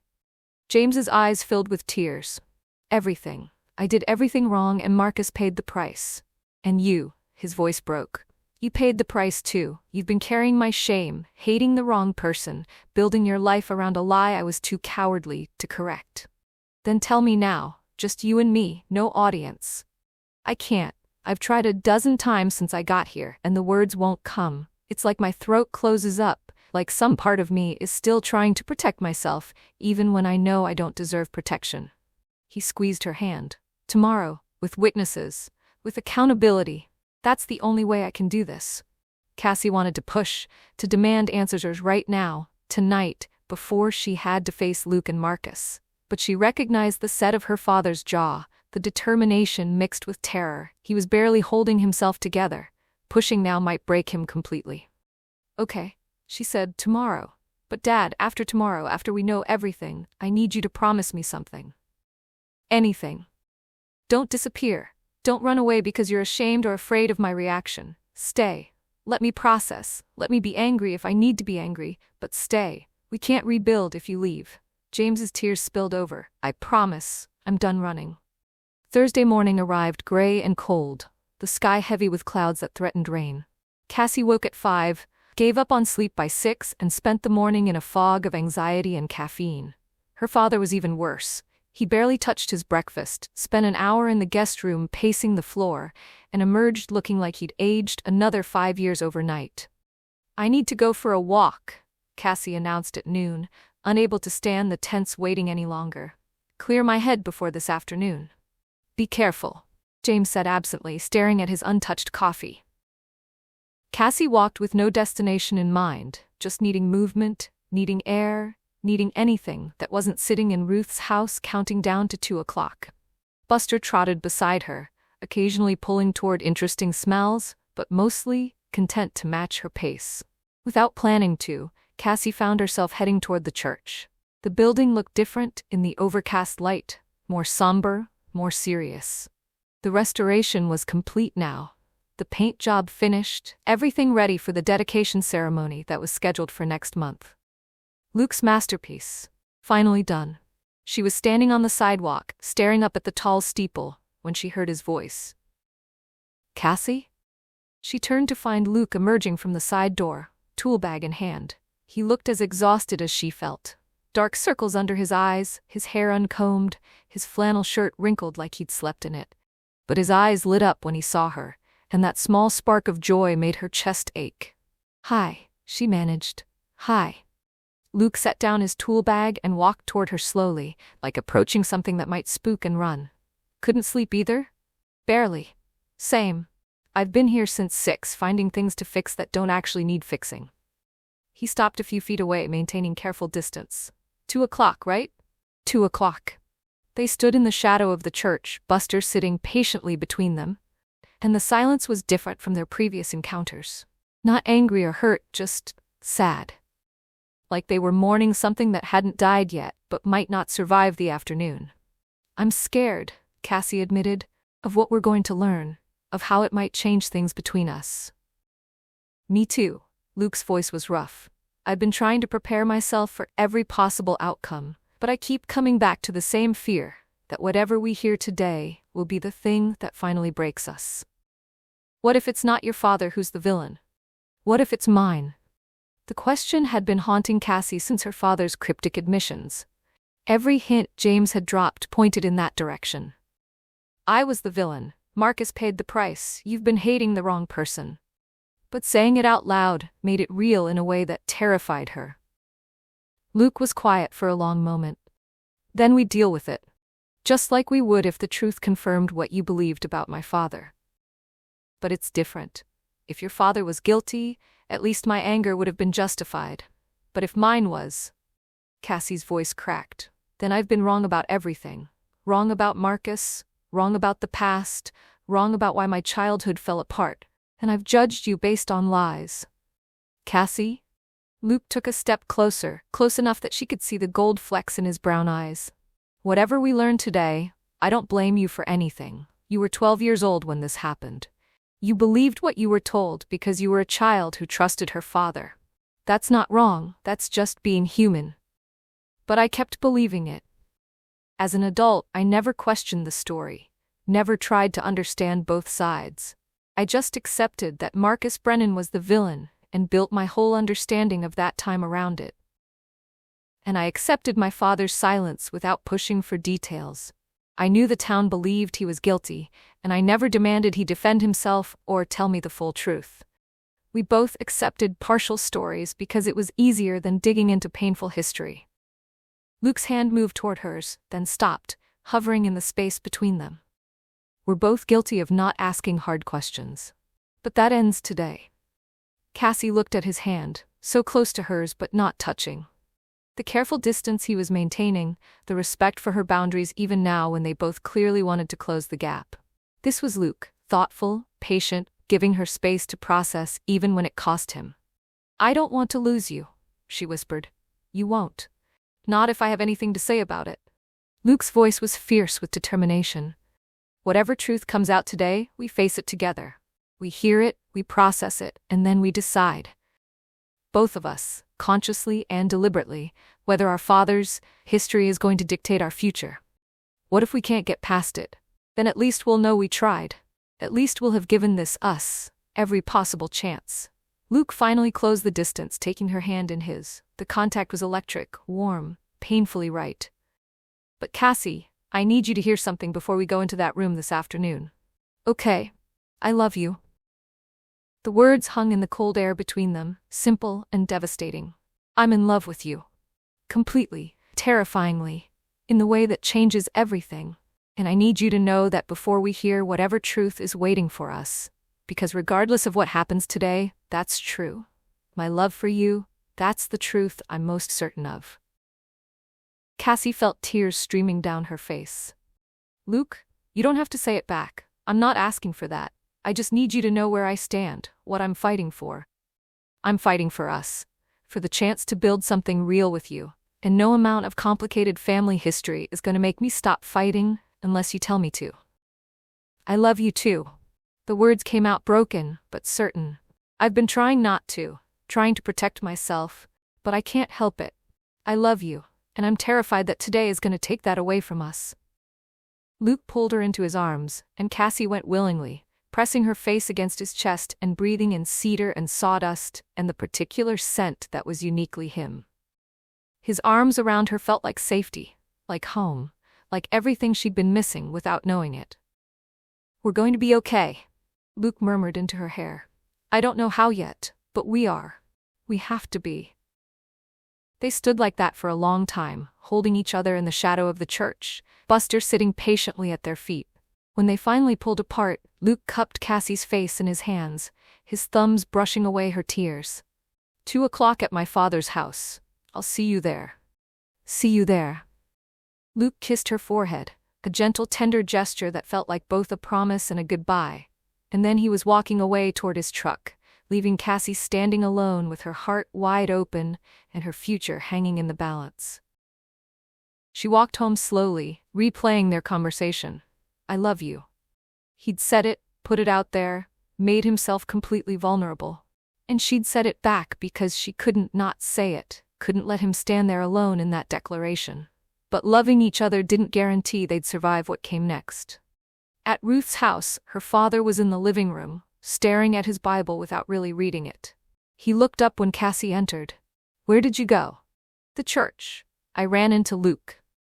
She sat beside him on the couch. Dad, before we go to Marcus's house, I need to know something. What? Are you and Marcus friends? After everything, after 20 years, do you still care about each other? James was quiet for so long, Cassie thought he might not answer. Then, I care about Marcus more than almost anyone. He's the best man I've ever known, and for 20 years I've been unable to tell him that, because I'm too ashamed to face him. Today is going to hurt him, Cassie. When I tell the full truth, when everyone understands what he sacrificed, it's going to open wounds he's spent 2 decades trying to heal. But you're still going to tell the truth. I have to. Not for me, but for you and Luke. You deserve to build your relationship on truth, not the lies I've been maintaining. And Marcus deserves to finally have his name cleared, even if clearing it means destroying mine. At 1:30, they got into James's sedan and drove to Oak Street. The rain had started, light but steady, turning the autumn leaves slick and dark on the pavement. Marcus's house was exactly as Bertie had described. A blue ranch with a wheelchair ramp leading to the front door, well-maintained yard, a sense of quiet dignity. Pastor Mike's car was already in the driveway. As they parked, Cassie saw Bertie's sedan pull up behind them, and a moment later, Luke's truck appeared. This was it. No more waiting, no more speculation. In a few minutes, they'd all be sitting in Marcus's living room, and the truth, whatever it was, would finally come out. Cassie climbed out of the car, and immediately Luke was there, taking her hand. No words, just his steady presence beside her, his fingers intertwined with hers. Together, they'd face this together. Pastor Mike opened the door before they could knock. A man in his 50s, with kind eyes and a calm demeanor that suggested he'd mediated difficult conversations before. Come in. Marcus is in the living room, and we've arranged chairs so everyone can see each other. Before we begin, I want to establish some ground rules. They filed inside. Cassie and Luke still holding hands, James walking slowly like a man heading to his execution, Bertie bringing up the rear with the determined expression of someone ready to keep everyone in line. The living room was exactly as Cassie had imagined when Luke described his father's house. Comfortable but sparse, furniture arranged for wheelchair accessibility, photographs on the walls showing Luke at various ages. And in the center of it all, in a wheelchair positioned so he faced the room, sat Marcus Brennan. Cassie had built this man up as a villain in her mind for 20 years. But looking at him now, silver-haired, weathered, with Luke's same warm brown eyes and gentle expression, she saw only an elderly man with kind hands and sadness etched into the lines of his face. "Hello, Cassie," Marcus said, his voice gravelly but steady. "Thank you for coming. I know this must be difficult." "Mr. Brennan." Cassie didn't know what else to say. "Please call me Marcus. We're family now in a complicated way." He looked at James, and something passed between them. Recognition, grief, 1,000 unspoken words. "Hello, James." "Marcus." James's voice broke on the name. "Thank you for agreeing to this, for letting me finally tell the truth. I've been waiting 20 years for you to be ready." Marcus's expression was not angry or bitter, just infinitely sad. "Shall we begin?" Pastor Mike positioned himself between the 2 older men, and everyone else found seats. Cassie and Luke on the couch, still holding hands, Bertie in an armchair positioned like a referee at a boxing match. "Before James begins," Pastor Mike said, "I want to remind everyone that we're here for truth and reconciliation, not accusation or judgment. James is asked to share his story, and he's asked that everyone listen fully before responding. Can we all agree to that?" Everyone nodded. Pastor Mike looked at James. "Whenever you're ready." James took a shaky breath, his hands trembling in his lap. He looked at Cassie, then at Luke, then finally at Marcus. 20 years ago, he began, his voice barely above a whisper. "I destroyed all of our lives, and I let Marcus take the blame. I let him sacrifice his reputation, his business, his peace of mind, all to protect me, to protect Cassie. And I've lived with that guilt every day since." Cassie felt Luke's hand tighten on hers. This was it, the moment of truth, and nothing would ever be the same again. Chapter 20. James Monroe sat in Marcus Brennan's living room, hands shaking in his lap, and began to dismantle 20 years of lies. "I had a gambling problem," he said, the words falling into the quiet room like stones into still water. "It started small, poker nights with guys from the construction sites, friendly games where nobody lost more than $50. But it escalated. Sports betting, casino trips, online gambling sites. Within 2 years, I was betting thousands of dollars a week." Cassie felt Luke's hand tighten on hers. She'd suspected addiction. Her father had hinted at it, but hearing him say it out loud made it real in a way that turned her stomach. The debts piled up faster than I could manage them, James continued, his voice steady but pained. I borrowed from friends, maxed out credit cards, took out personal loans, but it was never enough. The hole kept getting deeper, and I kept thinking the next bet would be the one that fixed everything. That's what addiction does. It convinces you that salvation is always just one more gamble away. Marcus watched James with an expression Cassie couldn't quite read. Not anger, but something closer to grief. Monroe and Brennan Construction was doing well, James said. Really well. We had contracts lined up for months, money flowing in steadily, so I told myself I could borrow from the business account temporarily, just to cover my debts while I got things under control. I'd pay it back before anyone noticed. How much? Luke's voice was quiet but tense.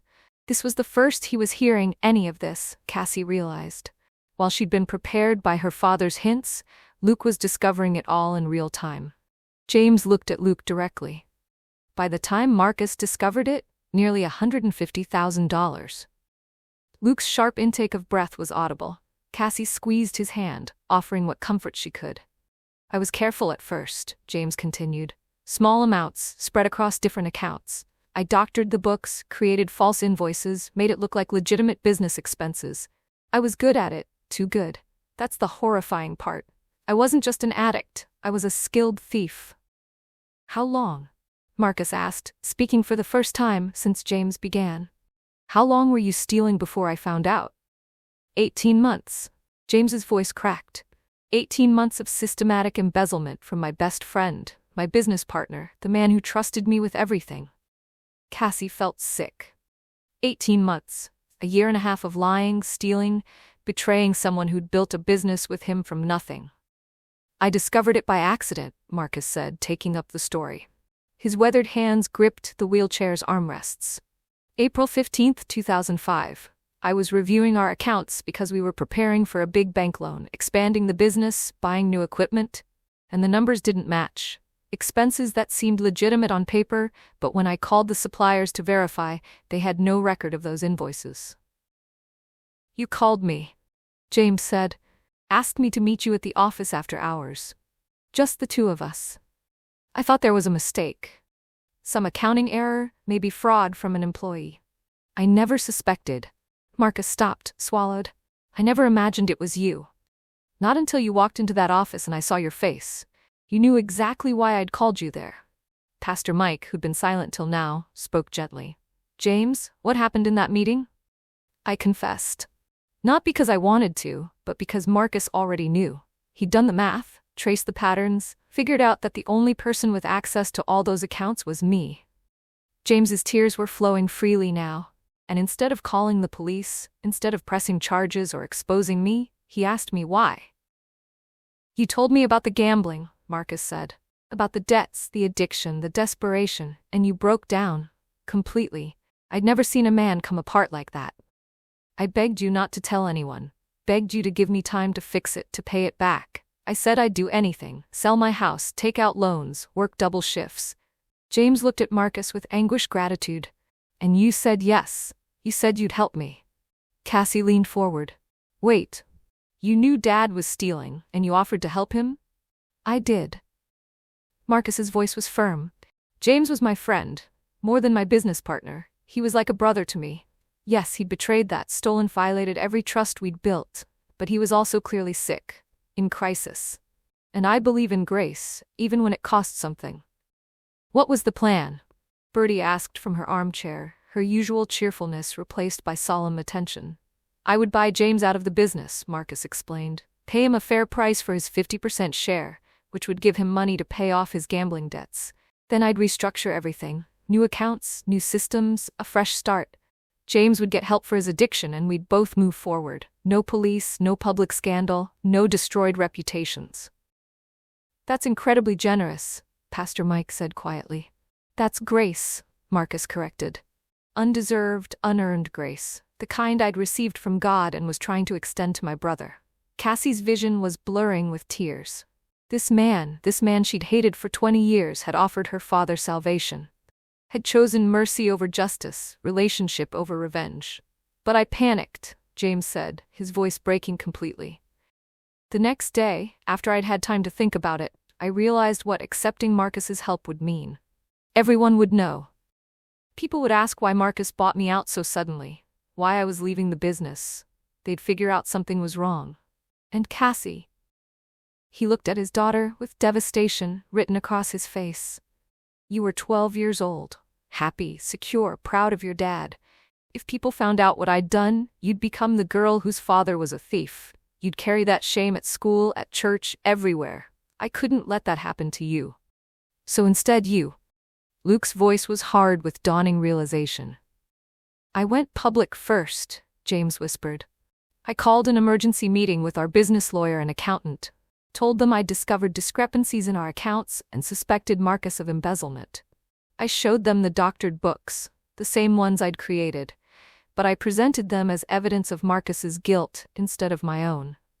The room went silent. Cassie's breath caught in her throat. She'd known her father was about to confess something painful, had braced herself for it. But this was beyond anything she'd imagined. He hadn't just hidden his crime. He'd weaponized it against the very man who'd tried to help him. She felt Luke's hand trembling in hers, and she couldn't bring herself to look at him. How could she? Her father hadn't just betrayed his best friend. He'd destroyed him with calculated precision. You framed him, Luke said, his voice tight with controlled fury. You embezzled money for 18 months, and when Dad tried to help you, you framed him for your crimes. Yes. James didn't try to defend himself. I made it look like Marcus was the thief. I had access to all the right documents, knew how to make the evidence convincing, and because I came forward first, because I played the role of the shocked partner who just discovered betrayal, everyone believed me. But there were investigations, Cassie said, her mind racing. You said Marcus was investigated but never charged. Because there wasn't enough evidence, Marcus said. James had been careful. The doctored books could have pointed to either of us. Without a confession or clear proof, the investigators couldn't make a case. So officially, no charges were filed. But unofficially? His smile was bitter. This town decided I was guilty. After all, where there's smoke there's fire, right? The business collapsed, clients dropped us, suppliers demanded payment up front. Within 6 months, everything we built was gone. And you never defended yourself? Luke's voice was incredulous. You never told anyone the truth? I couldn't. Marcus looked at Cassie, and his eyes were full of unbearable kindness, because defending myself meant exposing James, meant proving he was the thief, and that would have destroyed him completely. Criminal charges, prison time, total disgrace. But more than that, it would have destroyed you, Cassie. You were 12 years old. How could I take away your father when you'd already lost your mother? Cassie gasped. The room tilted. What? James closed his eyes. This is the part you don't know. The detail I've never told you. What detail? Cassie's voice came out strangled. Your mother didn't leave because she fell out of love with us, James said slowly, painfully. She left because she found out about my gambling, about the debts, the lies, the money I'd stolen from our savings. She gave me an ultimatum, get help, or she was gone. And I chose the addiction. I told myself I had it under control, that I didn't need rehab or counseling. So she left, packed her things while you were at school, and disappeared. And I let you think she abandoned us both because I couldn't bear to tell you the truth. That she left because of me, because I chose gambling over our family. Cassie couldn't breathe, couldn't process her mother's abandonment, the defining trauma of her childhood, the wound she'd carried for 24 years had been her father's fault. Mom left because of you? The words came out barely above a whisper. Yes. James was openly sobbing now. And then 2 years later, when Marcus discovered the embezzlement, I couldn't let you know that truth too. Couldn't let you find out your father was a thief and an addict who'd driven away your mother and destroyed our business. So when Marcus offered grace, I repaid him with betrayal. I framed him, destroyed his reputation, and let you hate him for 20 years, all to protect myself from your judgment. The room erupted. Cassie stood abruptly, Luke's hand slipping from hers. You lied to me. About everything. My entire childhood was built on lies. I know, James started. No, you don't get to say you know. Cassie's voice was shaking with rage. I spent 20 years hating Marcus Brennan, 20 years, thinking my family was destroyed by someone else's greed when it was yours. I almost walked away from Luke because of your lies, because I thought his father was the villain when it was mine. Luke stood too, moving to stand beside Cassie. My father spent 2 decades being judged by this town for something he didn't do. He lost his business, his reputation, his peace of mind, and you let him. You let him suffer for your sins. I'm sorry, James whispered, but the words were inadequate, pathetic. Sorry? Luke's voice rose. Sorry doesn't give him back 20 years. Sorry doesn't undo the damage. He stopped, something shifting in his expression as a new thought struck him. He turned sharply toward his father. Dad, did Mom know? Did she know the truth? Marcus's silence was answer enough. Luke staggered back a step as if he'd been struck. How long? From the beginning, Marcus said quietly. She figured it out on her own, and James confirmed it. She wanted to tell everyone, but she promised to protect Cassie. Luke finished, his voice hollow. He pressed the heels of his hands against his eyes for a moment, then dropped them. She watched you suffer for 20 years. She watched this town treat you like a criminal. She watched your health decline and your business crumble, and she couldn't say a word because she was protecting a little girl who didn't even know she needed protecting. She did what she thought was right, Marcus said. And it nearly killed you both. Luke's voice cracked. He turned back to James, his eyes blazing. You let my mother carry that burden. You let my father have a stroke from the stress of your secret. And you're sorry, Luke? Marcus's voice cut through the anger. That's enough. No, it's not enough. He deserves grace, Marcus said firmly. The same grace I've been extending him for 20 years. The room went silent. Luke stared at his father in disbelief. You forgave him? Luke asked. After everything he did, you forgave him? Years ago? Before you came back, before your mother died, before the stroke. Marcus looked at James with infinite sadness, and something that might have been love. James wrote me letters, dozens of them, over the years. Apologies I never answered, but always kept. I knew he'd found sobriety, found faith, become a pastor, and I knew he was living with guilt that was eating him alive.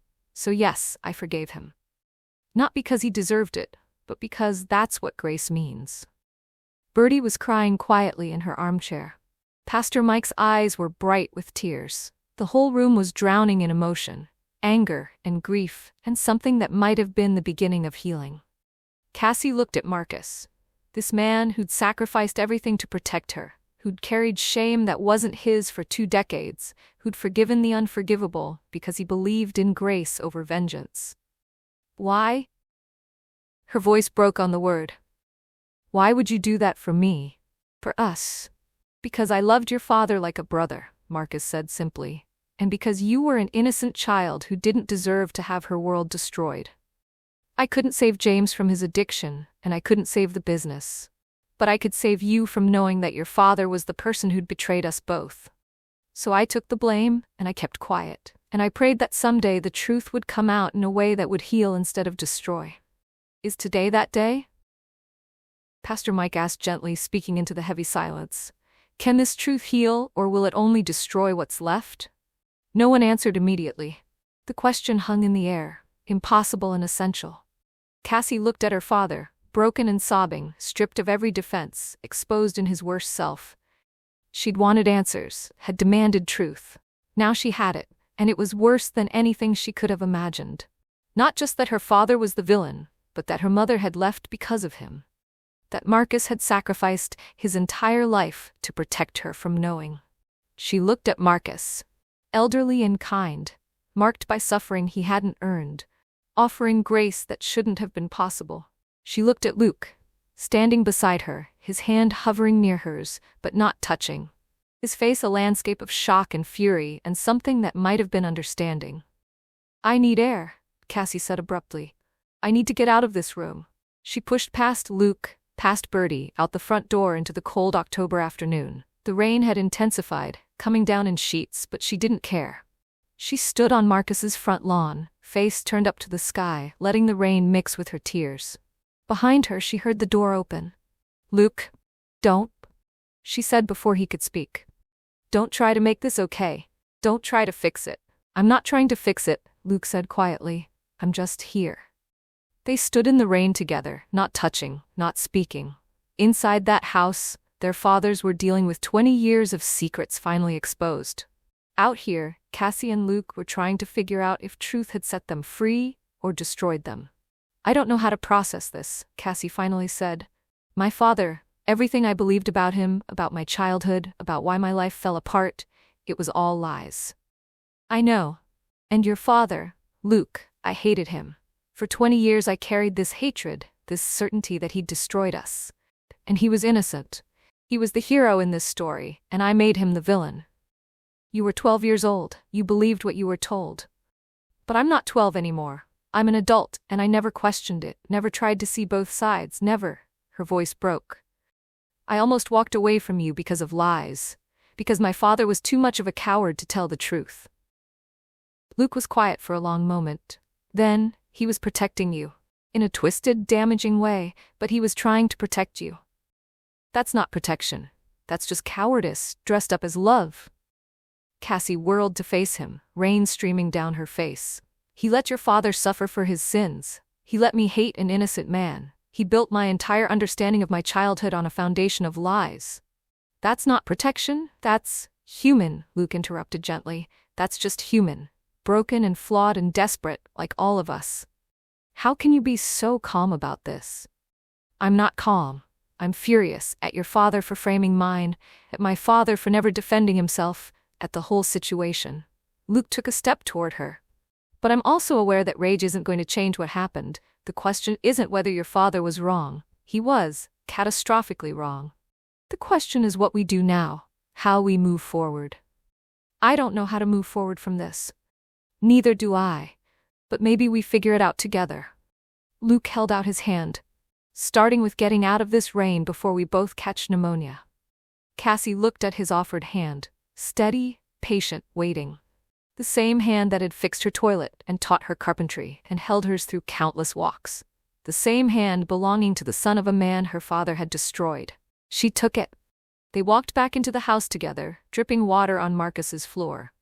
Everyone looked up when they entered, James with desperate hope, Marcus with quiet understanding, Bertie with relief, Pastor Mike with professional calm. "We need a break," Luke announced. "Everyone needs time to process before we try to move forward." "Agreed," Pastor Mike said. "This has been intense. Let's reconvene tomorrow. Give everyone time to sit with what's been said." "No," Cassie's voice was firm. "Not tomorrow. We finish this now. All of it. No more waiting, no more processing time. If we don't push through right now, we never will." She looked at her father. "You destroyed Mom's life, Marcus's life, and built mine on lies. You chose addiction over our family, then chose your reputation over the truth. Those are facts, and nothing you say will change them." James nodded, not defending himself. "But," Cassie took a shaky breath, "you also got sober. Found faith, became a pastor who helps other addicts. Lived with crushing guilt for 20 years, and you're here now, telling the truth even though it costs you everything. That counts for something." She turned to Marcus. "You gave up your reputation, your business, your peace, all to protect a child you barely knew. You carried shame that wasn't yours and forgave a man who didn't deserve forgiveness. That's the most Christ-like thing I've ever witnessed. And I'm sorry. I'm so sorry for hating you, for judging Luke because of his last name, for believing lies about you. You deserve better from everyone, especially from me." Marcus's eyes filled with tears. "You don't need to apologize, child. You were protecting your father the only way you knew how. And you were protecting me." Cassie moved to stand in front of his wheelchair. "Thank you for sacrificing so much for a little girl who didn't even know she needed protecting. Thank you for being the kind of man who chooses grace over vengeance. Thank you for loving my father enough to destroy yourself for him." She knelt down and hugged Marcus, and the old man's arms came around her, and they both cried. 20 years of pain and misunderstanding finally breaking open into something that might eventually become healing. When Cassie finally pulled back, she looked at her father. "I need time. Time to be angry, time to grieve, time to rebuild my understanding of everything. But I'm not abandoning you. We'll figure this out, somehow." James was crying too hard to speak. He just nodded. Pastor Mike stood. "I think that's enough for today. We've excavated 20 years of secrets in one afternoon. Now comes the harder work. Rebuilding trust, extending forgiveness, learning to live with difficult truths. That work takes time and intention and grace from all parties. As everyone prepared to leave, Luke pulled Cassie aside. "Are we okay?" he asked quietly. "Us, I mean, after everything we just heard?" Cassie looked at him. This good man, this patient man, this man who'd waited while she worked through lies and fear and complicated family history. "I don't know," she admitted, "but I want us to be. More than anything, I want us to be okay." "Then that's enough. For now, that's enough." Luke kissed her forehead. "We'll figure it out. Together." As they left Marcus's house, rain still falling, Cassie felt exhausted and raw and somehow lighter than she'd felt in years. The truth had been devastating, but it had also been necessary. And maybe, just maybe, truth really did set you free. Even when freedom really hurt. Chapter 21. Cassie woke at 3 a.m., gasping for air. The nightmare had been vivid, her 12-year-old self watching movers load boxes while her father stood silent and her mother drove away without looking back. But in the dream, she could see through the walls of memory to the truth beneath. Her father at a casino, her mother crying over empty bank statements, Marcus Brennan taking the blame for sins that weren't his while young Cassie played in the yard, oblivious. She sat up in Ruth's guest bed, heart hammering, and the full weight of yesterday's revelations crashed over her like a wave. Her father was a thief, an addict, a liar who'd built her entire childhood understanding on a foundation of deception. Her mother hadn't abandoned them randomly, she'd fled a man who chose gambling over his family. Marcus Brennan, the villain of her childhood nightmares, was actually the hero who'd sacrificed everything to protect her. And Luke had watched his father suffer under false accusations for 20 years, had grown up in the shadow of a scandal her father created. Now he knew the truth. Now he knew it was her family, her blood, that had destroyed his. "We'll figure it out together." She clung to those words like a lifeline. He'd said them, and she believed he meant them. But in the harsh light of a sleepless night, she couldn't help wondering how long before the weight of what her father had done became too heavy for even Luke's steady shoulders to bear. Cassie pulled on sweatpants and a hoodie, careful not to wake her father sleeping in the other room. She couldn't face him yet, couldn't sit across the breakfast table and make small talk after yesterday's earthquake. Buster lifted his head from his bed when she emerged, and she grabbed his leash. "Come on, boy. We need to walk." The October night was cold and clear, the rain from yesterday replaced by sharp autumn air that burned her lungs. Cassie walked without destination, just needing movement, needing the town to be asleep so she didn't have to perform normalcy for anyone. She found herself at the church. Luke's restored masterpiece standing solid against the night sky. The building looked different somehow, now that she understood what it represented. Luke taking broken things and making them whole. Honoring what they'd been while giving them new life. There's something sacred about taking broken things and making them whole again. Could people be restored like buildings? Could foundations cracked by lies be reinforced with truth? Could something beautiful grow from ruins? Couldn't sleep either? Cassie spun to find Luke sitting on the church steps, wearing a jacket over what looked like pajama pants. His hair was disheveled, his face showing the same exhaustion she felt. "What are you doing here?" she asked. "Same as you, probably, trying to make sense of yesterday." He patted the step beside him. "Want to sit?" Cassie settled next to him, close enough to feel his warmth but not quite touching. Buster immediately curled up at their feet. "How much did you sleep?" Luke asked. "Maybe 2 hours, you?" "About the same. Keep waking up remembering pieces of what your father said, what my father said. Trying to reconcile everything I thought I knew with what's actually true." They sat in silence for a moment, watching the empty street. "I keep thinking about my mother," Cassie said finally. "My whole life, I thought she was the villain. The selfish woman who abandoned her family because she didn't love us enough. But she was just trying to survive. Trying to protect herself from a man who was destroying our lives with his addiction. Have you thought about reaching out to her? I don't even know where she is. Haven't seen or heard from her in 24 years. She made it clear she wanted nothing to do with us when she left." Cassie pulled her jacket tighter. "But now I wonder, Was it us she wanted nothing to do with, or just him? Did she try to take me with her and he stopped her? Did she think she'd come back for me once she was on her feet? Or did she just leave me behind? Her voice cracked on the last words. That was the question that haunted her most. Not why her mother left her father, she understood that now. But why had her mother left her? Maybe she saw what I was becoming, Cassie said quietly. A little girl already learning to build walls, already learning not to trust. Maybe she knew I was too damaged, too much my father's daughter to save. You're not damaged, Luke said firmly, aren't I? I built my entire personality around never being vulnerable, never trusting anyone, never letting people close enough to hurt me. Because I watched my father break and decided I'd never let that happen to me. But it was all based on a false narrative. I've been protecting myself from the wrong things. Luke was quiet, and Cassie appreciated that he didn't try to contradict her or offer easy comfort. My father knew, Luke said after a long silence. All these years he knew the truth and never told me. He let me watch him suffer under suspicion, let the town judge him, let our family name become synonymous with betrayal, all to protect your father and you. And I'm trying to decide if that was noble or just stupid. Both, probably. Yeah, both. Luke leaned back against the steps. I'm angry at him, at both of them. Your father for the lies, mine for the silence.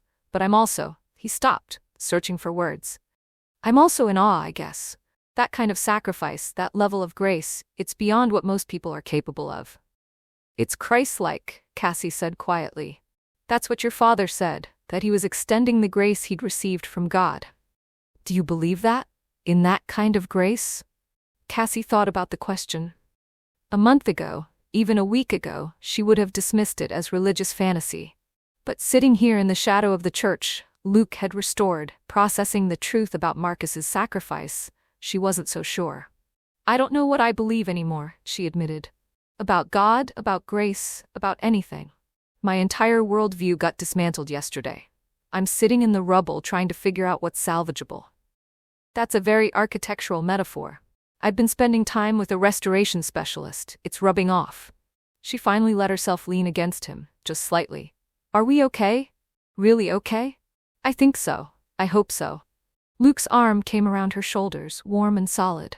Yesterday was devastating. Learning what your father did, what mine sacrificed, it changes things. But it doesn't change how I feel about you. How do you feel about me? Like you're the best thing that's happened to me since Emily died. Like you make me want to be braver than I am. Like I want to build a life with you, even though we're both still figuring out who we are. He paused. Is that too much? Too intense for 3 a.m. on church steps? It's perfect, Cassie whispered. And I feel the same way, about you, about building something together. But Luke, I'm so broken right now, so confused about everything. I don't know if I'm capable of being what you need. I don't need you to be anything except honest. Keep showing up, keep being real with me, keep letting me see the messy parts instead of just the polished version. That's all I need. They sat like that for a long time, Luke's arm around Cassie, Buster snoring at their feet, the night slowly giving way to gray pre-dawn light. What do we do now? Cassie asked. Practically, I mean, where do we go from here? I don't know. Talk to our fathers separately, I guess. Process more. Give it time. Luke kissed the top of her head. And maybe start making decisions based on who we are now, instead of who we were before yesterday. What does that mean? It means you're not the woman who ran from Chicago anymore. You're not defined by your father's lies, or your mother's abandonment, or Derek's betrayal. You're Cassie Monroe, who's building a business in Havens Creek, who rescues dogs, who learned carpentry even though she'd never touched a saw before. That's who you are. And that woman, she's strong enough to handle difficult truths. Cassie felt tears building. You really believe that? I know it. I've watched you these past 2 months. You're one of the strongest people I've ever met, even when you don't feel strong. The sky was lightening now, the stars fading as dawn approached. Cassie knew she should go home, should try to get a few more hours of sleep before facing the day. But leaving this moment, Luke's arm around her, the quiet understanding between them, felt impossible. I need to talk to my father, she said finally. Really talk to him, not just react. I need to understand how someone gets from successful businessman to addict to pastor. I need to hear the whole journey, not just the worst parts. And I need to talk to mine. Ask him why he never told me the truth, why he thought protecting your father was worth destroying his own reputation. Luke helped her to her feet. But first we both need sleep, real sleep, not 2-hour nightmares. Will you walk me home? Of course. They walked through the quiet streets of Havens Creek, Buster trotting between them, the town still asleep.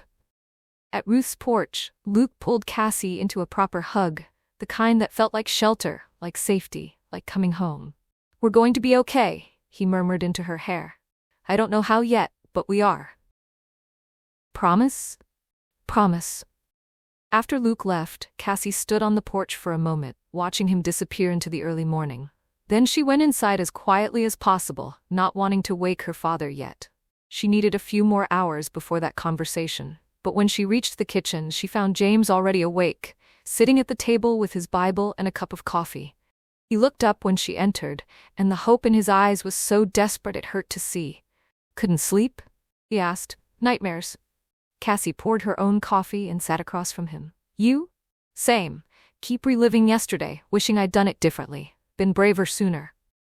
He wrapped his hands around his mug. I saw you leave, assumed you needed space.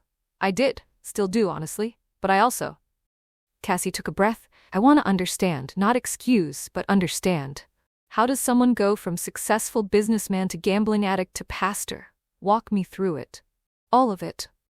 James looked surprised, then relieved. That's gonna take a while. I've got time. So James talked. He told her about the first poker game, how innocent it seemed, the progression from friendly gambling to obsessive need, the lies that piled up, the debts that multiplied, the desperate belief that the next win would fix everything. The day he realized he'd embezzled his first $100 and justified it as temporary borrowing. The 18 months of systematic theft and elaborate lies. He told her about Marcus discovering the truth, about the grace that had been offered and the panic that had followed. About the decision to frame Marcus, rationalizing it as protecting Cassie, when really it was protecting himself. He told her about hitting rock bottom in Cedar Falls, finding his way into a church basement for a recovery meeting, and somewhere in the wreckage of his life, finding faith. About the slow, painful journey toward ministry, years of seminary while she was away at college, too angry to ask questions about his life, and him too ashamed to offer answers, of learning to preach grace while still hiding from his own need for it. I watched you grow up carrying anger at Marcus Brennan, James said, his voice breaking. Watched you build your understanding of trust and betrayal around my lies, and I told myself it was for your protection. But really, I was just a coward. Every year that passed made it harder to tell the truth. Every birthday, every Christmas, every phone call, I had chances to come clean and I didn't take them. What changed? Cassie asked. Why tell the truth now? You falling in love with Luke. That was God. I know you don't believe that, but I do. That was God saying enough. Because you and Luke deserve better than a foundation of lies. And Marcus deserved to have his name cleared, even if it meant destroying mine. James met her eyes. I'm not asking for forgiveness. I know I don't deserve it. I'm just asking for a chance to be honest from now on. To be the father you deserved all along instead of the coward I've been. Cassie sat with that for a long moment. She thought about Marcus's sacrifice, about Luke's patience, about the grace that seemed to be at the center of everything good in Havens Creek. I'm angry, she said finally. So angry I can barely see straight sometimes. Angry at you for lying, at Mom for leaving, at myself for never questioning the narrative. But I'm also, she stopped, surprised by her own words. I'm also grateful. Because if you hadn't lied, if Marcus hadn't taken the blame, if everything hadn't happened exactly the way it did, I wouldn't be here. Wouldn't have met Luke, wouldn't have found this town, wouldn't be building a life I actually want to live. That doesn't excuse what I did. No. But it means something. It means God, or the universe, or fate, or whatever, took your worst choices and somehow made them lead to something good. That's bigger than either of us. James was crying openly now. I don't deserve your grace. Neither did Marcus deserve yours. That's what makes it grace. Cassie reached across the table, taking her father's hand. I need time. Time to be angry, time to grieve, time to rebuild how I see you. But I'm not walking away. We're family, and family stays, even when it's hard, maybe especially when it's hard.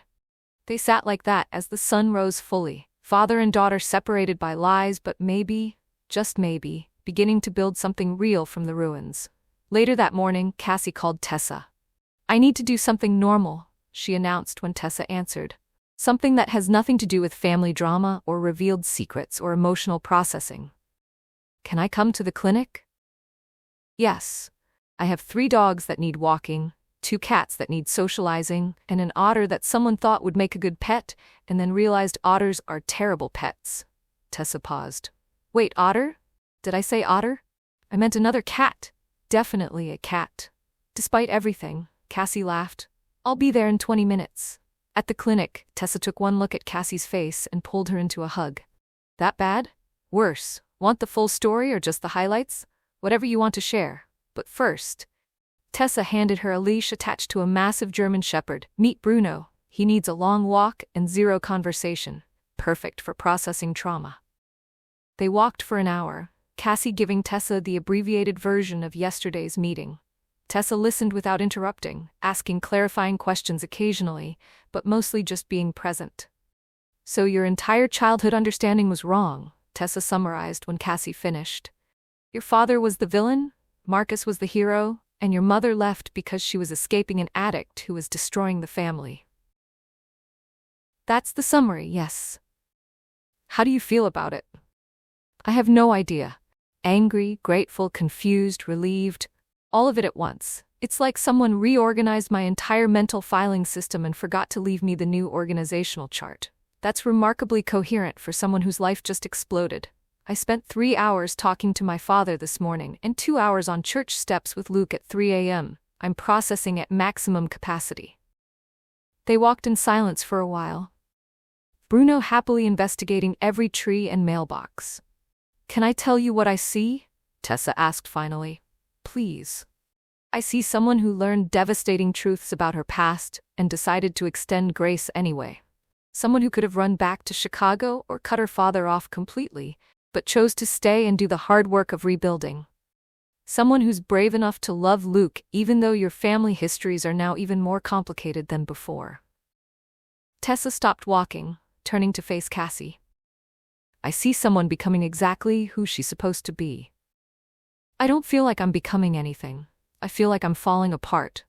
Sometimes falling apart is the first step to coming together properly. All those walls you built to protect yourself, they needed to come down anyway. This just expedited the process." Back at the clinic, they spent the afternoon in companionable work, feeding animals, cleaning kennels, updating adoption listings. The physical labor was soothing, giving Cassie's mind something concrete to focus on besides the emotional chaos. Around 4, her phone buzzed with a text from Luke. "Having dinner with Dad tonight, processing our side of things. Tomorrow night, you meet, actual date? Something normal?" Cassie smiled for the first time all day. "Yes, please. Desperately need normal. Pick you up at 6, wear something nice, taking you somewhere special." That evening, Cassie sat on Ruth's porch swing with Buster and Ruth's journal. She'd been reading entries about Thomas's death, about Ruth's journey through grief. Now she turned to the blank pages and began writing her own entry. "Yesterday I learned my entire childhood was built on lies. My father was a gambling addict who embezzled money and framed his innocent partner to avoid consequences. My mother left because of his addiction, not because she didn't love me. And Marcus Brennan, the villain I've hated for 20 years, sacrificed his reputation and peace to protect me from knowing my father was a criminal. I should be falling apart. By all rights, this should destroy me. But somehow okay isn't the right word. I'm processing. I'm sitting with difficult truths and not running from them. I'm extending grace to my father even though he doesn't deserve it. I'm choosing to stay and rebuild instead of fleeing to safety. Luke says I'm stronger than I know. Tessa says I'm becoming who I'm supposed to be. I don't feel strong or becoming. I feel raw and confused and like someone reorganized my entire understanding of reality. But I also feel, and this is strange, I feel free, like I've been carrying a weight I didn't know was there, and now it's gone. The truth hurts, but lies hurt more. At least now I'm working with accurate information. Tomorrow, Luke's taking me on a real date. Somewhere special, he says. I'm going to wear the one dress I own and pretend to be a woman who has her life together. Maybe if I pretend long enough, it'll become true. Is that faith? Pretending until it becomes real? Or is faith something different, accepting that you're broken and trusting that somehow broken can still be beautiful? I'm starting to think it's the second one. Cassie closed the journal as the sun set over Havens Creek. Tomorrow would bring more processing, more difficult conversations, more navigation of complicated family dynamics. But tomorrow would also bring Luke. And right now, that felt like enough. More than enough. It felt like grace. Chapter 22. Cassie stood in front of Ruth's closet mirror Wednesday evening, critically examining the one dress she owned that could qualify as date-appropriate. It was a navy-wrap dress, purchased for a client dinner in Chicago 2 years ago and worn exactly once. Simple, classic, the kind of thing that worked for any semi-formal occasion. She'd paired it with the only heels she'd brought to Havens Creek, and her hair was down for once instead of pulled back in her usual ponytail. "You look beautiful," her father said from the doorway, making her jump. "Thanks." Cassie smoothed the dress self-consciously. "I feel ridiculous. It's just dinner." "It's not just dinner. It's your first real date with Luke." James leaned against the doorframe, looking more relaxed than he had in days. "I'm glad you two are doing this, moving forward instead of letting everything that came out on Tuesday paralyze you." "We're not moving forward so much as trying to find some normalcy in the chaos." Cassie turned away from the mirror. "How are you doing? With everything?" "Better. I talked to Marcus this afternoon. Actually talked, not just apologized. We're planning to meet for coffee next week. Start rebuilding. Something. Not sure what yet, but something." James smiled sadly. "It's strange. I've spent 20 years avoiding him, and now that the truth is out, I can't stop thinking about all the conversations we could have had if I'd been braver sooner." "Better late than never?" "That's what Marcus said. He's very good at grace. Always has been." James pushed off from the doorframe. "Luke will be here soon. Do you want me to make myself scarce? I can take Buster for a long walk." "You don't have to leave your own." Cassie stopped. "Wait, this isn't your house. It's Ruth's house that I'm borrowing. None of us live here." "True, but it feels like home now, doesn't it?" It did. Somewhere in the past 2 months, Ruth's floral Victorian had transformed from temporary refuge to actual home. Cassie couldn't pinpoint the exact moment it happened, but standing here in this guest room, her room, about to go on a date with a man she loved in a town she'd chosen to stay in, it felt right. "Yeah," she admitted, "it does." A knock at the door sent Cassie's heart racing. James squeezed her shoulder as he passed. "Have fun. Don't rush home. I'll keep Buster company." Luke stood on the porch in dark jeans and a button-down shirt that looked brand new, his hair actually styled for once instead of casually tousled. He held a small bouquet of wildflowers, the kind that grew on the side of the road, not the expensive florist kind, and his expression when he saw Cassie made her breath catch. "Wow," he said. "You look, wow. You clean up pretty well yourself." She took the wildflowers, touched by the thoughtfulness. "These are beautiful. Figured you'd appreciate authenticity over expensive roses." Luke offered his arm. "Ready? Where are we going? It's a surprise, trust me." Cassie looked at him, this man who'd waited patiently while she worked through family trauma and complicated history, who'd loved her despite everything, and realized trust wasn't even a question anymore. "Always," she said, taking his arm. Luke's truck was cleaner than she'd ever seen it, and he actually opened the passenger door for her. A gesture that would have felt performative from Derek but felt genuine from Luke. They drove out of Havens Creek, heading into the countryside as the sun began its descent toward the horizon. Luke wouldn't tell her where they were going, just kept smiling mysteriously while classic rock played softly from the speakers. After 20 minutes, he turned onto a gravel road that led up a hill. At the top, Cassie gasped. The view stretched for miles, rolling farmland painted gold by the setting sun, the town of Havens Creek visible in the distance like a miniature version of itself.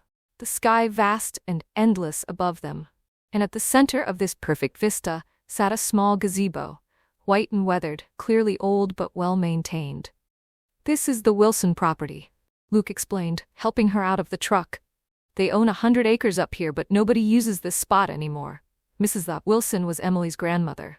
She told me years ago that Emily and I could come here whenever we wanted, and after Emily died, she said I should keep coming. Bring someone special someday.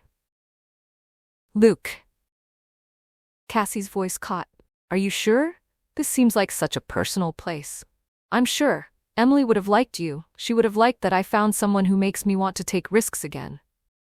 He led her toward the gazebo, where Cassie discovered he'd set up a picnic. Real plates and silverware, not paper and plastic, with covered dishes that smelled amazing. Did you cook? She asked, genuinely surprised. He chuckled. No, I'm terrible at cooking. Bertie made everything. She was thrilled when I told her I was taking you on a proper date. Luke pulled out a cushion for her to sit on. She sent enough food for 8 people, because apparently that's how Bertie shows love. They settled in the gazebo as the sun painted the sky in shades of orange and pink. Luke unveiled Bertie's feast: fried chicken, potato salad, fresh bread, and homemade strawberry pie for dessert.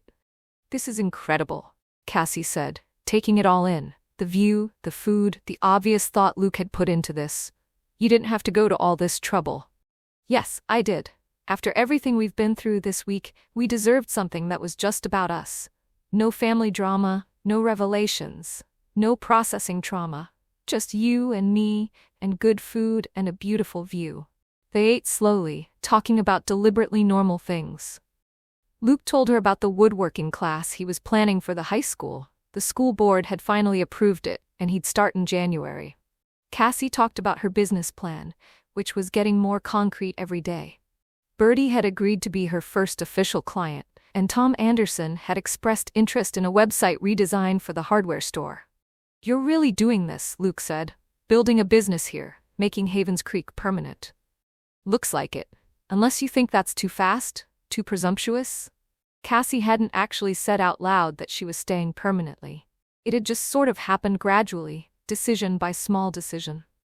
I think it's perfect. Terrifying, probably, but perfect. Luke reached across the blanket, taking her hand. For what it's worth, I'm really glad you're staying. Haven't felt this hopeful about the future in years. Even with all the complicated family stuff? Especially with the complicated family stuff. Because we're facing it together, instead of letting it destroy us. That means something. The sun had fully set now, the sky darkening to deep purple. Luke had brought battery-powered lanterns that cast a warm glow in the gazebo, making the moment feel suspended outside of normal time. Can I ask you something? Cassie said, setting down her plate. And you can say no if it's too personal. After everything we've been through this week, I think too personal is off the table. What was it like, losing Emily? Cassie had wondered for weeks but hadn't known how to ask. I know grief isn't something you get over, but how did you survive it? How did you keep going? Luke was quiet for a long moment, staring out at the darkening landscape. Honestly, the first few months, I didn't think I would survive it. The pain was so enormous, so consuming, that getting through each day felt impossible. I'd wake up and for a second I'd forget she was gone, and then I'd remember, and the grief would hit me all over again. That sounds unbearable. It was, but also. Luke turned to look at her. Also, it was necessary. Emily was worth grieving. Our marriage, our life together. It deserved that level of pain when it ended. Does that make sense? I think so. You're saying the depth of grief reflects the depth of love. Exactly. And slowly over time the grief changed. It didn't go away, probably never will completely, but it transformed from this acute, stabbing pain into something more like a dull ache. Something I could carry without it destroying me. Luke's thumb traced circles on the back of her hand. And then I met you, and I realized something important. What? That loving you doesn't diminish what I had with Emily. That my heart is big enough to hold grief for her and hope for us simultaneously. That moving forward doesn't mean leaving her behind. It means honoring what we had by not letting loss be the end of my story. Cassie felt tears building. She really did ask you to move on. To find love again. In the hospital, 2 days before she died. She made me promise, said she needed to know I wouldn't spend the rest of my life alone and sad, that she couldn't die peacefully if she thought her death would destroy me forever.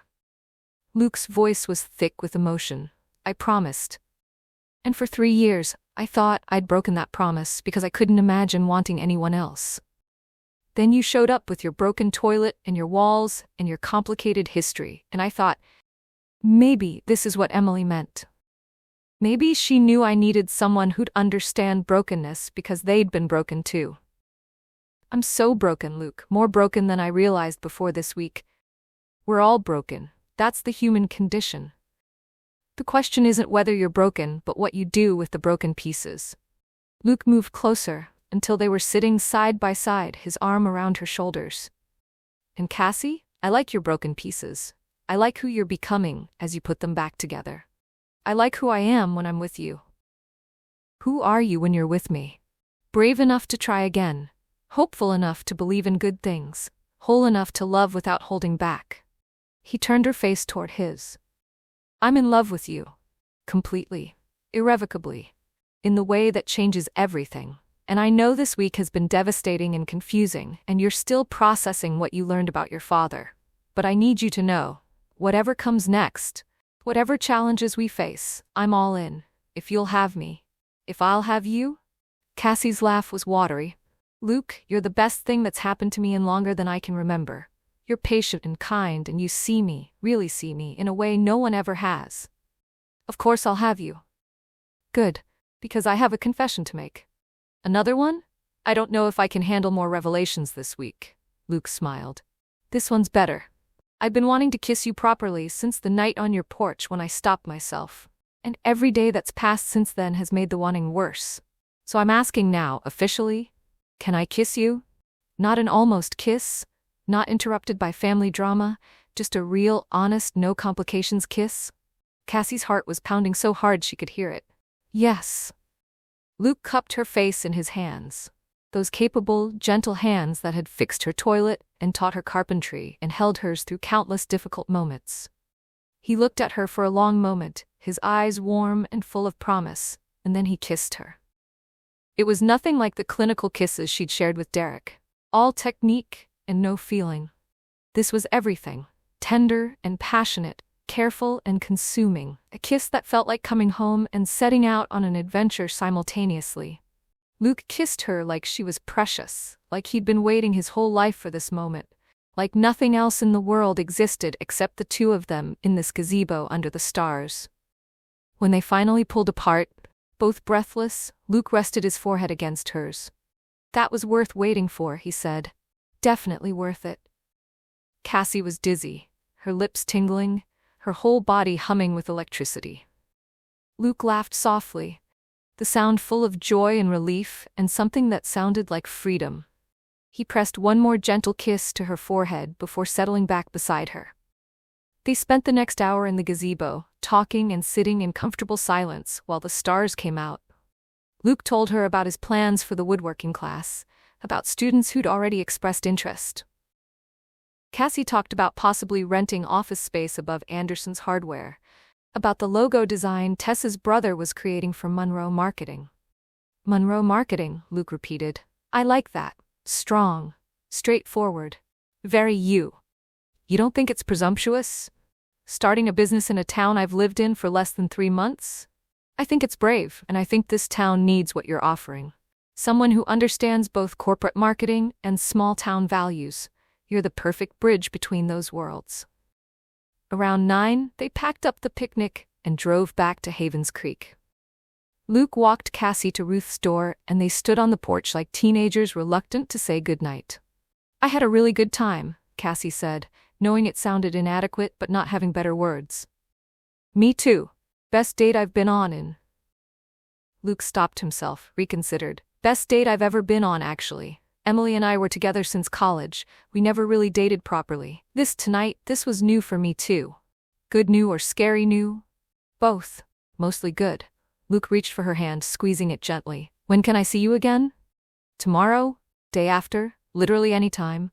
Cassie felt bold after the evening they'd shared, after the kiss that had changed everything.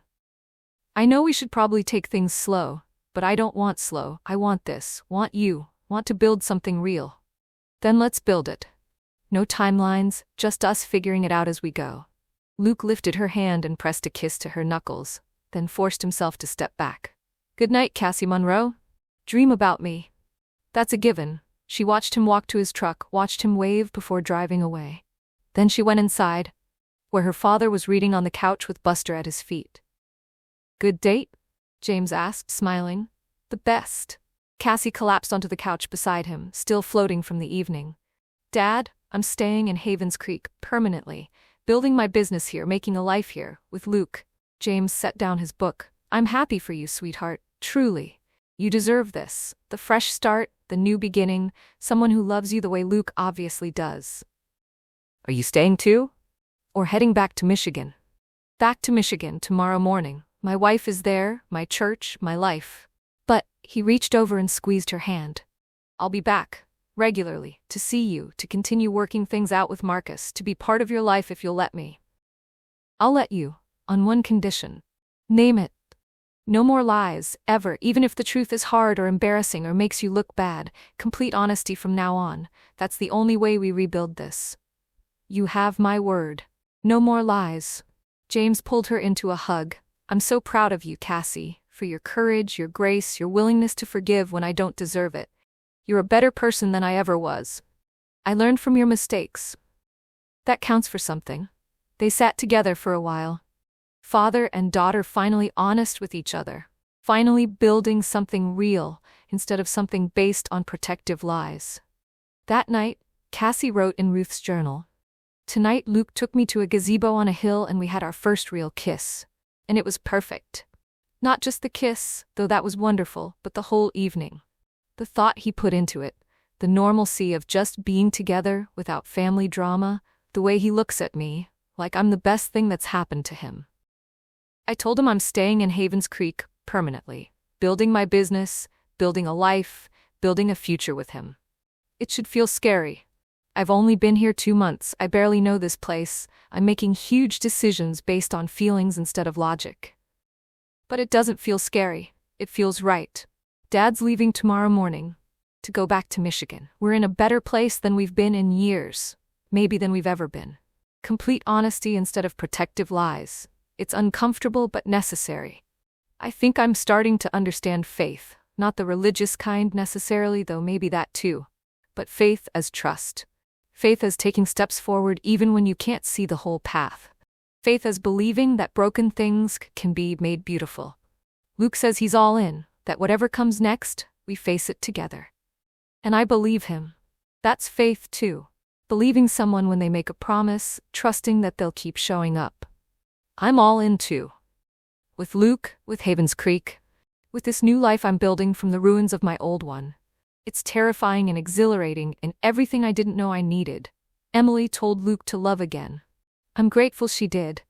I'm grateful she gave him permission to move forward, to find happiness after loss. I hope she knows I'll take care of his heart, that I'll honor what they had by building something new with him.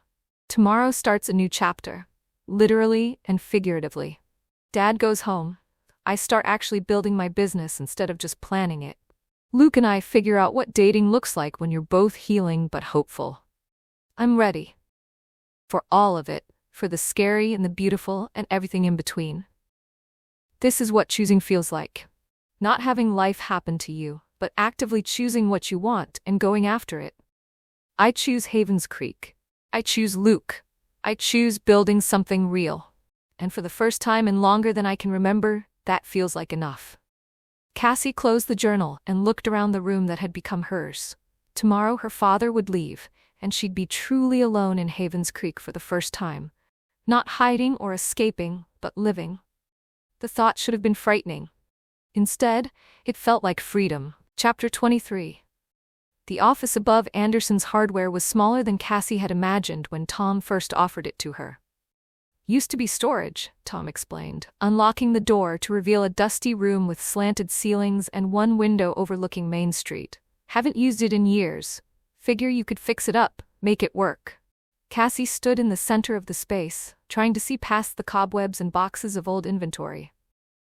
It was small, maybe 300 square feet, with exposed beams and hardwood floors that creaked when she walked. But the window let in good light, and the location was perfect. right on Main Street, above an established business, accessible but not expensive. "I'll take it," she said. "Don't you want to know the rent first?" "Doesn't matter. This is perfect."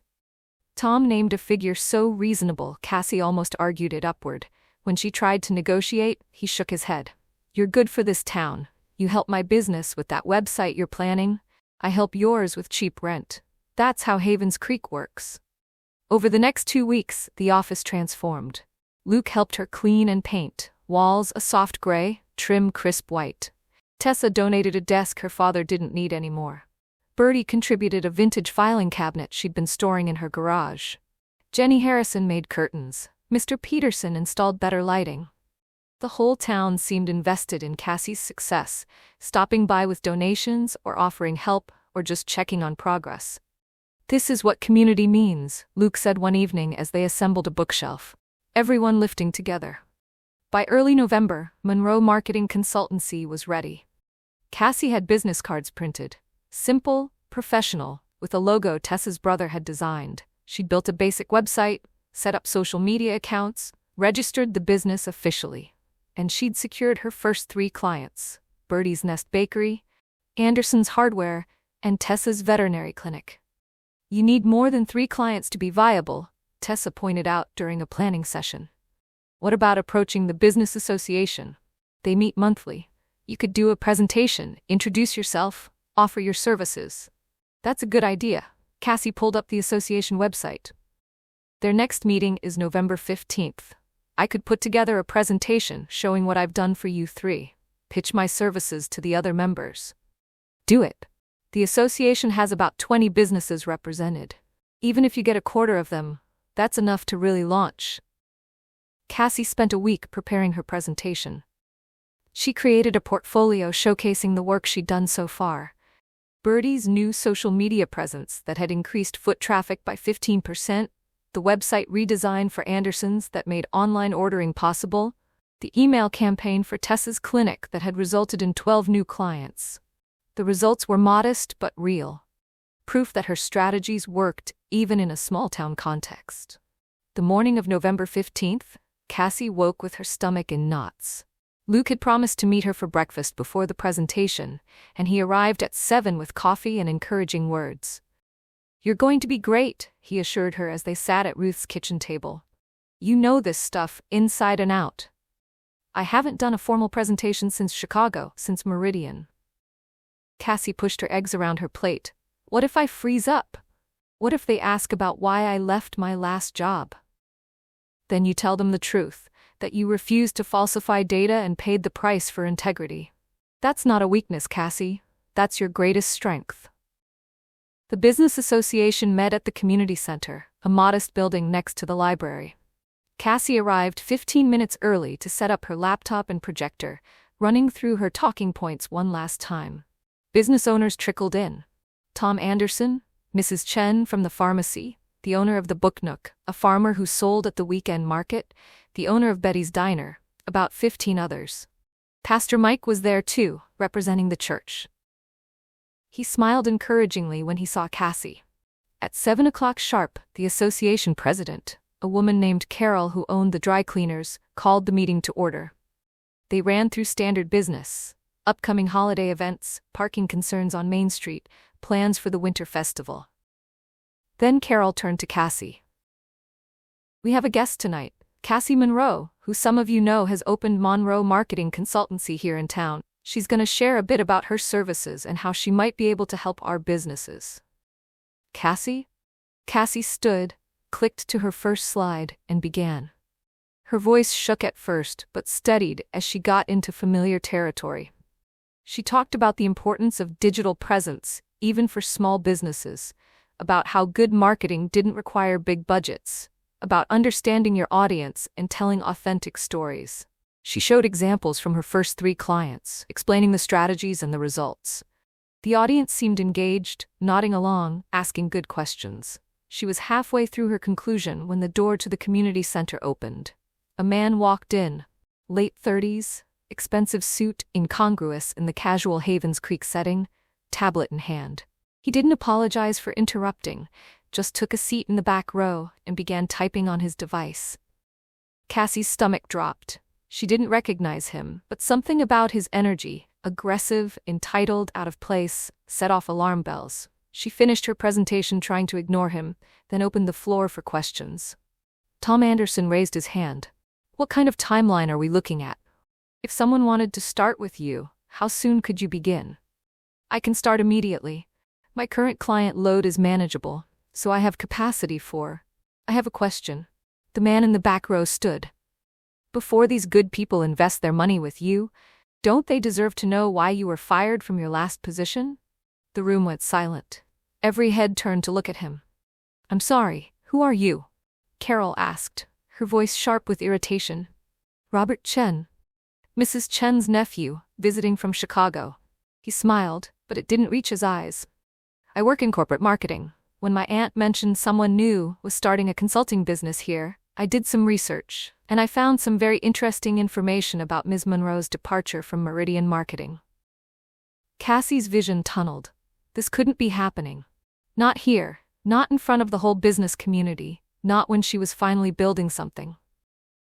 I was let go from Meridian, she said, trying to keep her voice steady. It's not something I hide. But you haven't told these people why, have you?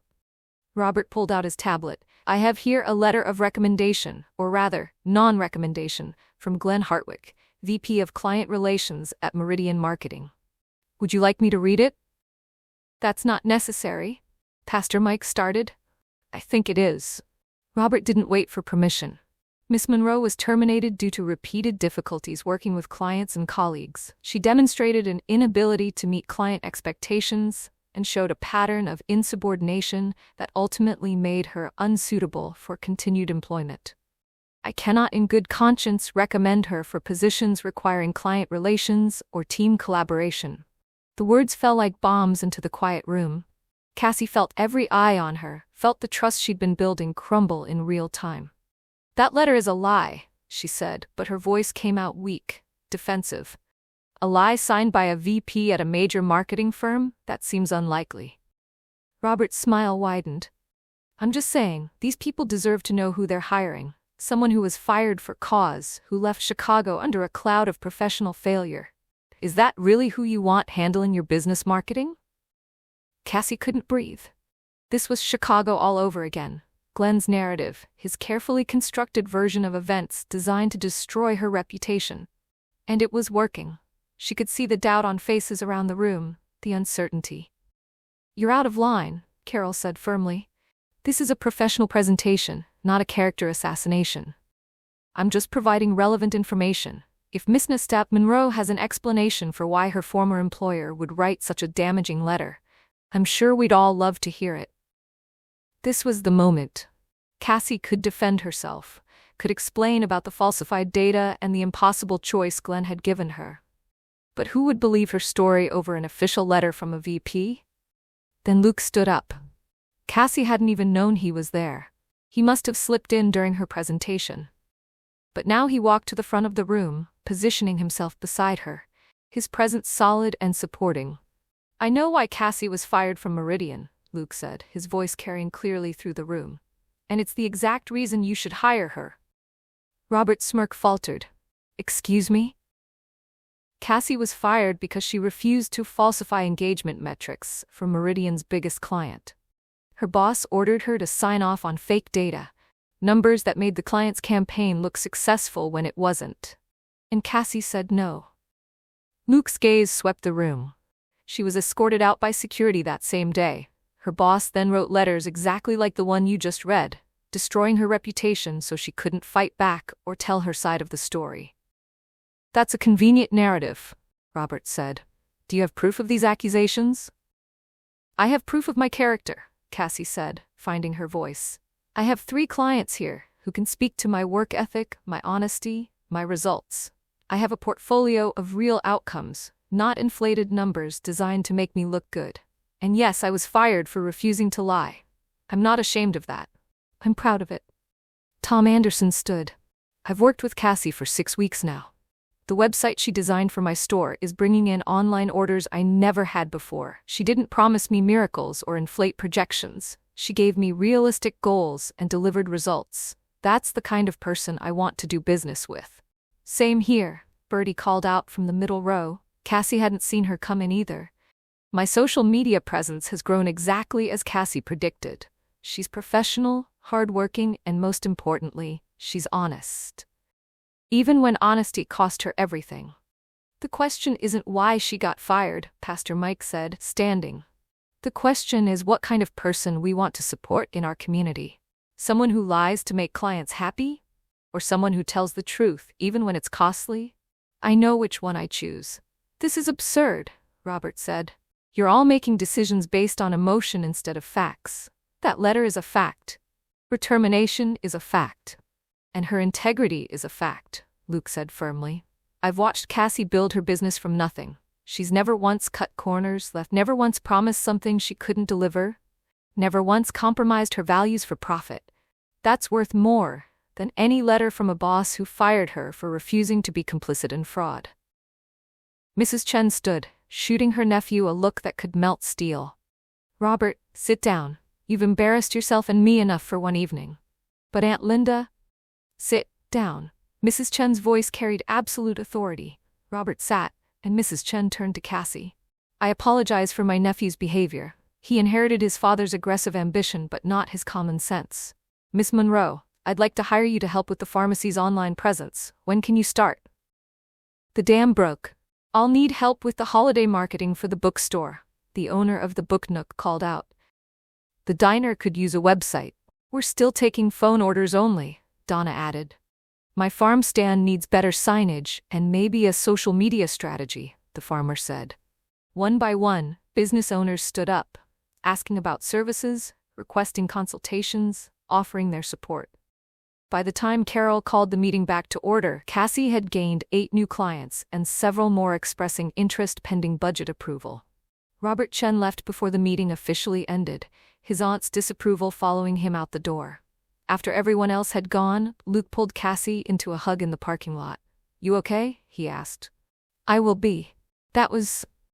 She shook her head, still processing. That could have destroyed me. Again. If you hadn't stood up. You would have survived it. You're strong enough? Luke pulled back to look at her. But I'm glad I was here. Glad I could help. How did you know to come? I didn't tell you what time the meeting was. Tessa texted me, said you might need moral support. He smiled, and she was right. Bertie appeared from the shadows, actually appeared, like she'd been waiting to make an entrance. That nephew of Linda's has always been a troublemaker, but he did us a favor tonight. How do you figure? Cassie asked. Because now everyone knows your story. The real story, not Glenn's version. They know you got fired for doing the right thing, and they know you're building a business based on integrity. That's the best advertising you could have asked for. Bertie patted Cassie's arm.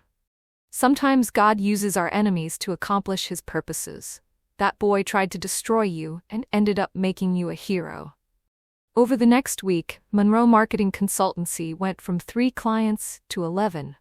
Cassie's calendar filled with consultations, strategy sessions, and project kickoffs.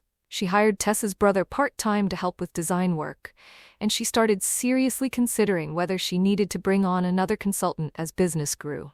You're going to need a bigger office soon, Tom observed, watching Cassie juggle 3 projects at her desk one afternoon. One problem at a time. Right now, I'm just trying to keep up with demand. The work was intense, but exhilarating. Each client brought unique challenges, helping Mrs. Chen's pharmacy compete with chain stores, making the bookshop relevant in the age of Amazon, bringing Betty's Diner into the digital age without losing its nostalgic charm. Cassie threw herself into every project with the kind of passion she'd never felt at Meridian, where clients were just accounts and success meant meeting arbitrary metrics. Here, success meant actual people building actual businesses that supported actual families. It meant something. One evening, Luke found Cassie still working at 8 p.m., surrounded by strategy documents and market research. You're gonna burn yourself out, he said, setting a bag of takeout on her desk. I'm fine. Just want to get this proposal finished for Cassie. Luke turned her chair to face him. You've been working 12-hour days for 2 weeks straight. You skipped lunch 3 times this week. I found you asleep at your desk yesterday when I stopped by to drop off those contracts. You're not fine. You're exhausted. But I have all these clients now, and they're depending on me. And you're one person. You can't do everything yourself. Luke crouched down to her eye level. What happened at that business association meeting was amazing, but you don't have to prove yourself over and over. These people trust you. They've hired you because they believe in you. You're allowed to set boundaries, to work reasonable hours, to not sacrifice your health for your business. Cassie felt tears building. I'm just scared if I slow down, if I'm not perfect, they'll realize I'm not good enough. That Glenn was right about me. Glenn was never right about you.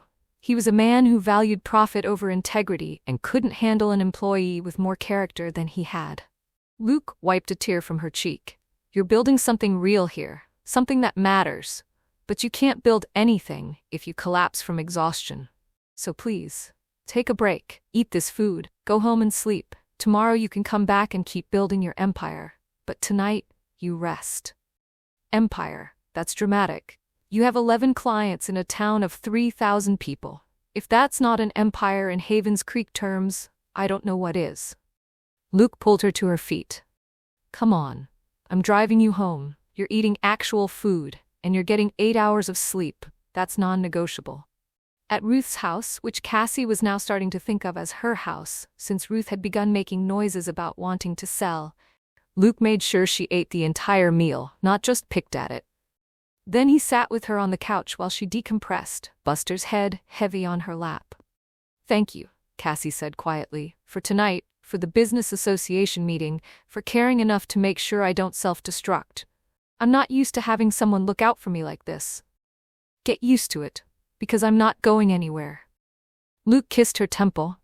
Your success is my success. Your stress is my stress. We're in this together, remember? Together. Cassie tested the word. Still getting used to what it meant. I like that. Good, because I'm planning on together being a permanent arrangement.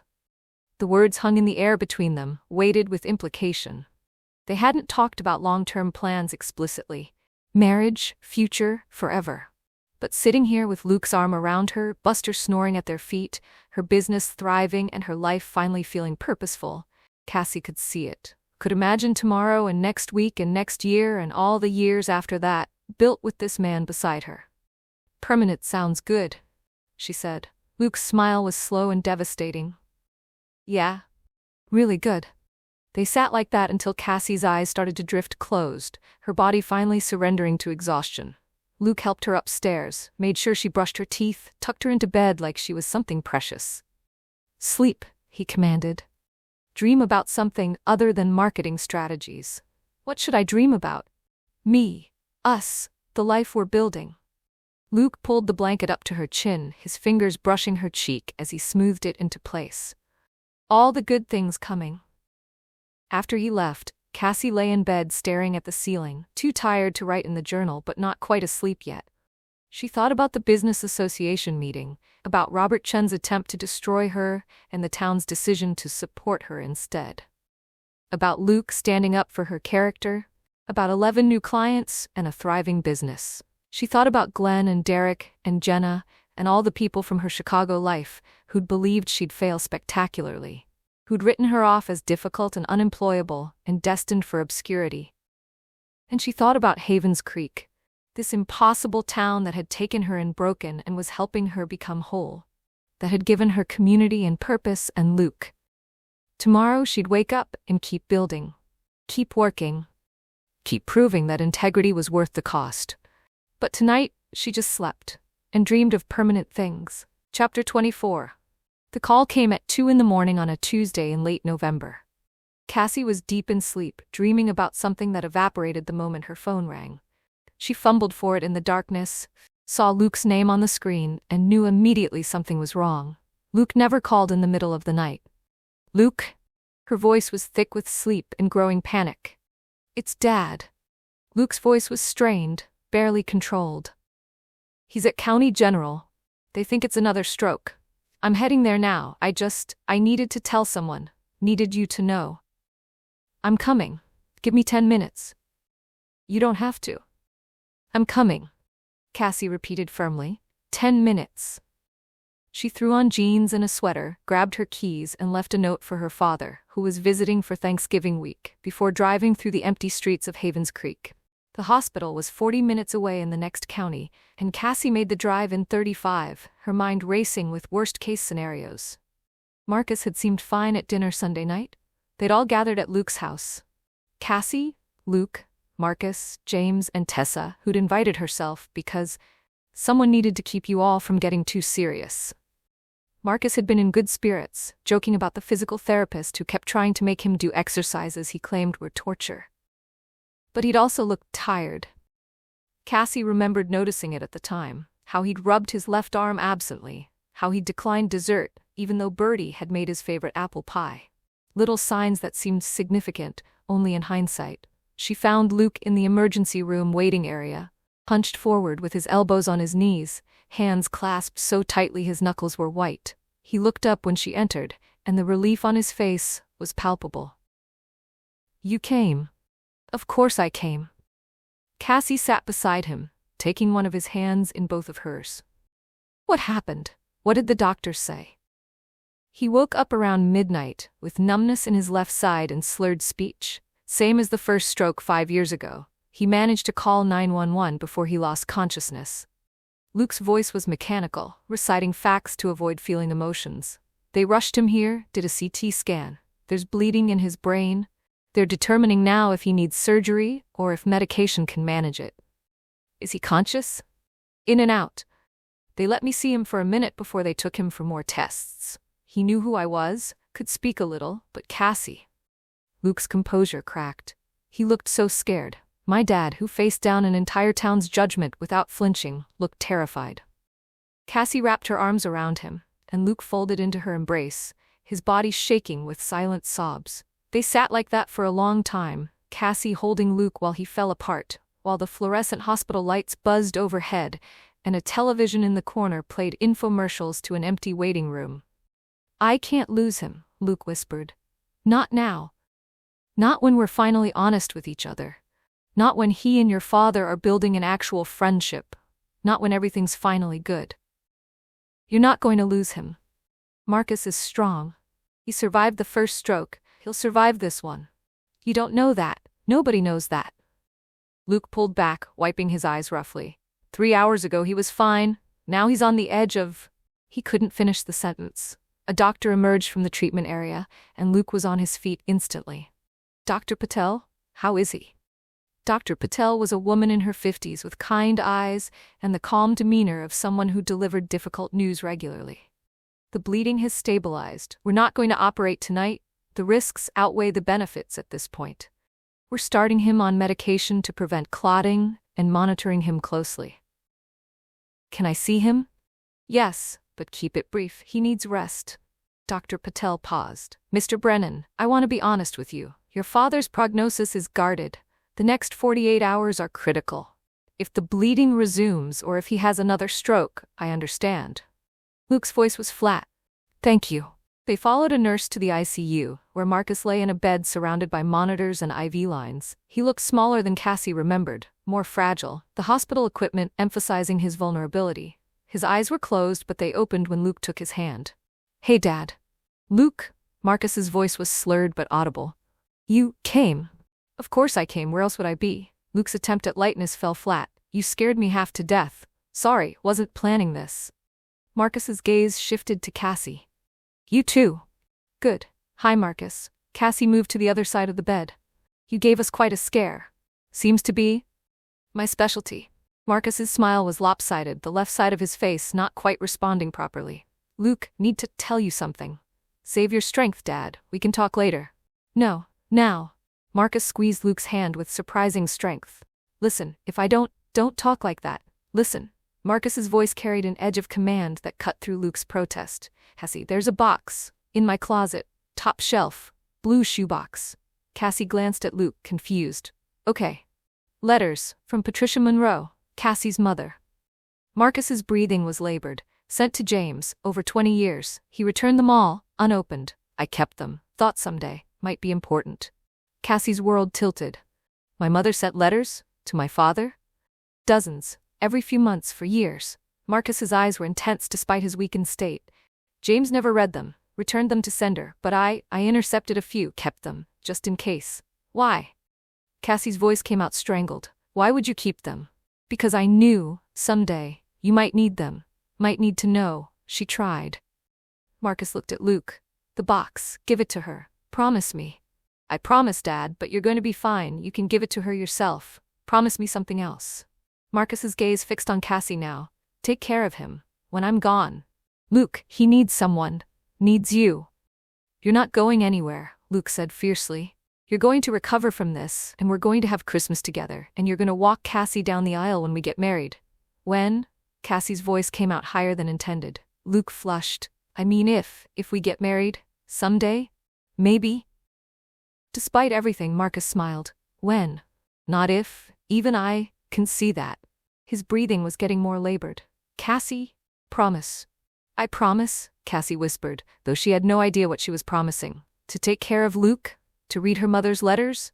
To survive whatever came next? Good. That's good. Marcus's eyes drifted closed. Tired now. A nurse appeared. I'm sorry, but Mr. Brennan needs to rest. You can come back during visiting hours tomorrow. They left reluctantly, Luke looking back at his father like he was trying to memorize every detail. In the parking lot, as dawn began to lighten the eastern sky, Luke finally broke down completely. He's dying, he said. Maybe not tonight, maybe not this week, but this is the beginning of the end. I can feel it. You don't know that. I do. I watched it with Emily. That look in his eyes, that urgency to say important things, that's not the look of someone expecting to recover fully. Luke leaned against his truck, face turned toward the sky. I thought I'd have more time. I thought we'd have years to rebuild what was broken between us. Cassie moved closer, wrapping her arms around him from behind. Then we make the most of whatever time he has. We don't waste a single moment. And Luke. She turned him to face her. He's not dying tonight. He's stable, he's resting, and he's going to wake up tomorrow. So tonight, this morning, we go home, we get a few hours of sleep, and then we come back and we show him that he's got everything to live for.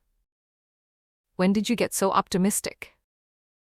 Since I met someone who taught me that broken things can be made whole. Cassie kissed him softly. Come on. I'll drive you home. I should stay. You can't stay in the ICU until visiting hours anyway, and you need rest. You're no good to your father if you collapse from exhaustion. Luke reluctantly agreed, and Cassie drove them both back to Havens Creek as the sun rose. She dropped him at his house with strict instructions to sleep for at least 3 hours, then went home herself where she found her father awake and anxious in the kitchen. How's Marcus? James asked immediately. Stable. Serious, but stable. Cassie poured herself coffee with shaking hands. Dad, Marcus said something. About Mom. About letters she sent that you returned unopened. James's face went pale. He told you about those? Is it true? Mom sent letters and you never read them? Yes. James sank into a chair. For years, she'd send them to my address, trying to reach out, trying to explain, I don't know what she was trying to do. I returned every one without opening them. Why? Cassie's voice rose. Why would you do that? She was trying to contact us, Because I was angry. Because she left us when we needed her most, and I couldn't forgive that. Because reading her excuses would have made me weak, would have made me question whether I'd made the right choices. James's voice was heavy with regret. And because I didn't want you to get your hopes up that she might come back. That wasn't your decision to make. Those letters were part to me, whether you read them or not. Cassie was shaking now, fury and grief colliding. You kept me from my mother for 24 years, Dad. First by lying about why she left, and now this. You kept her actual words from me, her attempts to reach out. You decided I didn't deserve to know she was trying. I was wrong. I know I was wrong. I've known it for years, but I didn't know how to fix it, didn't know how to tell you. Marcus kept some of them. He has them in a box in his closet. He wants me to have them. Cassie stood, grabbing her keys. I'm going to get them, now. Cassie, wait. But she was already out the door, driving to Marcus's house with her hands gripping the steering wheel so tightly they ached. She let herself in with the key Luke had given her weeks ago, went straight to Marcus's bedroom and found the blue shoebox exactly where he'd said it would be. Inside were letters. Dozens of them, in envelopes addressed to James Monroe, in a handwriting Cassie didn't recognize but somehow knew was her mother's. The return address was consistent for the first several years: Seattle, Washington, then changed to Portland, Oregon, then back to Seattle. Her mother had moved around, built a life, and tried repeatedly to reach out to the family she'd left behind. Cassie took the box back to Ruth's house and locked herself in her room. Her father knocked twice, trying to talk, but she ignored him. She needed to be alone for this. She opened the first letter, dated 3 months after her mother left. The handwriting was shaky, like it had been written through tears. "Dear James, I know you probably won't read this, but I have to try. I have to make you understand why I left, even though I know you'll never forgive me. I didn't leave because I stopped loving you. I didn't leave because I stopped loving Cassie. I left because staying was killing me. Watching you gamble away our lives, watching you lie and steal and choose addiction over us, I couldn't do it anymore. I gave you chances. So many chances. And you chose gambling every single time. I wanted to take Cassie with me. I thought about it every day. But my lawyer said I had no grounds for custody, you'd never been physically abusive, and I couldn't prove the gambling was damaging to her. And taking her away from the only home she'd ever known, from her school and her friends, just to drag her into my uncertain future, I couldn't do that to her either. So I left her with you. And I've regretted it every day since.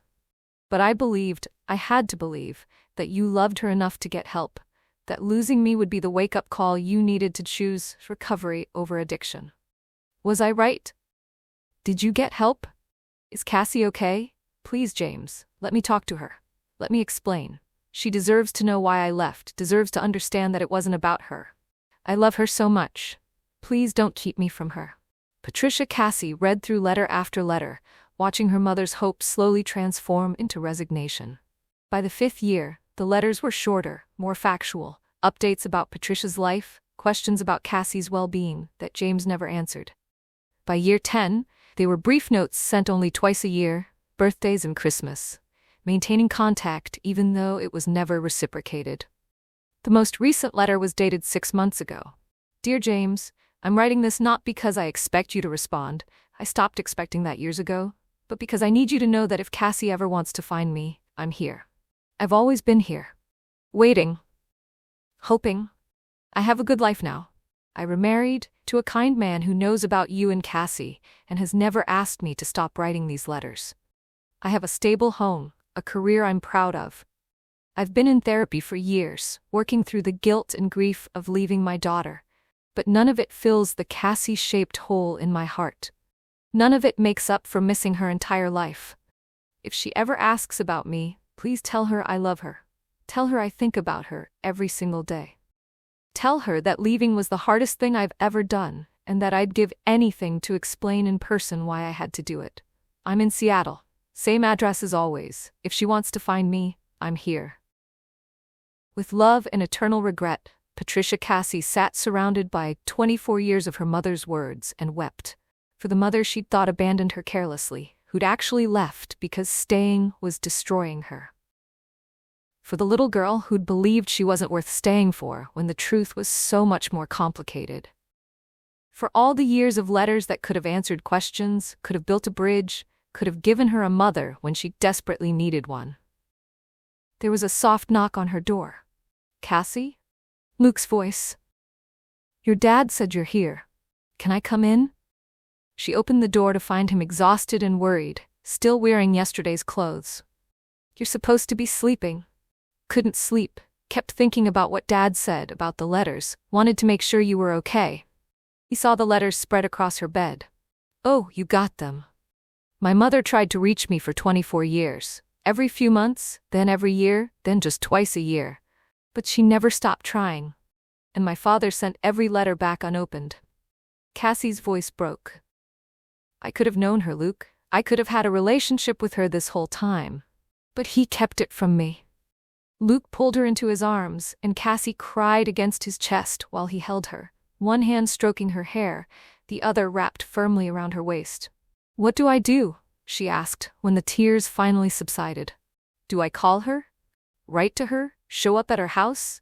I don't even know where to start. Start wherever feels right. There's no wrong way to reconnect with your mother after 24 years. Luke pulled back to look at her. But Cassie, whatever you decide, I'm here. We'll figure it out together. Your father's in the hospital, possibly dying, and you're here comforting me about old letters. My father's stable and resting. You're here and hurting. Where else would I be? Luke kissed her forehead. Besides, Dad wanted you to have these letters, wanted you to know the truth. Fulfilling his wishes seems like the right way to honor him. They spent the rest of the morning at Ruth's kitchen table, Cassie reading portions of letters aloud while Luke listened and offered quiet support. Her father stayed in his room, giving them space, though Cassie knew eventually they'd have to have a conversation about his decision to keep her from her mother. But not today. Today was for processing, for grieving, for beginning to understand that her mother's absence hadn't been abandonment but survival. That afternoon, they returned to the hospital for visiting hours. Marcus was awake and slightly more alert, though still slurred in his speech. Cassie sat by his bedside while Luke stepped out to call the physical therapist about adjusting his father's schedule. You got the letters, Marcus said. It wasn't a question. I did. Thank you for keeping them, for giving me the truth when my father wouldn't. Cassie took his hand carefully, mindful of the IV. Why did you keep them? You could have just let my father return them. Because I knew what it felt like to be judged without full story. Marcus's breathing was labored but determined. Your father made mistakes, but Patricia, she made hard choice, impossible choice. You deserved to know that. I want to contact her, I think, but I'm terrified. Of course, she's your mother and a stranger. Both true. Marcus squeezed her hand weakly. But Cassie, life is short, too short for missed chances. Call her. What if she doesn't want to hear from me now? What if it's been too long? A mother never stops wanting her child. Marcus's eyes were intense despite his weakness. Trust me, call her. That evening, after Luke drove them both home and left to get some rest himself, Cassie sat on Ruth's porch with her phone and her mother's most recent letter. The Seattle number was right there, written in her mother's careful handwriting. She could call. Right now. Could dial those 10 digits and hear her mother's voice for the first time in 24 years. The thought was terrifying. But Marcus's words echoed in her mind. Life is short, too short for missed chances. Before she could talk herself out of it, Cassie dialed the number. It rang once, twice, 3 times. On the 4th ring, someone answered. Hello? A woman's voice, older than Cassie remembered, but unmistakably familiar. Cassie's throat closed. She couldn't speak, couldn't breathe, couldn't do anything but hold the phone and listen to her mother breathe on the other end. Hello? Patricia repeated. Is anyone there? Mom? The word came out broken. It's me, it's Cassie. Silence. Then a sob, raw and overwhelmed and full of 24 years of grief and hope. Cassie? Oh my goodness, Cassie, is it really you? It's really me. Cassie was crying now too. I found your letters, all of them. And I wanted to call. I needed to hear your voice. I never stopped hoping, Patricia sobbed. Never stopped praying that someday. Oh sweetheart, I have so much to tell you. So much to explain. I know. I read the letters. I understand now. Why you left. Why you couldn't take me. All of it. They talked for 2 hours, crying and laughing and beginning to build a bridge across 24 years of silence. It wasn't healing. Not yet. That would take time and many more conversations. But it was a beginning. And sometimes, Cassie was learning, a beginning was enough. Chapter 25. Cassie waited until the morning after her phone call with Patricia to confront her father. She'd spent the night awake, reading and rereading her mother's letters, each one making the betrayal sharper, clearer, more unforgivable. 24 years of attempted contact, 24 years of a mother reaching out, trying to explain, trying to stay connected to the daughter she'd left behind. And James had returned every single one, unopened. Not because he didn't know what they contained, but because he did. At 7 a.m., Cassie found her father in Ruth's kitchen, already dressed and drinking coffee. He looked up when she entered, and whatever he saw on her face made him set down his mug carefully. You read them, he said, not a question. All of them. Cassie's voice was cold, controlled.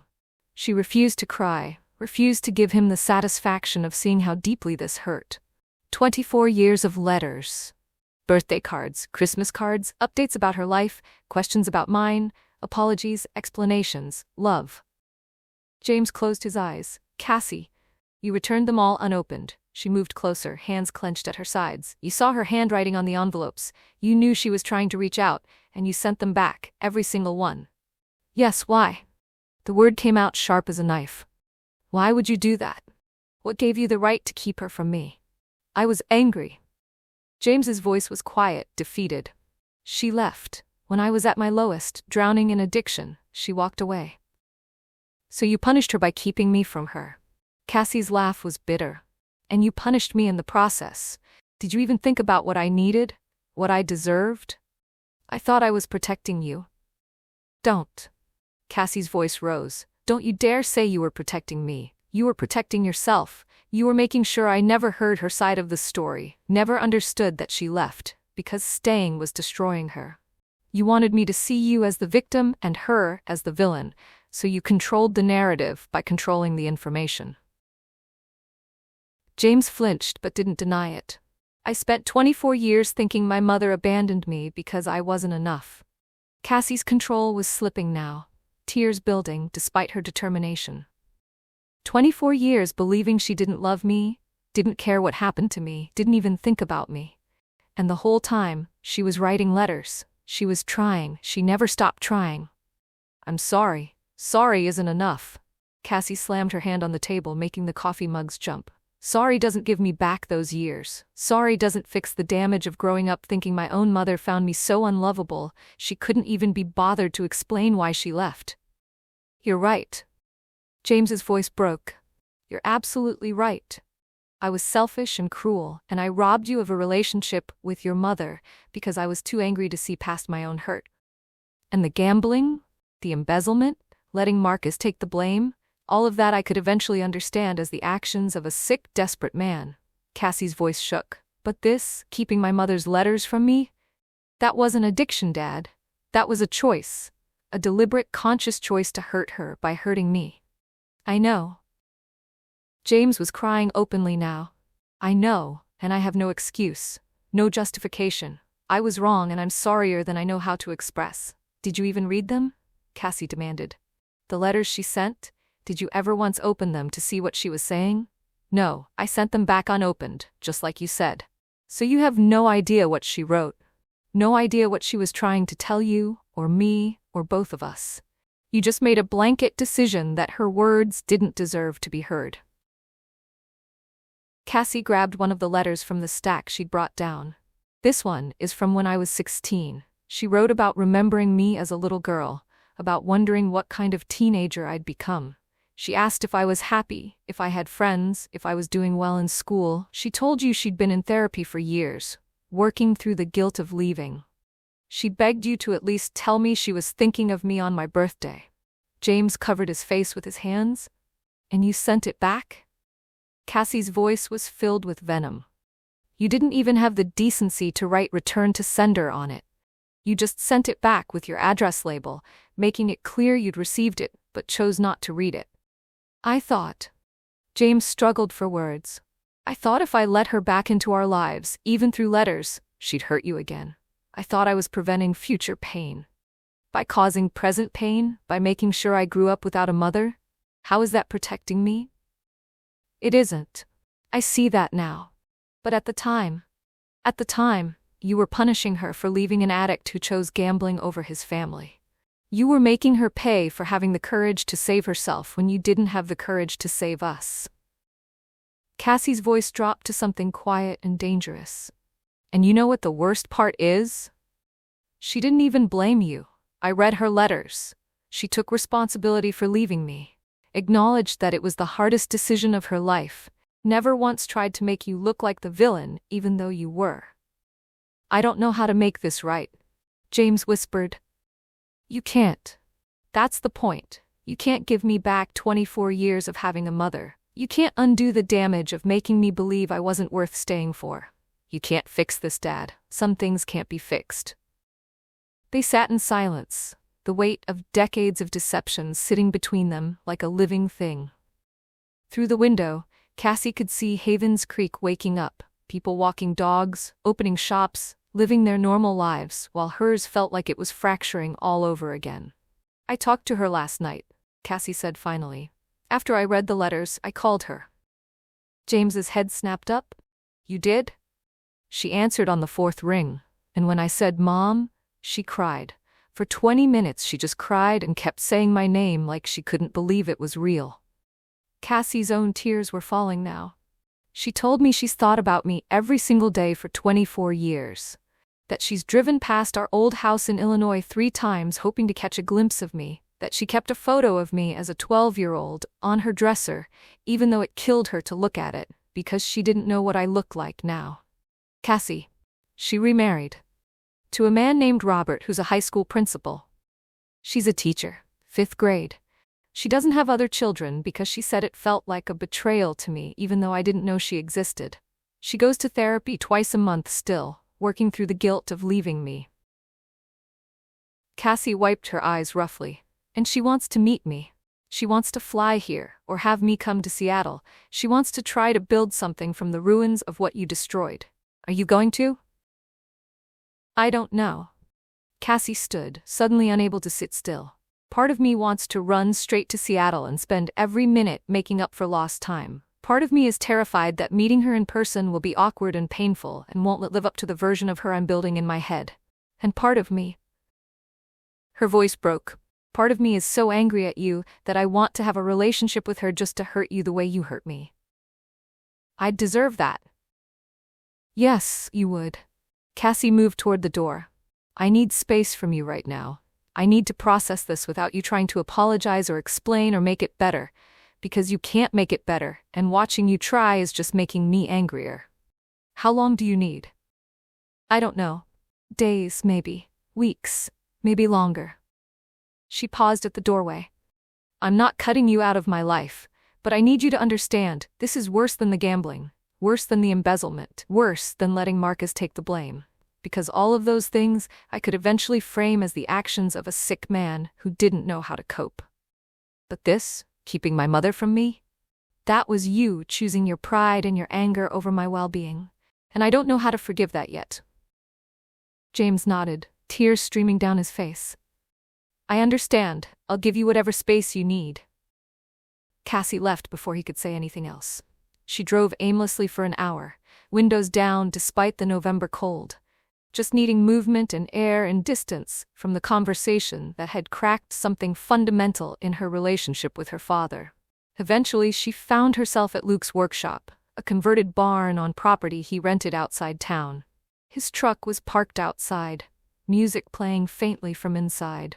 She sat in her car for a moment, trying to compose herself, but gave up and went in looking exactly as wrecked as she felt. Luke was bent over a workbench, sanding something with focused attention.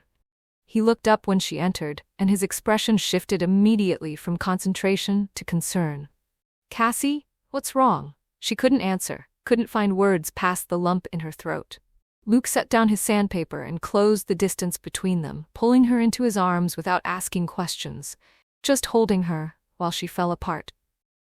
When the crying finally subsided into hiccups, Luke guided her to a worn couch against the far wall, probably salvaged from somewhere, comfortable despite being ancient.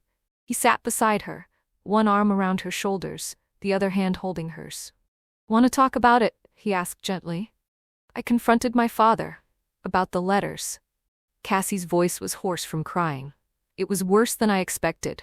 Worse than the gambling confession. Worse than learning about the embezzlement. Because those were things he did while he was sick, while addiction had control of him. But keeping my mother's letters? That was calculated cruelty. What did he say? That he was punishing her. That he was angry she left when he needed her, so he made sure she couldn't have me even from a distance. Cassie laughed bitterly. He admitted it, Luke. Didn't even try to dress it up as protection or good intentions. He was just punishing her, and he didn't care that it hurt me too. Luke was quiet for a moment. I don't know what to say. That's unforgivable. Is it though? Cassie looked at him. Your father forgave mine for framing him, for destroying his reputation, for letting him suffer under false accusations for 20 years. Marcus extended grace that shouldn't have been possible. So is this unforgivable, Or am I just not as good at grace as your father is? Grace doesn't mean you can't be angry. It doesn't mean the hurt doesn't count. It means you eventually choose not to let the hurt define the relationship forever. Luke pulled her closer. Marcus was angry at your father for years. He just chose to forgive eventually. You're allowed to be in the anger stage as long as you need to be. I don't know how to move past this. The other betrayals, I could understand them as consequences of his addiction, but this was just mean, calculated meanness to hurt someone who'd already been hurt enough. Have you talked to your mom since last night? This morning, just briefly. Cassie felt a small smile despite everything. She called me at 6 a.m., couldn't sleep, needed to hear my voice again to make sure last night was real. We talked for 20 minutes before I told her I needed to confront my father. She understood. She said. Cassie's voice caught. She said she's been waiting 24 years.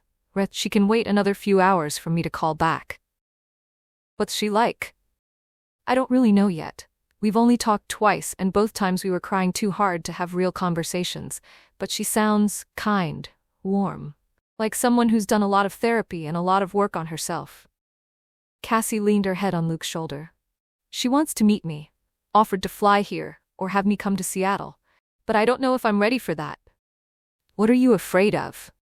Cassie thought about the question. That it won't live up to what I'm imagining. That we won't connect the way I hope we will. That 24 years is too long to bridge, and we'll just be strangers trying to force a relationship that doesn't exist anymore. Or, Luke said gently, you could meet her and discover you have your mother back. That 24 years doesn't matter as much as you think, because love doesn't have an expiration date. When did you get so wise? I learned from watching my father extend impossible grace, and from watching you navigate impossibly complicated family situations with more courage than you give yourself credit for. Luke kissed the top of her head. Whatever you decide about your mom, about your dad, about all of it, I'm here, supporting you, holding you when you cry, celebrating with you when good things happen. That's what together means. They sat like that for a long time, the workshop quiet except for the distant sound of wind in the trees. Cassie let herself just be held, let herself stop trying to process or understand or figure out next steps, just existed in this moment of being loved by someone who didn't need her to have it all figured out. I should call her back, Cassie said eventually. Patricia, I promised I would, and I don't want her to think I'm disappearing like everyone else in her life has. Use my office. Luke pointed to a small room off the main workshop. Take all the time you need. Cassie dialed Patricia's number with shaking hands. Her mother answered on the first ring. Cassie? Hi, Mom. The words still felt strange but right. Sorry I didn't call sooner. I confronted Dad about the letters. Oh, sweetheart, how did it go? About as badly as you'd imagine. He admitted he was punishing you by keeping me from you. No excuses, no justification, just admitted it. Patricia was quiet for a moment. I'm sorry. I know you love your father, and learning this can't be easy. I'm so angry at him. Angrier than I've ever been about anything, including the gambling and the embezzlement. You have every right to be angry. What he did was cruel to both of us, but especially to you. Patricia's voice was gentle. Can I tell you something, though? Of course. I'm grateful. Not for what he did, never for that. But grateful that despite everything, you've grown into someone amazing. I can hear it in your voice, in the way you talk about your life in Havens Creek, in the love you have for Luke. Your father may have kept us apart, but he didn't destroy you. You're whole and strong and beautiful, and I'm so proud to be your mother, even though I don't deserve that title. Cassie was crying again. You do deserve it. You tried. For 24 years, you kept trying. That counts for something. That counts for everything. They talked for 2 hours. Patricia told stories about Cassie as a little girl, memories Cassie had forgotten or never known. The time she'd insisted on wearing a tutu to church every Sunday for 3 months. The way she'd sung herself to sleep every night, always the same song about sunshine. How she'd been terrified of the dark until Patricia bought her a nightlight shaped like a moon. I still have that nightlight, Patricia said softly. Packed in a box in my attic. I couldn't bring myself to throw it away, even after you'd presumably outgrown it years ago. I want to meet you, Cassie said suddenly. In person. I'm terrified it'll be awkward or disappointing, but I want to try. When?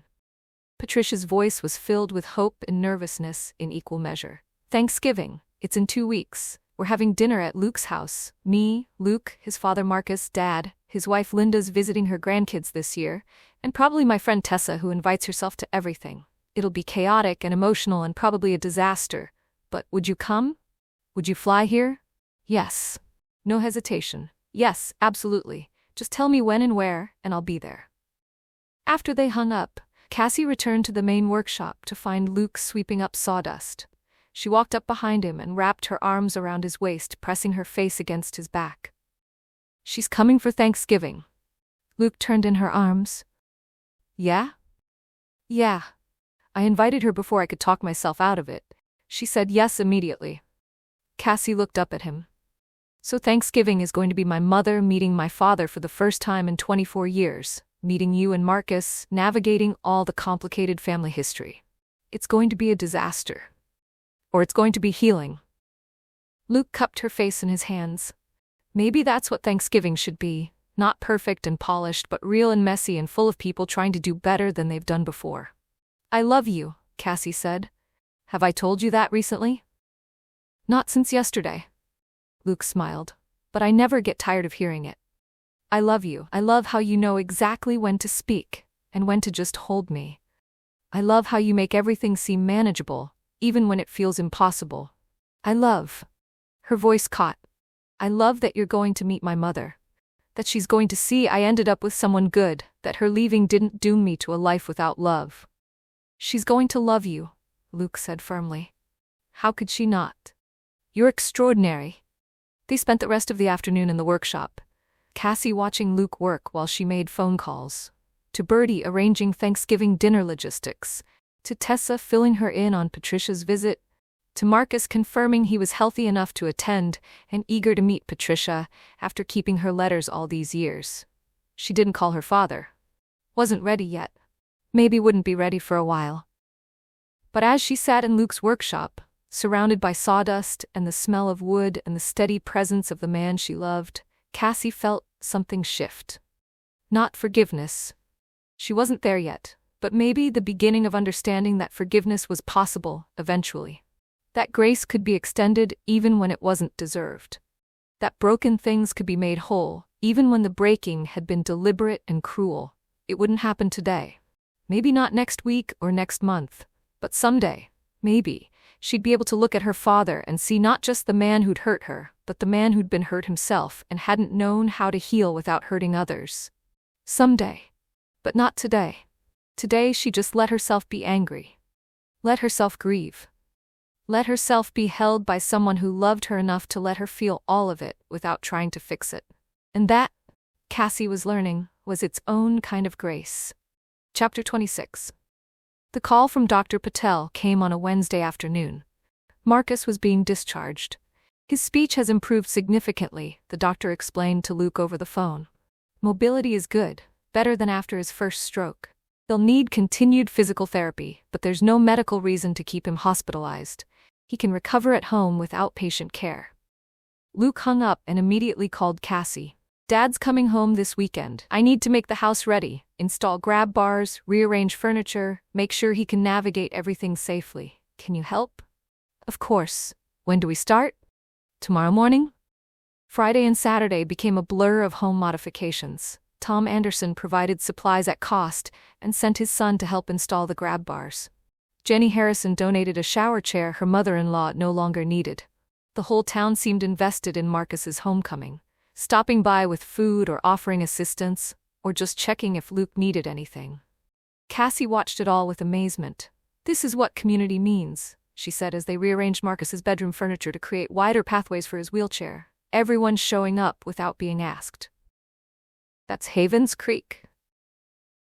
Luke tested the stability of a new handrail. When someone needs help, people show up. No questions, no expectations of repayment. Just showing up. They worked side by side through the weekend, Luke doing the heavy lifting and installation, Cassie organizing and problem-solving. By Saturday evening, Marcus's house was transformed. The front ramp was reinforced, bathroom fitted with safety equipment, bedroom reorganized for easy access, kitchen rearranged so frequently used items were within reach from a wheelchair. "This looks good," Luke said, surveying their work. "Better than good. It looks like home." They were taking a break on Marcus's back porch, drinking sweet tea and watching the sunset, when the conversation shifted. "Can I ask you something?" Cassie said carefully, "and you can tell me if it's too soon or too much." "After everything we've been through, I don't think anything is too much. Do you see us getting married? Like, really see it? Not someday in the abstract, but actually getting married?" Luke set down his tea, turning to face her fully. "Yes, absolutely yes. Do you?" "Yes. Which terrifies me, because we've only known each other a few months and I've already had one engagement end in disaster. But Luke," she met his eyes, "when I think about my future, you're in it, always. Every version of tomorrow I imagine includes you." "Same. I can't picture my life without you anymore." Luke took her hand. "But I also don't want to rush this. Don't want to skip steps, because we're caught up in emotion. Emily and I dated for 4 years before we got engaged. I'm not saying we need 4 years, but I want to do this right. Want us to be solid before we make it official." "How do we know when we're solid enough?" "I don't know. Maybe when we stop being scared of the idea, or when facing challenges together feels natural instead of terrifying." Luke smiled. "Or maybe there's no perfect moment, and we just trust that if we're both ready at the same time, that's enough." "I'm not ready yet," Cassie admitted. "I want to be, but I'm still processing everything with my father and my mother, still figuring out who I am outside of all that trauma. I need to be whole before I can be half of a marriage." "I can wait. I'm good at waiting." Luke kissed her softly. "Besides, I like where we are now. Dating, figuring things out, learning each other. There's no rush to change that." "But you do want to? Eventually?" "Eventually, yes. When we're both ready, when it feels right instead of scary. I want to marry you, Cassie Monroe. Build a house with you, build a life with you, build a family if that's what you want. But I want all of it to come from a place of confidence, not fear or pressure, or feeling like we should because that's the next logical step." Cassie leaned her head on his shoulder, feeling something settle in her chest. "That's the most romantic thing anyone's ever said to me." "Really?" "Because I feel like I basically just said, I love you, but let's not rush into anything."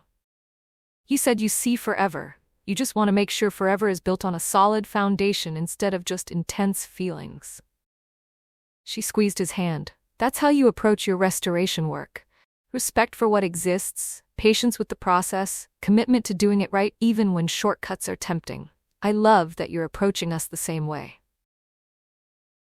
They sat in comfortable silence as the sky darkened, both thinking about the future they'd acknowledged without putting a timeline on it. It felt right, scary and exciting and grown up in the best way. Sunday morning, they picked Marcus up from the hospital. He looked better than he had in weeks, color back in his face, speech clear, movements more confident. The wheelchair was temporary, the doctor assured them. With physical therapy, he'd likely be back to walking with just a cane within a few months. "Home," Marcus said as they pulled into his driveway. "Never thought I'd be this excited to see my own house." Luke helped his father inside while Cassie brought bags. Marcus's reaction to the modifications was emotional, touching the new grab bars, testing the ramp, examining every thoughtful change they'd made. "You did this for me," he said, voice thick with gratitude. "We did it together," Luke corrected. "Cassie and me, with help from half the town, that's what family does." "Family?" Marcus looked at Cassie.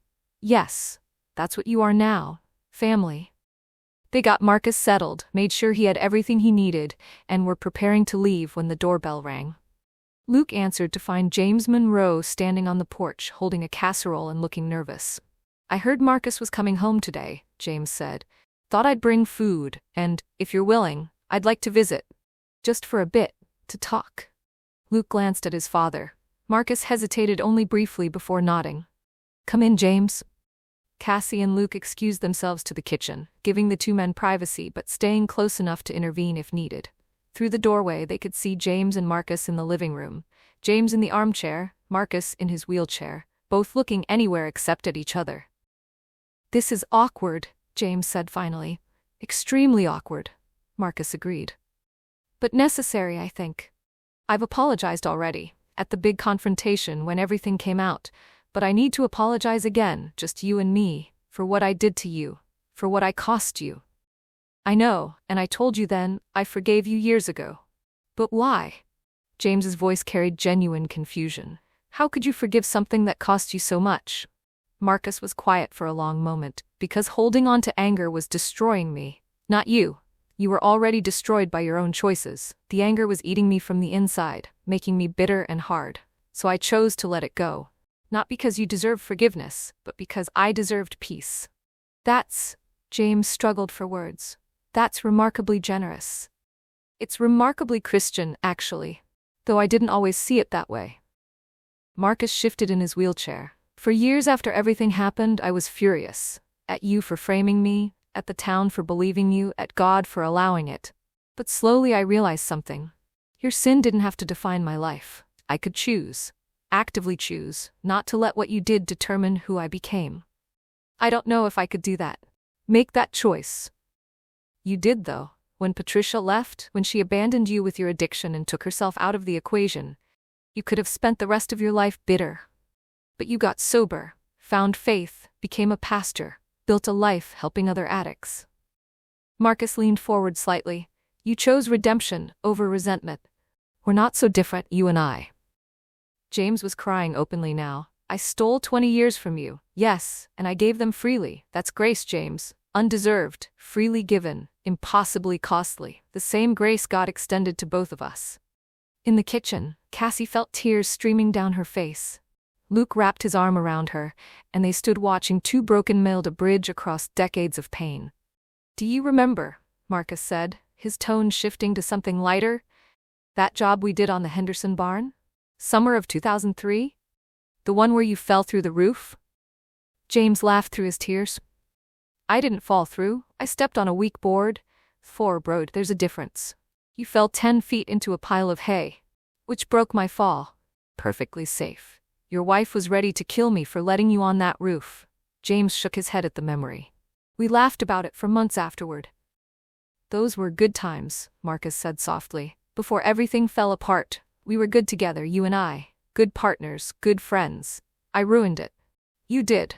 But James, Marcus met his eyes, I don't want to spend whatever time I have left dwelling on what was ruined. I want to spend it building something new. Not the business partnership we had, but maybe a friendship. Maybe just two old men who've forgiven each other and want to spend their remaining years in peace. I'd like that. James's voice was barely audible. More than you know. They talked for another hour, carefully at first, then with growing ease. Old stories emerged. Jobs they'd worked together, mistakes they'd made, close calls, and small triumphs. The conversation flowed from past to present, from what they'd lost to what they might still build. By the time James left, both men looked lighter, not healed. That would take time, but beginning to heal. That was remarkable, Cassie said after James was gone. Watching you two reconnect after everything. Redemption usually is remarkable. Marcus looked tired but content. Now I need to rest. But before you two go, Luke, could I speak with you privately for a moment? Cassie excused herself to the porch, while Luke stayed with his father. Through the window, she could see them talking intently, Marcus reaching for something in the drawer of the side table beside his wheelchair.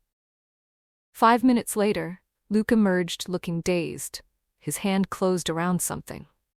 He walked to where Cassie stood and opened his palm to reveal a ring, delicate gold with a small diamond, clearly vintage, beautiful in its simplicity. That's...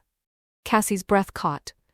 My grandmother's engagement ring. My dad wore it for their entire marriage. My mother wore it for 30 years. Luke's voice was thick with emotion.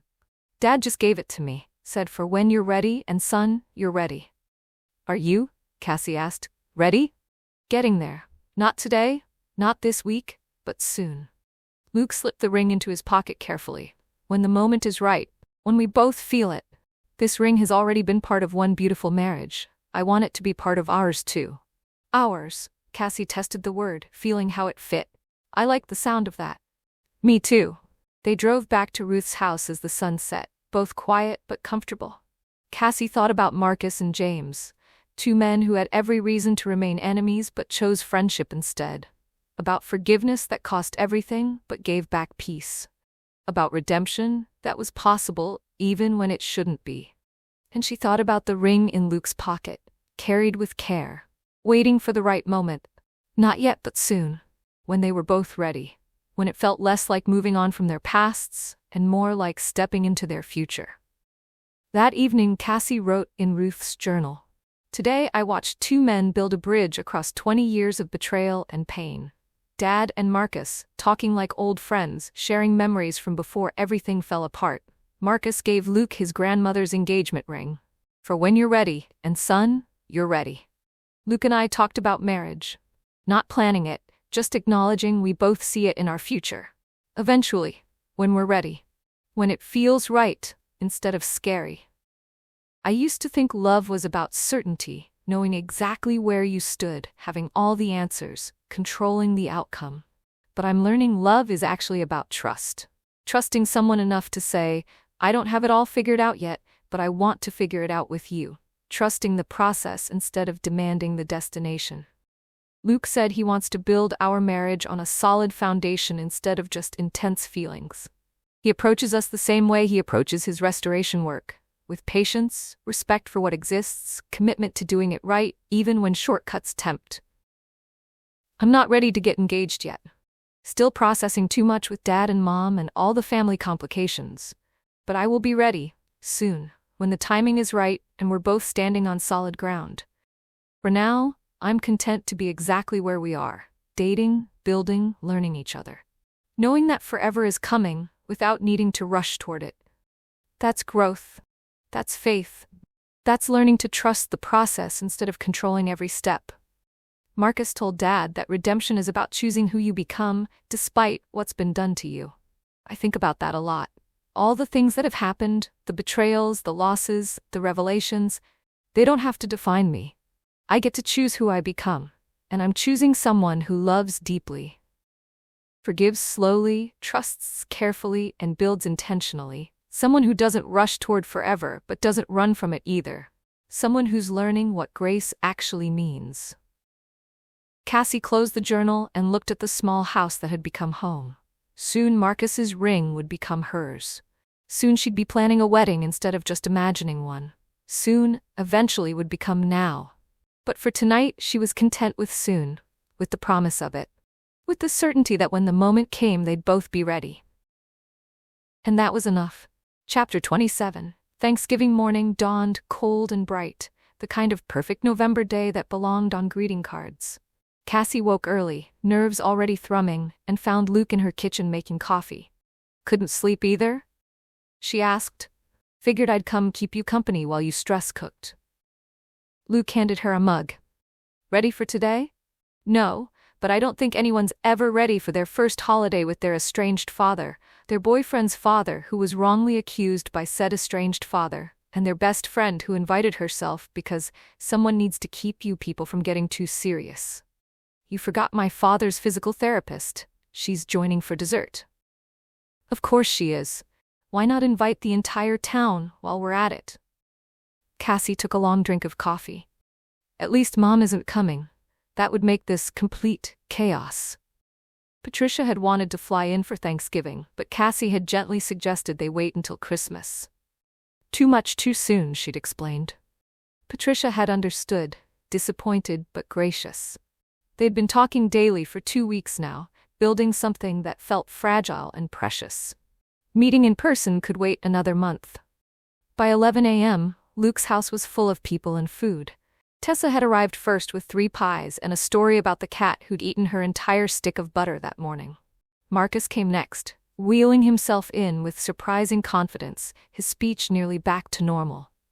James arrived last, bearing a green bean casserole and visible anxiety about spending the day with Marcus, but the anxiety proved unnecessary.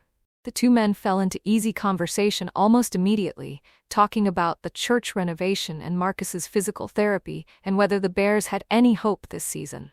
Watching them, Cassie felt something loosen in her chest. This was possible. Healing was possible. The turkey was in the oven, sides were warming, and they were debating whether to start with appetizers, or wait for the main meal when the doorbell rang at 1:30. That's probably Carol from next door, Luke said, heading toward the door. She mentioned dropping off her cranberry salad. He opened the door and froze. A woman stood on the porch, late 50s, shoulder-length brown hair streaked with silver, Cassie's exact eyes and nose, holding a small overnight bag and looking terrified and hopeful in equal measure. "Hi," she said, voice shaking. "I'm Patricia Monroe. I'm looking for my daughter." Time stopped. Cassie heard the words from the kitchen where she was basting the turkey, and her entire body went numb. That voice. She'd only heard it over the phone for 2 weeks, but she'd know it anywhere. The voice from her childhood, from bedtime stories and lullabies and "I love you" whispered in the dark. Her mother was here. She walked to the entryway in a daze, and there she was, Patricia. In person. Real. Standing in Luke's doorway looking exactly like the photographs Cassie had found in her father's attic years ago, just older, grayer, more weathered by time and grief. "Mom?" The word came out strangled. "Hi, baby." Patricia's voice broke. "I'm sorry. I know you said Christmas, but I couldn't wait. I got on a plane this morning and I needed to see you. To make sure you were real." They stared at each other across the entryway, neither moving, both crying. Then Patricia took a tentative step forward, and Cassie closed the distance, and they were hugging. Really hugging, for the first time in 24 years. Patricia smelled like lavender and vanilla, and she was shorter than Cassie remembered, and her arms around Cassie felt like coming home and meeting a stranger simultaneously. "I'm sorry," Patricia kept saying. "I'm sorry for showing up unannounced. I'm sorry for leaving you. I'm sorry for all of it." "It's okay," Cassie sobbed into her mother's shoulder. "You're here. You're really here." Behind them, Luke cleared his throat gently. "Maybe we should move this inside, before the neighbors think someone's having a crisis." Patricia pulled back, wiping her eyes, and that's when she saw past Cassie into the living room. Saw James standing frozen by the fireplace, his face white with shock. "James?" Patricia's voice went flat. "I didn't realize you'd be here." "Patricia." James seemed unable to move. What are you doing here?" "I'm seeing my daughter. The daughter you kept from me for 24 years. Patricia's voice carried an edge that made everyone in the room tense. "Is that a problem?" "No, I wasn't expecting." "You weren't expecting to face the woman whose letters you returned unopened for 2 decades? The woman whose attempts to contact her own child you systematically blocked?" Patricia's calm was more frightening than shouting. "No, I imagine you weren't expecting that." "Lam," Cassie said carefully. "This isn't—" "It absolutely is." Patricia finally stepped fully into the house, setting down her bag. "I flew across the country to see my daughter, the daughter I left because staying with an addict who chose gambling over his family was destroying me. The daughter I wrote to every few months for 24 years, hoping, praying, that someday she'd be allowed to read my words. And here you are, James, playing happy family on Thanksgiving, while I spent decades wondering if she even knew I existed." The room was electric with tension. Marcus cleared his throat. "Perhaps we should all sit down." "Who are you?" Patricia asked, noticing him for the first time. "Marcus Brennan, James's former business partner." Patricia's eyes widened. "The man James accused of embezzlement. The same, but you're here, with him, having Thanksgiving together." Patricia looked around the room, trying to make sense of the scene. "Someone needs to explain what's happening because I'm very confused." "It's complicated," Cassie said, taking her mother's arm.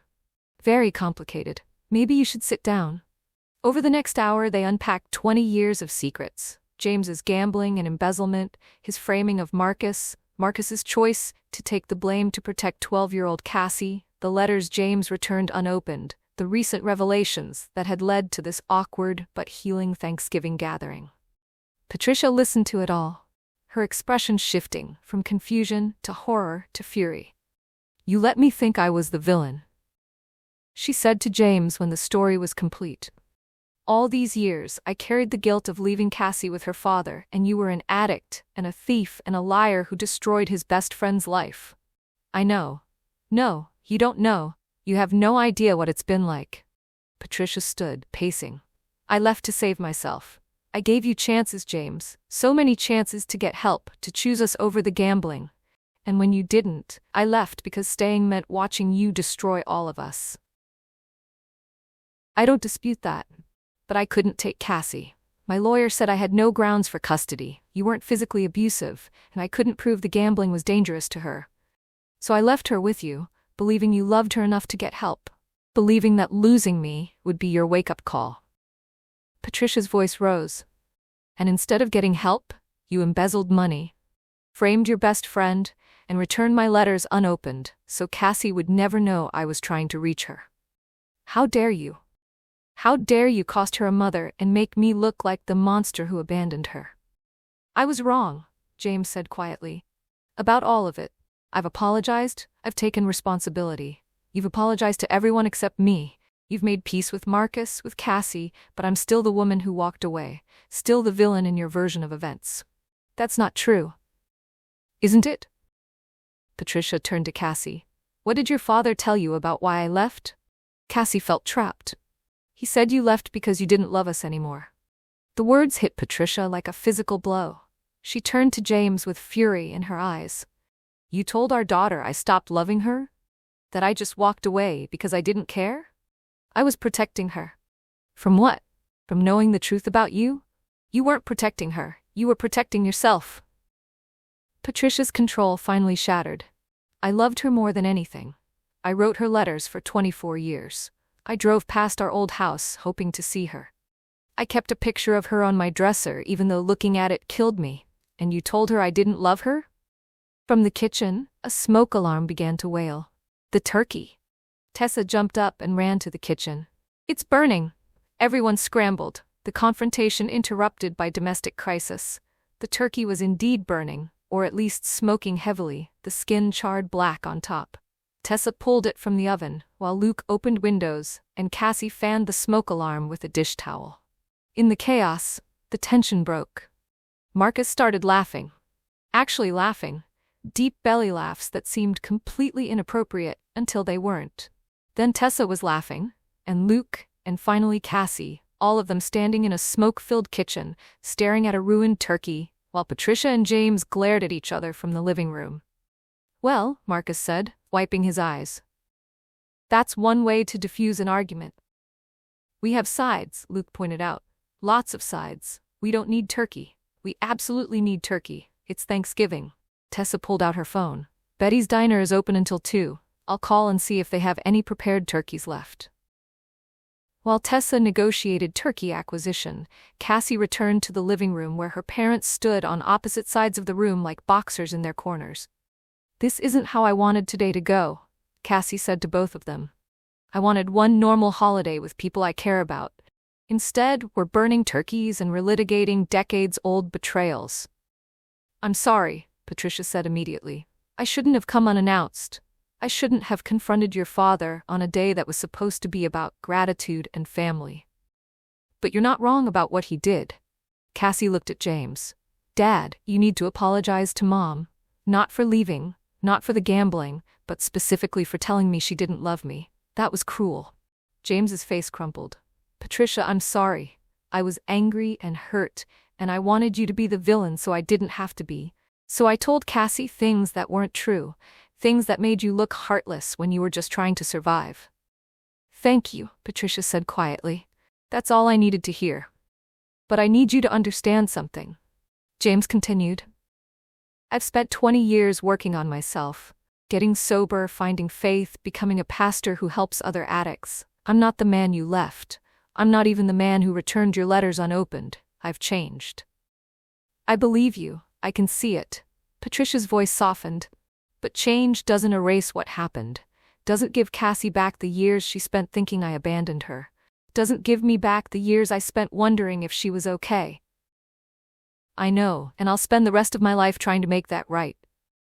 They stood in silence, decades of pain and betrayal hanging between them.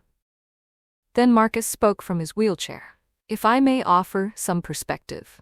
He waited until both James and Patricia looked at him. I've been where you both are.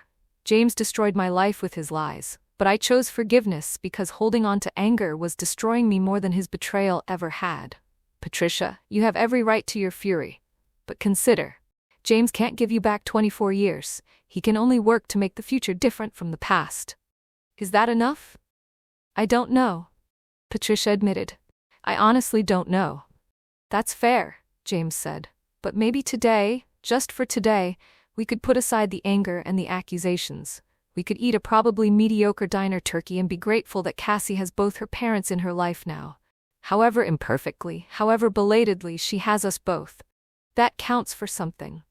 Tessa burst back in. Good news, Betty's had 2 extra turkeys. Bad news. They're mystery meat turkeys from who knows when. But they're warm and edible, which is more than we've got now. They ended up eating at 3 p.m. The diner turkey surprisingly decent, the sides salvaged from the smoke-filled kitchen, the conversation carefully neutral. They talked about Marcus's physical therapy, Cassie's business, Luke's woodworking class, Tessa's latest foster fail. Nothing heavy, nothing confrontational, just the careful dance of people trying not to destroy a holiday. After dinner, while others cleaned up, Patricia asked Cassie to go for a walk. They strolled through Luke's neighborhood in silence for several minutes, both trying to find words for the surreal situation. I'm sorry, Patricia said finally, for ambushing you, for confronting your father on what was supposed to be a nice holiday, for making everything about me when today should have been about you. It's okay. Honestly, I'm glad you came. Cassie took her mother's hand, a gesture that felt foreign and right simultaneously. I wasn't ready 2 weeks ago. But today, seeing you in person, hearing you defend me to Dad, I'm glad you're here. He really has changed, hasn't he, your father? He has, which makes it complicated, because I'm still angry at him for what he did, but I can also see that he spent 20 years trying to be better. Cassie squeezed her mother's hand. I'm angry at you too, you know, for leaving me, even though I understand why you did it. For not fighting harder to take me with you. I should have fought harder. That's my biggest regret. Not the leaving, but leaving you with him. I thought, Patricia's voice broke. I thought he'd get help once I was gone. I thought losing both of us would be the wake-up call, but it wasn't, and you paid the price. We all paid prices. Dad paid with his health and reputation. Marcus paid with 20 years of false accusations. You paid with 24 years of separation from me. I paid with a childhood believing I wasn't worth staying for. Cassie stopped walking, turning to face her mother. But Mom, I don't want to spend the rest of my life cataloging what we all lost. I want to build something with what we have left. Patricia pulled Cassie into a fierce hug. Yes, please, yes.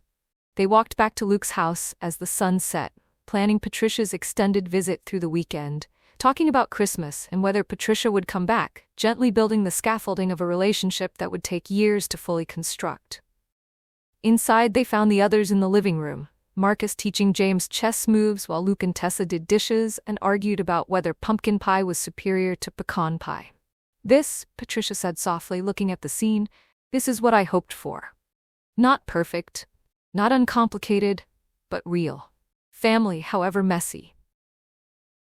Come meet Luke properly, Cassie said, pulling her mother toward the kitchen. Luke dried his hands when they approached, and Cassie made formal introductions. Mom, this is Luke Brennan. Luke, this is my mother, Patricia. Patricia studied Luke with the intensity of a mother meeting her daughter's significant other for the first time.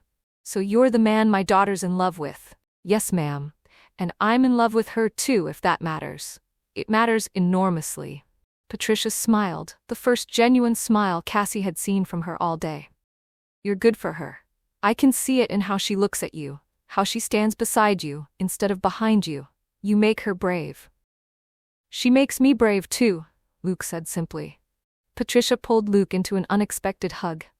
Thank you for loving my daughter, for seeing her worth when she couldn't see it herself, for being patient while she heals from everything her father and I put her through.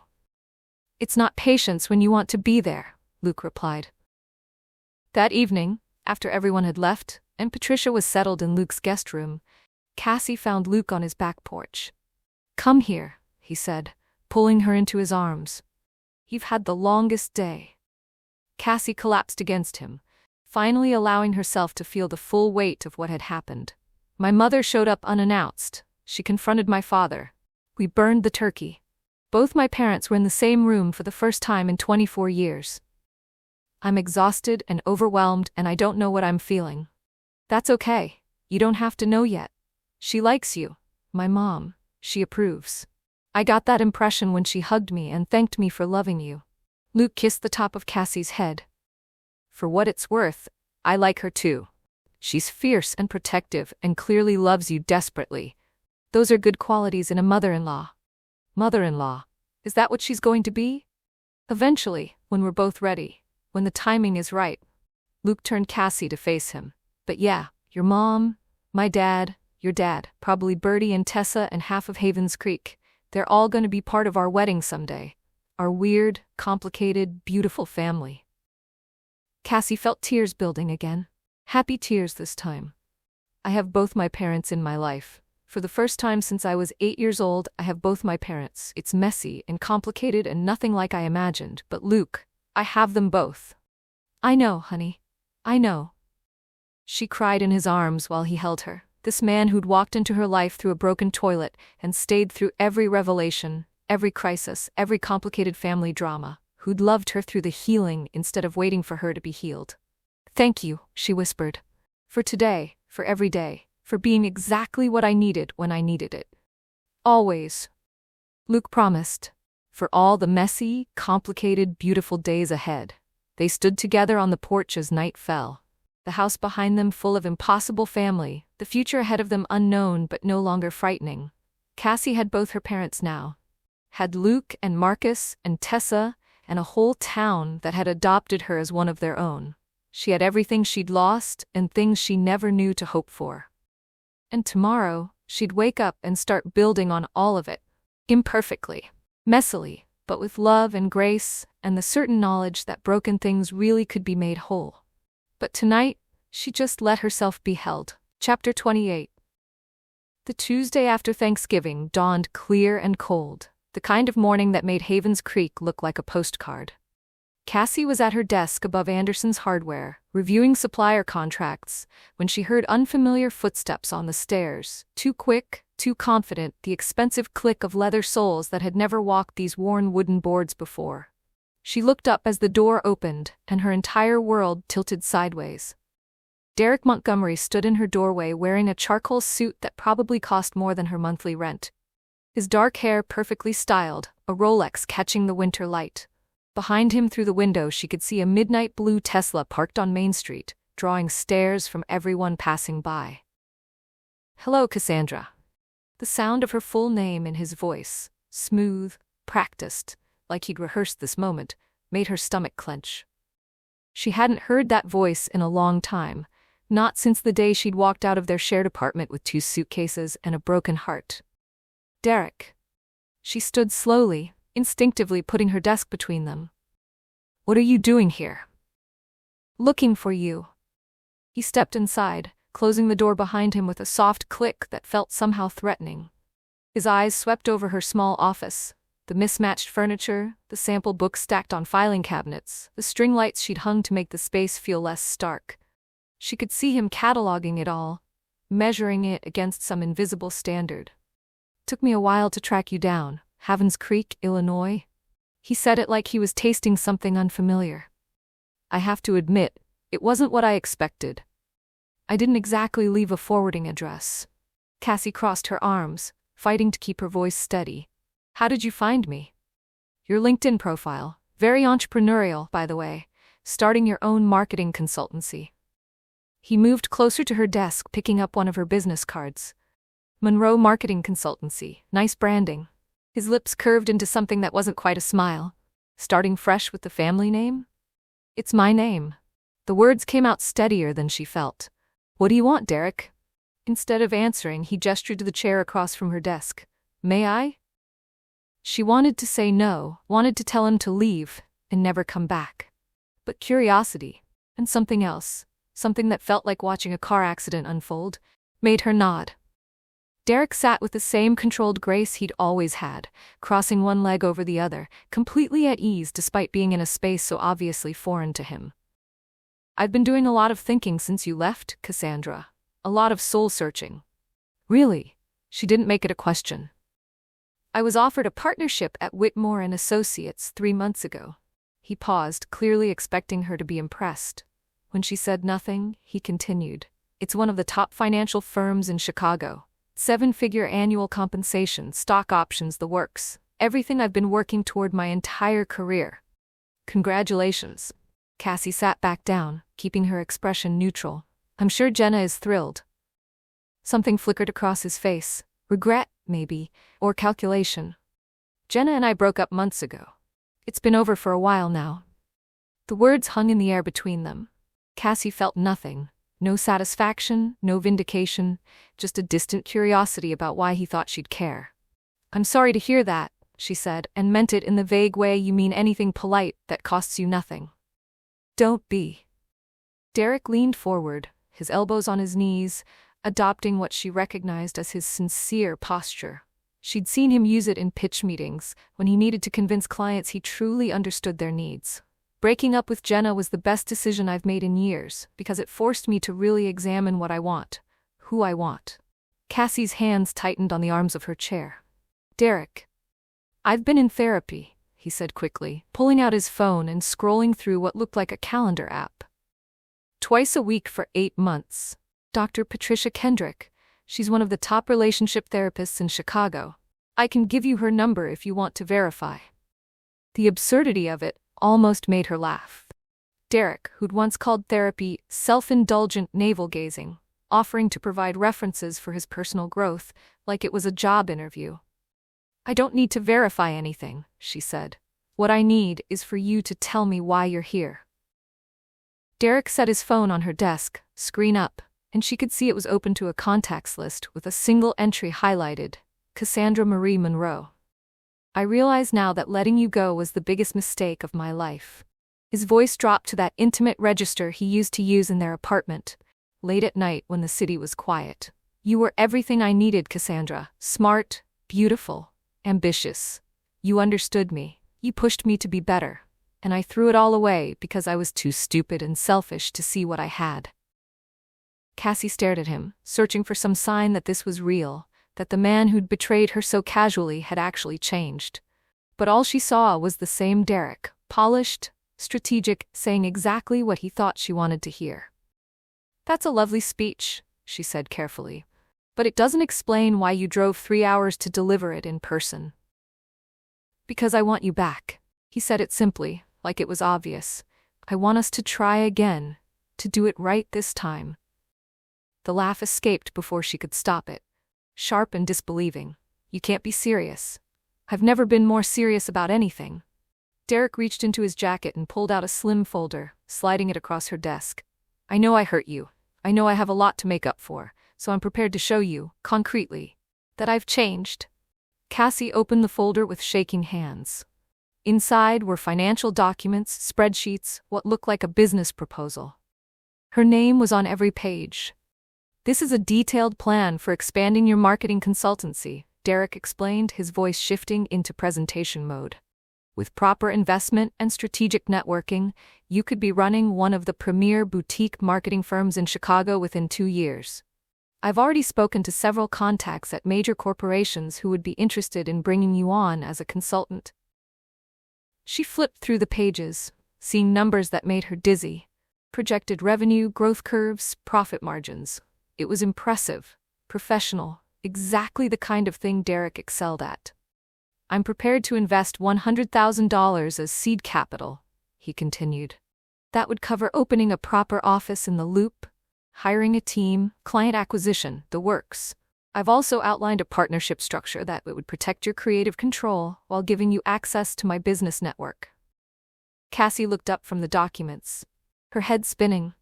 You want to invest in my business? I want to invest in us. Derek leaned forward again, and this time his eyes were intense, focused entirely on her. Come back to Chicago with me, Cassandra. Marry me? Really marry me, the way we should have done the first time. Let me show you that I can be the partner you deserve. Marry you. She repeated the words slowly, testing them for meaning. You're asking me to marry you. Within 6 months, ideally.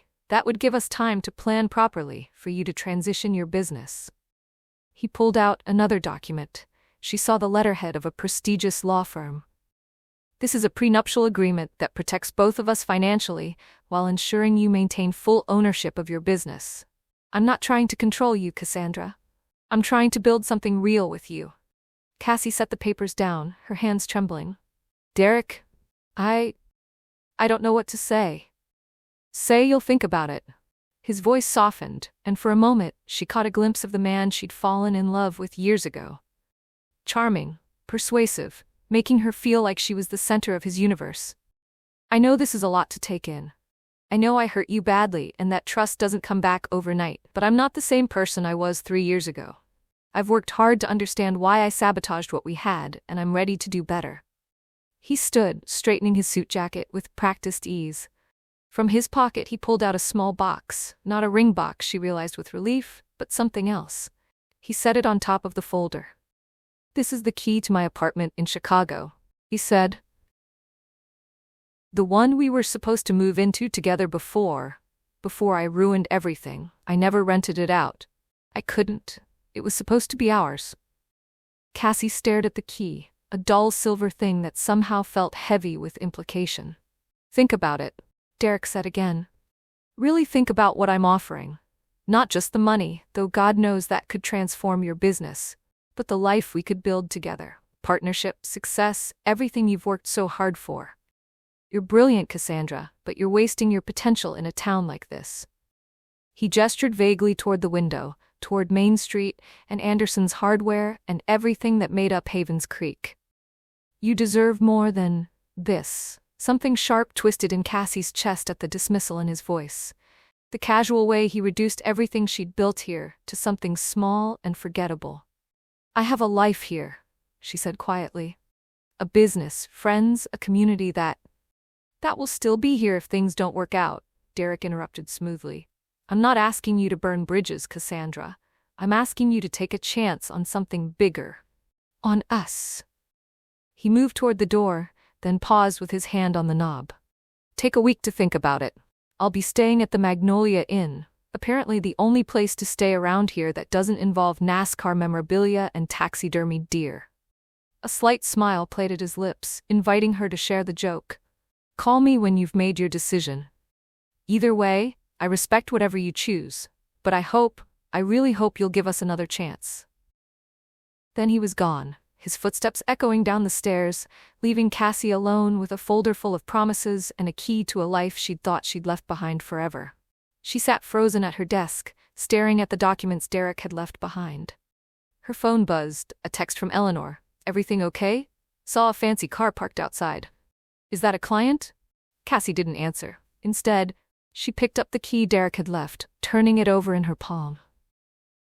It was cold and impersonal, just a piece of metal that opened a door. But somehow it felt like it weighed 1,000 pounds. Outside her window, she could see people moving along Main Street. Sarah waving to someone from the door of the bakery, Tom helping an elderly customer load lumber into their truck, Miss Josephine setting up a new display in her shop window. The ordinary rhythms of a Tuesday morning in Havens Creek, the life she'd built here, stitch by careful stitch. Derek's words echoed in her mind.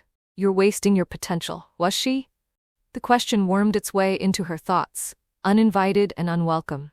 She'd been so proud of what she'd accomplished here, building her business from nothing, making a name for herself, creating beautiful spaces that made people happy. But standing in Derek's shadow, seeing the numbers in his proposal, it suddenly felt small. Manageable, safe, not ambitious enough, not impressive enough, not enough. Cassie opened the folder again, forcing herself to really look at the projections. With that kind of investment, with access to Derek's network, she could be handling campaigns for Fortune 500 companies and major brands. She could have her work featured in industry publications, build a reputation beyond the borders of a small Illinois town. Everything she'd dreamed of during those years in Chicago, when she'd thought she and Derek were building something together. Before he'd betrayed her. Before she'd learned that his love came with conditions and expiration dates. But he'd changed, he said, been in therapy, broken up with Jenna, realized she was the one. Cassie closed her eyes, pressing her palms against them until she saw stars. The problem was, she didn't know if she believed him. More than that, she didn't know if it mattered. Because even if Derek had changed, even if every word he'd said was genuine, there was something he didn't know. Someone he didn't know. Luke. The thought of him sent a wave of warmth through her chest, followed immediately by a twist of anxiety. What would Luke think about all this? What would he say if she told him Derek had shown up offering her the world on a silver platter? Her phone buzzed again, a different text this time, from Luke himself. Lunch at the diner? Been thinking about you all morning. Cassie's throat tightened. She typed back quickly. Rain check? Swamped with work. Dinner tonight? The lie felt wrong the moment she sent it, but she couldn't face him right now. Not with Derek's proposal burning a hole in her thoughts. Not with so many questions tangling themselves into knots inside her head. Luke's response came immediately. Of course. My place at 7? I'll cook. Simple. Easy. The kind of uncomplicated kindness that had become as natural as breathing between them. Perfect, she typed back, then set her phone face down on her desk so she wouldn't have to see the screen. The afternoon crawled by in a blur of phone calls and emails she only half processed. She tried to work on the Henderson project. Their vacation home was nearly finished, and she needed to select final fixtures for the master bathroom. But she kept finding herself staring at Derek's folder instead. At those numbers that promised everything she'd thought she wanted. At 3 o'clock, Tessa knocked on her door carrying 2 cups of coffee from the bakery. Okay, she said, setting 1 cup on Cassie's desk and settling into the chair Derek had occupied hours earlier. Spill, who was Mr. Fancy Car, and why do you look like you've seen a ghost? Cassie wrapped her hands around the coffee cup, grateful for something to anchor her. My ex-fiancé. Tessa's eyes went wide. Derek? Derek was here, in Havens Creek? In this very office, actually. Cassie gestured to the chair Tessa was sitting in. Right where you are now. Tessa frowned and set her own coffee down, leaning forward. What did he want? Cassie laughed, a brittle sound. To marry me, apparently, and invest 6 figures in my business, and give me the life I supposedly deserve in Chicago. I'm sorry, what?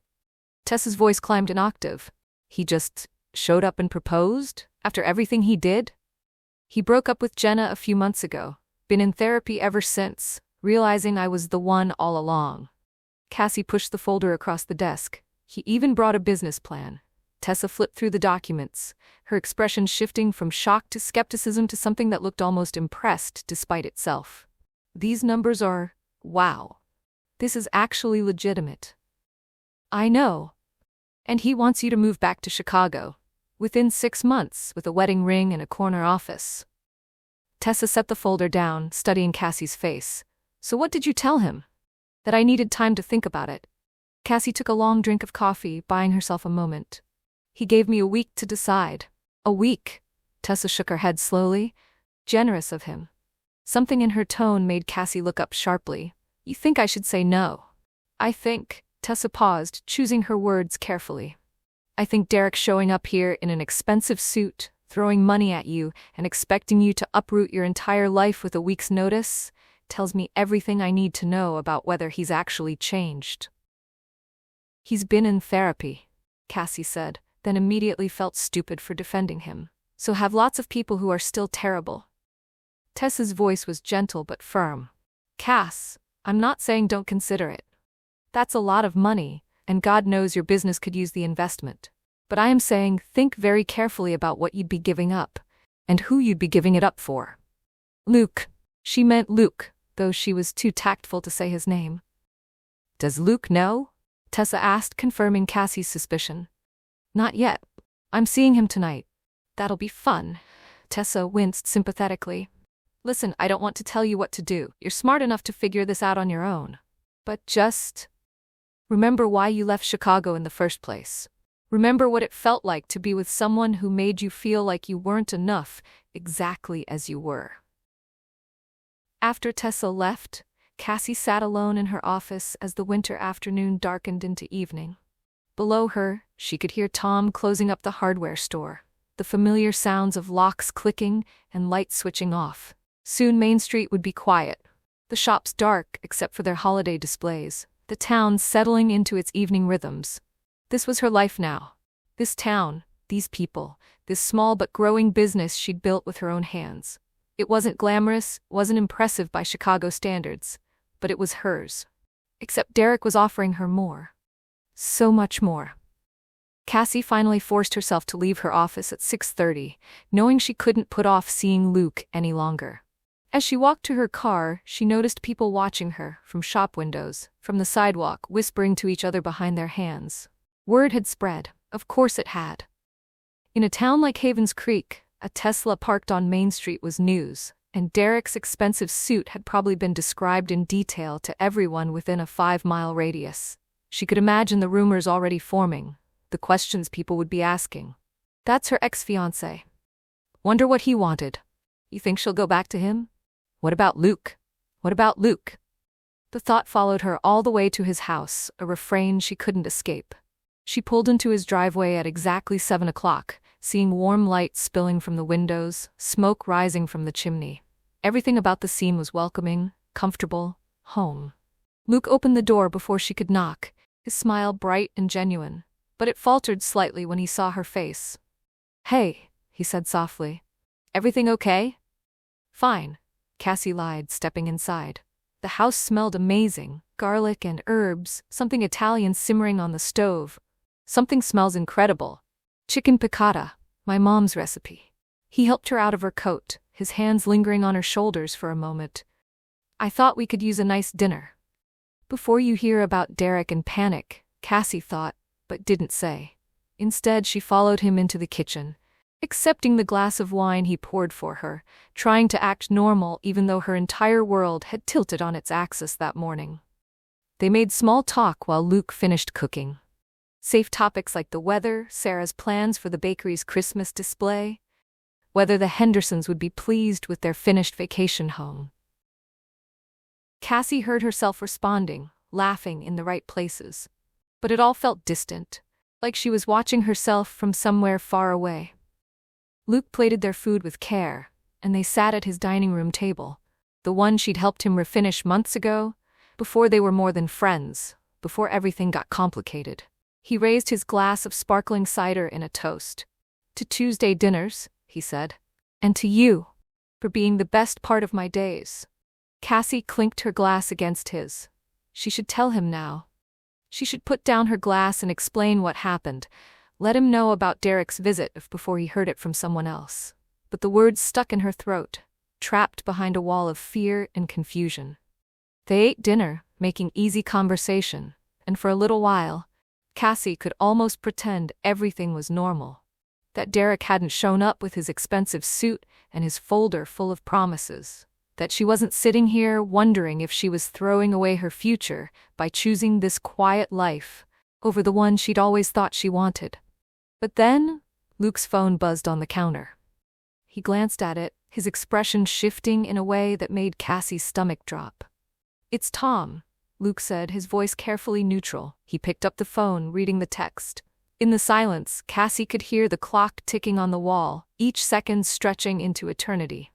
Luke set his phone down slowly. When he looked at her, something had changed in his eyes, a guardedness that hadn't been there before. "Tom says Derek was at your office today." It wasn't a question. "Your ex." Cassie's mouth went dry. "Yes." "Were you planning to tell me?" "Yes, I needed time to process it first." Luke nodded slowly, but she could see the hurt in his face, the way he was already starting to pull back. "What did he want?" "To talk." The words came out barely above a whisper. "About us. About the future." "Your future with him." "Luke." "No, it's okay." He stood abruptly, starting to clear their plates even though they'd barely finished eating. "You don't owe me an explanation. We never really defined what this is between us. You're free to see whoever you want." "That's not fair." Cassie stood too, following him into the kitchen. "You know this isn't about seeing whoever I want." Derek showed up out of nowhere with... She stopped herself, suddenly aware that she didn't want to tell Luke about the money, about the business proposal, about everything Derek had offered. It would sound like she was considering it. It would sound like she was choosing between them. Maybe she was. "With what?" Luke turned to face her, his jaw tight. "What did he offer you, Cassie? Whatever it is, I can see it all over your face. You're not here with me right now. You're somewhere else, thinking about whatever he said." He said he's changed, Cassie heard herself say.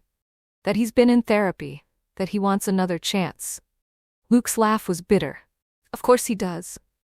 Now that you've built something for yourself, now that you're successful and happy, suddenly he realizes what he lost. How convenient.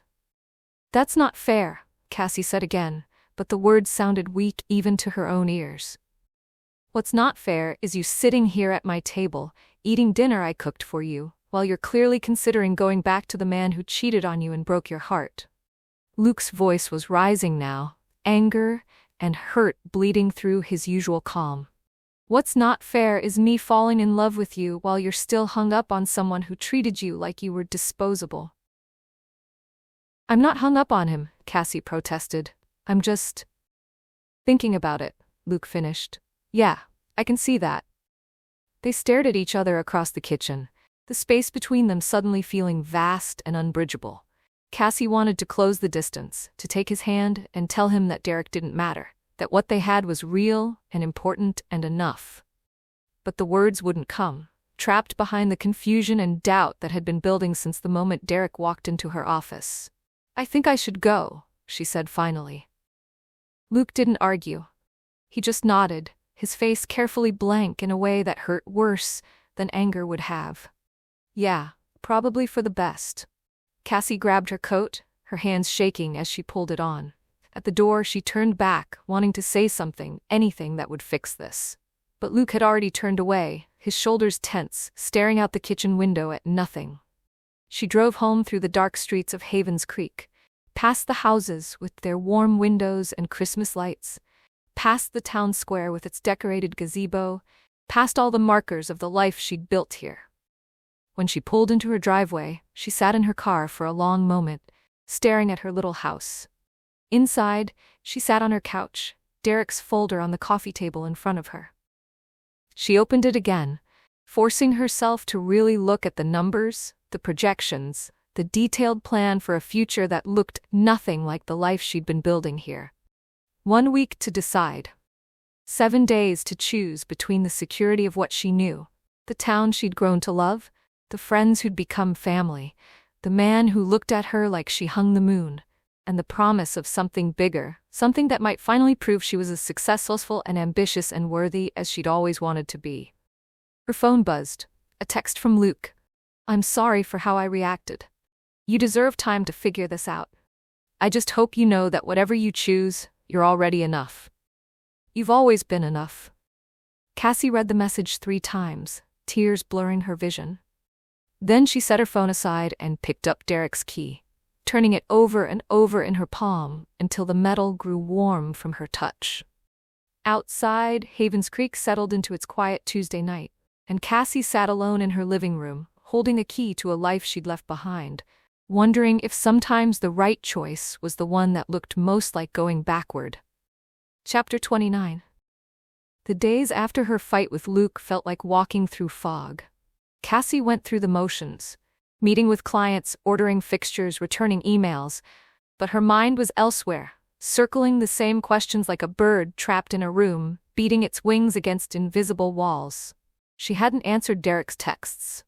There had been 3.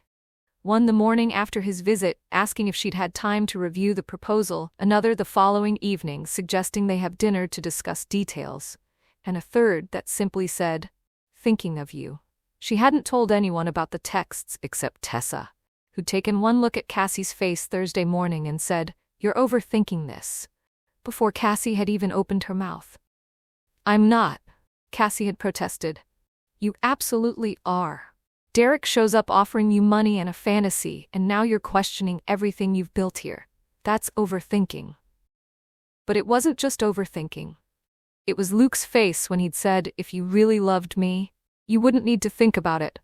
It was the way he'd walked out of his own house, leaving her standing alone in his kitchen with the remnants of a dinner that was supposed to be romantic. It was the silence that had stretched between them ever since. No good morning texts, no checking in, no easy banter that had become the rhythm of her days. She'd replayed their argument 100 times, trying to figure out where it had gone so wrong. 1 minute they'd been having dinner, and the next, he was accusing her of treating him like an obstacle, of already having one foot out the door. And the worst part was, she couldn't entirely say he was wrong. Thursday morning, she found a text from Luke waiting on her phone, sent sometime in the early hours. "I'm sorry for the things I said. I don't want to lose you. But I need you to be honest with me about what you want. I love you, L." She stared at the message for 20 minutes, typing and deleting responses. "I love you too.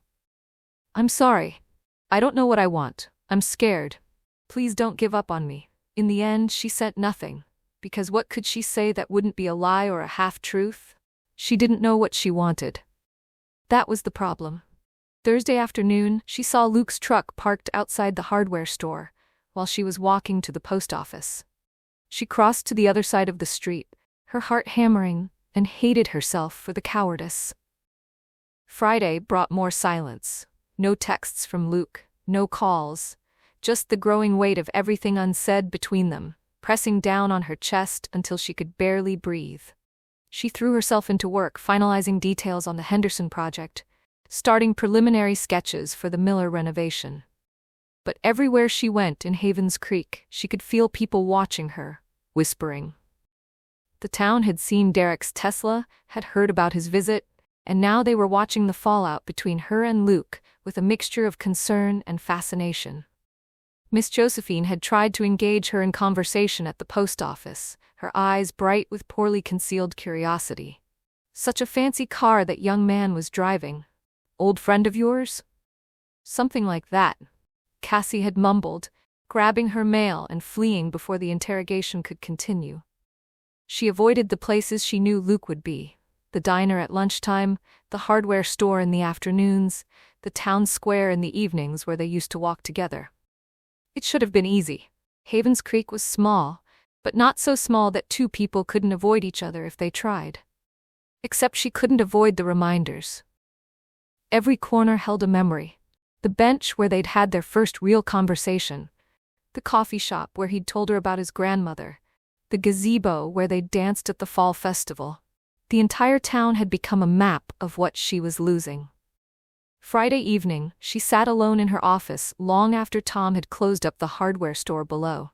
Derek's folder was open on her desk, those impressive numbers staring up at her, promising a future that looked nothing like the life she'd been building here. She picked up her phone and scrolled to Derek's contact. Her thumb hovered over the call button. "You're wasting your potential. You deserve more than this. Come back to Chicago with me." The words were seductive in a way that had nothing to do with Derek himself. It was the promise of certainty they offered, a clear path forward, a measurable definition of success, a life where she'd never have to wonder if she was enough, because her worth would be printed on business cards and displayed in corner offices. But then she thought about Luke's face across the dinner table, the way he'd looked at her before everything fell apart. "To you. For being the best part of my days." She set the phone down without calling. Saturday afternoon found Cassie at the bakery. Safe territory, she'd thought, since Luke rarely came in on weekends. She was staring blankly at a muffin she'd bought, but couldn't bring herself to eat when a shadow fell across her table. "All right, that's enough." Cassie looked up to find Bertie Fletcher standing over her, hands on her hips, her expression somewhere between concern and exasperation. "Excuse me?" "I said that's enough." Bertie pulled out the chair across from Cassie and sat down without invitation. 4 days of moping around town looking like someone killed your dog. 4 days of my grandson walking around his workshop like a ghost. 4 days of this whole town holding its breath, waiting to see what happens next. So I'm putting an end to it right now. Cassie felt her defenses rising. "With all due respect, Bertie." "None of that with all due respect nonsense. You know I love you like my own, which is why I'm not going to sit here and watch you throw away something beautiful because you're scared." She leaned forward, her voice firm but not unkind. "Now, I'm going to ask you a question, and I want you to really think about your answer. Are you in love with Luke Brennan?" The question caught Cassie off guard. That's not. Simple question, dear. Yes or no? Are you in love with Luke?" "Yes," Cassie heard herself say. "Of course I am." "Then what are you doing?" Bertie's voice rose slightly, causing heads to turn at nearby tables. She didn't seem to care. That boy loves you more than I've seen him love anyone in years. He's built his whole world around you, and you're sitting here acting like you're not sure if he's worth staying for. It's not that simple, Cassie protested weakly. Why not? Bertie challenged. Your ex-fiancé, who cheated on you by the way, let's not forget that crucial detail, showed up offering you money and a fancy life in Chicago. And instead of laughing in his face and sending him packing, you're actually considering it. Why? Because. Cassie stopped, struggling to put it into words. Because what if he's right? What if I have been playing it small? What if I could be doing so much more with my career, with my life, and I've just been too scared to try? Scared, Bertie repeated. You think you're staying in Havens Creek because you're scared? Maybe. I don't know. Cassie's voice cracked. I came here running away from Derek, from Chicago, from everything that hurt me. What if I never stopped running? What if I've just been hiding here, pretending I'm building something, when really I'm just too afraid to put myself back out there? Bertie was quiet for a moment, studying Cassie's face with an intensity that made her want to look away. Let me tell you something about fear, sweetheart, Bertie said finally. Fear is what kept you in Chicago long after you should have left, trying to hold on to a relationship with a man who didn't deserve you. Fear is what made you stay silent when he hurt you, hoping that if you just tried harder, loved better, he might change. You know what leaving took? That took courage. Starting over in a new town where you didn't know anyone? That took courage. Building a business from scratch? That took courage. But I'm not finished.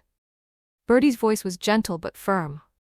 Now, your ex shows up with promises and money, making you doubt everything you've built. And you know what you're doing? You're sabotaging yourself. You're testing Luke, pushing him away to see if he'll stay.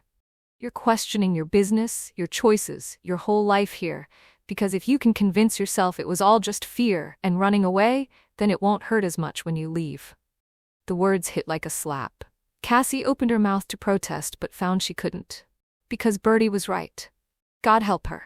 Bertie was right. I'm not, she started, then stopped. I don't want to hurt Luke. Then stop hurting him, Bertie said simply. Stop testing whether his love can survive your doubts. Stop waiting for him to prove he's enough when you're the one who doesn't believe you deserve him. Tears spilled down Cassie's cheeks. What if I don't? What if I'm not enough for him? What if he wakes up one day and realizes he could have done better? Could have found someone who wasn't so broken, so scared, so... Stop. Bertie reached across the table and gripped Cassie's hand. Listen to me very carefully. You are not broken. You were hurt by someone who should have protected you, and you survived. You built something beautiful from that pain. And now you have a man who looks at you like you hung the moon, and instead of letting yourself be happy, you're trying to find reasons why it can't work. I'm just trying to make sure I'm making the right choice, Cassie whispered. No, you're trying to find a choice that doesn't require you to be vulnerable, Bertie corrected. Derek's offer feels safer because it's familiar. It's ambition, achievement, proving your worth through success. That's what you know. But Luke, she squeezed Cassie's hand. Luke is asking you to believe you're worthy just as you are. That's terrifying. So you're looking for exits, for reasons to run, because if you stay and it doesn't work out, you'll have to face the possibility that maybe you really aren't enough. Cassie was crying openly now, not caring who saw. What if that's true? What if I stay and he leaves anyway? What if you leave and spend the rest of your life wondering what you gave up? Bertie countered. What if you go back to Chicago for Derek's money and his connections, and wake up 5 years from now realizing you chose success over happiness? What if you let the best thing that ever happened to you walk away because you were too scared to believe you deserved it? The questions hung in the air between them, each one landing like a stone in Cassie's chest. I don't know how to stop being scared, Cassie admitted finally. You don't stop being scared, Bertie said gently. You just decide what's worth being scared for. You figure out what matters more, protecting yourself from possible pain or opening yourself up to possible joy. And then you choose, even though it terrifies you. She stood, patting Cassie's shoulder. But here's the thing, sweetheart. You need to choose soon. Because Luke is sitting in his workshop right now, convinced he's not enough for you, breaking his own heart trying to give you space to figure out what you want. And if you wait too long, if you make him wonder too hard whether he's worth staying for, you might lose him anyway. Not because he stopped loving you, but because he loved you enough to let you go. After Bertie left, Cassie sat alone at her table, her muffin forgotten, her coffee cold. Around her, the bakery continued its normal Saturday rhythm. Families ordering pastries, friends meeting for coffee, the comfortable buzz of a small town on a weekend afternoon. She pulled out her phone and looked at Luke's message again, the one she still hadn't answered. "I'm sorry for the things I said. I don't want to lose you. But I need you to be honest with me about what you want. I love you." Bertie's words echoed in her head, and Cassie realized she'd been asking herself the wrong questions all along. It wasn't about whether Derek's offer was good enough, or whether Havens Creek was too small, or whether she was settling by staying. It was about whether she had the courage to choose the life that actually made her happy, instead of the life that looked impressive from the outside. It was about whether she could believe she deserved love that didn't come with conditions, that didn't require her to be more successful or more impressive or more anything. Just love for who she was, right now, in this moment. It was about whether she could trust Luke and, more importantly, trust herself, enough to build something real instead of something safe. Cassie picked up her phone, her hands shaking, and started to type a message to Luke. Then she stopped. No. This wasn't something she could say in a text. This was too important, too big, required too much courage for the safety of written words. She needed to see him, needed to look him in the eye and tell him everything. About her fears, about Derek's offer, about the voice in her head that kept whispering she wasn't worthy of being loved without conditions. She needed to stop hiding behind carefully constructed walls and let him see all of her. She just hoped it wasn't too late. Chapter 30. Cassie spent Saturday night and most of Sunday working up the courage for what she needed to do. She drafted and deleted a dozen texts to Derek, each one feeling wrong. Too apologetic, too harsh, not clear enough. Finally, Sunday evening, she typed out a simple message. "Can you meet me at Betty's Diner tomorrow at noon? We need to talk." His response came within minutes. "I'll be there, looking forward to it." The confidence in those words made her stomach twist. He thought she was choosing him. Of course he did. Why else would she want to meet? In Derek's world, the better offer always won, and his offer was objectively better by every measurable standard.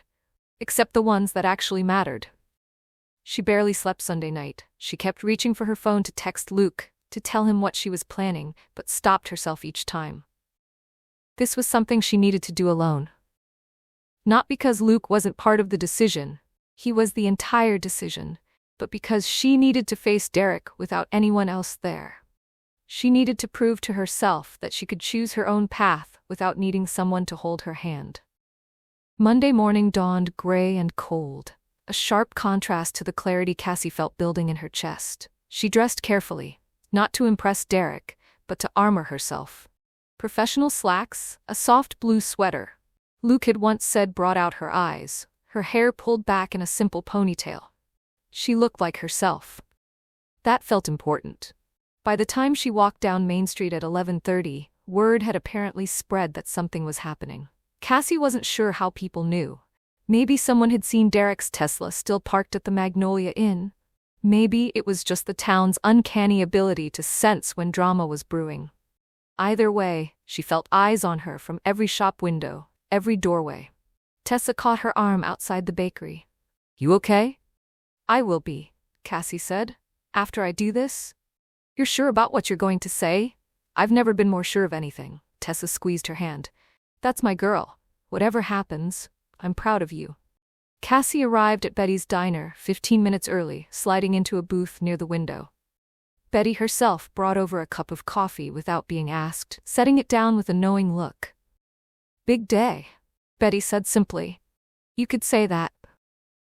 "For what it's worth, honey, I think you already know what you're going to say. You just need to say it out loud." Betty patted her shoulder. "And whatever you decide, this town's got your back." At exactly noon, Derek's Tesla pulled up outside. Through the window, Cassie watched him check his reflection in the rearview mirror, straighten his tie, grab a leather portfolio from the passenger seat. He looked like he was heading into a business meeting, all polished confidence and practiced charm. The bell above the door chimed as he entered. Every conversation in the diner stopped. Derek seemed not to notice, or maybe he was just used to commanding attention wherever he went. He spotted Cassie and smiled, that familiar smile that had once made her heart race but now just made her feel tired. "Cassandra?" He slid into the booth across from her, setting the portfolio on the table between them. "You look beautiful. Small-town life agrees with you." "Derek." She took a sip of her coffee, buying herself a moment. "Thanks for meeting me." "Of course." He flagged down Betty, ordering coffee and asking about lunch specials, with the kind of practiced friendliness he used with waitstaff, polite but distant, already forgetting Betty's face before she'd even walked away. When they were alone again, he leaned back, completely at ease.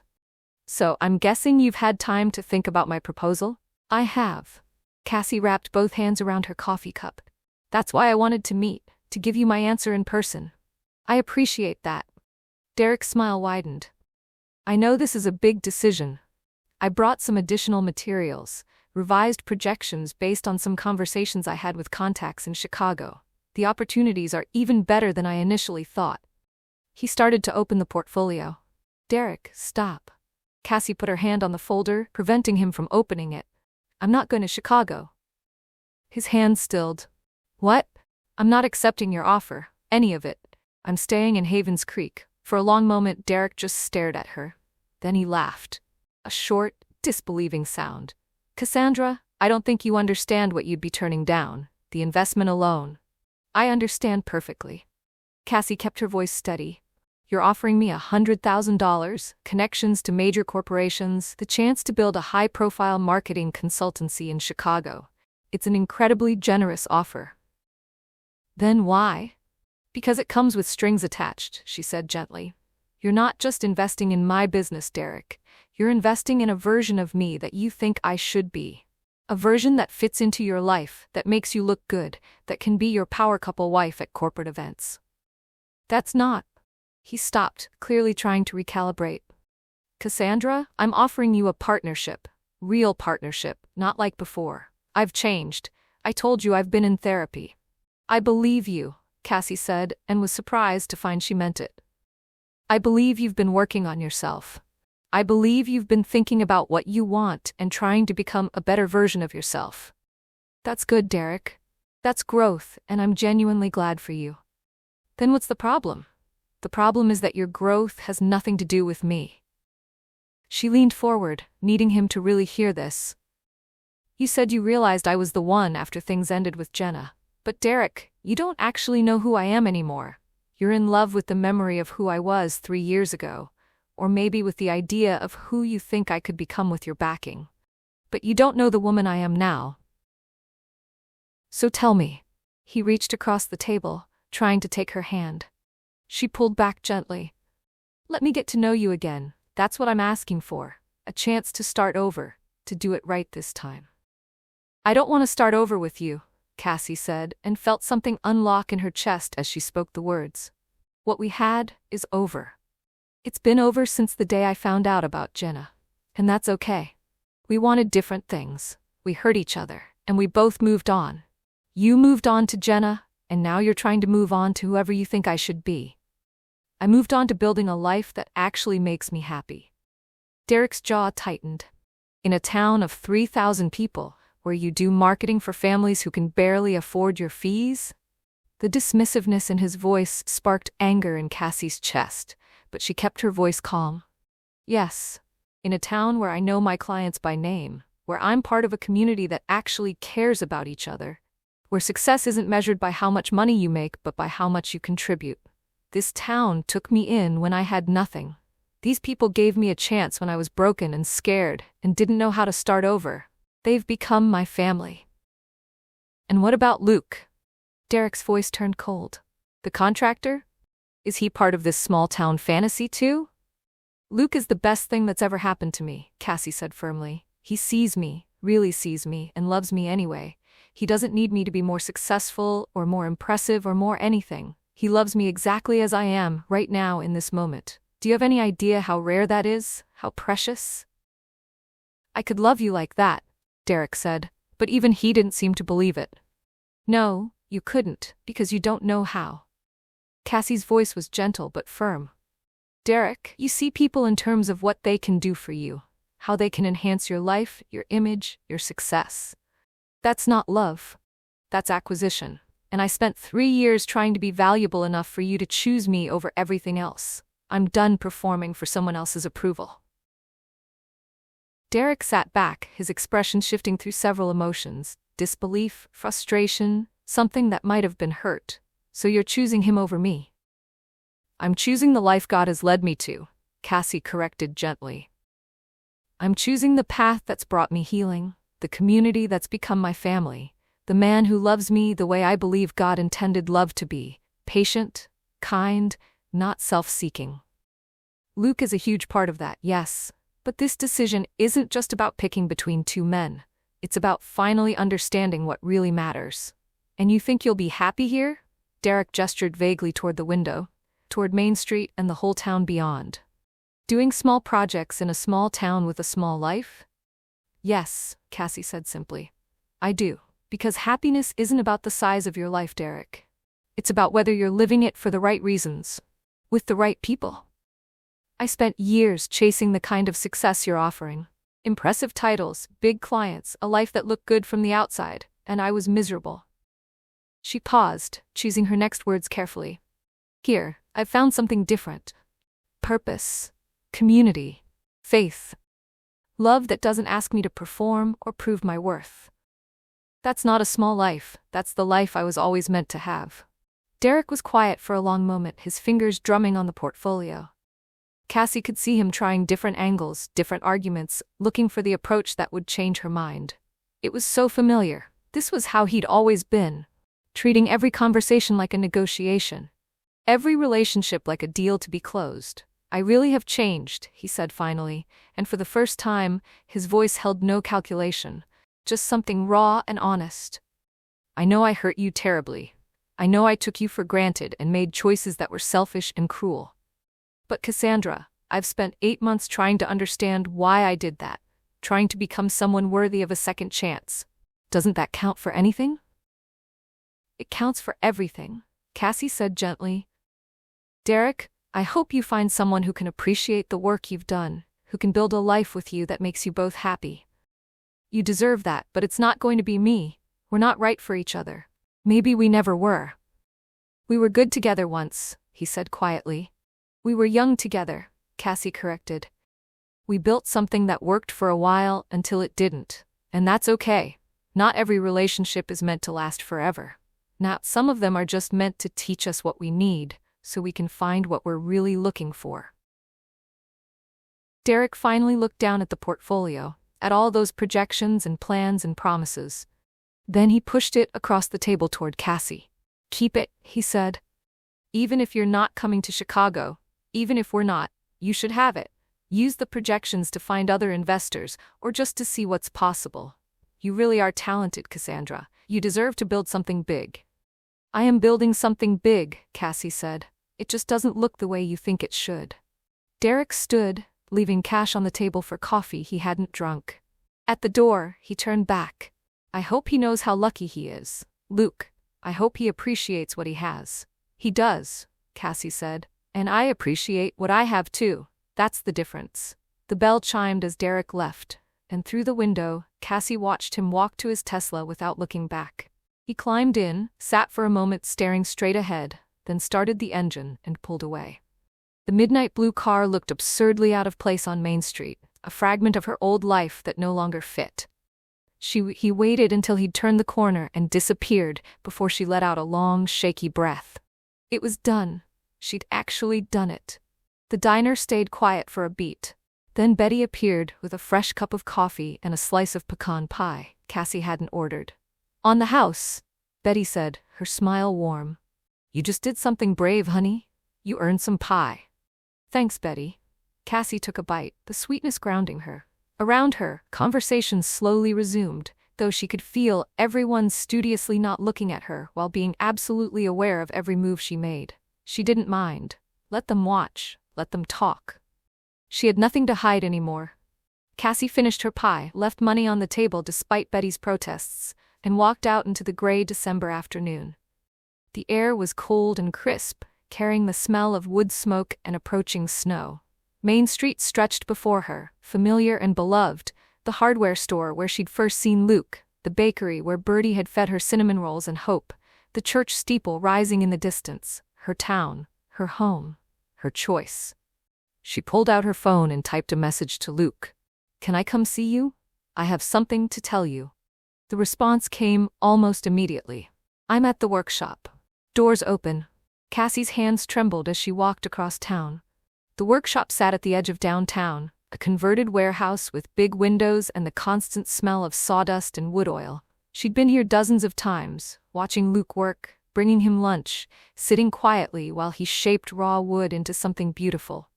But today felt different. Today felt like beginning. She pushed open the door.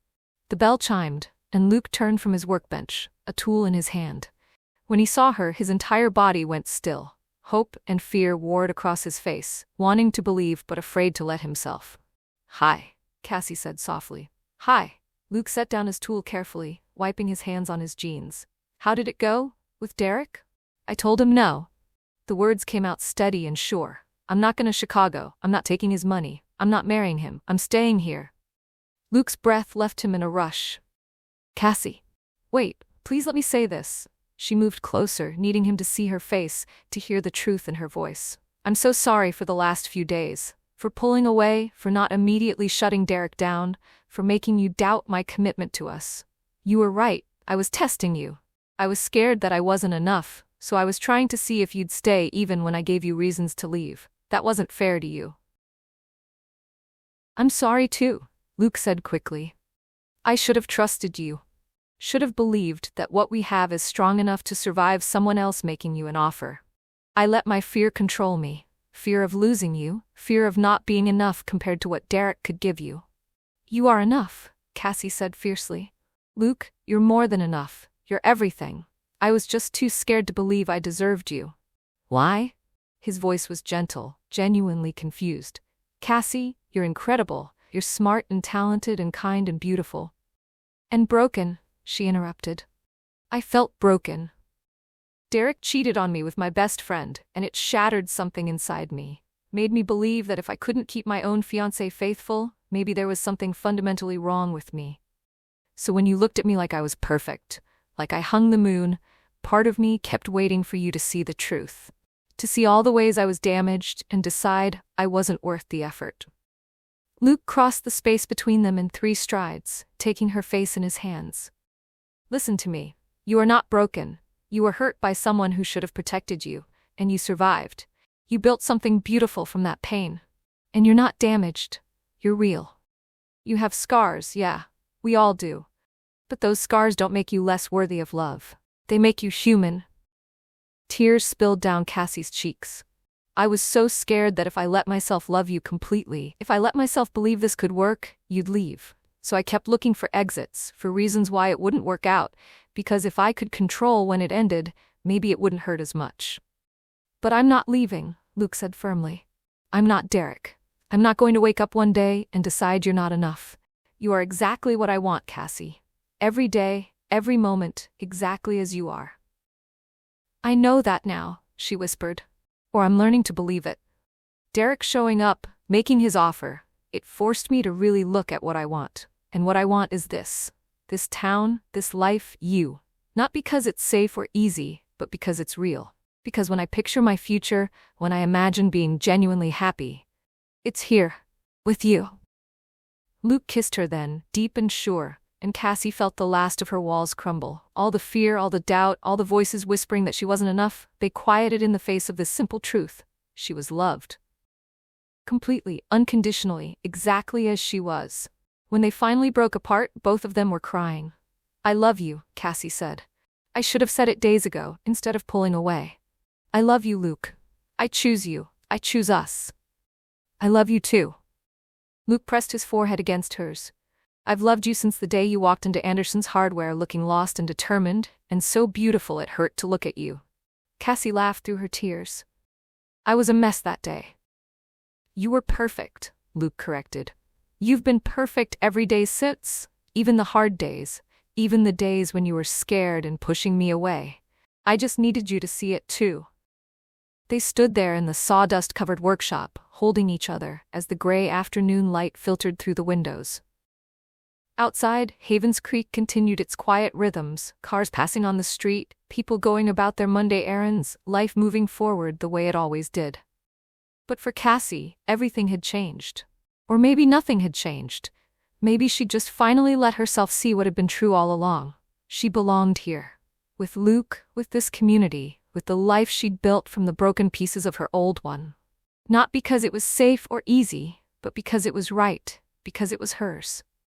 "What happens now?" she asked, pulling back just enough to look at his face. Luke smiled, that full, genuine smile that still made her heart skip. "Now we go forward. Together. Whatever that looks like, building our businesses, building a life, building a future. We figure it out as we go." "I like the sound of that." "Yeah?" His thumb traced her cheekbone, wiping away the last of her tears. "Even though I can't offer you $100,000 investments in corner offices in Chicago?"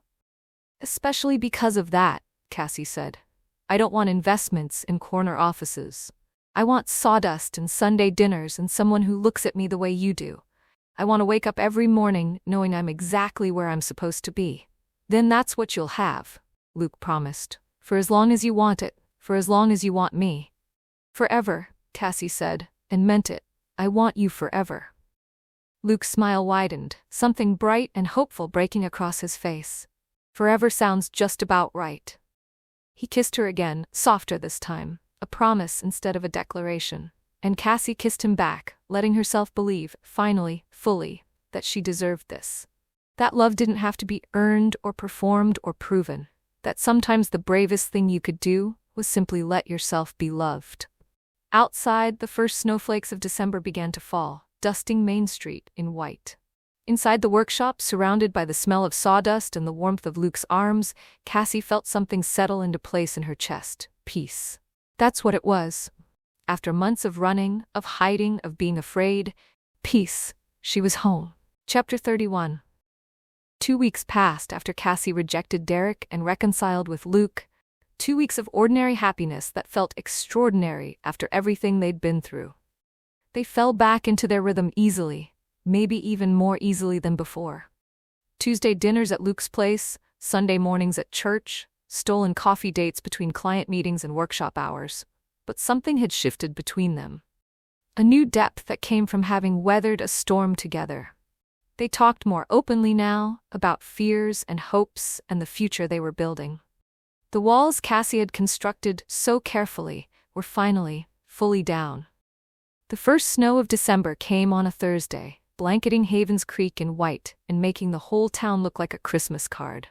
Cassie stood at her office window above Anderson's Hardware, watching the flakes fall, when her phone buzzed with a text from Luke. "Ruth's coming home tomorrow.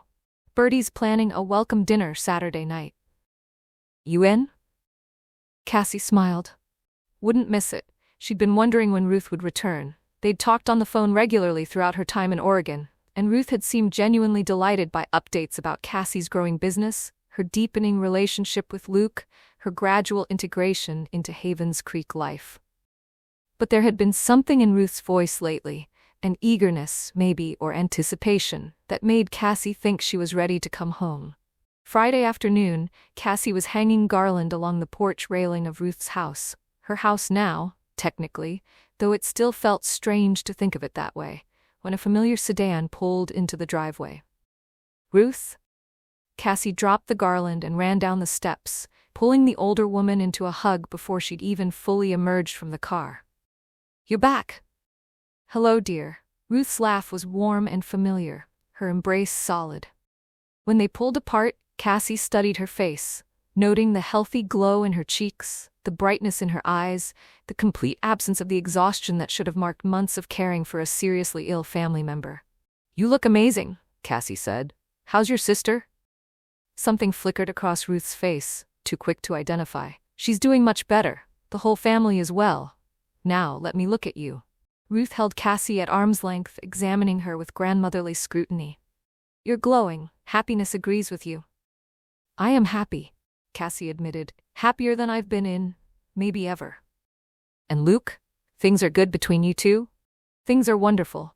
Cassie felt herself blushing. We had a rough patch a few weeks ago, but we worked through it. We're stronger now. I heard about Derek's visit, Ruth said carefully. Bertie kept me informed. I'm proud of you for choosing what was right for you instead of what looked impressive. Before Cassie could respond, Luke's truck pulled up behind Ruth's car. He climbed out, sawdust still clinging to his flannel shirt, and his face lit up when he saw Ruth. Welcome home, he said, pulling her into a hug. We missed you. I missed you too, dear boy. Ruth patted his cheek affectionately. Both of you. Now, I need to unpack and rest before Bertie's dinner tomorrow. But I wanted to see you both first, make sure everything was as wonderful as it sounded on the phone. It is, Luke said, his arm sliding around Cassie's waist. Better, even. Ruth's eyes twinkled with something that looked like satisfaction. Good, that's very good. Saturday evening, Cassie and Luke arrived at Bertie's house to find it transformed for the holidays. Lights twinkled from every surface, garland draped the staircase, and the smell of roasting turkey filled the air. The dining room table was set for a crowd. This is quite a welcome home, Cassie murmured to Luke as they hung their coats.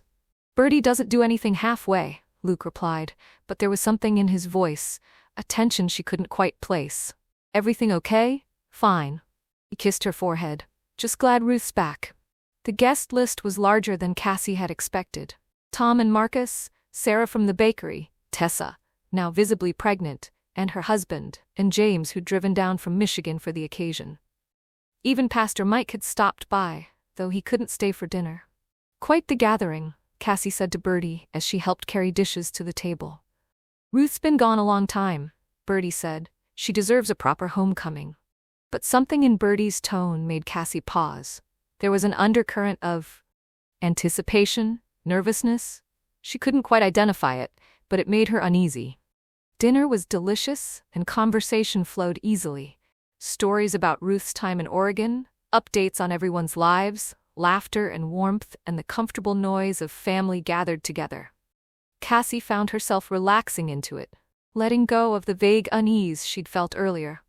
But as Bertie served her famous pecan pie, the energy in the room shifted. Ruth and Bertie exchanged glances across the table. Tom and Marcus suddenly became very interested in their dessert. Tessa reached over and squeezed Cassie's hand under the table. What's going on? Cassie asked, looking around.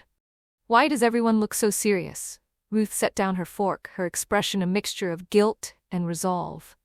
There's something Bertie and I need to tell you, something we should have been honest about from the beginning. Cassie's stomach dropped. What do you mean? My sister in Oregon, Ruth said quietly. She's not sick. She's never been sick. Not seriously anyway. Just the usual complaints of a woman her age. The words didn't make sense.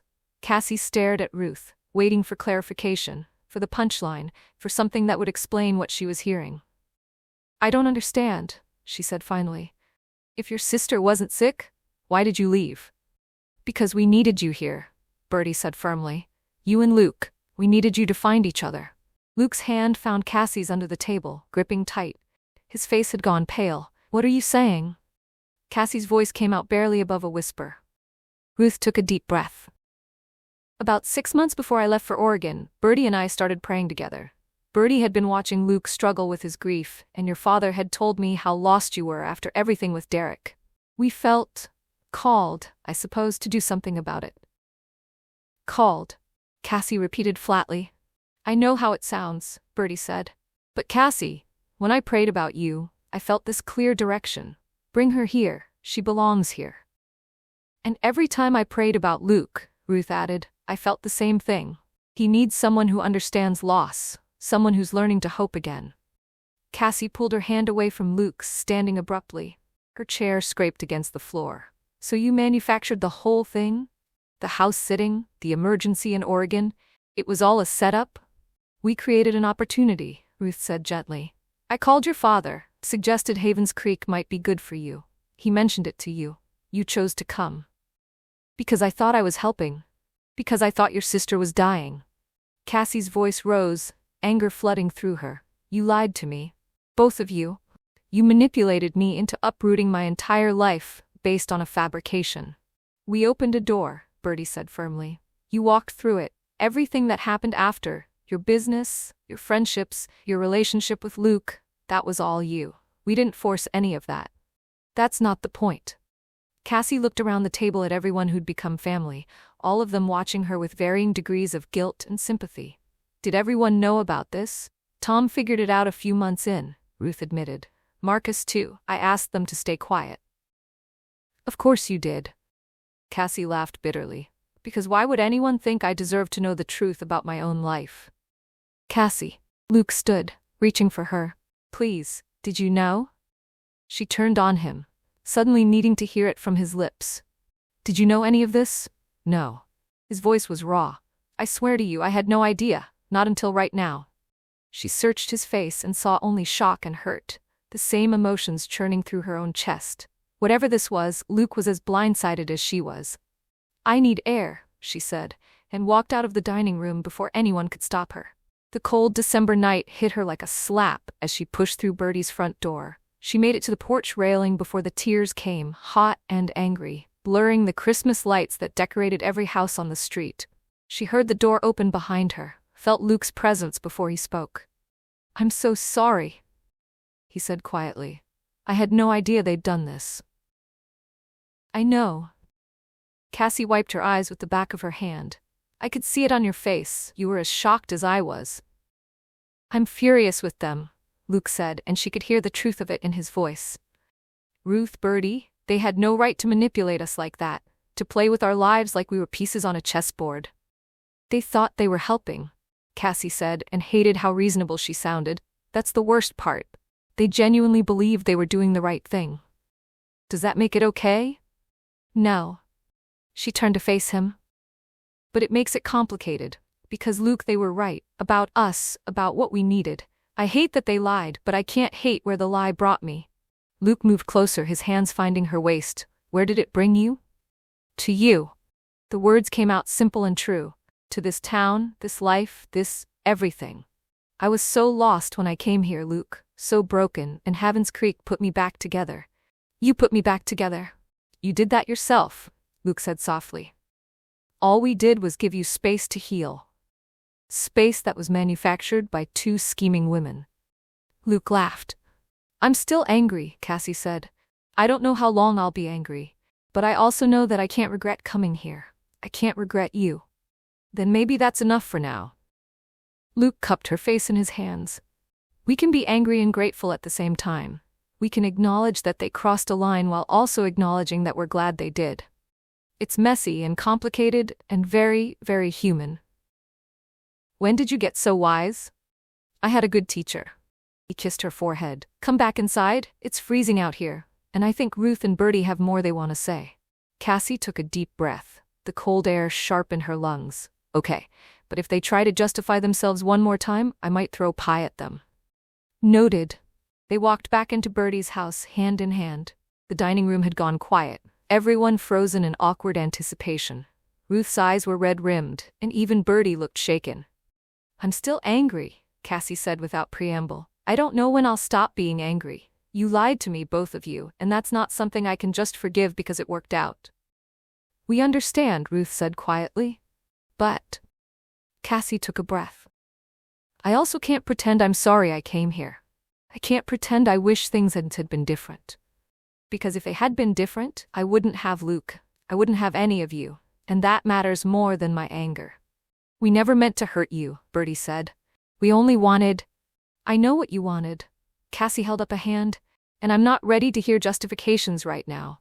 I just need you both to know that I'm choosing to stay. I'm choosing this life, this family, this future. But I'm choosing it on my own terms, with full knowledge of how it started. That's my choice to make, not yours. Ruth nodded slowly. Fair enough. And Ruth? Cassie met the older woman's eyes. No more secrets, no more opportunities that are really manipulations. If you want to be family, you have to treat me like family, which means honesty, even when it's hard. I promise, Ruth said. No more secrets. The tension in the room eased slightly. James cleared his throat. Well, that was certainly more exciting than I expected from a welcome-home dinner. Nervous laughter rippled around the table. Cassie sank back into her chair, suddenly exhausted. Luke's hand found hers again, solid and warm. So, Tessa said brightly, clearly trying to shift the mood. Who wants more pie?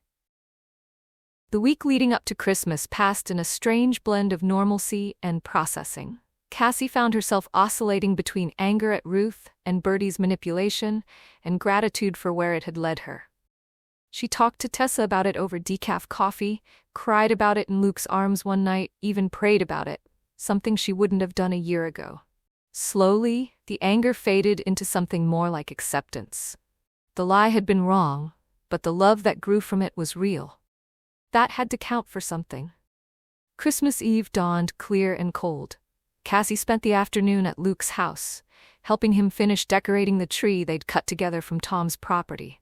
The smell of pine filled the small living room, and Christmas carols played softly from Luke's old radio.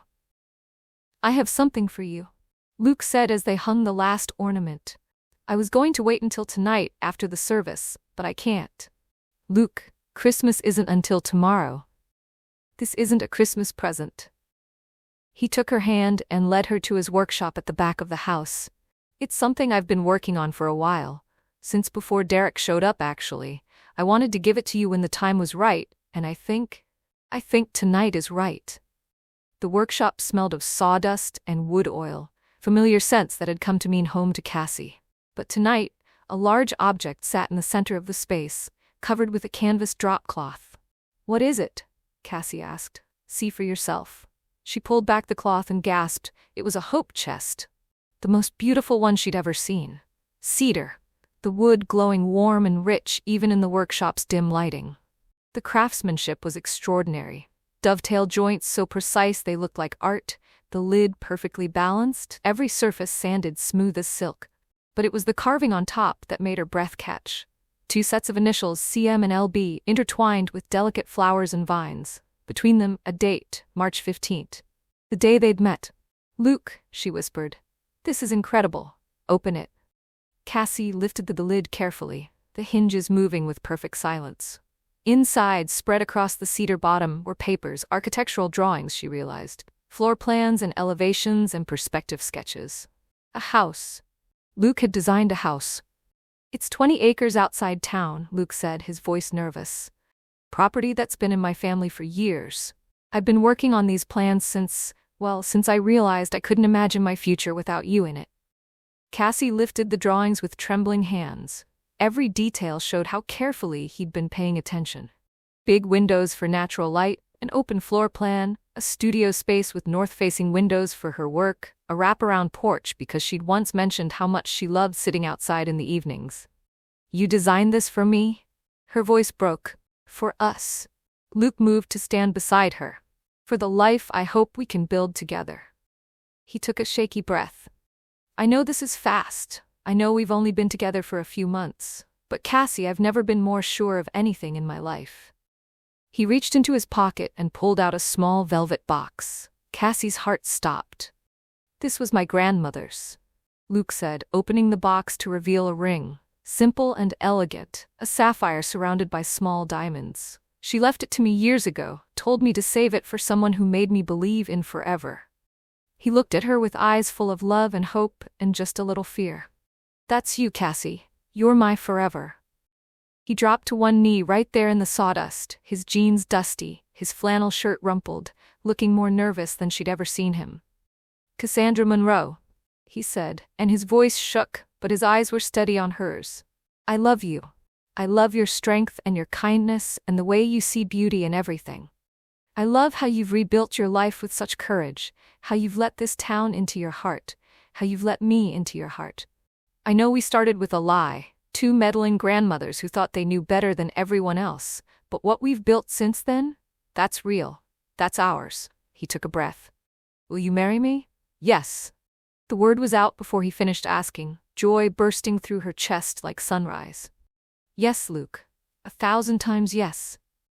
He slid the ring onto her finger with shaking hands. It fit perfectly. Of course it did. Then he was on his feet, pulling her into his arms, kissing her with all the love and relief and happiness that had been building in both of them. "I love you," Cassie said against his lips. "I love you so much." "I love you too." He pulled back just enough to look at her, his smile brighter than she'd ever seen it. "Forever?" "Forever." They arrived at the Christmas Eve service hand in hand, Cassie's new ring catching the candlelight. The church was packed, every pew full, people standing along the walls, the whole town gathered to celebrate. Word spread quickly, as it always did in Havens Creek. By the time Pastor Mike began the service, Cassie had been hugged by at least 24 people, all of them exclaiming over the ring, over the news, over the rightness of it all. Ruth and Bertie sat together in the front pew. When Cassie met Ruth's eyes, the older woman's face was wet with tears. Happy ones, Cassie thought. She wasn't ready to fully forgive them yet, but she could acknowledge what they'd given her. What they'd given, both of them. Pastor Mike's sermon was about unexpected blessings, about God working through imperfect people and complicated circumstances to bring about something beautiful. Cassie wondered if Ruth and Bertie had requested the topic. As the service drew to a close, Pastor Mike smiled warmly. "Before we sing our final carol, I understand we have a special announcement. Luke, Cassie, would you come up here?" They walked to the front of the church together. Facing the congregation, all these people who'd become family, Cassie felt a swell of gratitude so intense it nearly knocked her over. "We wanted you all to know," Luke said, his voice strong and clear, "that Cassie has agreed to marry me." The church erupted in applause and cheers. Miss Josephine was crying. Sarah was beaming. Tom and James both looked ready to burst with pride. Even Marcus, stoic, reserved Marcus, was grinning from ear to ear. "We're planning an April wedding," Cassie added when the noise died down. "Here in this church, surrounded by all of you. You've been part of our story from the beginning. We wouldn't be here without you." More applause, more cheers. Ruth and Bertie were holding hands in the front pew, both looking like cats who'd gotten into the cream. Cassie caught Bertie's eye and shook her head slightly. "You're still not forgiven." But she was smiling as she did it. Pastor Mike led them in O Holy Night, and Cassie stood beside Luke as the community's voices rose around them, filling the old church with music and joy and hope. After the service, they lingered in the sanctuary as the crowd filtered out into the cold December night. Candles still flickered on the altar, and the stained glass windows, restored by Luke's careful hands, glowed softly in the darkness. "Do you ever think about it?" Cassie asked quietly. "What would have happened if I'd never come here?" "All the time," Luke admitted. "I'd still be going through the motions. Still be closed off, protecting myself from ever really living again. And I'd still be in Chicago, still be carrying Derek's betrayal like a wound that wouldn't heal." Cassie leaned into him. "They were wrong to lie, but they weren't wrong about us."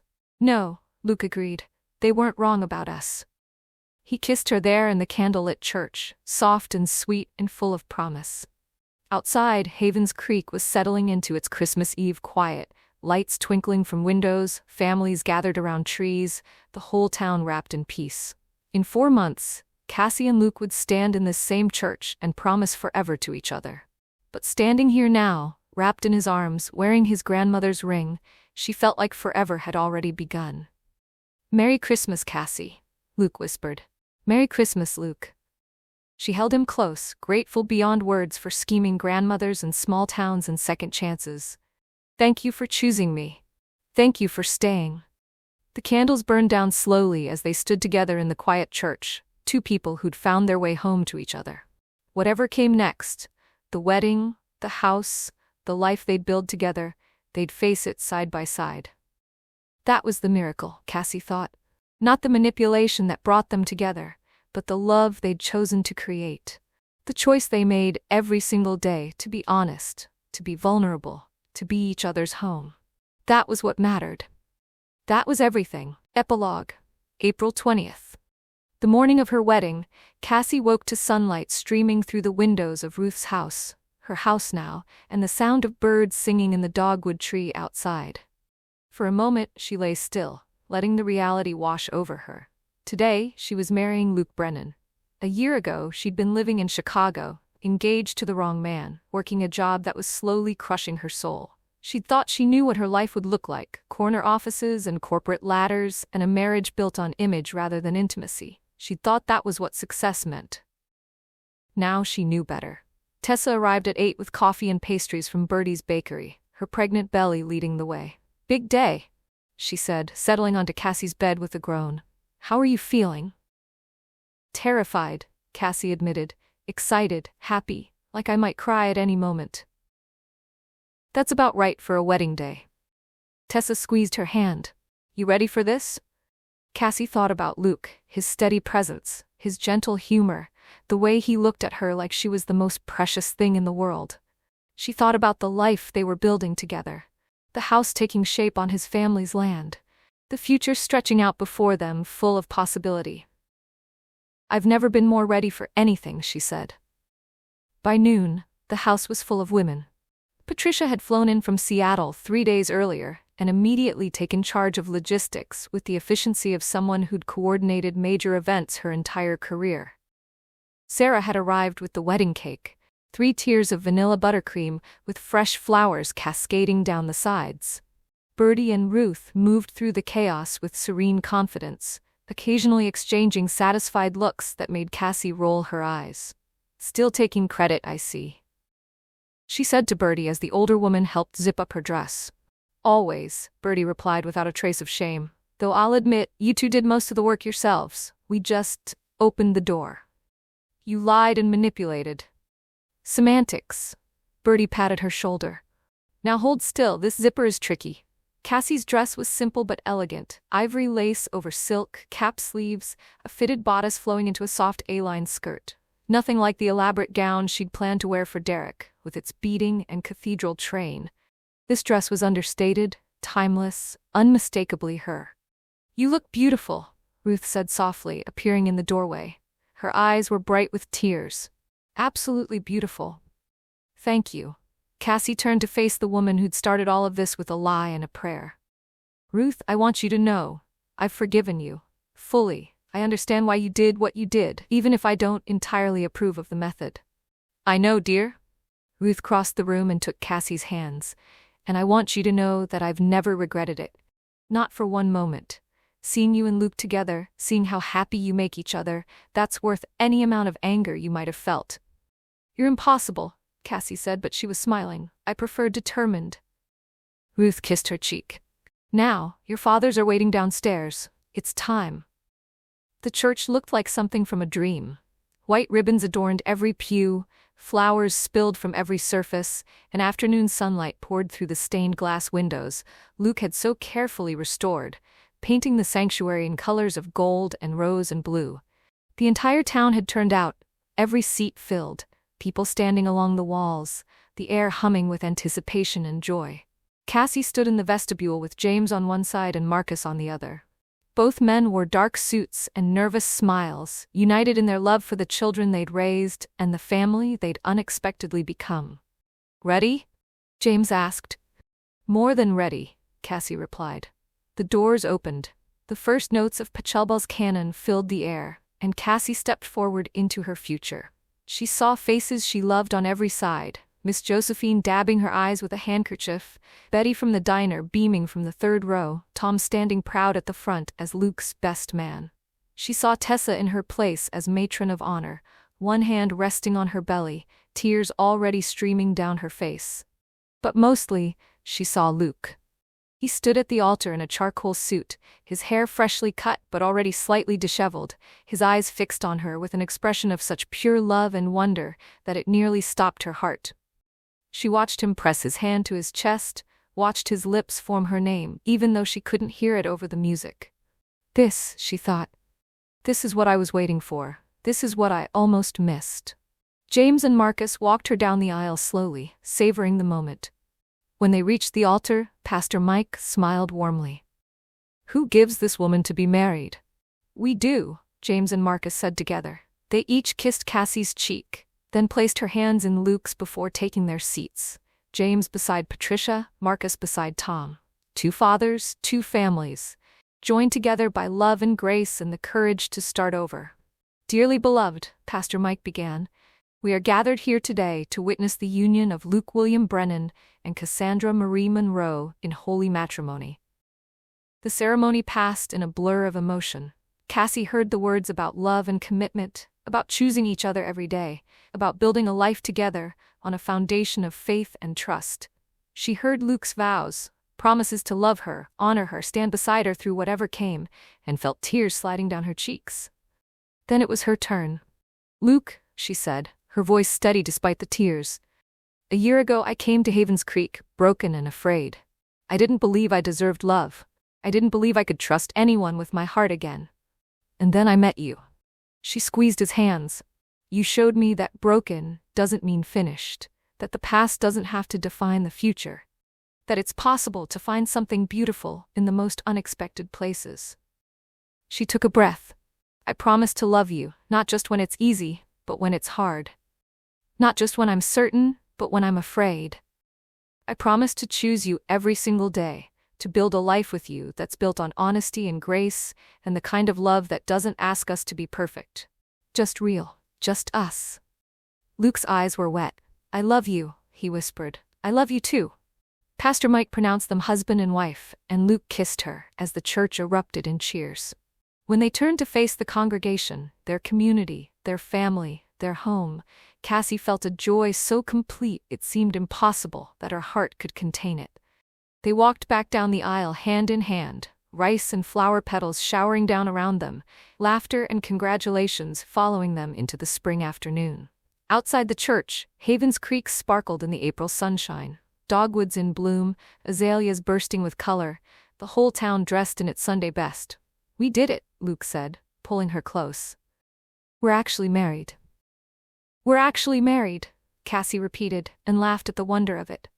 "How did we get so lucky? 2 meddling old women and a whole lot of grace," Luke said, echoing his words from Christmas Eve.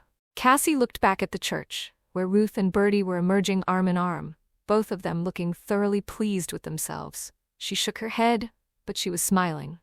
"Remind me to thank them someday," she said. "I think they already know." 1 year later, spring returned to Havens Creek the way it always did. Gradually, then all at once. One day the trees were bare, and the next they were exploding with blossoms, painting the town in shades of pink and white. Cassie stood at the window of her new home, their home, hers and Luke's, watching the sunrise paint the sky in shades of gold and rose. Behind her, she could hear Luke in the kitchen, making coffee and humming something off-key. In the nursery down the hall, their 3-month-old daughter was just starting to stir. Grace Elizabeth Brennan had arrived on a snowy January morning, 2 weeks early and absolutely perfect.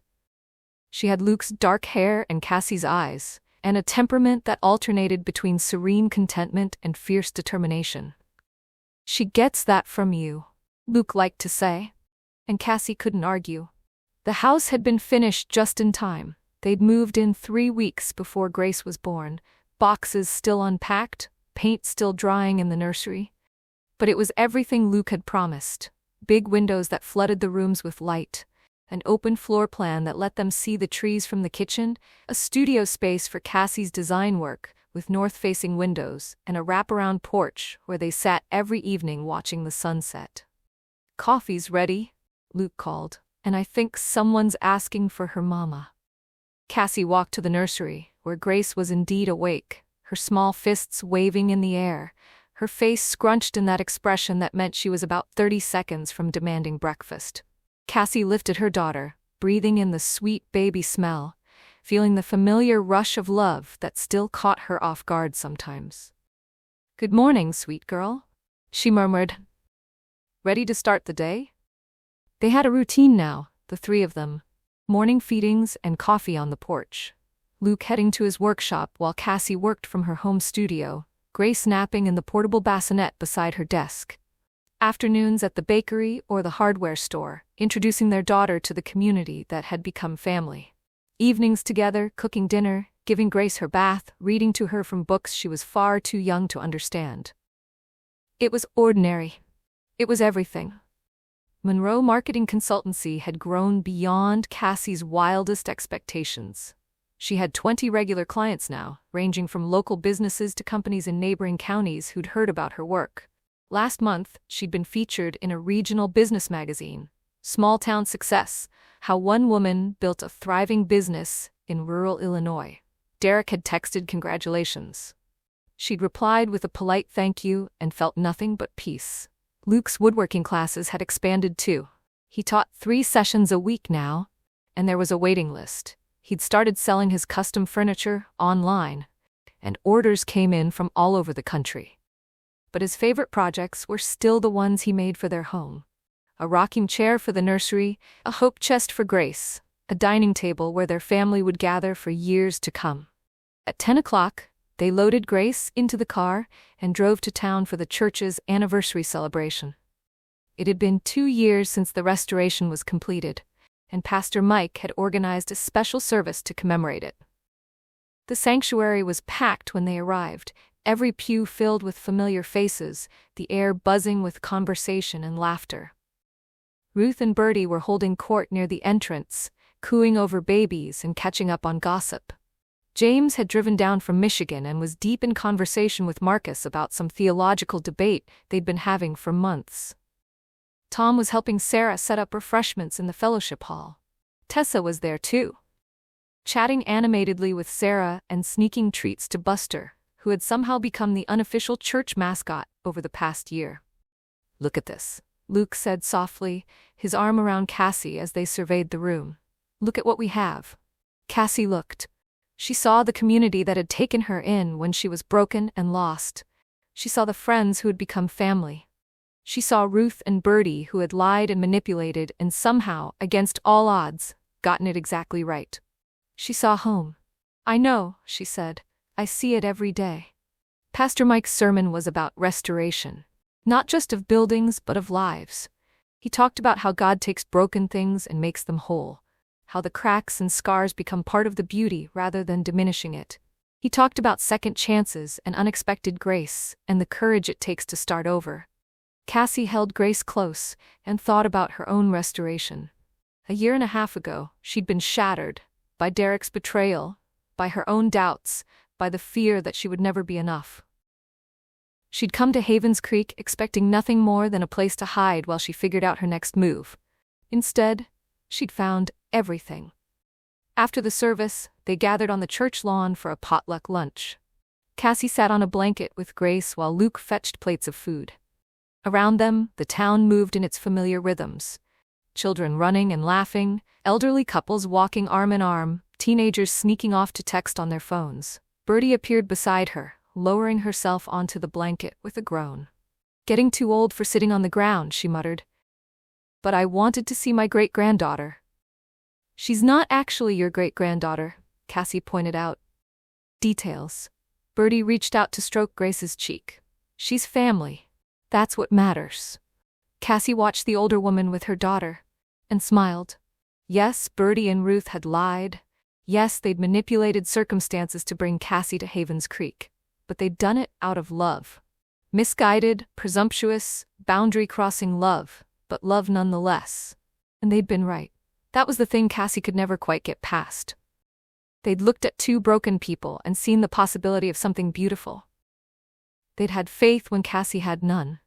They'd opened a door, and Cassie had walked through it into a life she never could have imagined. "Thank you," she said quietly. Bertie looked up, surprised. "For what?" "For meddling," Cassie smiled.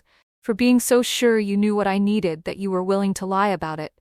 For being right, even though you had no business being right." "Well," Bertie's eyes were suspiciously bright. "You're welcome, I suppose, though I maintain that I was simply following divine guidance." "You were playing matchmaker from heaven. I was being God's hands and feet," Bertie said primly. Luke returned with plates of food settling onto the blanket beside Cassie. Grace immediately reached for him, and he scooped her up with the easy confidence of a man who'd taken to fatherhood like he'd been born for it. "What are you two talking about?" he asked. "Divine guidance," Cassie said. "Meddling old women," Bertie countered. "Same thing, apparently." Luke grinned and kissed Grace's forehead. "Either way, I'm grateful." They ate lunch together on the church lawn, the 3 of them plus Bertie, joined eventually by Ruth and James and Marcus and Tom. The conversation flowed easily, punctuated by Grace's babbling and the occasional theological debate between James and Marcus. It was chaotic and loud and absolutely perfect. As the afternoon wore on and the crowd began to thin, Cassie found herself standing alone at the edge of the lawn, looking out at the town she now called home. Havens Creek spread before her, Main Street with its familiar shops, the steeple of the church rising against the blue sky, the houses where people she loved lived and worked and built their lives. Luke appeared beside her, Grace asleep against his shoulder. "What are you thinking about?" "Everything," Cassie said. "How different my life is from what I thought it would be. How grateful I am that it turned out this way instead." "Any regrets?" She thought about it seriously. About Derek in Chicago and the life she'd thought she wanted. About the pain of betrayal and the fear of starting over. About all the ways things could have gone differently, all the paths she might have taken. "No," she said finally. "Not one." Luke shifted Grace to one arm and pulled Cassie close with the other. They stood together, watching their town, their community, their home settle into the golden light of late afternoon. "I love you," Luke said. "I love you too." Cassie leaned into him, breathing in the scent of sawdust and soap and baby powder that had become the smell of home. "Forever?" "Forever," Luke promised. Behind them, the church bells began to chime, calling the faithful, celebrating another day in the life of Havens Creek. And Cassie closed her eyes and let the sound wash over her, a reminder that time kept moving, that life kept unfolding, that every ending was really just a new beginning. She had come to this town broken and afraid, convinced she would never be whole again. She had found love in the most unexpected place, family in the most unlikely people, faith in a God she'd stopped believing in. She had learned that broken doesn't mean finished, that scars can become beautiful, that the best things in life often come wrapped in circumstances we never would have chosen. Grace stirred against Luke's shoulder, making the soft sounds of a baby waking from sleep. Cassie reached out to stroke her daughter's cheek, marveling again at this tiny person they'd created together. This perfect blend of both of them, this promise of the future, this gift of grace. "Ready to go home?" Luke asked. Cassie looked at her husband, her daughter, the town spread out before them in the golden afternoon light. She thought about the house waiting for them on the hill, the life they were building together, all the ordinary days stretching out ahead full of possibility. "Yes," she said, smiling. "Let's go home." They walked to the car together, Grace between them, the spring breeze carrying the scent of flowers and fresh beginnings. Behind them, Havens Creek settled into its Sunday afternoon rhythms, peaceful and familiar and exactly right. And Cassie knew, with a certainty that went bone deep, that she was exactly where she was meant to be. Home, at last. The end.